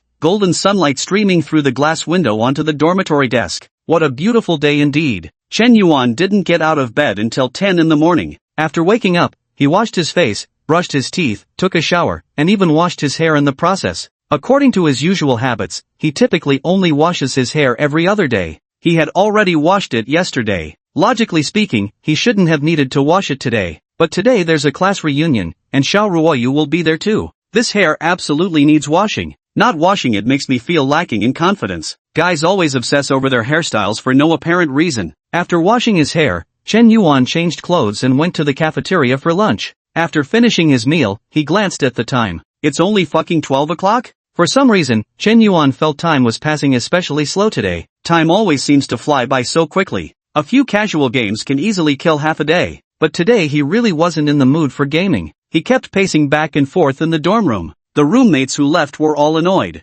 Old Four, what's up with you today? Even during dinner, you seemed distracted. Old Chow suddenly asked. Come on, quit dawdling. Log in quick, the special forces are ready, Xiong Tao urged. You guys play. Sun Rui just texted me, she said all 4 girls in their dorm are bored this afternoon and want our dorm to join them for a group outing. 4 guys, 4 girls, perfect for KTV. You interested? Zhou Haiquan suddenly exclaimed with immense excitement. As soon as these words were spoken, Old Xiong and Old Chao grew equally excited themselves. Holy crap, girls initiating a mixer, this is a once-in-a-lifetime opportunity. Aside from Sun Rui and Lin Shudong in their dorm, that Li Xiaoling's pretty cute too, right? What was the other one's name again? Xiong Tao grinned with a lecherous expression. I don't know about the other one, probably some fat guy didn't pay much attention, but Li Xiaoling is definitely worth it. Let's do it. Let's do it. Hurry up and reply to Sun Rui, tell her we agree. Xiong Tao urged excitedly. He seemed to have automatically ignored Chen Yuan's opinion. Wait a minute, I can't go today. I have other things to do in the afternoon, Chen Yuan said. Alright then. Zhou Haiquan nodded, then began editing the message. Xiao Rui, Chen Yuan can't make it today, but the rest of our dorm mates are free. How about we go sing at Happy Space? It's not far anyway. Let's meet up first and decide then. After finishing the message, Zhou Haiquan immediately sent it. A reply came swiftly from the other end. Can Chen Yuan not make it? Forget it then, today's event is cancelled. Hey come on, Chen Yuan can't make it, but we can still have fun ourselves. I'm not in the mood, suddenly don't feel like going singing anymore. Seeing the message Sun Rui sent, Zhou Haiquan was completely baffled. What's the matter? Why the sudden change of heart? Old Zhou, how's the situation? I even changed my damn shoes. Chapter 074, so what if a girl is 20 minutes late? Well, Sun Rui said the event's been cancelled. Zhou Haiquan replied awkwardly. What's going on? Didn't she just ask you out herself? Why did she suddenly cancel it? Chen Yuan isn't going, so now her entire dorm doesn't want to come out anymore. Zhou Haiquan spread his hands. Somewhat helpless. Life is as lonely as snow, watching helplessly as the girl you like falls for your best friend. Yet you can do nothing about it. Can you really blame Chen Yuan? It was obvious that Chen Yuan had never intended to compete with him for Sun Rui's affection. Yet Sun Rui was precisely drawn to Chen Yuan, blatantly using him as a stepping stone to get closer to the man. He had even considered cutting Sun Rui out of his life, but he simply couldn't bring himself to do it. He felt like he had inexplicably become Sun Rui's backup plan, maybe not even that worthy of a title. I get it. Their dorm has Lin Shudong, and Sun Rui seems to. Old Chao glanced at Chen Yuan. He didn't finish his sentence, because he was mindful of Zhou Haiquan's feelings. Ahem. This mixer is probably Lin Shudong deliberately arranging to reconcile with fourth brother. If fourth brother doesn't go, today's event will surely be cancelled. Old Chao shook his head. He actually sees through it quite clearly. Brother Yuan, can I call you Brother Yuan, please? For the sake of our bros' happy lives, just make a little sacrifice. Besides, going to sing with some girls isn't exactly a hardship for you. Xiong Tao abruptly switched to calling him Brother Yuan. To impress girls, he really went all out. Begging me won't help today, I've got something truly important to deal with. Chen Yuan waved his hand decisively, his tone unwavering and completely unmoved. Brother Yuan, are you really this heartless? If I end up single forever, you'll have to take responsibility. By the way, what time are you busy this afternoon? 5 o'clock. What's the rush for 5 o'clock? It's barely past 12 now. Just agree first, and once the girls from Sun Rui's dorm all come out, you can switch venues at 4. Don't you get the concept of time management? Xiong Tao's words instantly cleared the fog in everyone's minds. Time management actually sounds like a solid plan? 2 meetings a day, perfectly normal. Rumor has it some real pros can handle 5 or 6 meetings daily without breaking a sweat. Boss Tao's right, it's just about showing up. Your main job is getting Sun Rui's dorm mates out that first time. After that, you can disappear for all we care. Brother Yuan, our lifelong happiness rides on you now. Old Chao chimed in his agreement. Alright then, at the latest by 4 o'clock, I'll have to leave. Chen Yuan thought it over. Happy Space KTV wasn't far from Jojo Hotel, just a 20-minute cab ride away. The high school reunion was at 5 in the afternoon. There was plenty of time to make it. Okay, Old Zhou, try inviting them again. Without needing Xiong Tao to say more, Zhou Haiquan had already started sending Sun Rui a message. Xiao Rui, Chen Yuan agreed to come out. Let's meet at the school gate later. What do you think? The girls' dormitory. Sun Rui, holding her phone, saw the message Zhou Haiquan had sent. Her previously indifferent expression suddenly lit up with excitement. Shudong, Chen Yuan has agreed to come out. See, I'm pretty capable, right? Since you couldn't get Chen Yuan out, we'll just target his roommate. My idea wasn't wrong at all. As long as he comes out, everything will work out just fine. Sun Rui wore a beaming smile, looking as if she was determined to help Lin Shudong win Chen Yuan over. Yet their other roommate, Li Xiaoling, couldn't shake off a strange feeling about it all. Why are you so thrilled about setting Chen Yuan up with Lin Shudong? She wondered. And just what kind of charm did this Chen Yuan possess, anyway? How could Lin Shudong and Sun Rui's attitudes toward him change so drastically? Really? Did Chen Yuan really agree to come out? Thank you, my dear Rui. You're the best. To help me win Chen Yuan back, you even sacrificed your charm to seduce Zhou Haiquan. I don't know how to repay you, Lin Shudong said with immense gratitude in her heart, though she could also sense that Sun Rui seemed a bit too enthusiastic about this matter. But she didn't suspect anything at all. After 3 years of close friendship, there's no way little Rui would secretly flirt with Chen Yuan behind her back, right? Around 1:30 a.m. Chen Yuan and his 3 roommates appeared at the school's main gate. A full 20 minutes had passed. Lin Shudong, Sun Rui, Li Xiaoling, and Wang Wenwan, 4 girls, finally arrived fashionably late. Chen Yuan couldn't fathom why girls were perpetually late. They had clearly agreed on 1:30. You just had to be 20 minutes late. Chen Yuan found this particularly irritating. No one expects you to arrive early, but could you at least be on time? As if being punctual or worse, arriving early would somehow make a girl look bad. I'm sorry, Chen Yuan, we're late. Getting ready and changing clothes took too much time. You're not upset, are you? Lin Shudong asked cautiously. It had been a week since they last met. She noticed Chen Yuan seemed to have grown taller, his figure more robust, and he looked even more handsome than before. Though he was still wearing bargain bin clothes, his confident and sunny demeanor made him look extraordinary. Lin Shutong's heart pounded rapidly. She noticed Chen Yuan was becoming more and more like the Prince Charming in her dreams. Not only was he wealthy, but his looks, physique, and aura were all exactly her type. How could I have been so blind before? To abandon Chen Yuan and fall for that scumbag Huang Junkai? Don't worry, I'm used to you being late by now. It would actually surprise me if you ever showed up on time. Chen Yuan's tone was icy. He seemed unwilling to get too entangled with Lin Shudong. Damn, how can you be so ungentlemanly? As a guy, what's wrong with waiting for a girl for a bit? It's not like I made you wait that long, just 20 minutes, and you're already impatient? I've truly never met a man as ill-mannered as you. Li Xiaoling launched into a barrage of scolding. She wasn't familiar with Chen Yuan. No idea about Chen Yuan's specific situation. Only know this guy pursued Lin Shudong for 3 years. Seems like Lin Shudong did something to wrong Chen Yuan. But no matter what, they're all girls. I've already given you a way out and apologized. What more do you want? In her eyes, Chen Yuan's behavior was utterly excessive. Besides, dressed in cheap street market clothes, aside from being slightly good-looking, he had no other redeeming qualities. Xiaoling, don't be like this. It's truly our fault for being late. Chen Yuan, let me apologize for Xiaoling, she didn't mean it. As soon as Sun Rui said this, Li Xiaoling froze. In her impression, Sun Rui wasn't the type who'd be this reasonable. She used to meet a guy and would arrive an hour late without any guilt. Now she's actually apologizing for being 20 minutes late? That doesn't add up. The atmosphere became somewhat awkward, but Li Xiaoling still refused to accept it in her heart. What prospects could a guy who's been a simp for 3 years possibly have? So what if he's slightly better looking? Does looks put food on the table? 20 minutes later, the group arrived at Happy Space KTV.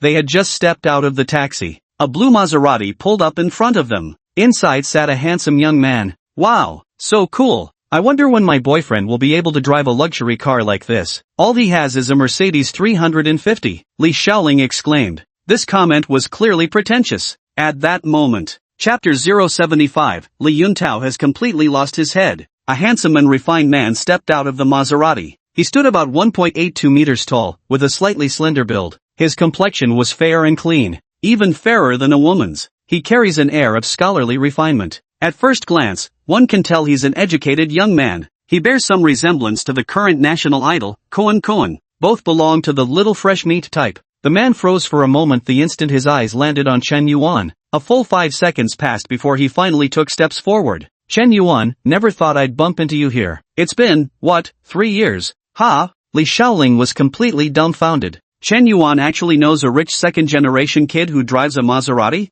And that guy has such great style, so handsome. He kinda gives off that vibe of a fresh-faced Korean idol. This is exactly the ideal Prince Charming of my dreams. Li Yuntao? Chen Yuan asked somewhat uncertainly. Yes, that's me. Li Yuntao nodded in agreement. Chen Yuan never expected to run into Li Yuntao before the high school reunion even began. This guy appears refined and proper on the surface, but is actually secretly quite a pervert deep down. Rumor has it his father is a leader in the education bureau, while his mother founded an educational institution. He grew up under strict family discipline. Throughout high school, he never dared to pursue romantic relationships, yet he secretly admired Xiao Ruoyu for 3 years. However, upon graduation, Li Yuntao mustered his courage and publicly confessed his feelings to Xiao Ruoyu in front of the entire school. Chen Yuan didn't even have the courage to confess his feelings. It's said that Li Yuntao had been suppressed by his parents throughout high school. After entering university, he completely liberated himself. From then on, there was no holding him back. Frequenting pleasure quarters and brothels became a habit.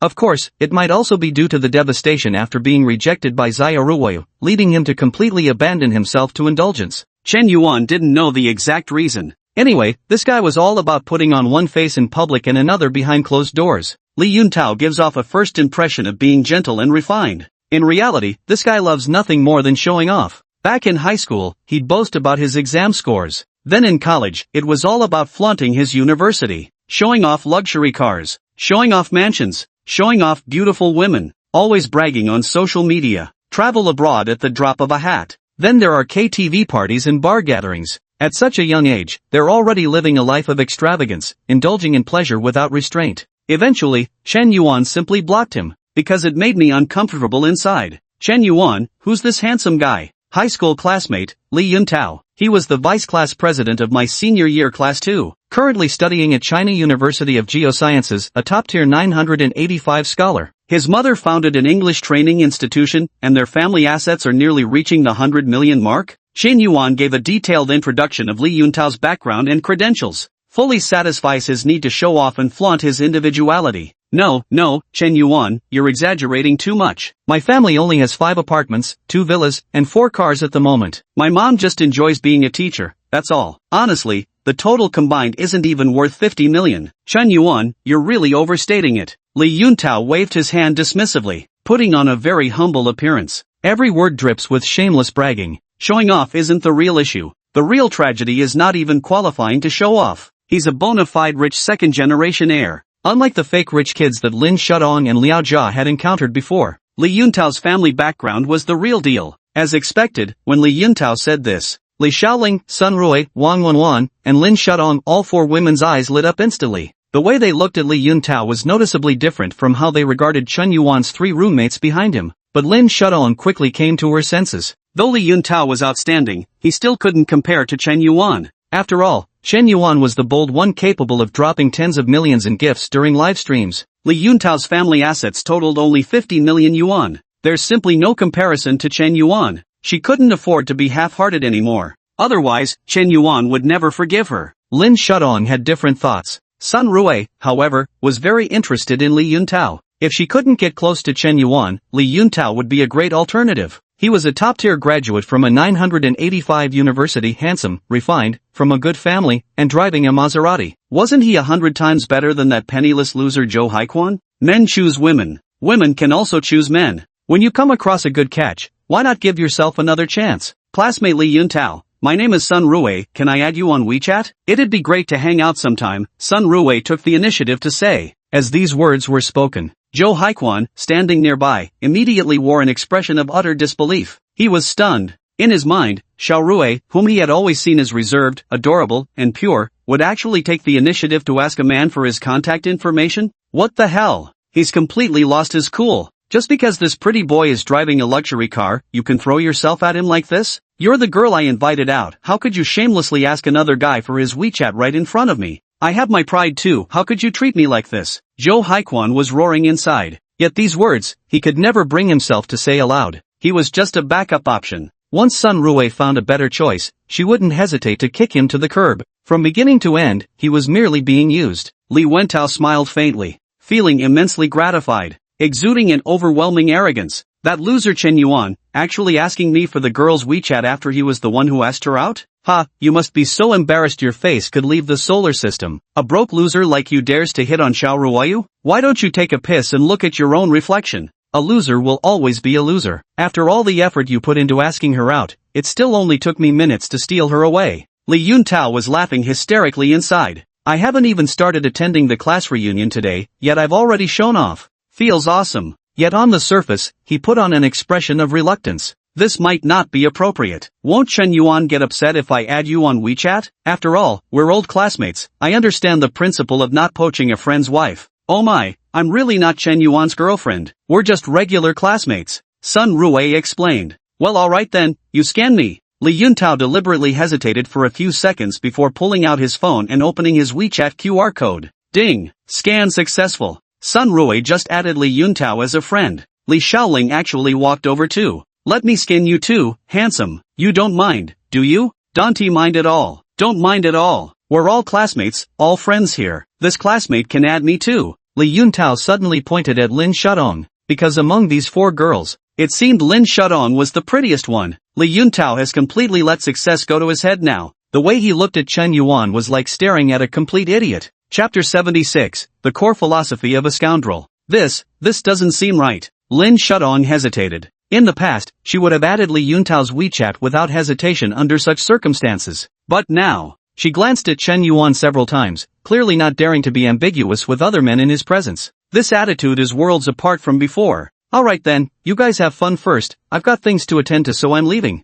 Li Yuntao stuffed his phone into his pocket with an indifferent expression. Although Lin Shutong's looks were passable, she was far from being considered top tier. The target of his conquest today was none other than Xiao Ruoyu, his first love and eternal goddess, someone he had been pining for even 3 years after graduating high school. Just some woman he casually met on the street. Nothing special. Sure, she was decent looking, good enough for a casual fling, that's all. But getting genuinely invested isn't necessary. He still knows his priorities. The key point is, today he managed to show off in front of Chen Yuan. That showing off felt damn good. That idiot Chen Yuan is probably still clueless right now. As for those 3 dumbasses with him, I could literally hit on your girls right in front of you losers, and you couldn't do shit about it. Ha ha, Li Yuntao smugly got into the Maserati. He started the engine and sped off in triumph. Bye, handsome. Goodbye, brother Tao. Sun Rui and Li Xiaoling waved their hands with immense enthusiasm. Damn it, others are called Tao, and so am I. Why is there such a big difference? Xiong Tao wore a self-mocking expression. He had initially felt somewhat fond of Li Xiaoling, but now he realized this woman not only had a boyfriend, but even while in a relationship, she actively flirted with Li Yuntao.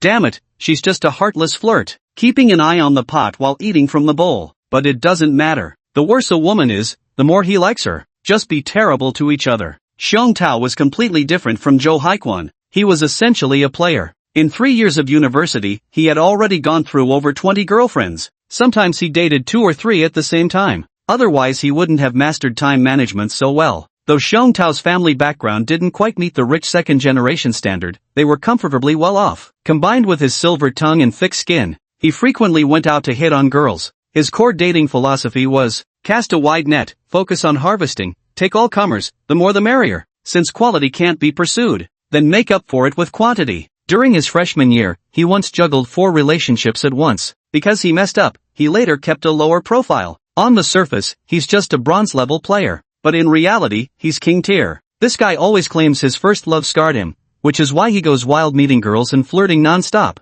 His experience with seducing women was incredibly rich. Many of the tricks Chen Yuan had learned were picked up from Xiong Tao. Xiong Tao once said, seducing women is a matter of probability. If you simp for 1 goddess, you become her lapdog. If you simp for 100 goddesses, those 100 goddesses become your lapdogs. Quantity leads to quality. When your WeChat list has over 500 women on it, you'll never be short of girlfriends. Even if you're broke and still a loser, you can still play the field like a pro. A thick skin can conquer anything. He once said that a man can only ease his inner anxiety by pursuing several women at the same time. If you only pursue one girl, you'll be plagued by constant worry. Did she lose interest when she doesn't reply? Did you say something wrong? Did you send the wrong message? Then you'll end up spamming her with messages like a desperate simp. She'll also grow increasingly annoyed with you. But if you flirt with multiple girls simultaneously, not only are your chances of success higher, but you'll also avoid psychological anxiety. If one girl ignores you, you can just move on to another. You'll stay completely chill. When a girl doesn't reply to your message, you remain calm and composed, acting natural and mature. Ironically, this makes her more likely to develop affection for you. Therefore, simultaneously pursuing multiple women can genuinely relieve psychological pressure. No need to worry about the progress bar issue. You'd maintain enthusiasm toward a girl for a longer time too. The chances of winning her over will definitely increase. Chen Yuan used to disagree with this kind of player's rhetoric, but now he realized it actually seems quite true. The less you care about what girls think of you, the better you'll naturally perform. Of course, players eventually hurt themselves as much as others. No matter how sophisticated your game is, nothing can prevent the inevitable crash. Truth will always come to light. The most common strategy for guys is, pursue several girls simultaneously, and when one shows interest in you, choose to be with her, then just cut off ties with the others. It relieves inner anxiety, increases the odds of landing a girl, and avoids the risk of getting caught in a mess. Perfectly reasonable and legitimate. It's just like how girls keep backup options, always choosing the best available. So true. The reason Xiong Tao is interested in toxic women is because they can play games with each other without anyone being responsible, not feeling the slightest bit of guilt over the breakup. 10 minutes later, the group of 8 booked a large KTV VIP room. Xiong Tao seemed to have entered his element. He was livening up the atmosphere in the KTV private room, wildly ordering songs, occasionally cracking jokes with a few girls, as if completely unfazed by what had just happened. Zhou Haiquan, however, remained utterly silent. Clearly, he had really been hurt by Sun Rui's actions just now. Old Zhou, don't take it too hard. A man should be more magnanimous. As long as you can take Sun Rui to a hotel room today, then everything you've done before will be worth it. After we finish singing later, we'll go watch a movie, then grab some late-night snacks, and naturally have a few drinks. After going through all these steps, it should be about time. After finishing a song, Xiong Tao walked over to Zhou Haichuan's side and whispered these words. Is this really okay? Won't it be a bit too fast? What do you mean fast? You've been chasing Sun Rui for months, that's fast? I bet I could have Li Xiaoling eating out of my hand by tonight. Xiong Tao declared confidently. Stop bragging. She's already got a boyfriend, and she's interested in that rich kid with the Maserati. You think you can win her over in a single day?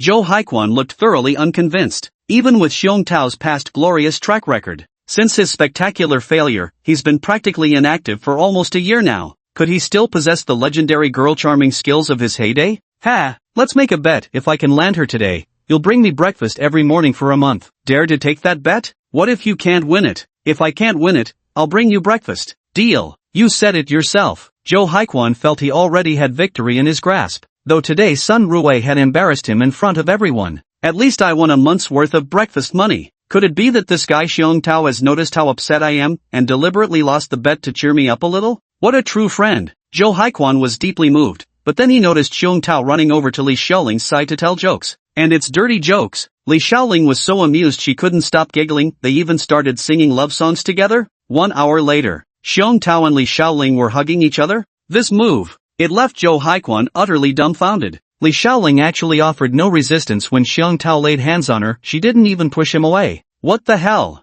Chapter 077, can you repeatedly slap someone's face like this? Watching Xiong Tao and Li Xiaoling getting along famously, the atmosphere in the private room began to take on a somewhat ambiguous tone. Suddenly, Sun Rui raised the microphone and asked, Chen Yuan, there's something I want to confirm with you. What is it? Go ahead. Chen Yuan replied in a flat tone. Are you the legendary tycoon Boss Yen? I've seen your WeChat avatar and name before. You were Lonely Cigarette, but then you changed your WeChat name. The moment these words were spoken, the previously noisy KTV private room instantly fell into dead silence. The atmosphere was stifling to the point of suffocation. All eyes turned toward Chen Yuan in perfect unison. Sun Rui had once speculated that Chen Yuan might be the mysterious tycoon known as Tobacco CEO, yet she couldn't be absolutely certain. Chen Yuan never admitted it himself. No solid evidence, hence the need for confirmation. Lin Shudong harbored the same doubts in her heart. The past few days, the legendary tycoon, Lonely Cigarette, has been showering even more gifts across major live streaming platforms. He's already splurged over 200 million yuan, goddammit. It was initially confirmed that Lonely Cigarette was none other than Chen Yuan, but now I'm not so sure anymore. Mainly because Boss Yen is just too ridiculously rich. It's unreal how baller he is. Even if Chen Yuan was hiding his identity, even if he was some rich second-generation heir, he doesn't seem like the type who could casually drop 200 million like it's nothing, does he? This is too exaggerated. Li Xiaoling, Wang Wenwan, including roommates Chao Jinyan, Xiong Tao, Zhou Haiquan, and others, were all completely bewildered. They stood dumbstruck, staring at Chen Yuan. Seems to be deep in thought. I get it now. No wonder so many girls suddenly started showing interest in Lao Si recently. No wonder his romantic luck skyrocketed out of nowhere. Even campus belle Zhao Yuqi has been getting close to him. So this guy's true identity is actually... Xiong Tao wore an expression of sudden enlightenment. This is insane. Are you really Lord Smoke, Lao Si? Lord Smoke is my idol. Such an insanely rich legend is actually my roommate? Old Chow looked equally shocked. I finally understand why I lost. If you're truly Emperor Smoke, well then, I admit defeat with sincere admiration. Zhou Haiquan sighed. He had actually noticed it too. Chen Yuan's recent behavior had indeed been somewhat unusual. Big Smoker? That big smoker who gifted 100 million worth of presents to some female streamer and made trending on Weibo? How could it be him? Li Xiaoling shoved away Xiong Tao's groping hands from her body, equally shocked as she stared at Chen Yuan. 7 people, 14 eyes, staring straight at him. Sun Rui's questioning today was meant to force Chen Yuan to lay all his cards on the table. Lin Shudong also wanted to hear Chen Yuan admit it personally. She had already been deceived by Huang Junkai once before and didn't want it to happen a second time. Chen Yuan initially maintained a perfectly calm expression, suddenly showing an equally shocked expression. Holy shit, are you fucking kidding me? You actually suspect I'm Lord Smoke? Do I fucking look like someone who's got 200 million to tip live streamers? If I had that kind of money, wouldn't buying luxury cars and villas satisfy me more? Why the hell would I spend it all on virtual gifts? Am I out of my mind? Just to hear some idiot shout bro 666? Chen Yuan rolled his eyes. He outright denied being the tobacco CEO. This identity was somewhat sensitive. If his roommates found out how loaded he was, they wouldn't know how to act around him anymore. He might end up having to treat them to meals every single day. The thing is, Chen Yuan doesn't have that kind of money to keep footing the bill. People might think he's willing to splurge on internet streamers but turn stingy with his dorm mates who've lived with him for 3 years. They might even start questioning his character. Chen Yuan denied it outright, leaving Lin Shudong dumbfounded. You're not Boss Yen? You're really not Boss Yen? Lin Shudong stared at Chen Yuan in disbelief. Disappointment began to show on her face. I'm certain, I'm not Mr. Yen. I'm Chen Yuan, just an ordinary junior college student. My family recently went through some property demolitions, so I happened to come into some spare cash. Though I admit I might have exaggerated before, the compensation houses we got are all in the suburbs. Each is only worth a few 100,000 yuan, and altogether, with over a dozen units, it amounts to maybe 3 to 5 million yuan. Chen Yuan spread his hands, looking completely open and candid.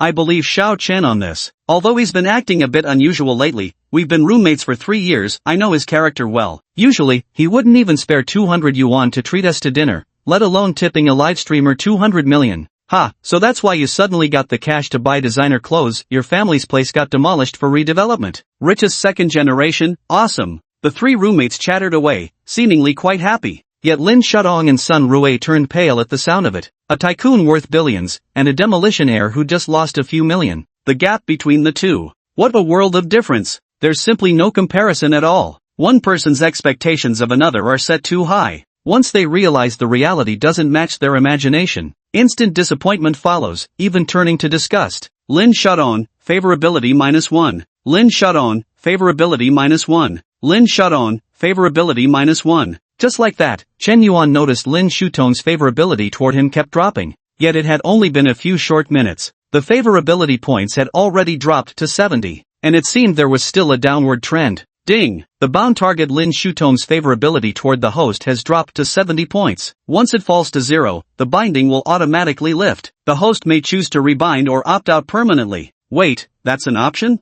Chen Yuan was totally baffled. The target of his comeback could actually unbind? And could be rebound a second time? Is this damn system trying to torture people to death? Can we really do it like this? Disappointment, despair, comeback, disappointment, despair, comeback. Can we repeatedly show off and slap faces? I'll friggin' fool ya. You system are downright evil. Yet Lin Shutong's reaction truly disappointed him beyond measure. Chen Yuan had previously treated her with cold indifference. Lin Shutong's favorability rating didn't drop one bit. Upon discovering that Chen Yuan wasn't the wealthy tobacco tycoon, their attitude immediately changed. It's truly hard to comprehend. Is a person's social status really that important? Put another way, if Chen Yuan truly had that status, do you think you, Lin Shudong, would even deserve him? Don't the wealthy also emphasize marrying within their social class? Why must one always climb to reach a higher branch? Have you watched too many idol dramas? Or heard too many fairy tales? Shudong, to be honest, I've observed your behavior during this period, and I genuinely believe you've reformed. When you said you'd pursue me for 3 years as restitution, those words truly moved me. I think. Chen Yuan hadn't finished speaking yet. Lin Shudong immediately cut him off. Chen Yuan, I haven't made up my mind yet. My thoughts are a bit jumbled right now. Could you give me some time? Chapter 078, Mr. Yen, the supercar you ordered has been delivered. Lin Shudong, favorability -1. Lin Shudong, favorability -1. Lin Shudong, favorability -1. Current affection points, 62. Chen Yuan's lips curled into what seemed like a self-deprecating smile. That line he just delivered was actually just a test. He hadn't expected Lin Shudong to remain as pragmatic as ever. A leopard can't change its spots. A person's fundamental character and values aren't something that can be altered overnight, not in days, weeks, or even months. Once on shore, we pray no more. That's human nature for you. Earlier, when he saw Lin Shuton's pitiful appearance, he even felt a momentary pang of sympathy. He wondered if he had gone too far. Had he been too heartless? But now, to hell with love. You wanted a chance, didn't you? I just gave you one, yet you never treasured it. Don't ever say I never gave you a chance again. Chen Yuan snorted coldly. He stood up and strode away. He casually closed the KTV private room door behind him, leaving behind only a solitary silhouette. Lin Shudong, Sun Rui, Li Xiaoling, Wang Wenwan, Chao Jinyan, Zhou Haiquan, Xiong Tao. 4 girls and 3 boys stared at each other in bewilderment. The atmosphere gradually turned frosty. Sun Rui, did I just mess up? It took me so much effort to arrange this meeting with Chen Yuan today, but why did I have to say those words? My mind is in such turmoil, such chaos. Lin Shudong was practically pulling her hair out in frustration. She felt utterly torn by her own contradictions. Before, she tried everything imaginable to salvage the situation, yet when the chance to truly fix things arose, she hesitated. Well, this was just freaking ridiculous. Something feels off. Doubting your own resolve? Shudong, you didn't do anything wrong. Thankfully I got to the bottom of things today, otherwise you would have really fallen into this trap. Think about it carefully. These past few days, Chen Yuan has been occupying your thoughts constantly. You text him, but he never replies. You call him, but he never answers. You even bring him breakfast, hovering around him like a love-struck fool. You've lost yourself, becoming so pitifully meek you haven't a shred of dignity left. This isn't the Lin Shudong I know. Where has your pride gone? How could you turn around and become Chen Yuan's bootlicker? Sun Rui fired several rhetorical questions in succession, making Lin Shudong feel increasingly uncomfortable inside. The mere thought of Chen Yuan giving her the cold shoulder. She had humbled herself, even cast aside a girl's natural reserve to please him, and yet he had the audacity to sulk at her? How outrageous! At this realization, her temper flared up instantly. Little Rui, you're absolutely right. Chen Yuan doesn't know what's good for him. Just because his family's house got demolished for compensation, does he think he can look down on people now? If he doesn't appreciate me, then I don't appreciate him either. So his family got a few million in compensation and now he really thinks he's some rich second-generation heir? Lin Shudong said with an angry pout on her face. You get it, that's the Shudong I know. Little Rui, thank you for helping me uncover the truth about Chen Yuan, otherwise, I'd still be completely in the dark.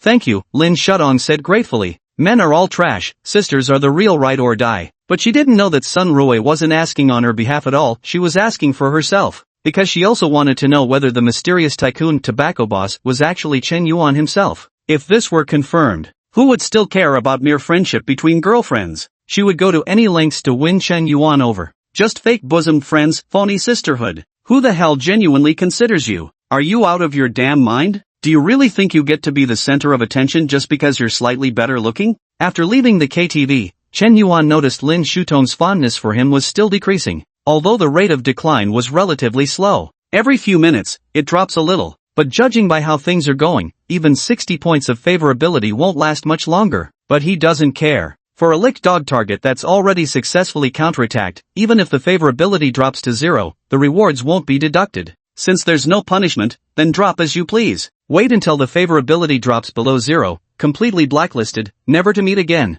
This time, Chen Yuan's heart has become as firm as iron. He wouldn't have the slightest shred of pity left for Lin Shudong. Stepping out of Happy Space KTV, he pulled out his phone to check the time. It was already 4 o'clock. At this moment, Xiong Tao sent him a message. Bro Yuan, you okay? Cheer up, so Lin Shudong rejected you. There's still Su Lele and Zhao Yuqi, right? A real man should have the world in his heart. Why give up an entire forest for just one tree? It's fine. I happen to have a high school reunion today, so I don't even need to find another excuse to leave. Perfect timing. Chen Yuan edited the message and sent it back. He had just sent this message. Che Huan, who hadn't been in contact much for the past few days, suddenly sent a voice message. President Yan, the Ferrari you ordered has been transported and just got off the expressway. It'll be delivered to Hancheng in about 2 hours. Hearing this voice message, Chen Yuan was instantly stunned. He never expected Car King to work with such efficiency. Within just a few days, they'd already transported the supercar worth over 20 million yuan. Originally, he had intended to gift the supercar to Zhao Yuqi for her birthday. But now, Zhao Yuqi's birthday is still a few days away. If Zhao Yuqi doesn't accept it, who else could he give it to? Plans can't keep up with changes. Without a delivery confirmation from his simping target, he couldn't access the simp funds. But given Mr. Smoke's status, Being late on payment by a few days shouldn't be a big deal, right? Alright then, have someone deliver it. I'll send you the location in a moment. Chen Yuan edited the message and sent it to Car Emperor. Okay, I'll give you the contact info of the shipping master. Just give him any instructions you need when the time comes. Car Emperor was also very straightforward. He didn't mention money at all. This top-tier supercar didn't cost Boss Smoke a single cent in deposit when he placed the order. But Boss Smoke's prestige alone is worth over 100 million. How could he possibly be short of such petty cash? So he's in absolutely no hurry at all. People casually spend 200 million on gifts for female streamers. What's buying you a luxury car worth over 20 million? For such divine tycoons, naturally they deserve the most premium service. Leave an excellent impression with the big spender. This is what truly matters. As someone of Mr. Yan's status, buying cars certainly doesn't stop at just one. Luxury vehicles are practically toys in his eyes. Establish good connections, and business opportunities will keep flowing in endlessly. Conduct business with a developmental mindset. This is the path to success. Chen Yuan sent a message to Che Huan while casually hailing a taxi. Driver, to Jojo Hotel. Got it, please fasten your seatbelt. The downtown traffic was quite bad today. Normally, the taxi ride from Happy Space KTV to Jojo Hotel would only take 20 minutes, but due to traffic congestion in the city center, it took nearly 40 to 50 minutes. At this moment, Lu Wenjie gave Chen Yuan a call. Hey, Xiao Chen, have you arrived yet? I'm already at Jojo Hotel. Almost there. I just got out of the car. Chapter 79, Class Reunion. Chen Yuan hung up the phone and got out of the taxi. At this moment, a sleek blue Maserati pulled up in front of Jojo Grand Hotel with an air of unmistakable swagger. A clean-cut, well-groomed man effortlessly tossed his car keys to the security guard at the entrance. Could you help park the car? Here's a tip for you. Li Yuntao threw out a set of car keys. Along with them came a crisp 100 yuan bill. The security guard immediately took it with a delighted expression. Boss is generous. Li Yuntao exuded an air of dominance. He happened to spot an acquaintance at the entrance, so he seized the opportunity to show off. Lu Wenjie, why are you still standing at the entrance? I've already reserved a table, just follow the receptionist to private room 520, Li Yuntao said with a familiar grin. I'm waiting for Chen Yuan. He should be arriving any minute now. Lu Wenjie replied in an even tone. In the past, the sight of Li Yuntao driving a Maserati would have filled him with envy. But right now, he's even driven a 26 million kroner Koenigsegg, while your Maserati Quattroporte only costs about 1.4 million. Nothing to brag about. It's just ordinary, average, so nothing special. Chen Yuan? Speaking of Chen Yuan, Li Yuntao couldn't help but laugh. This loser remained as worthless as ever. At noon, when he ran into him, some girl Chen had brought out actually took the initiative to ask for his WeChat. How fucking ridiculous was that? A loser will always be a loser. Never knowing his place, always dreaming of scoring hot girls, isn't that just ridiculous? If you don't act like a simp, who will? Holy shit, brother Tao, you're actually driving a Maserati? That's fucking insane. A girl who also came by taxi said with a look of shock on her face. Wang Xiaowei, it's you. Haven't seen you in a year, you've gotten prettier. Pretty what? I just learned how to wear makeup and dress better. Can't compare to your goddess Xiao Ruoyu. Wang Xiaowei teased. The security guard had already parked the Maserati in the hotel's dedicated parking spot. He then returned the car keys to Li Yuntao. Hey, who's that guy? He looks really familiar. Wang Xiaowei pointed at a man wearing a knockoff t-shirt from Pinduoduo. Isn't he Chen Yuan? Don't you recognize him? Holy shit, it is Chen Yuan. Seems like he got more handsome and taller. In the 3 years since high school graduation, he hasn't attended a single class reunion. Never expected him to show up this time? Exclaimed Wang Xiaowei in surprise. In just a short moment, Chen Yuan had already walked up to them. Xiao Chen, your outfit today seems a bit careless. How come you're just wearing a t-shirt and shorts? Lu Wenjie asked. No big deal, it's just a class reunion. It's not like we're meeting some important leader, being casual is fine. Chen Yuan patted Lu Wenjie on the shoulder. The two of them walked arm in arm, looking like a pair of best buddies. You don't know Xiao Ruoyu is coming today? Couldn't you make it cooler? Lu Wenjie whispered in Chen Yuan's ear. I think this is plenty cool already. Doesn't matter if just being handsome could make Xiao Ruoyu fall for someone, wouldn't Li Yuntao have succeeded long ago? Chen Yuan shook his head, though he really didn't want to admit it. But Li Yuntao truly looked just a tad bit more handsome than him. Chen Yuan at best could be considered class handsome level in appearance. Yet Li Yuntao's looks, in the eyes of many girls, were already school handsome level. He was cultured, had fair skin, and carried an elegant temperament. Wearing a white shirt gives him the vibe of a handsome senior, like a fresh-faced college sweetheart. Perhaps it's influenced by Korean pop culture and idol soap operas. Nowadays, most girls prefer fair-skinned, delicate-looking guys. Li Yuntao happened to be exactly this type. If this were an idol drama, Chen Yuan looks like the second male lead, while Li Yuntao looks like the male lead. That's the difference. Although this second male lead's looks are also enviable, the first impression is simply not as popular as Li Yuntao. It's infuriating. On top of that, Li Yuntao's status, family background, and even the school he attends are all superior to Chen Yuan's. Compared to him, Chen Yuan appears even more inconsequential, but he's in no hurry. This is just the beginning. Go ahead and show off to your heart's content. Don't you just love playing the king of the badasses? I'll give you this chance, boy, don't let me down. Soon enough. Li Yuntao, Wang Xiaowei, Chen Yuan, and Lu Wenjie walked into the hotel private room almost one after another. The room was spacious and luxurious, easily accommodating 20 to 30 people. Although their high school class had 50 or 60 students. But at every class reunion, they're lucky if they can gather a dozen people. Some have gone to different cities. Some didn't even continue with their studies. Some even went to vocational colleges. Each went their separate ways, embarking on different life paths. Some didn't even leave contact information to be found. As if they had completely vanished from your world. This time I heard Xiao Ruoyu would be coming. That's why over 20 people had gathered. Among them, 60% were male and 40% female. As Chen Yuan walked into the private room, there were already 13 people inside. All faces were both familiar and strange. Familiar because these were all classmates from his 3 years of high school, seeing them instantly brought a natural sense of warmth. Strange because after 3 years apart, their appearances had changed considerably, he couldn't even recall some of their names anymore. Those whose names I can't recall were always the invisible ones in our class. Holy crap, Deputy Class President, you finally showed up. I heard you're driving a Maserati now? Damn impressive. A sharp-featured guy with a weaselly face. The moment he laid eyes on Li Yuntao, he immediately started sucking up to him. Chen Yuan remembered, his name was Wang Wei. He was one of the boys in class back then who most enjoyed studying Island Nation art films. No, it's not like I earned the money myself, nothing worth showing off about. Li Yuntao waved his hand humbly with a modest expression. With that, he tossed the Maserati keys onto the dining table. Very conspicuous. He also pulled out a pack of Manhwa cigarettes and started passing them around.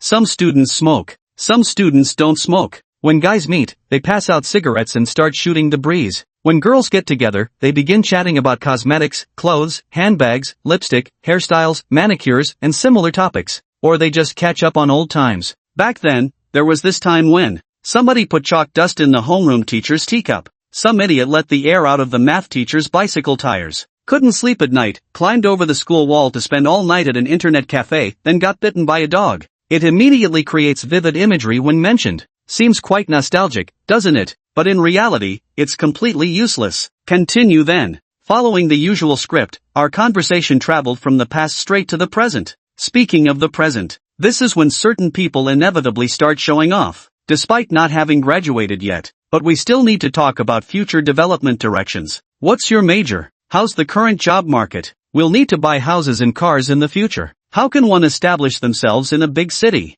Should I pursue graduate studies or start working? Should I join a company or start my own business? As senior year approaches, every student feels some degree of anxiety in their heart. Chapter 080 so damn real. Among them, Li Yuntao was the most enviable. His family owned a villa, luxury cars, and his mother's educational institution where profits grew year after year. At this rate, his family fortune would likely surpass 100 million within 2 years. His father had an even broader network of connections. Being a leader in the education bureau and previously serving as a principal, he could truly be said to have students everywhere. Such a formidable network of connections. Li Yuntao didn't need to lift a finger before he found himself at the finish line that many people strive their entire lives to reach. In high school, people didn't have that awareness yet. They wouldn't treat you with extra favor just because you came from a good family background. But now it's different. You're already in your mid-20s, about to step into society. It's high time you understood the importance of social circles. That's why so many people flock around Li Yuntao. Endless flattery,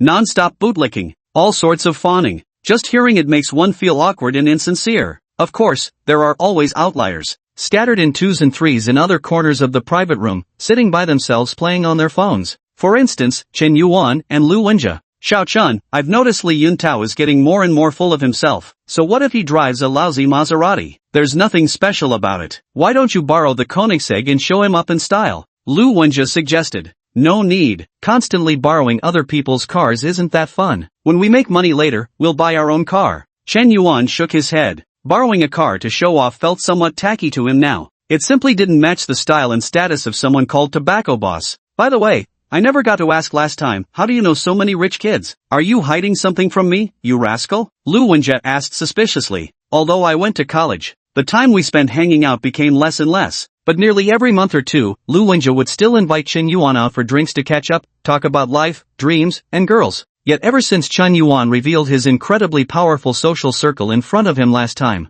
Lu Wenjie was shocked. After just 2 months apart, Chen Yuan had become completely inscrutable to him. I was actually a rich second generation all along. No more pretending, cards on the table, I'm done keeping a low profile. Chen Yuan joked. Yeah right, keep bragging. Lu Wenjie looked unconvinced and was about to continue questioning. Right at that moment, several more classmates pushed the door open and entered. 4 girls in total. The first person to walk in was Liao Jia. The moment her gaze met Lu Wenjie's, she immediately lowered her head, her expression visibly uncomfortable. Lu Wenjie likewise wore an inscrutable expression. The second person to enter was class monitor Jean Minjing. She was a girl who smiled a lot. Though not particularly beautiful, her easygoing nature and warm smile made her approachable, and she got along well with all her classmates. She was the one who organized this gathering. Chen Yuan couldn't remember the name of the third girl anymore. She was also quite attractive, always dressed in trendy fashion. Her looks are not inferior to Liao Jia either. Chen Yuan had no impression of her at all, but felt she might have had cosmetic surgery. Class monitor, who is this beauty? She doesn't seem to be in our class, does she? Wang Wei, who had a pointed mouth and monkey-like features, was the first to ask. Who says she's not in our class? It's Lu Wen, don't you recognize her? Put. Lu Wen? Is she Lu Wen? I thought Lu Wen was a 200-pound fatty. Holy shit, damn it, are you really Lu Wen? The tank-like Lu Wen actually transformed into a gorgeous girl? My titanium alloy dog eyes are gonna go blind from this. Lu Wen actually had a crush on me back then, what a waste. Looking back now, the guy in the private room, their eyes practically popped out of their heads. Even the other girls looked completely stunned. Apparently, no one had expected that Lu Wen, once the most disliked fat girl in their class, would turn out to be such a beauty after losing weight. Their looks were almost all at an 8 out of 10 level. This image reversal was truly astonishing. Even Chen Yuan was nearly shocked. At this moment, the last girl finally pushed open the door and entered room 520. The moment she appeared, all the male students in the class suddenly held their breath. At once, the atmosphere inexplicably grew tense. Originally, Liao Jia and Lu Wen were already considered beauties. Yet in the presence of this girl, it seemed as though all other beauties paled in comparison. Her eyebrows arched like distant mountains, elegant and refined, as if an immortal maiden had stepped straight out of ancient legends. Her eyes sparkled like autumn waters, her celestial grace radiating an aura of spiritual elegance, beautiful in appearance and wise at heart. She stands apart from the typical influencer face. One glance at her is enough to leave a lasting impression. Before seeing Xiao Ruoyu, you might not have realized such breathtaking beauty existed in real life. In stillness, she resembles delicate blossoms reflected in water. In motion, supple willow branches swaying in the breeze, ethereal as light clouds veiling the moon, graceful as swirling snow caught in the wind. Only such words could describe the aura of Xiao Ruoyu. Chen Yuan had never given any woman a score above 9. Not even school belle Zhao Yuqi. Not even influencer Sui Han with millions of fans. It barely scored just over 8 points. Yet Xiao Ruoyu could genuinely rate above 9 points. Without exaggeration, in their high school class of 30 male students, it seemed 29 secretly admired Xiao Ruoyu. And there might have been one with questionable sexual orientation. Back then, Xiao Ruoyu was already strikingly beautiful without makeup or elaborate styling. Her natural looks captivated the entire school. And now she's somehow become even more stunning? The moment she appeared, she instantly outshone everyone else. All the girls present felt utterly ordinary under Xiao Ruoyu's radiant brilliance, as if a white swan had suddenly glided into a gathering of ducklings. No comparison, no hurt. So angry. Ruoyu, you've finally come. It's been years, you've become even more beautiful. The ever-confident and elegant young master Li Yuntao. The moment Xiao Ruoyu appeared, even she showed a rare trace of nervousness. Yes, my Penguin account was hacked before, and I lost everyone's contact information. I'm really sorry. Xiao Ruoyu replied politely. At that moment, Chen Yuan, who had gone largely unnoticed in the crowd, surprisingly stood up. With unwavering steps, he walked straight toward Xiao Ruoyu. Classmate Xiao Ruoyu, it's been 3 years, we almost lost touch completely. Let's exchange WeChat contacts so we don't lose each other again.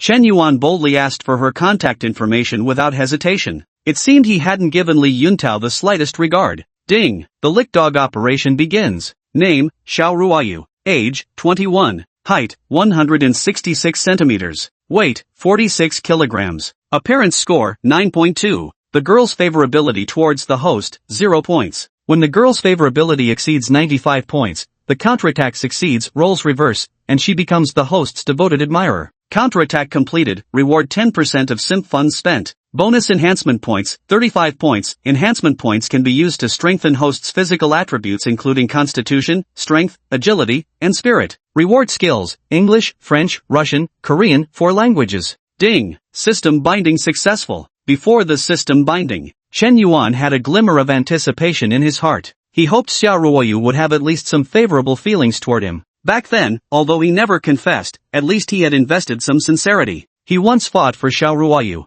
He also secretly followed her home, protecting her along the way. To be honest, he truly hoped Xiao Ruoyu would notice all these things he did for her. But clearly, reality was cruel. Xiao Ruoyu's look at him suggested she had virtually no recollection of him whatsoever. In the eyes of the campus goddess, he had been nothing more than an insignificant extra from start to finish. Harsh but true. Chapter 081, Accusations from Liaojia. Classmate, who are you? Chen Yuan, don't you remember? I used to sit behind you. Oh, Chen Yuan, it's you. Now I remember. Xiao Ruoyu suddenly looked like she had an epiphany. She seemed to truly remember Chen Yuan. Of course, whether she actually recalled him or not remained unknown. Chen Yuan felt a pang of melancholy in his heart, a tinge of sorrow. Only then did he realize that in Xiao Ruoyu's heart, he had never made even the slightest impression, even though he had quietly given so much before. But what did any of this have to do with Xiao Ruoyu? A girl who was outstanding in every conceivable way. Why should anyone care about an ordinary guy? Countless male classmates have pursued her, secretly adored her, and written her love letters. What the hell are you, Chen Yuan?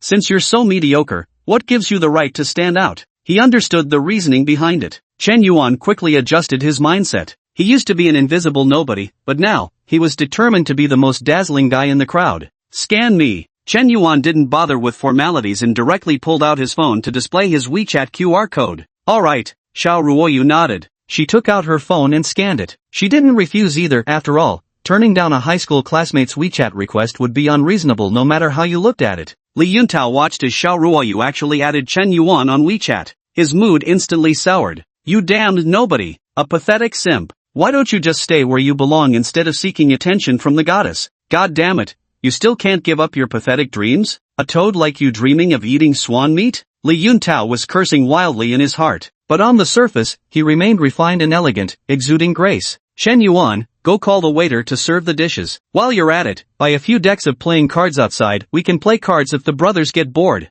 Li Yuntao waved his hand grandly, issuing orders with an air of authority. He ordered Chen Yuan around as if he were just some underling. Isn't there a deck of cards on the table? Chen Yuan pointed to a brand new deck on the table. Just go buy some when I tell you to. Stop yapping. How are so many people supposed to play with just one deck? We're not even here to play cards. Chen Yuan remained unmoved. Do you really think you're such a big deal? Dare to order your granddaddy around? Who the hell do you think you are? Chen Yuan, why are you getting more and more argumentative these days? Boss Tao just asked you to buy 2 decks of cards, just buy them already. Are you out of money or something? Here, I'll give you $20 if you need it. Quit yapping. Wang Wei suddenly butted in. Ha, so that's Chen Yuan? I didn't even recognize him just now. A friend from Hunan University told me about him. Apparently, he's kind of a big deal at their school. Chen Yuan's that impressive? Ha, more like famous for being a simp. You guys don't know, but this guy's been chasing after some girl since freshman year, 3 whole years and nothing to show for it. To buy her iPhones and designer bags, he even ran short on living expenses and kept borrowing money from Lu Wenjia. Because of Chen Yuan, Wenjia and I fought so many times. If it weren't for him, maybe we wouldn't have broken up at all.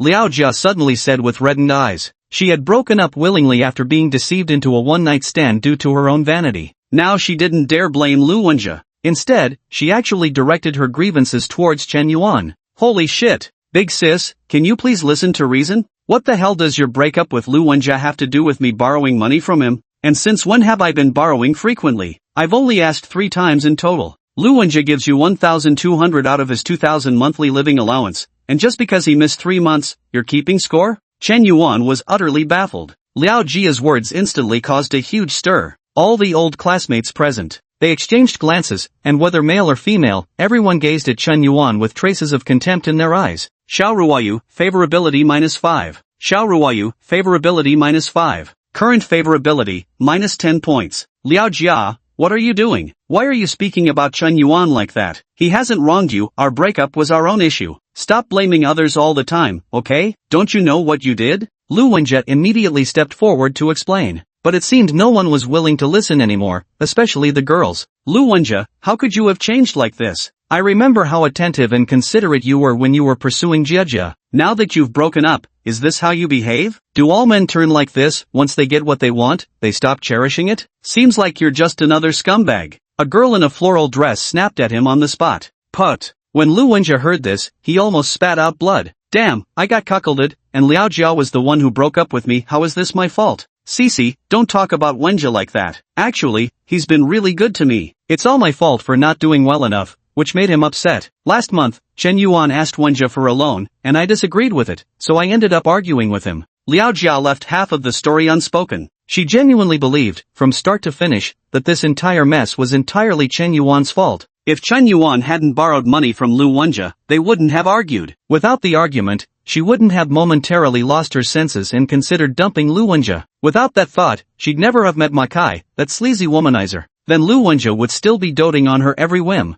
So ultimately, it all boiled down to Chen Yuan being at fault. Lu Wenjie just made some bad friends, that's all. Liao Jia's words only deepened the misunderstanding. Chen Yuan, I know you and Lu Wenjie are close, but you shouldn't let your friendship interfere with someone else's romantic relationship, Wang Wei said. Damn it, people like that are the ones I despise most, borrowing money from buddies to chase girls and still failing? If you don't have the cash, why make a fool of yourself? If you can't afford expensive gifts, then don't pretend to be something you're not. Being a clingy loser is one thing, but dragging your bros into it? Forget it, no point talking. This kind of person has lost all sense of shame. Wave after wave of mockery, wave after wave of gossip. The atmosphere grew unbearably awkward. The ones mocking most viciously were those very sycophants who had just been flattering Li Yuntao. They were practically sneering right in Chen Yuan's face, not even bothering to maintain the slightest pretense of classmates' camaraderie anymore. Chen Yuan, honestly, if you were really short on money, you could have come to me. Why make things difficult for Lu Wenjie? You even caused trouble between him and his girlfriend. Li Yuntao appeared to be someone who valued loyalty highly. It seemed that whenever classmates encountered difficulties, he was always willing to generously offer assistance. Watching Chen Yuan being accused by Liao Jia,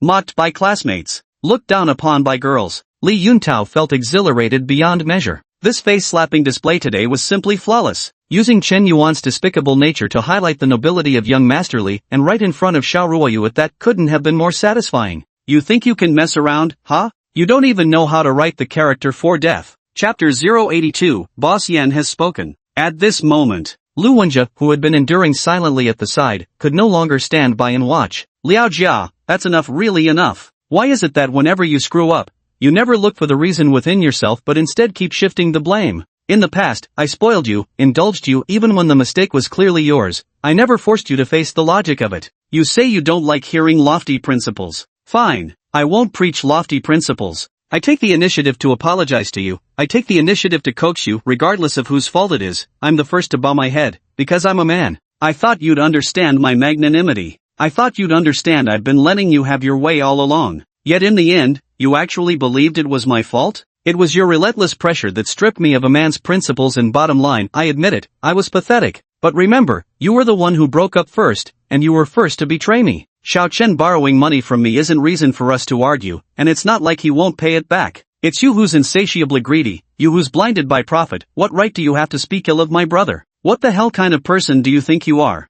One final word, Lu Wenjie practically shouted. He had been living in immense suppression during this period. After the last breakup, he hadn't said a word, just silently drove away in his Koenigsegg. But there's always this pent-up frustration in my heart that I must vent. This time, Lu Wenjie finally roared out what was weighing on his mind. A man's patience has its limits. Should decent people just resign themselves to being bullied? You're really getting ahead of yourself, aren't you, Lu Wenjie, you? Liao Jia was stunned. Lu Wenjie had never yelled at her before. Never before. And now, for the sake of someone named Chen Yuan, he actually dared to curse at her, asking what kind of thing she was? She felt that Lu Wenjie, who had once been completely obedient to her, had truly disappeared. It seemed like there was no way to recover him anymore. Old Lu wasn't like this before, he used to be such a gentle soul. Could it be that Liao Jiajin did something to wrong him? Lu Wenjie is a real man, for the sake of his brother, he's even willing to give up women. But is Chen Yuan really worth anyone treating him like a brother? Chen Yuan also gave Lu Wenjie an equally surprised glance.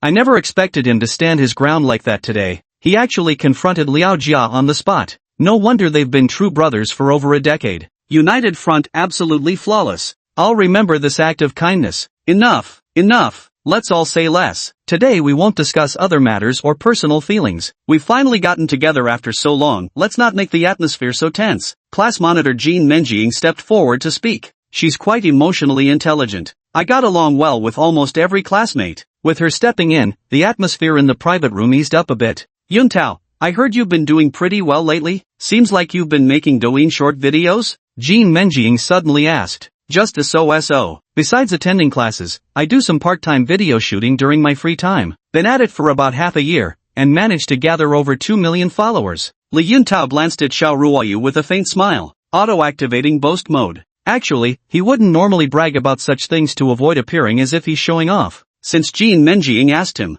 this pretentious act just came naturally. You've already got so many followers? I thought you just started. With this many fans, you must be earning quite a bit, right? Jean Menjing continued her inquiry. Not that much really, just around 100 grand a month, pocket money, basically. Though my family supports me, as a man, I can't keep mooching off them forever, right? Plus, I genuinely have zero interest in the education sector. Later on, I plan to launch my own content creation studio and gradually scale it into a full-fledged media company, producing films and TV series. Li Yuntao began to pontificate at length, showing off like mad. He revealed his income, leaving most of his classmates present wide-eyed in astonishment. Especially the female classmates. Several pairs of eyes looking at Li Yuntao clearly revealed secretly budding affection. Liao Jiao was among them. Among the old classmates present, many were bewildered about their future. After graduation, they might not even secure jobs that pay 5,000 yuan a month. Just look at Li Yuntao. Not only is he from a wealthy family, but he also makes short videos and does live streams, earning over 100,000 a month. And he's only a junior in college? Talk about unfair comparisons. This is so infuriating.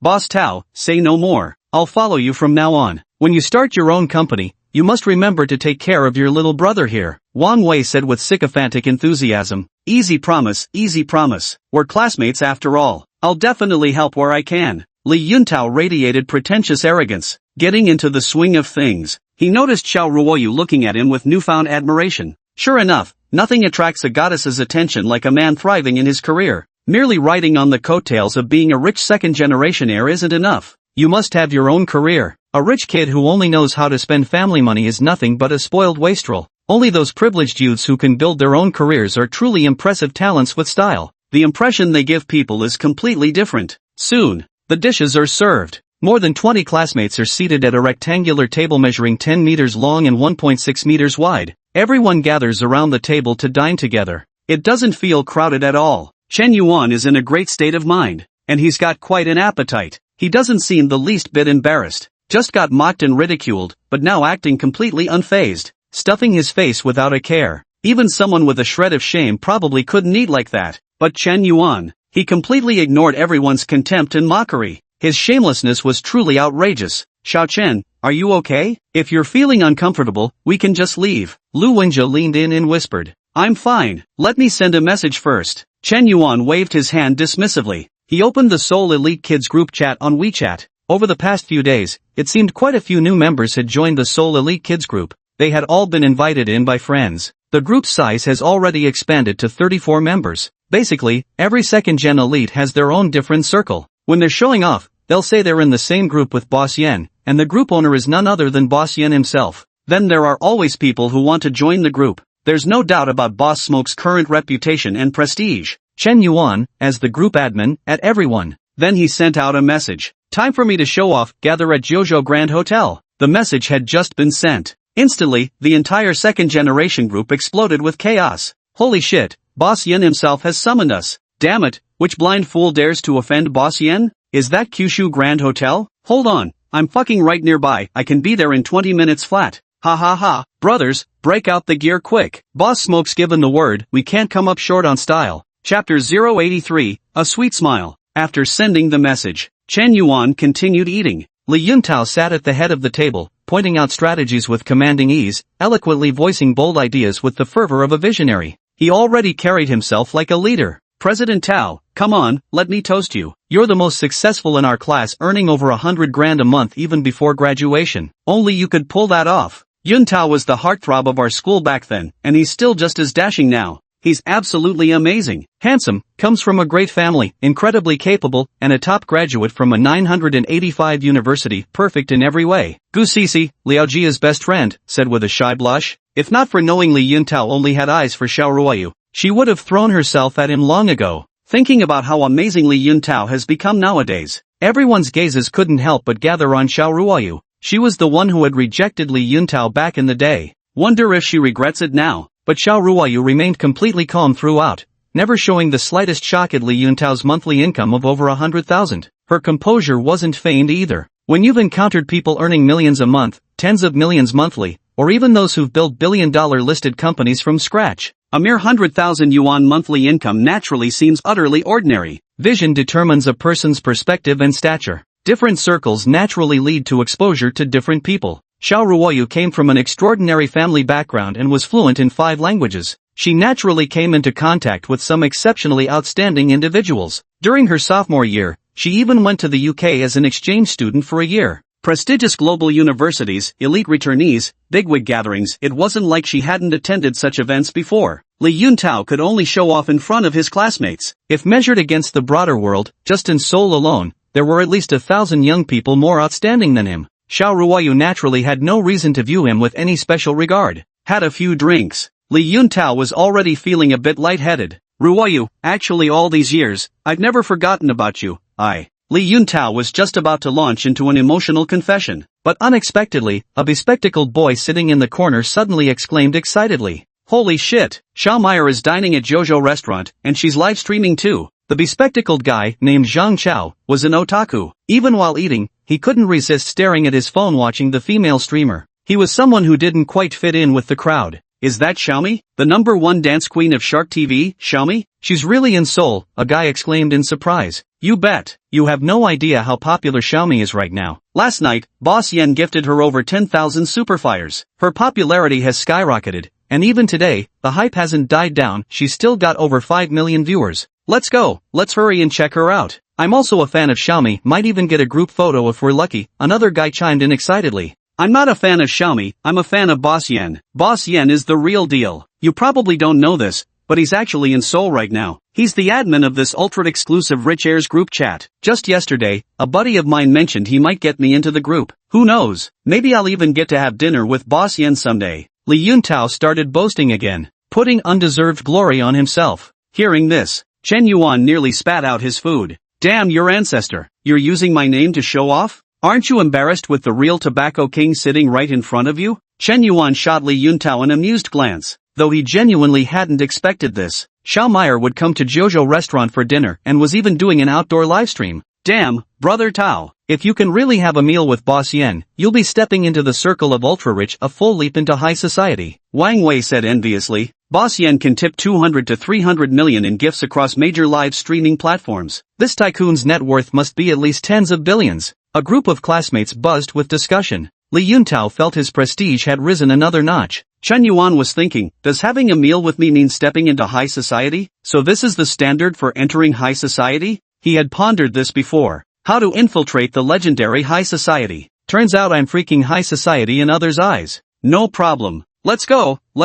And let me tell you something else, I actually know this streamer Xiaomi. I met her once before at an event in Shanghai. We're from the same circle, you could say we're colleagues. Li Yuntao's lips curled into a charming, confident smile. Today's luck is truly incredible. He actually didn't know many big streamers on Shark TV platform, but Xiaomi happened to be one of them. Now that he coincidentally ran into Shark TV's top dancing diva, wasn't this the perfect opportunity to show off? Today he'd make all those loser simps watch and learn. Just how extensive are Laozi's connections? How impressive are the people Laozi knows? That's it. A group of guys and girls all rushed out of private room 520 as if drawn by the spectacle. Arriving at the hotel lobby, just as expected, they spotted a fashionable and alluring woman with an exquisite figure, standing approximately 170 centimeters tall. The young woman was holding a selfie stick in her hand. She was undeniably stunning. She was slightly taller than Xiao Ruoyu, though her looks and demeanor were a notch below. She too could be counted among the top-tier beauties. Another point in her favor was her status. A highly popular Shark TV streamer, with millions of devoted male fans. After several waves of massive million-yuan donations from Brother Smoke to build momentum, her fan count is about to break through 10 million.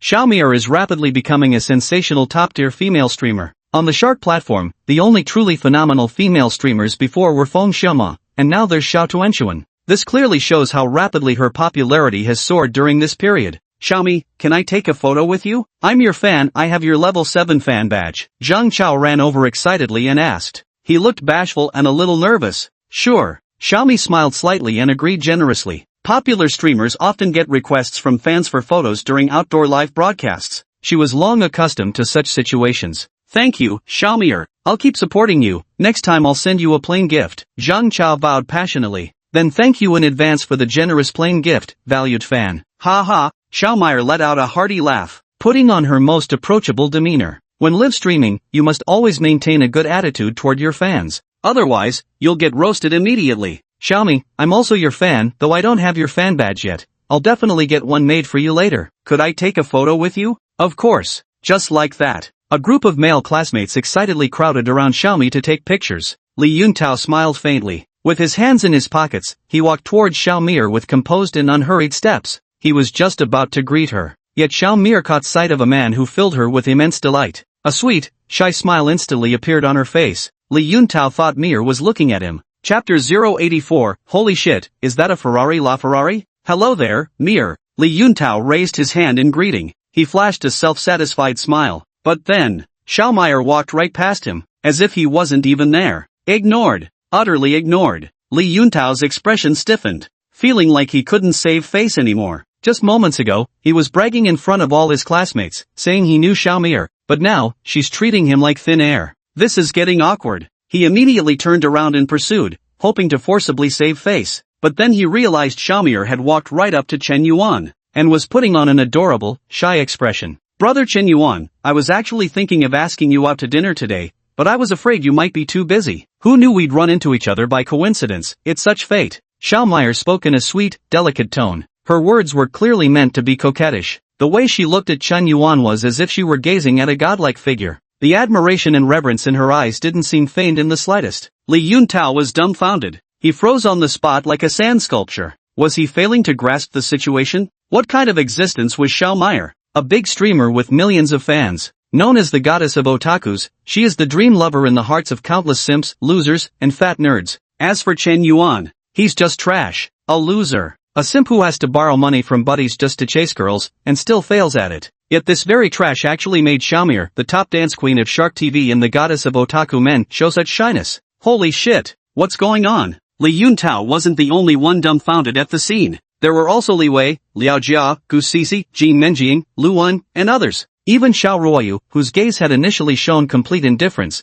now revealed a flicker of curiosity. Was there something extraordinary about this Chen Yuan? What a coincidence. My high school classmates are having a reunion here today. I didn't expect you to come live streaming at this very place. Chen Yuan smiled and spread his hands. Are these all your high school classmates? Why didn't you say so earlier? Chen Yuan, how did you get to know Xiaomi? Li Yuntao suddenly interjected. I'm her fan too. Yesterday when she came to Seoul, I happened to be at the airport. By chance, we talked a lot and even ended up having a meal together. Chen Yuan's tone was matter-of-fact, completely devoid of emotion, as if he were describing something utterly ordinary. Truth be told, such occurrences were indeed commonplace in his eyes, hardly worth making a fuss about. But these words sounded different to Li Yuntao's ears. He thought Chen Yuan was just putting on airs, just some loser who happened to have a meal with a big-time streamer, and now he thinks he's all that? Thinks he can act all high and mighty in front of young Master Li? Do you even know your place anymore? So that's how it is, Mir. We met before in Magic City during that ACG convention. Oh, now I remember, you do look somewhat familiar. What was your name again?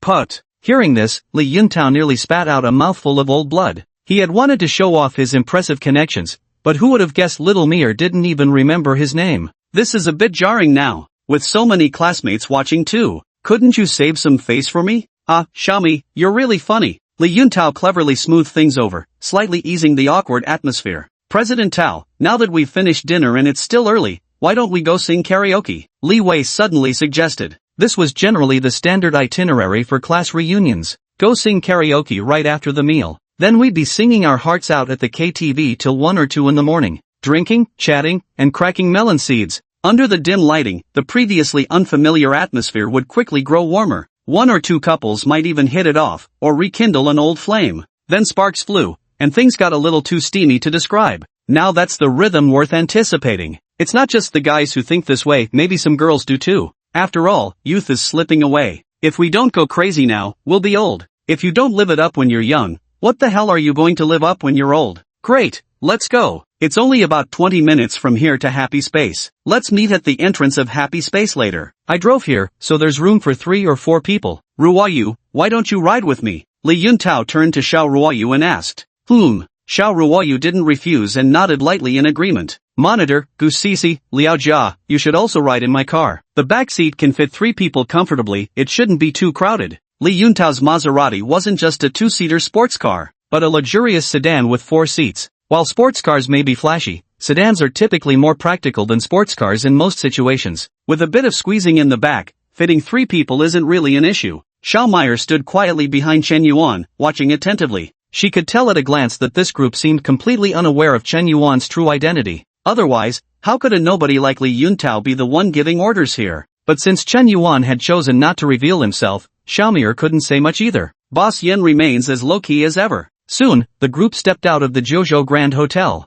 Beep. Li Yuntao pressed his car key. A dazzling Maserati Quattroporte by the roadside flashed its lights twice. Holy shit, Tao, you're driving a Maserati Quattroporte. The high-end model of this car costs over 1.6 million, and even the base model starts at 1.4 million. Damn, I'm planning to buy a Civic in 10 years, and here's Boss Tao already riding in a Maserati. I don't even know what to say. Why couldn't my dad be Jack Ma? Forget Jack Ma, if Boss Yin could be my dad, I'd change my last name to Yin in a heartbeat. Though some classmates had already spotted the trident key in Li Yuntao's hand, when I actually saw him driving that Maserati, I couldn't help but feel astonished. Back in high school, Li Yuntao didn't seem particularly remarkable, just a tad more handsome, with slightly better grades and a bit more pocket money. Yet here we are 3 years later. They finally realized that from the very beginning, they had already lost at the starting line. Perhaps in the future, the gap between them would only widen further, until they ultimately became people from completely different worlds. How heartbreaking. The world itself is sometimes inherently unfair. Li Yuntao gazed at the envious and jealous looks from all his classmates. He seemed to have regained some of the dignity he had just lost. A faint smile reappeared at the corners of his mouth. With utmost courtesy, he opened the passenger door for Xiao Ruoyu.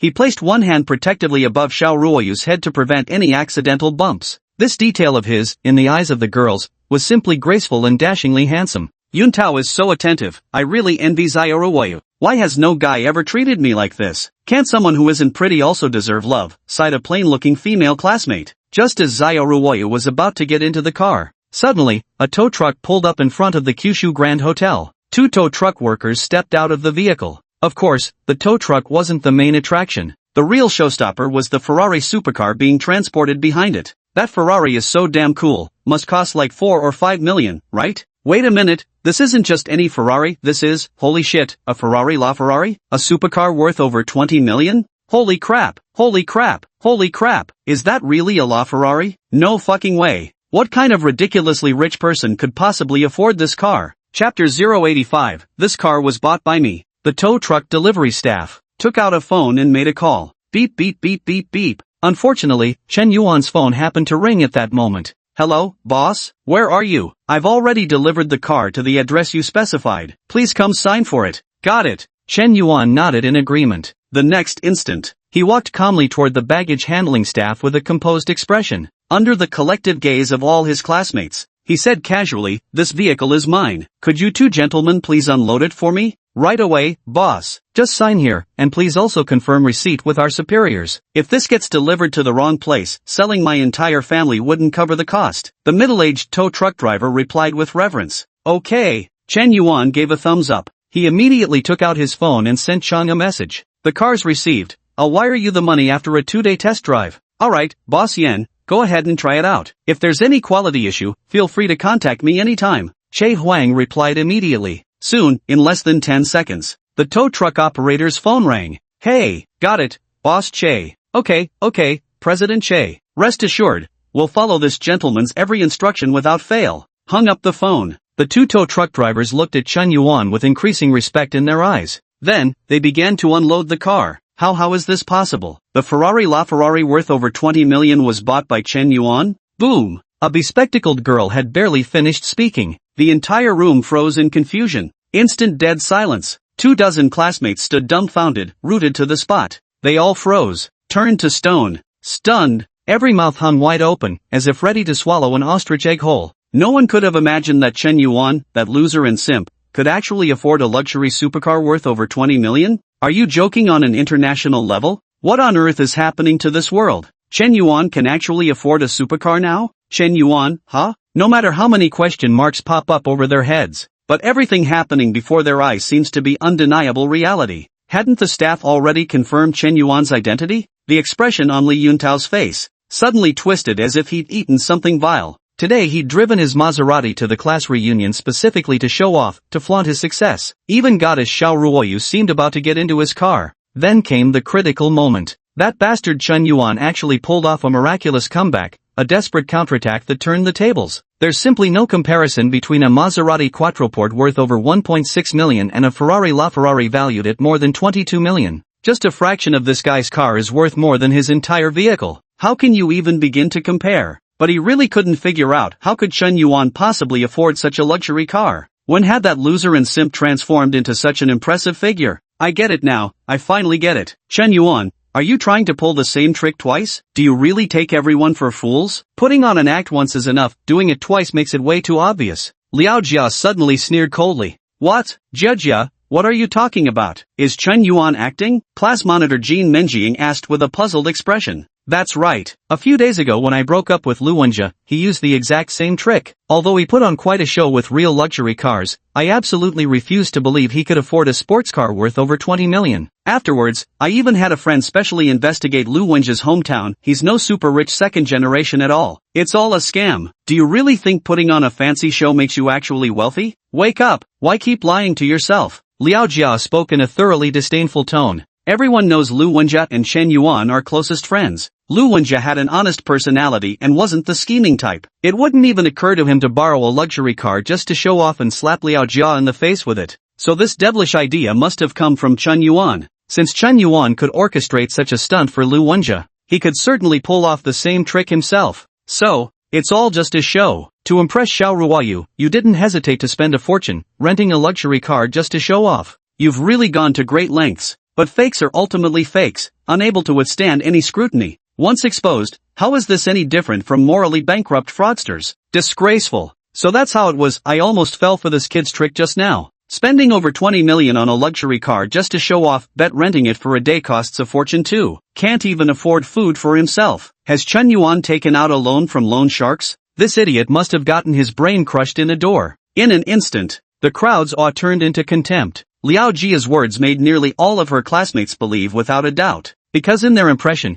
Chen Yuan had always been a loser. They'd known him for so many years, and he'd never changed. It's understandable if someone puts on an act for a month or two. If he's been pretending for 5 or 6 years, that's just ridiculous. Compared to Chen Yuan's shocking identity of being able to afford a luxury car worth over 20 million, they'd much rather believe Liao Jia's words. People don't want to believe a bandit is called Zhang Muji, they'd rather believe the bandit is called Zhang Matzi. Lu Wenjia, did you really borrow a luxury car to show off the other day? Liao Jia's best friend, Gu Sisi, suddenly asked. Alright, I admit it. Xiao Chen really did help me borrow that luxury car that day. But, fine, I get it. No need to explain. Turns out Chen Yuan has pulled this trick more than once or twice. Good thing Jia exposed him. Since you're caught, just drop the act. A supercar worth over 20 million, if anything gets scratched or damaged when dismantling it, you'd never be able to afford the compensation. What a joke. If you're gonna show off, at least come up with something new. Borrowing luxury cars every day to flex? That routine is ancient.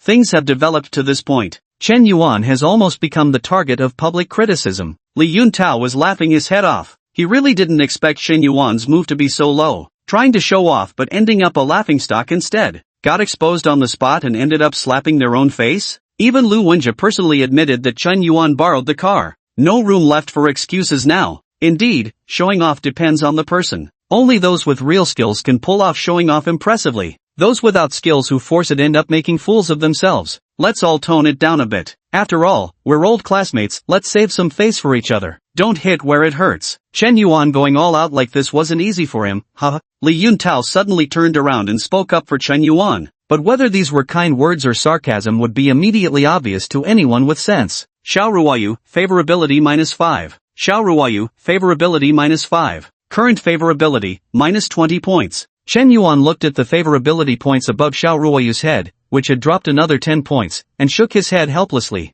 Turns out even goddesses follow the crowd. She's just an ordinary person after all, not as clever and quick-witted as imagined. At that moment, a deafening roar suddenly erupted on the street. Chapter 086, the entire crowd was stunned. In the lead was a Lamborghini Aventador. Then came the Lamborghini Huracan in close pursuit. Following closely were luxury cars like the Porsche 911, Ferrari 488, Aston Martin, Maybach, McLaren, Bentley, Rolls-Royce Phantom, and more. There was even a Koenigsegg among them. All these luxury vehicles were heading in the same direction toward the Jojo Grand Hotel. Fierce and domineering, exuding overwhelming arrogance. Pedestrians on the street couldn't help but gasp in amazement. At a glance, there were actually over 30 luxury cars lined up. Every single luxury vehicle was no less impressive than Li Yuntao's Maserati Quattroporte. The visual impact is absolutely explosive. The atmosphere is so oppressive it's suffocating. A deathly silence fell over the entire venue. Every single staff member at the Jojo Grand Hotel was trembling with fear in their hearts. This display is terrifying. In no time,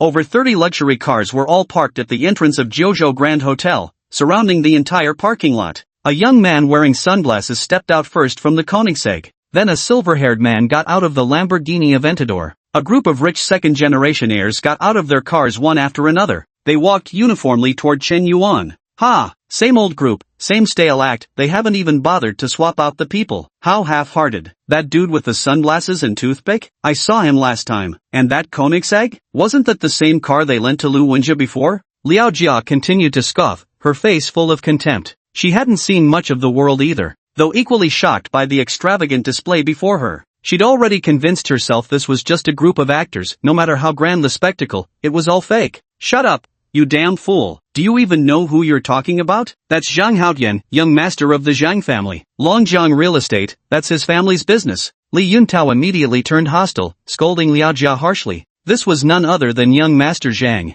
the elite circle of second-generation wealthy heirs he dreamed of connecting with. Sadly, they simply refused to include him. And there's Bai Qilin, the eldest son of the Bai family, who's also no ordinary character. His father is actually a shareholder of Dami Mobile Phones. That's absolutely mind-blowing. Just what status does young master Zhang Xiaobai hold? Could such imposing grandeur possibly be something actors could pull off? Are you fucking out of your mind? Longjiang Real Estate? Liao Jia was stunned on the spot. Who in Hansheng hasn't heard of Longjiang Real Estate's reputation? Not just Hansheng, it's a renowned enterprise across the entire province. Liao Jia had naturally heard of Longjiang Real Estate's fame before. She'd even daydreamed about buying one of their properties someday when she made enough money. But now, Li Yuntao told him that this sunglasses-wearing guy was actually the young master of Longjiang Real Estate? What the hell? Liao Jiaran was stunned. Li Yuntao had no reason to lie to him. It meant these people weren't actors. But why would top-tier young masters like them lend a car to Lu Wenjie? Could Lu Wenjie even qualify to move in such circles? Just as Liao Jia was completely stunned and her mind was in chaos, the legendary eldest young master of the Zhang family ran up to Chen Yuan like an underling.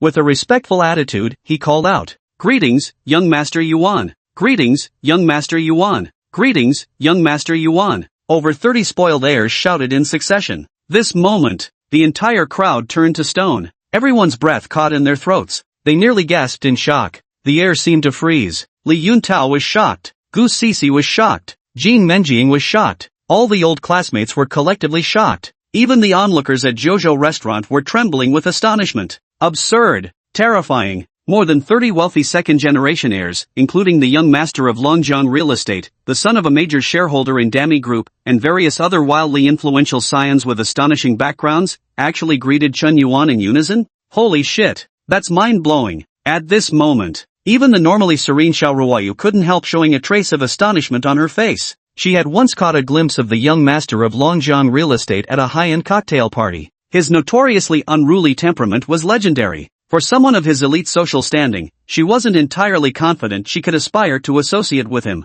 Moreover, Zhang Haotian already has a girlfriend. She is the heiress of the Xiangmi Group. Xiangmi.com has a market value of nearly 10 billion, making it a perfect match for the Zhang family. How could such a top-tier young master, notorious for his terrible temper, possibly greet Chen Yuan so politely? So Chen Yuan's true identity must be unbelievable, beyond imagination. Young Master Yuan? Chen Yuan is actually this badass? Class monitor Jin Menjing said with a trembling voice. Classmates who had mocked Chen Yuan earlier, such as Li Wei and others, now desperately wished the ground would swallow them whole. Shame on you. Just now they mocked Chen Yuan as trash, a simp, a loser. If this already counts as being a simp and loser, then what does that make them? What exactly are you people? Li Yuntao's face had turned ashen green. He genuinely hadn't anticipated Chen Yuan possessing such capability to command enough respect that even the eldest son of the Zhang family would address him deferentially as a young Master Yuan. The mere recollection of his own bragging in the private room moments ago. He boasted in front of Chen Yuan about earning over 100,000 yuan a month. So embarrassing. He was acting all high and mighty before.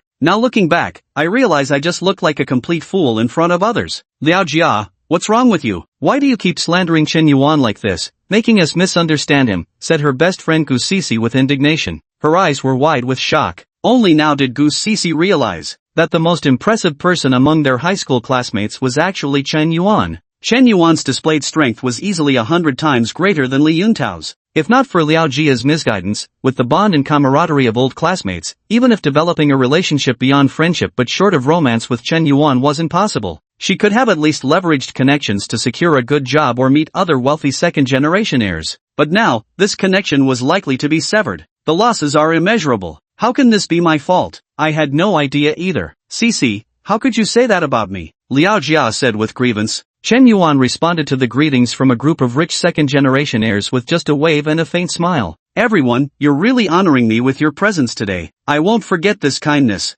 Ha, when the group leader calls, how dare we not come? You're too kind, boss. Brother Yan, I'm your fan. These wealthy second-generation heirs all behaved with extreme deference in front of Chen Yuan. But at this very moment, Li Yuntao suddenly spotted a familiar face. Among this group of privileged youths was a young man named Yang Huanyu, who shared a fairly good relationship with Li Yuntao. Li Yuntao had been bragging at the dinner table. He claimed to know some big shot who could get him into Seoul's top rich kids group, and that the group admin was none other than the internet's #1 tycoon, Lord Smoke himself. Now, Yang Huanyu had arrived on the scene, and many other impressive second-generation rich kids were showing up too. Watching Chen Yuan being showered with attention like stars surrounding the moon, a terrible suspicion suddenly arose in his heart. Could it really be such a coincidence? Did I just show off in front of the real Tobacco King? Holy shit. Chapter 087, Don't say I never looked out for you, bro. Li Yuntao, is that you, kid? Just as Li Yuntao spotted Yang Huanyu saw him too. This guy is a rich second-generation heir driving a Porsche 911. The family's assets just crossed the 100 million mark, slightly better off than Li Yuntao's family. Barely qualifies to join the upper-class second-generation circle. Out of these 30-something rich second-generation kids, only 3 or 5 are truly impressive. Figures like Zhang Haotian and White Qilin are the top-tier members of this circle. Yang Huanyu acted all high and mighty in front of Li Yuntao, but when facing the young masters of the Zhang and Bai families, he was just a lackey at best. The moment he laid eyes on Li Yuntao, he sensed things were about to go south. Brother Yang, could it be that Chen Yuan's true identity is that mysterious? Li Yuntao's forehead was already sweating, and he hesitated before asking with some trepidation. Could it be? Are you the guy who was acting cocky and shouting in front of Boss Yin just now? Yang Huanyu was dumbfounded. He had thought it was some big shot offender, daring to show off in front of Boss Yin? This is someone even the young masters of the Zhang and Bai families admire. Who would have thought it was actually Yuntao Li? Do you fucking want to die? How many hairs do you even have on your body? Even if your whole family liquidated all their assets, it still wouldn't cover the amount Brother Yen spends on gifts in a single day. Did a donkey kick your head or something? That's really Brother Yen? Upon hearing this, Li Yuntao's legs gave way, almost dropping him to his knees. Actually, losing face isn't a big deal. At worst, I just won't interact with these classmates anymore. But offending Lord Yen, that's a serious matter. Who the hell could have guessed that my loser schoolmate was actually the legendary tycoon Lord Yen? Damn it. You're done for, really done for. Don't say I'm not being loyal, from now on. Don't even mention you know me. Yang Huanyu hurriedly began to distance himself. Come on, Brother Yang, I know I messed up now. How the hell was I supposed to know he was Boss Yen? Li Yuntao said frantically in his heart. Yang Huanyu wanted to cut ties with him. If others in the circle found out about this, wouldn't they also want to cut ties with him? How the hell is he supposed to keep his reputation then? Don't tell me you're sorry. Go tell Boss Yen, apologize to him face to face, swallow your pride, and say something nice. Yang Huanyu suggested. Do I really need to apologize? But I don't think I did anything wrong. Li Yuntao found it hard to speak his mind. He truly couldn't bring himself to swallow his pride. If this Yen Zone were someone else, some big shot he didn't know, he would probably have rushed over immediately to apologize. But of all people, it had to be Chen Yuan. and that created a psychological barrier for him. In his mind, Chen Yuan had always been nothing but a pathetic loser, a worthless trash. Apologize to a piece of trash? Isn't this worse than eating shit? Why did things turn out like this? Xiao Ruoyu is standing right there watching. If I go grovel to Chen Yuan now, wouldn't I lose all dignity inside and out? This is too hard. It's really too fucking hard. I swear I'll never pretend to be impressive again. Li Yuntao's heart was in intense turmoil. With Boss Yan's status and influence, he could truly make it impossible for him to survive in Hansheng. Yet bowing and scraping before Chen Yuan in front of Xiao Ruoyu was equally unacceptable to him. For a moment, he was caught in an impossible dilemma. Xiao Ruoyu and Li Yuntao were separated by less than 5 paces. Hence, she overheard young Huanyu and Li Yuntao's conversation. Tobacco boss? Chen Yuan is that tobacco boss, the tycoon who splurged over 200 million across major live streaming platforms? No wonder so many rich kids give him face. No wonder streamer Xiao Meyer looks at Chen Yuan as if he's her Prince Charming. This guy has been hiding his true self so well. In that case, all those slanderous remarks Liao Jia made about Chen Yuan were completely baseless. Having figured all this out, Xiao Ruoyu's impression of Chen Yuan underwent a dramatic transformation. Now Chen Yuan stands amid the spotlight. Bathed in brilliance, he actually looks quite dashing. Moreover, Chen Yuan is nothing like Li Yuntao. He's low-key and restrained, mature and steady. Though incredibly capable, he never brags about himself, only proves his worth through actions. Now that's the true demeanor of a master. Among my former classmates, there was actually such an outstanding individual. Why do I barely remember him? Xiao Ruoyu carefully searched through her high school memories. She truly couldn't recall anything about him. Chen Yuan had no idea what was going through Xiao Ruoyu's mind. He only knew that Xiao Ruoyu's favorability toward him was rapidly soaring. Xiao Ruoyu, favorability plus 20. Xiao Ruoyu, favorability plus 20. Xiao Ruoyu, favorability plus 20. Current affection level, 40 points. This was a complete turnaround against the odds. Xiao Ruoyu's affection soared directly from minus 20 points to 40 points. Chen Yuan felt today's arrangements were totally worth it. His gaze wandered aimlessly towards the direction where Xiao Ruoyu stood, stealing a glance. Coincidentally, Xiao Ruoyu's eyes turned to look his way. Their gazes intertwined and met each other. They stared at each other for a full 3 seconds. Xiao Ruoyu blinked her big eyes and unexpectedly met his gaze without backing down.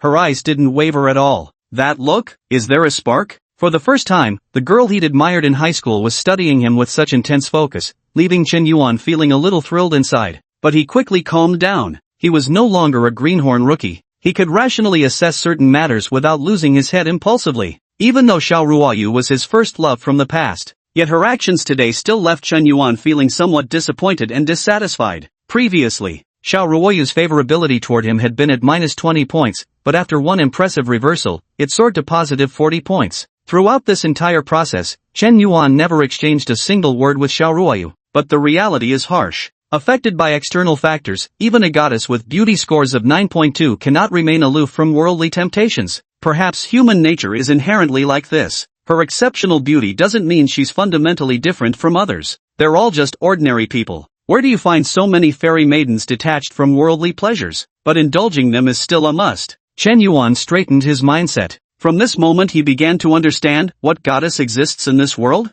They're all just mortals after all. It's only because you placed her on a pedestal that she seemed unattainable. If you regard her with an ordinary heart, she's just an ordinary person. Just as Chen Yuan was sighing inwardly with emotion, the 2 staff members responsible for delivering the car had already unloaded the Ferrari from the trailer. It was just that the grandeur of the moment had been somewhat startling. For a moment, it had left them utterly dumbfounded. It took me 10 minutes to realize what just happened. Boss, your car has been unloaded for you. Regarding the payment, you can contact our superiors directly. Here are your car keys. The staff member respectfully handed the car keys to Chen Yuan. Finally, I witnessed what a truly impressive display of grandeur looks like. No wonder he's a big shot who can afford a supercar worth over 20 million. His prestige is indeed astonishing. Chen Yuan took the car keys. At that moment, Li Yuntao, who had been struggling with the decision for a long time, finally decided to swallow his pride. Chapter 88, Xiao Ruoyu's family drives a Bentley. With agonizingly slow steps, he finally made his way before Chen Yuan.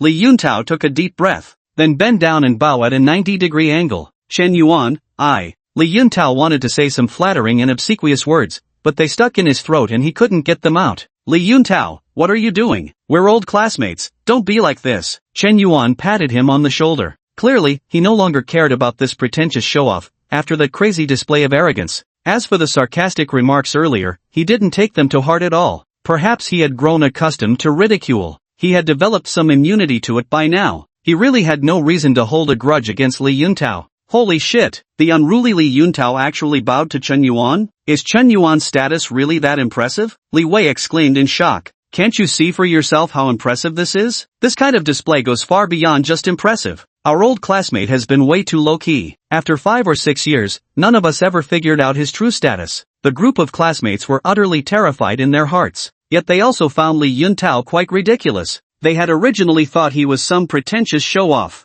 Who knew he'd turn out to be such a pushover? Just now he was arrogantly bossing Chen Yuan around like some lackey, ordering him to do this and that. And now, bending over and licking boots, isn't he? But at least this guy knows which way the wind blows, capable of taking it up, and equally capable of putting it down. Old Lu, hop in. Everyone, that's it for today's gathering. I've got something to attend to and need to head off first. You all enjoy yourselves. Chen Yuan waved over to Lu Wenjie, ushering him into the passenger seat of the Ferrari LaFerrari. Then he settled into the driver's seat himself. To be honest, Chen Yuan felt a bit nervous driving such a supercar for the first time. Moreover, he had just obtained his driver's license not long ago. It seemed he wasn't very skilled at driving. However, after his mental strength increased to 15 points, his learning and comprehension abilities had become extraordinarily powerful. I got the hang of it after roughly trying it twice. The whole process took less than 5 minutes. Actually, driving a supercar doesn't seem much different from driving a training car. The only difference is that this car in his hands could buy 200 training cars.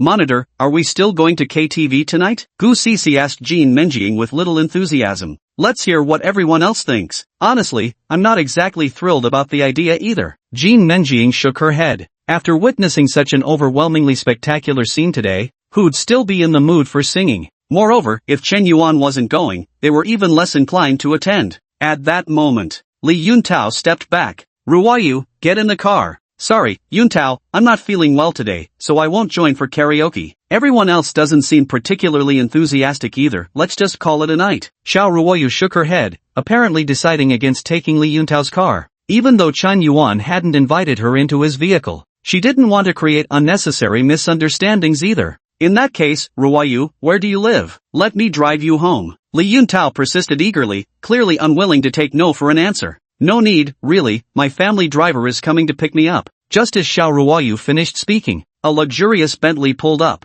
and the driver was a woman. Miss, please get in the car. Alright, Sister May, everyone, let's meet again when we have time. Xiao Ruoyu waved goodbye, then got into the Bentley. Sister May started the car and drove off in a flourish. The group of classmates looked at each other in astonishment. I'm stunned. Does Xiao Ruoyu's family drive a Bentley? Damn, I always knew her family was well off, but I never imagined they were this rich actually owning a Bentley. So Xiao Ruoyu is practically a young heiress. Her family might even be wealthier than Li Yuntao's. Li Wei, Gu Sisi, Liao Jia, Zhang Chao, Jean Menjing, and the others were completely speechless. What on earth happened today? Why did so many second-generation rich kids suddenly appear among their classmates, each more impressive than the last? After Xiao Ruoyu got in the car and left, only then did this group of rich second-generation onlookers finally notice the exceptionally beautiful girl. They glanced at Boss Yen in the Ferrari LaFerrari and seemed to suddenly understand, nodding knowingly. Boss Yen was determined to put on this show today. Clearly, it wasn't just about humiliating Li Yuntao. The main goal was probably to hit on this stunningly beautiful girl, right? Zhang Haoyan gave Xiao Ruoyu several conspicuous glances as she boarded the car. This girl looks familiar. Seems like the Xiao family's heiress. I saw her once at a banquet, truly beautiful with remarkable grace, leaving a lasting impression. But I heard the Xiao family's been facing some difficulties lately. Zhang Haoyan nodded and then shook his head, expressing some regret as he spoke. His regret wasn't because the Xiao family was in trouble, but rather because he couldn't flirt with such a beautiful girl. Being a rich second-generation heir was just too frustrating. Blame it on the tomato group's heiress being too domineering. He simply didn't dare to mess around outside. Careless words can stir intentional thoughts. Chen Yuan perked up when Zhang Haoyan mentioned matters concerning Xiao Ruoyu's family. His interest was instantly piqued. Leaning out the car window, he immediately asked, what exactly happened to Xiao Ruoyu's family? President Yen, do you know what business the Xiao family is in? No idea. Chen Yuan shook his head. Their family deals in import-export trade. Hearing this, Chen Yuan didn't need Zhang Haoyan to explain further. He already understood what kind of difficulties her family was facing. Originally, import-export trade had been a highly profitable industry. The profit margins were enormous. But last year's global pandemic wave caused economic setbacks, and the situation abroad spiraled completely out of control. Many countries have already entered a state of isolation and seclusion. All sectors of the economy have suffered unprecedented blows. Needless to say, industries like tourism, hospitality, and internet cafes have been severely affected. Import and export trade is among the sectors that have been hit the hardest. It's utterly chilling. Xiao Ruoyu's family was in the import-export trade, so the outcome was naturally predictable. I'm afraid this wave of natural and man-made disasters is enough to bankrupt many wealthy families on the spot. I don't know much about the Xiao family's situation, but I've heard that right before last year's New Year, they stockpiled a huge batch of goods. Now those goods are completely unsellable and have become a complete loss for them. The Xiao family's bank loan has already come due. I heard they're now preparing to sell their house and cars to repay debts, with Xiao Hanjun even running around trying to arrange marriages for his daughter among prominent families. But everyone knows this is a bottomless pit. With the overall market performing so poorly these days, who would have that kind of money to throw in? Zhang Haoyan shook his head. Bro Tian, you can't really say that. I hadn't met Xiao Ruoyu before, but after seeing her this time, I realized she's genuinely beautiful. If Boss Yan hadn't made his move first, I might not have been able to resist. White Hair joked. The conversation between Zhang Haoyan and White Hair sent Chen Yuan into deep thought. Perhaps this is an opportunity. Chapter 089, Mirror makes a successful counterattack. Chen Yuan's gaze had only ever been fixed on Xiao Ruoyu, yet he seemed to have completely forgotten about another person. Anchor Xiaomi. She had been quietly watching from beginning to end, and she was even live streaming it. Although it was already past 7 o'clock and the sky was growing somewhat dim, she was about 10 meters away from Chen Yuan, and the footage wasn't particularly clear. But just now, she managed to live stream the jaw-dropping scene of over 30 luxury cars roaring down the street in all their glory. Millions of fans were collectively stunned. Holy shit, a rich second generation flexing and getting owned, this drama is next level. Xiaomir, was that guy just now Boss Yan? Boss Yan is actually this young and handsome? Brother Smoke's presence is absolutely mind-blowing, so damn impressive. Streamer, can you zoom in the camera? We can't even see what Brother Smoke looks like right now. Xiaomir, show us Brother Smoke. Hurry up and give us a look at Brother Smoke. The live chat was flooded with comments, but Xiaomi wasn't paying any attention to the barrage of comments on the screen. Her gaze was utterly captivated by Qin Yuan steering the Ferrari with just one hand on the wheel. Her heart was pounding wildly. Turns out, a man driving a Ferrari one-handed really is drop-dead gorgeous. Bro Boss is just too amazing. The grandeur is astonishing, so utterly charming. Xiaomir showed an infatuated expression. Sometimes a person's charisma needs contrast to truly shine. When you look at him alone, he might just seem somewhat handsome. Not handsome enough to shake the heavens and earth. But amidst the backdrop of 30-something rich second-generation heirs arriving in luxury cars, Smoke Boss erupted with an overwhelming kingly charisma that obliterated the crowd. None could compare, so damn handsome it knocked your socks off. Little Mir was utterly smitten. She already had an extremely high favorability towards Chen Yuan. Now it's completely out of control. Suihan, favorability +1. Suihan, favorability +1. Suihan, affection +1. Suihan, affection +1. Current affection level of target, 95 points. Ding! Detected that number 5 simp target Suihan, stage name, Xiaomir, has successfully surpassed 95 affection points towards the host. Congratulations on the host's successful counterattack. Ding! Target number 5 simp has cumulatively spent 31.2 million yuan in simp funds, host rewarded with 3.12 million yuan. Ding! Suihan has successfully transformed into the host's simp, 25 reinforcement points awarded. Ding! Skill reward acquired, Mastery of Dance. Name, Chen Yuan. Age, 21. Height, 180 centimeters. Weight, 67 kilograms. Strength, 19. Constitution, 19. Spirit, 15. Agility, 14. Peak adult level is 10. Status, excellent health. Enhancement points, 25 points. Host, please choose an enhancement direction. Just as Chen Yuan and Zhang Haoyan were discussing matters concerning the Xiao family, a series of system notification tones suddenly rang out in his mind. Chen Yuan was stunned on the spot. Looking back, he noticed a female livestreamer at the entrance of Jojo Hotel gazing at him with infatuated eyes. He truly hadn't expected this. What an unforeseen surprise this turned out to be. Could this be what they mean by follow love, and it will flee, flee love, and it will follow thee? All his arrangements today were made to impress Xiao Ruoyu and change her opinion of him. This wasn't merely about gaining favorability points. More than anything, he longed to make up for the regrets of their high school years. He refused to continue being a pathetic simp, nor did he want to secretly crush on someone again. He wanted to be the hottest guy on this street. But who would have guessed this move didn't win him much favor from Xiao Ruoyu? Did she unexpectedly surpass Xiao Mir instead? The rewards for surpassing Xiao Mir were extremely generous. Just the cashback bonuses alone amounted to over 3 million. There were also 25 enhancement points. Ding dong. China Construction Bank reminds you that your account ending with 7,687 has received 3,120,000 yuan. Current balance, 3,621,410 yuan.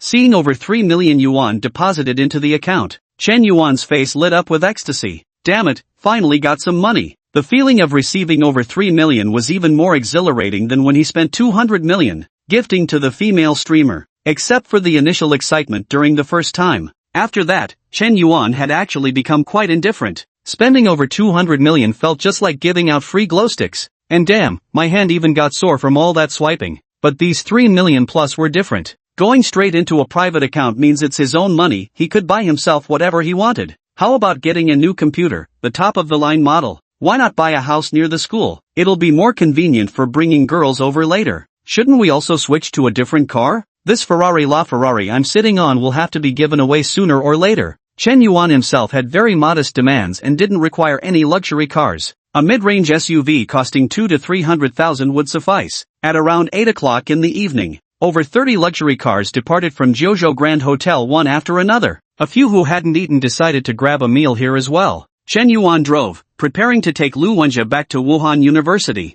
On the road, Lu Wenjie's curiosity was exploding, his mind full of questions. Xiao Chen, do you even consider me your brother? After all these years of friendship, I only just found out how incredibly impressive your background is. Don't say you didn't know. Truth is, I didn't either. Chen Yuan sighed helplessly. What do you mean? To be honest with you, one day I suddenly got a system that gives me endless money, and then, enough, Xiao Chen, I'm not joking with you. After all these years of brotherhood, can you stop brushing me off? Over a decade of friendship, I've opened my heart to you, yet you won't even tell me your real family situation? This is really hurtful. Lu Wenjie's face darkened, appearing genuinely angered. Put yourself in his shoes. You pour your heart out to a brother, treating him as your closest friend, confiding everything in him, even the shame of being cheated on. Yet he's been keeping secrets from you all along, and hiding them for over 10 years. How would you feel about that? Do you feel better now? This kind of behavior is truly disheartening. Chen Yuan was speechless. You don't believe the truth I tell you, but you'd rather have me make up a story? Alright then. Here's the thing. I actually had no idea I was a rich second-generation heir until recently. Out of the blue, my dad suddenly told me our family is loaded, then handed me a bank card with over 1 billion yuan and told me to spend freely. Chen Yuan fabricated the story on the spot. Even he thought this flimsy excuse sounded ridiculous. Yet unexpectedly, Lu Wenjie actually believed it. So that's how it is. I heard when Principal Wang was studying abroad, he had no idea his family was that wealthy. Who would have thought after returning home, he'd find out his dad was the richest man in the country, started dating influencers left and right afterward. Seems your situation's pretty similar. Lu Wenjie nodded in understanding. If Chen Yuan really was in this situation, it really can't be blamed on him. After all, he didn't even know what was going on in his own home. It wasn't intentional concealment. Chen Yuan rolled his eyes. You don't believe me when I tell you the truth, but you believe a made-up story? With that IQ of yours, how on earth did you even get into Wuhan University? Ding dong. Just as Chen Yuan was silently screaming in his mind, a WeChat notification suddenly popped up on his phone. Old Lu, I'm driving, can you reply to this message for me? Lu Wenjie took the phone. He glanced at the WeChat message. Instantly, his face froze in bewildered shock. Xiao Chen, Zairuoyu actually messaged you first. What did she send? Chapter 090, Chen Yuan turns out to be learned. She sent, hello, classmate Chen Yuan, 6 characters in total. Lu Wenjie said with utmost seriousness and attention to detail. The message was very ordinary, very brief, very commonplace. It didn't carry any additional meaning whatsoever. It seemed to be just a polite way of saying hello. Yet for some reason, Chen Yuan felt inexplicably excited. Obviously, what message was sent doesn't matter as much as who sent it. This message was sent by Xiaoruoyu, and she initiated it herself. That makes all the difference. Reply for me, Chen Yuan said without taking his eyes off the road as he drove. Though inwardly excited, outwardly he remained as calm as could be. After all, he was currently playing the role of the legendary Tobacco King. He couldn't possibly let his inner loser show through. Otherwise, where's the dignity? Where's the dominance? Isn't this a bit inappropriate? I'm not really good at talking with girls. Liao Jia once said I have low emotional intelligence, a typical straight guy who always kills conversations. Lu Wenjie said somewhat unconfidently. No worries, just chat freely. Even if you mess it up, I won't blame you, bro. Chen Yuan said this because he, too, had no idea what to talk about with Xiaoruoyu. It was as if 1,000 words had piled up in his heart. Yet in the end, not a single sentence could escape his lips. Just chat freely, really? Then can I reply with classmate Ruoyu, you look so beautiful today? Whatever you say. Having received Chen Yuan's approval, Lu Wenjie decisively typed his reply to Xiao Ruoyu and sent it. Within seconds of sending, less than 10 seconds, in fact, Xiao Ruoyu responded. So I wasn't good looking before, is that it? Who says that? You've always been beautiful, only that you grow prettier every single day. Who knows what sins your past life committed to be banished down to this mortal world? Lu Wenjie muttered to himself as he typed out the message. Damn, aren't you supposed to be smooth with girls? Why did Liao Jia call you a hopelessly straight guy? Chen Yuan exclaimed in astonishment. I picked up these cheesy pickup lines online, but Liao Jia says they're nauseating and greasy, they make her wanna vomit. Well, maybe it depends on the person. Chen Yuan nodded as soon as the words left his mouth. Ding dong. Another message popped up on his phone. Classmate Chen Yuan, are you flirting with me? That's right. And so, Lu Wenjie happily continued chatting on his phone. Since it wasn't his own account anyway, he could chat however he pleased. He improvised freely and effortlessly, tossing out witty remarks with natural ease, completely carefree. Moreover, Xiao Ruoyu was a student at Wuhan University. He too was a student at Wuhan University. With an intimate knowledge of the campus, he transitioned from student life to recounting its legacy history, mentioning outstanding alumni across generations, along with some bizarre tales and anecdotes from Wuhan University. He was exceptionally learned, and Xiao Ruoyu happened to be an academic prodigy as well. At that moment, Xiao Ruoyu's impression of Chen Yuan underwent another transformation. It turned out this young man wasn't just talented, charming, and handsome, he was also profoundly knowledgeable, with an impressively broad intellectual horizon. Even if it wasn't his own alma mater, he could still know it like the back of his hand. He probably knew it better than himself. He must have put in quite some effort. For a moment, Xiao Ruoyu found herself admiring her high school classmate Chen Yuan even more. Xiao Ruoyu, favorability +5. Xiao Ruoyu, favorability +5. Xiao Ruoyu, favorability +5. Current favorability, 55 points. Holy shit, old Lu, you're killing it. Who said you couldn't hold a conversation? Who said you were a clueless straight guy? Your flirting game is way ahead of mine. Really? I was just chatting casually. Didn't expect Xia Ruoya to not be as aloof as I imagined. She actually had a lot to say. Many guys assume the prettier girls are, the more aloof and unattainable they'll be. Turns out, that doesn't seem to be the case. Many attractive girls are actually quite easy to get along with, and they reply to messages quickly during conversations. When guys pursue girls, they always tend to go for those who are somewhat attractive but not exceptionally beautiful. This way they feel they might actually have a chance. They also don't have to worry about the girl being too attractive and drawing unwanted attention. In reality, such girls are probably the hardest to pursue because the competition is too fierce. On the contrary, for girls whose beauty reaches a certain extraordinary level, there are actually far fewer people chasing after them. This creates a rather peculiar social phenomenon. Girls who are just average looking become ridiculously full of themselves.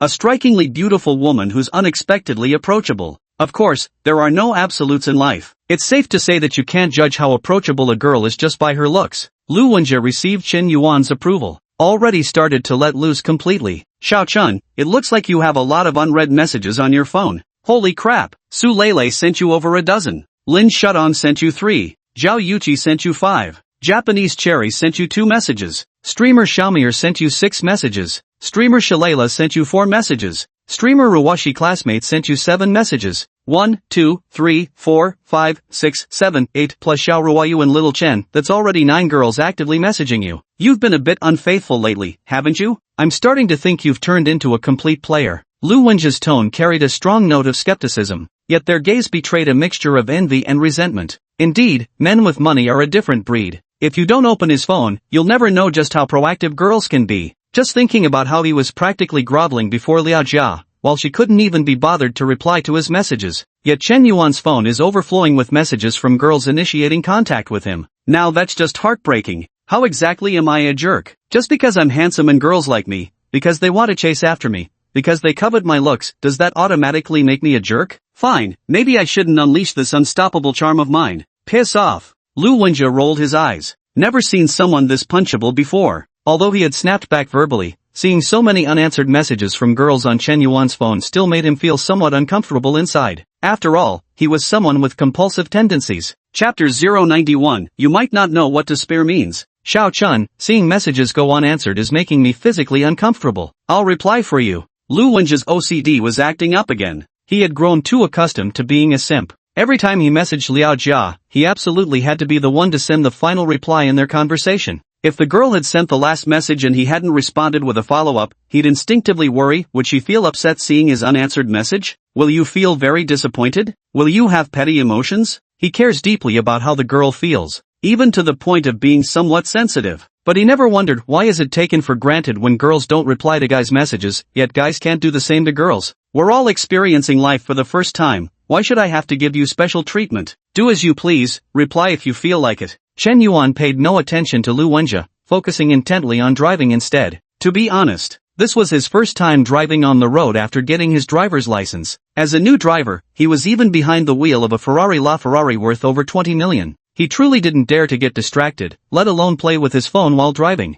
That's how new drivers are, cautious and fully focused, terrified of making mistakes. Half an hour later, he delivered Lu Wenjie back to Wuhan University, then drove back to school. During this time, Chen Yuan's WeChat messages kept sounding non-stop. He paid no attention. Another 40 minutes or so passed. Chen Yuankai drove back to Hunan University. He parked his sports car in an underground parking lot near the school and then walked back to his dormitory. It was already 9:30 in the evening. The west back gate of Hunan University was a must-pass area for many students, whether for meals, late-night snacks, buying fruit, grabbing snacks, overnight internet sessions, or shopping at street stalls. There are many students coming and going. Chen Yuan also often passes along this road. Just as usual, after parking his Ferrari LaFerrari in the underground parking lot, he walked past the west back gate of the school like an ordinary student. But just then, something unexpected happened. A group of street toughs, wielding steel pipes and wooden clubs, cigarettes dangling from their lips, swaggered menacingly toward Chen Yuan in perfect unison.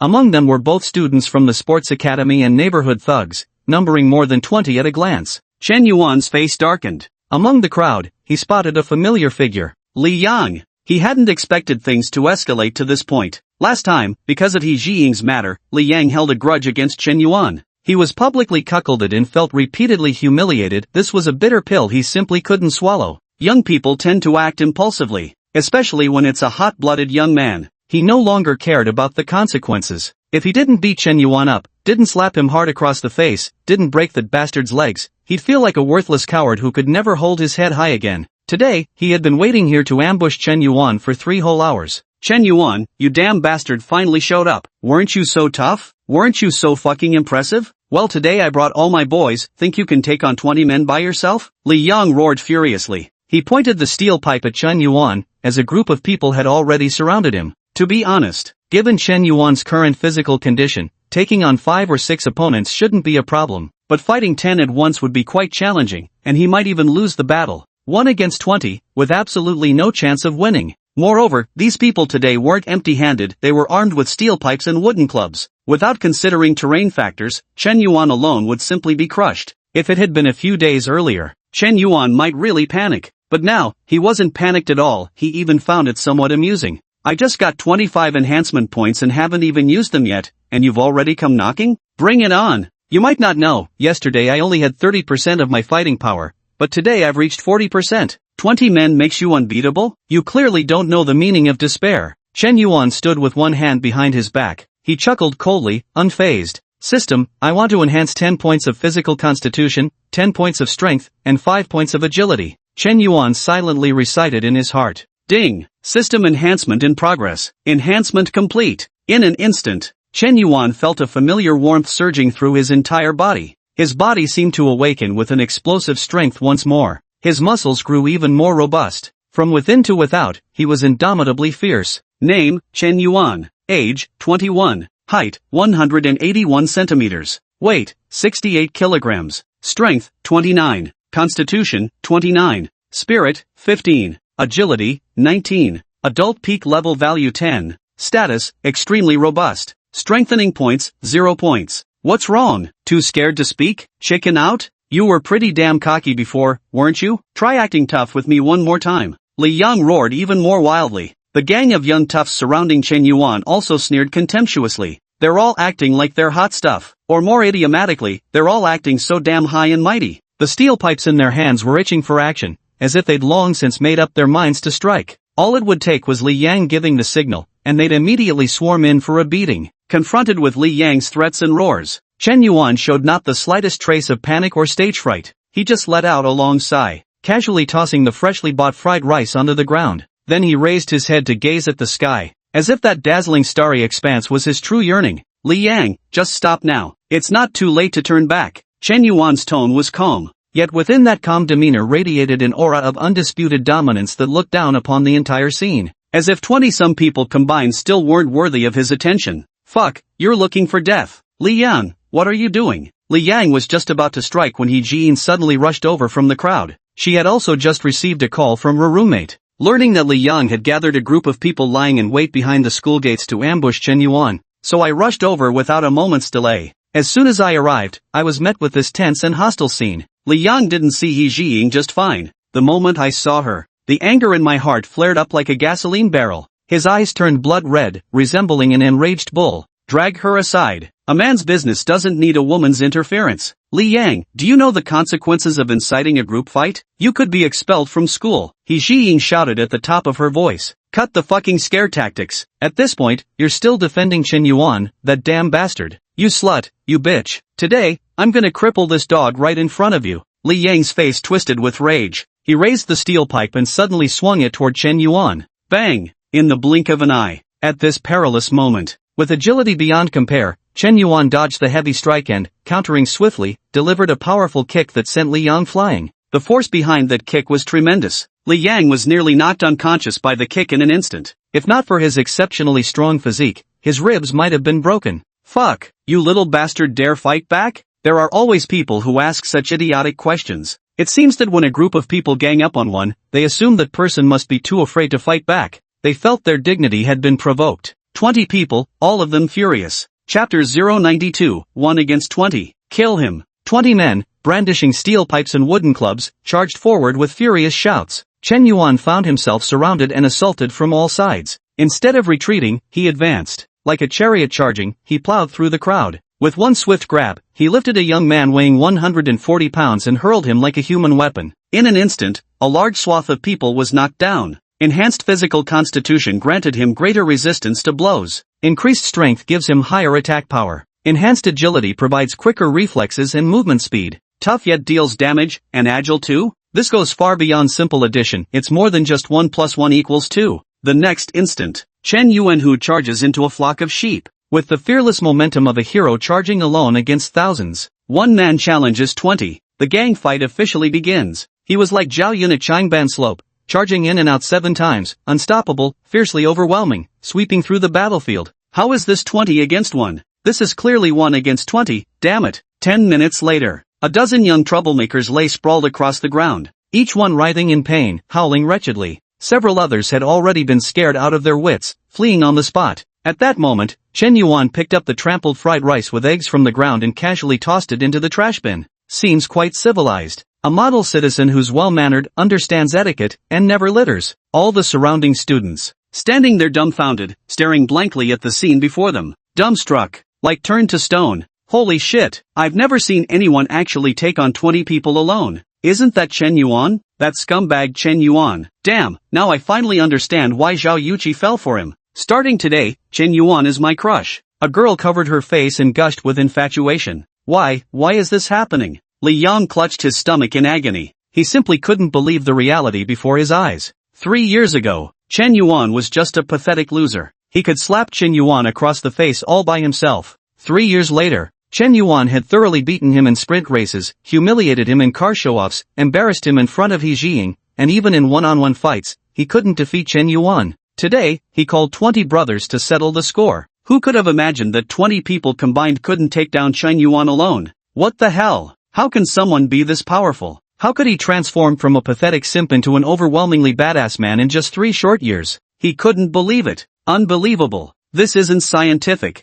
At this moment, Chen Yuan walked up to Li Yang with cold eyes. Squatting down, he patted his shoulder. Don't come looking for trouble with me anymore. We're high school classmates after all, no need to take things too far. You probably don't realize this, but when I kicked you earlier, I held back 30% of my strength. Otherwise, you'd be in the hospital right now. Chen Yuan wasn't lying. He truly hadn't used his full strength, fearing he might seriously injure the person. That could have led to a lot of unnecessary trouble. You, Li Yang's face turned ashen, his entire body trembling uncontrollably. He seemed unable to believe that Chen Yuan could be so overwhelmingly powerful, yet still held another trump card up his sleeve. Chen Yuan left. He came quietly, and departed just as silently, waving my sleeves without taking away a single cloud. From start to finish, he never uttered a single pretentious or arrogant word, nor did he mock Li Yang with the demeanor of a victor, because it wasn't necessary. His awesomeness has seeped into his very bones. The kingly aura around him had already overwhelmed the entire room. Too much chatter would only ruin his cool and effortless image. From today onward, perhaps the ordinary and unremarkable name Chen Yuan might just become a legend at Lakeside University.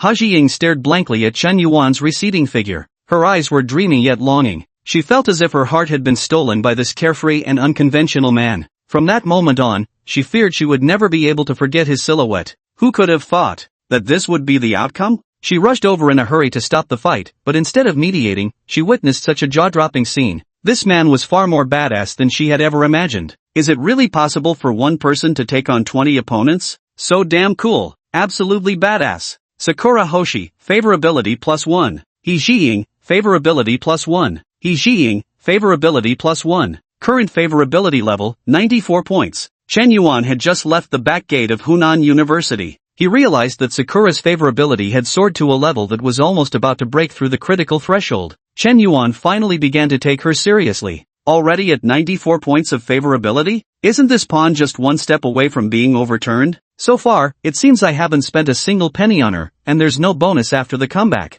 Feels like a bit of a loss. Maybe I should find an opportunity to splurge on her? Or send some expensive gift? Chen Yuan thought of that Ferrari LaFerrari. But this car wouldn't be suitable to give to Xiao Ruoyu mainly because she probably wouldn't accept it anyway. Their relationship hasn't reached that level yet. Giving such an expensive gift rashly might backfire. Sometimes, when it comes to gifts, more expensive doesn't mean better. The timing and setting have to be appropriate too. Wasn't Xiao Ruoyu's birthday already past? And isn't Qixi Festival still far away? Installed a privacy system? There doesn't seem to be any suitable excuse. I could give it to Zhao Yuqi, but Chen Yuan has already gifted her a villa, and nominally it's just temporarily entrusted to her. If a woman truly likes a man, the more expensive the gift you give her, the more she'll refuse it. After all, she also wants to maintain a good image in your eyes. Hoping this will make you think even better of me. Zhao Yuqi now has an extremely high opinion of Chen Yuan, she might genuinely refuse. He Xiying also seems like a pretty good choice. At any rate, as long as the supercar ends up with someone, it doesn't really matter who.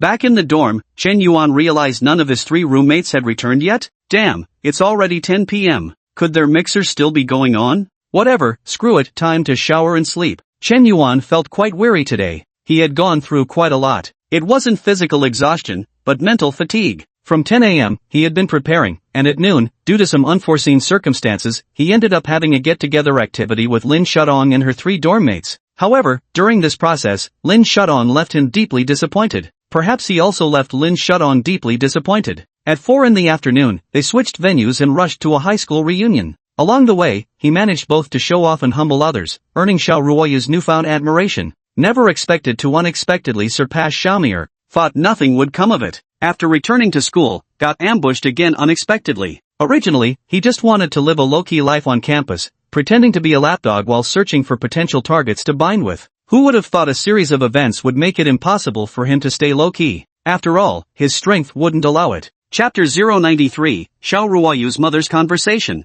11:30 p.m. Roommates Lao Chao and Lao Zhou supported each other as they stumbled back to their dorm room. Both were completely drunk. They kept talking about girls the whole time. Yet Xiong Tao was nowhere to be seen. This guy used to stay out all night frequently, but after his 4 timing got exposed a year ago, he's toned it down quite a bit. Seems determined to turn over a new leaf and start afresh. Wonder if he's been feeling crushed by Chen Yuan's recent words. Now he's actually making a comeback. Chen Yuan didn't bother with all that, because he was already exhausted today and had no energy to care about other people's matters. There were still numerous unread WeChat messages on his phone. Chen Yuan opened WeChat and sent a uniform goodnight message to all the girls. Then it was time to sleep. Among those sending goodnight messages here was also Xiao Ruoyu. Anyway, they're being sent together. One more doesn't make a difference. If it were my old simp mentality, you'd agonize for ages just to send a simple goodnight to your ideal goddess. Now you don't care at all. With so many pretty girls added on WeChat anyway, gives you all the confidence in the world. That's right. When a man gets to know more high-quality beautiful women, it somehow makes him more confident. Because women are magical creatures, they have this power to boost a man's confidence. On the other side,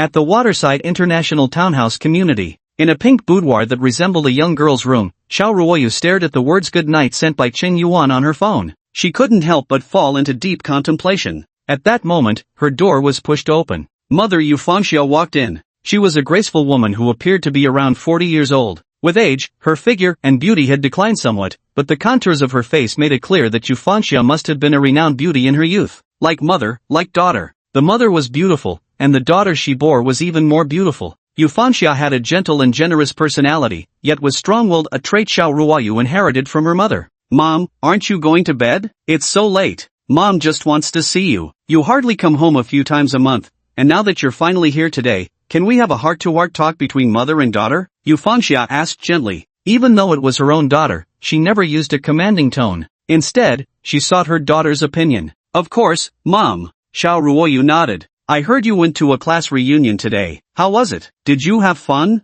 Actually, I wouldn't say it was particularly fun, but there was one classmate who really surprised me. It feels like I never truly understood him before. Xiao Ruoyu recalled the scene of Chen Yuan being surrounded by wealthy heirs, basking in the limelight and dazzling everyone present. Privately, he was also extremely knowledgeable, erudite, and profound. This guy seems genuinely interesting. Oh, if he managed to surprise my daughter, then he must truly be exceptional. Mom, if there's something you want to tell me, just say it outright. Xiao Ruoyu seemed to perceive her mother's underlying motive in the conversation and thus inquired. All right, nothing escapes your notice. As you know, your father's career has suffered setbacks recently. Our Xiao family's holding Yuanyang Trading Group is now on the verge of bankruptcy. It's been over half a year without any business transactions, and the massive investments made earlier cannot be recovered. The company's operations are shrinking, and morale is in disarray. Not only have many lower-level employees resigned, but even numerous middle and senior managers have left one after another. Yuanyang is barely keeping up appearances now, just managing not to delay employees' salaries. The company's accounts are empty. We might not even be able to pay next month's wages. The bank loan is due soon, and if we can't repay it, even the house we're living in now might be taken away. At this point, Yufanxia broke into tears. The former glory has already become a thing of the past. A person accustomed to a life of wealth would find returning to poverty worse than death. Xiao Ruoyu also knew the Xiao family was currently facing difficulties, but she never expected the situation to have become so dire. Mom, has Far Voyage really reached such a critical point? It's even worse than you imagine. Your father has lost more than half his hair recently due to company matters, but who could have anticipated such natural and man-made disasters? However, crisis also brings opportunity. Now that the domestic situation has been brought under control, it won't be long before the foreign epidemics are gradually contained. When everything needs rebuilding and the economy requires revival, the state will undoubtedly support relevant industries. As long as we can hold out, the Xiao family won't just avoid bankruptcy, we might emerge even more prosperous than before. Yufanxia said all this. Xiao Ruoyu seemed to grasp some of it. Her mother's words carried deeper meaning. Since you're staying up late at night to talk with her, it means the focus of the conversation is related to her. Could she save Voyage Trade Group? Of course not. Unless she had an inkling of what was coming. Yet she still found it hard to believe. Mom, has Dad thought of any solution? Xiao Ruoyu asked with calm eyes. Yes, now our only hope rests entirely on you. Me? Right now in Seoul, the only family with both the capability and willingness to invest in Yuanhang is the Han family. Han Xiaojiang, the Han family's only son, you must have met him before? He's quite taken with you. I think you two could try getting along. Yufanxia phrased the suggestion very delicately, but it was clear Xiao Ruoyu understood exactly what she meant. This so-called getting along was nothing less than an arranged marriage in disguise. The Han family provides the money, the Xiao family provides the people. If it were just a trial relationship, how could the Han family possibly offer such a substantial sum? After all, they're not idiots. Only after confirming a substantial relationship would that money be made available. Xiao Ruoyu's face turned pale upon hearing this. She truly never expected that her usually open-minded and understanding mother would one day say such words to her. Han Xiaojiang, how could she not know him? He had once been arrested for engaging in improper transactions with women at a certain club. Although he was quickly bailed out afterward, this scandal had already spread throughout the second-generation elite circles of Hanchang. Among the wealthy young men in Seoul, quite a few enjoy toying with women's affections. But resorting to picking up streetwalkers? That's genuinely pathetic. As if that wasn't bad enough, you got busted by the police? Now the whole world knows about it. Xiao Ruoyu simply couldn't accept this in her heart. Mom, do you really know what kind of person Han Xiaojiang is? Xiao Ruoyu asked incredulously. Xiaoyu, you can't believe everything you hear. How can you be sure he's that kind of person when you've never actually interacted with him? Your father has arranged everything. You'll meet the Han family's son tomorrow. I'm not forcing you, but at least don't refuse outright without even meeting him. Do you know how many people your father had to beg for this opportunity?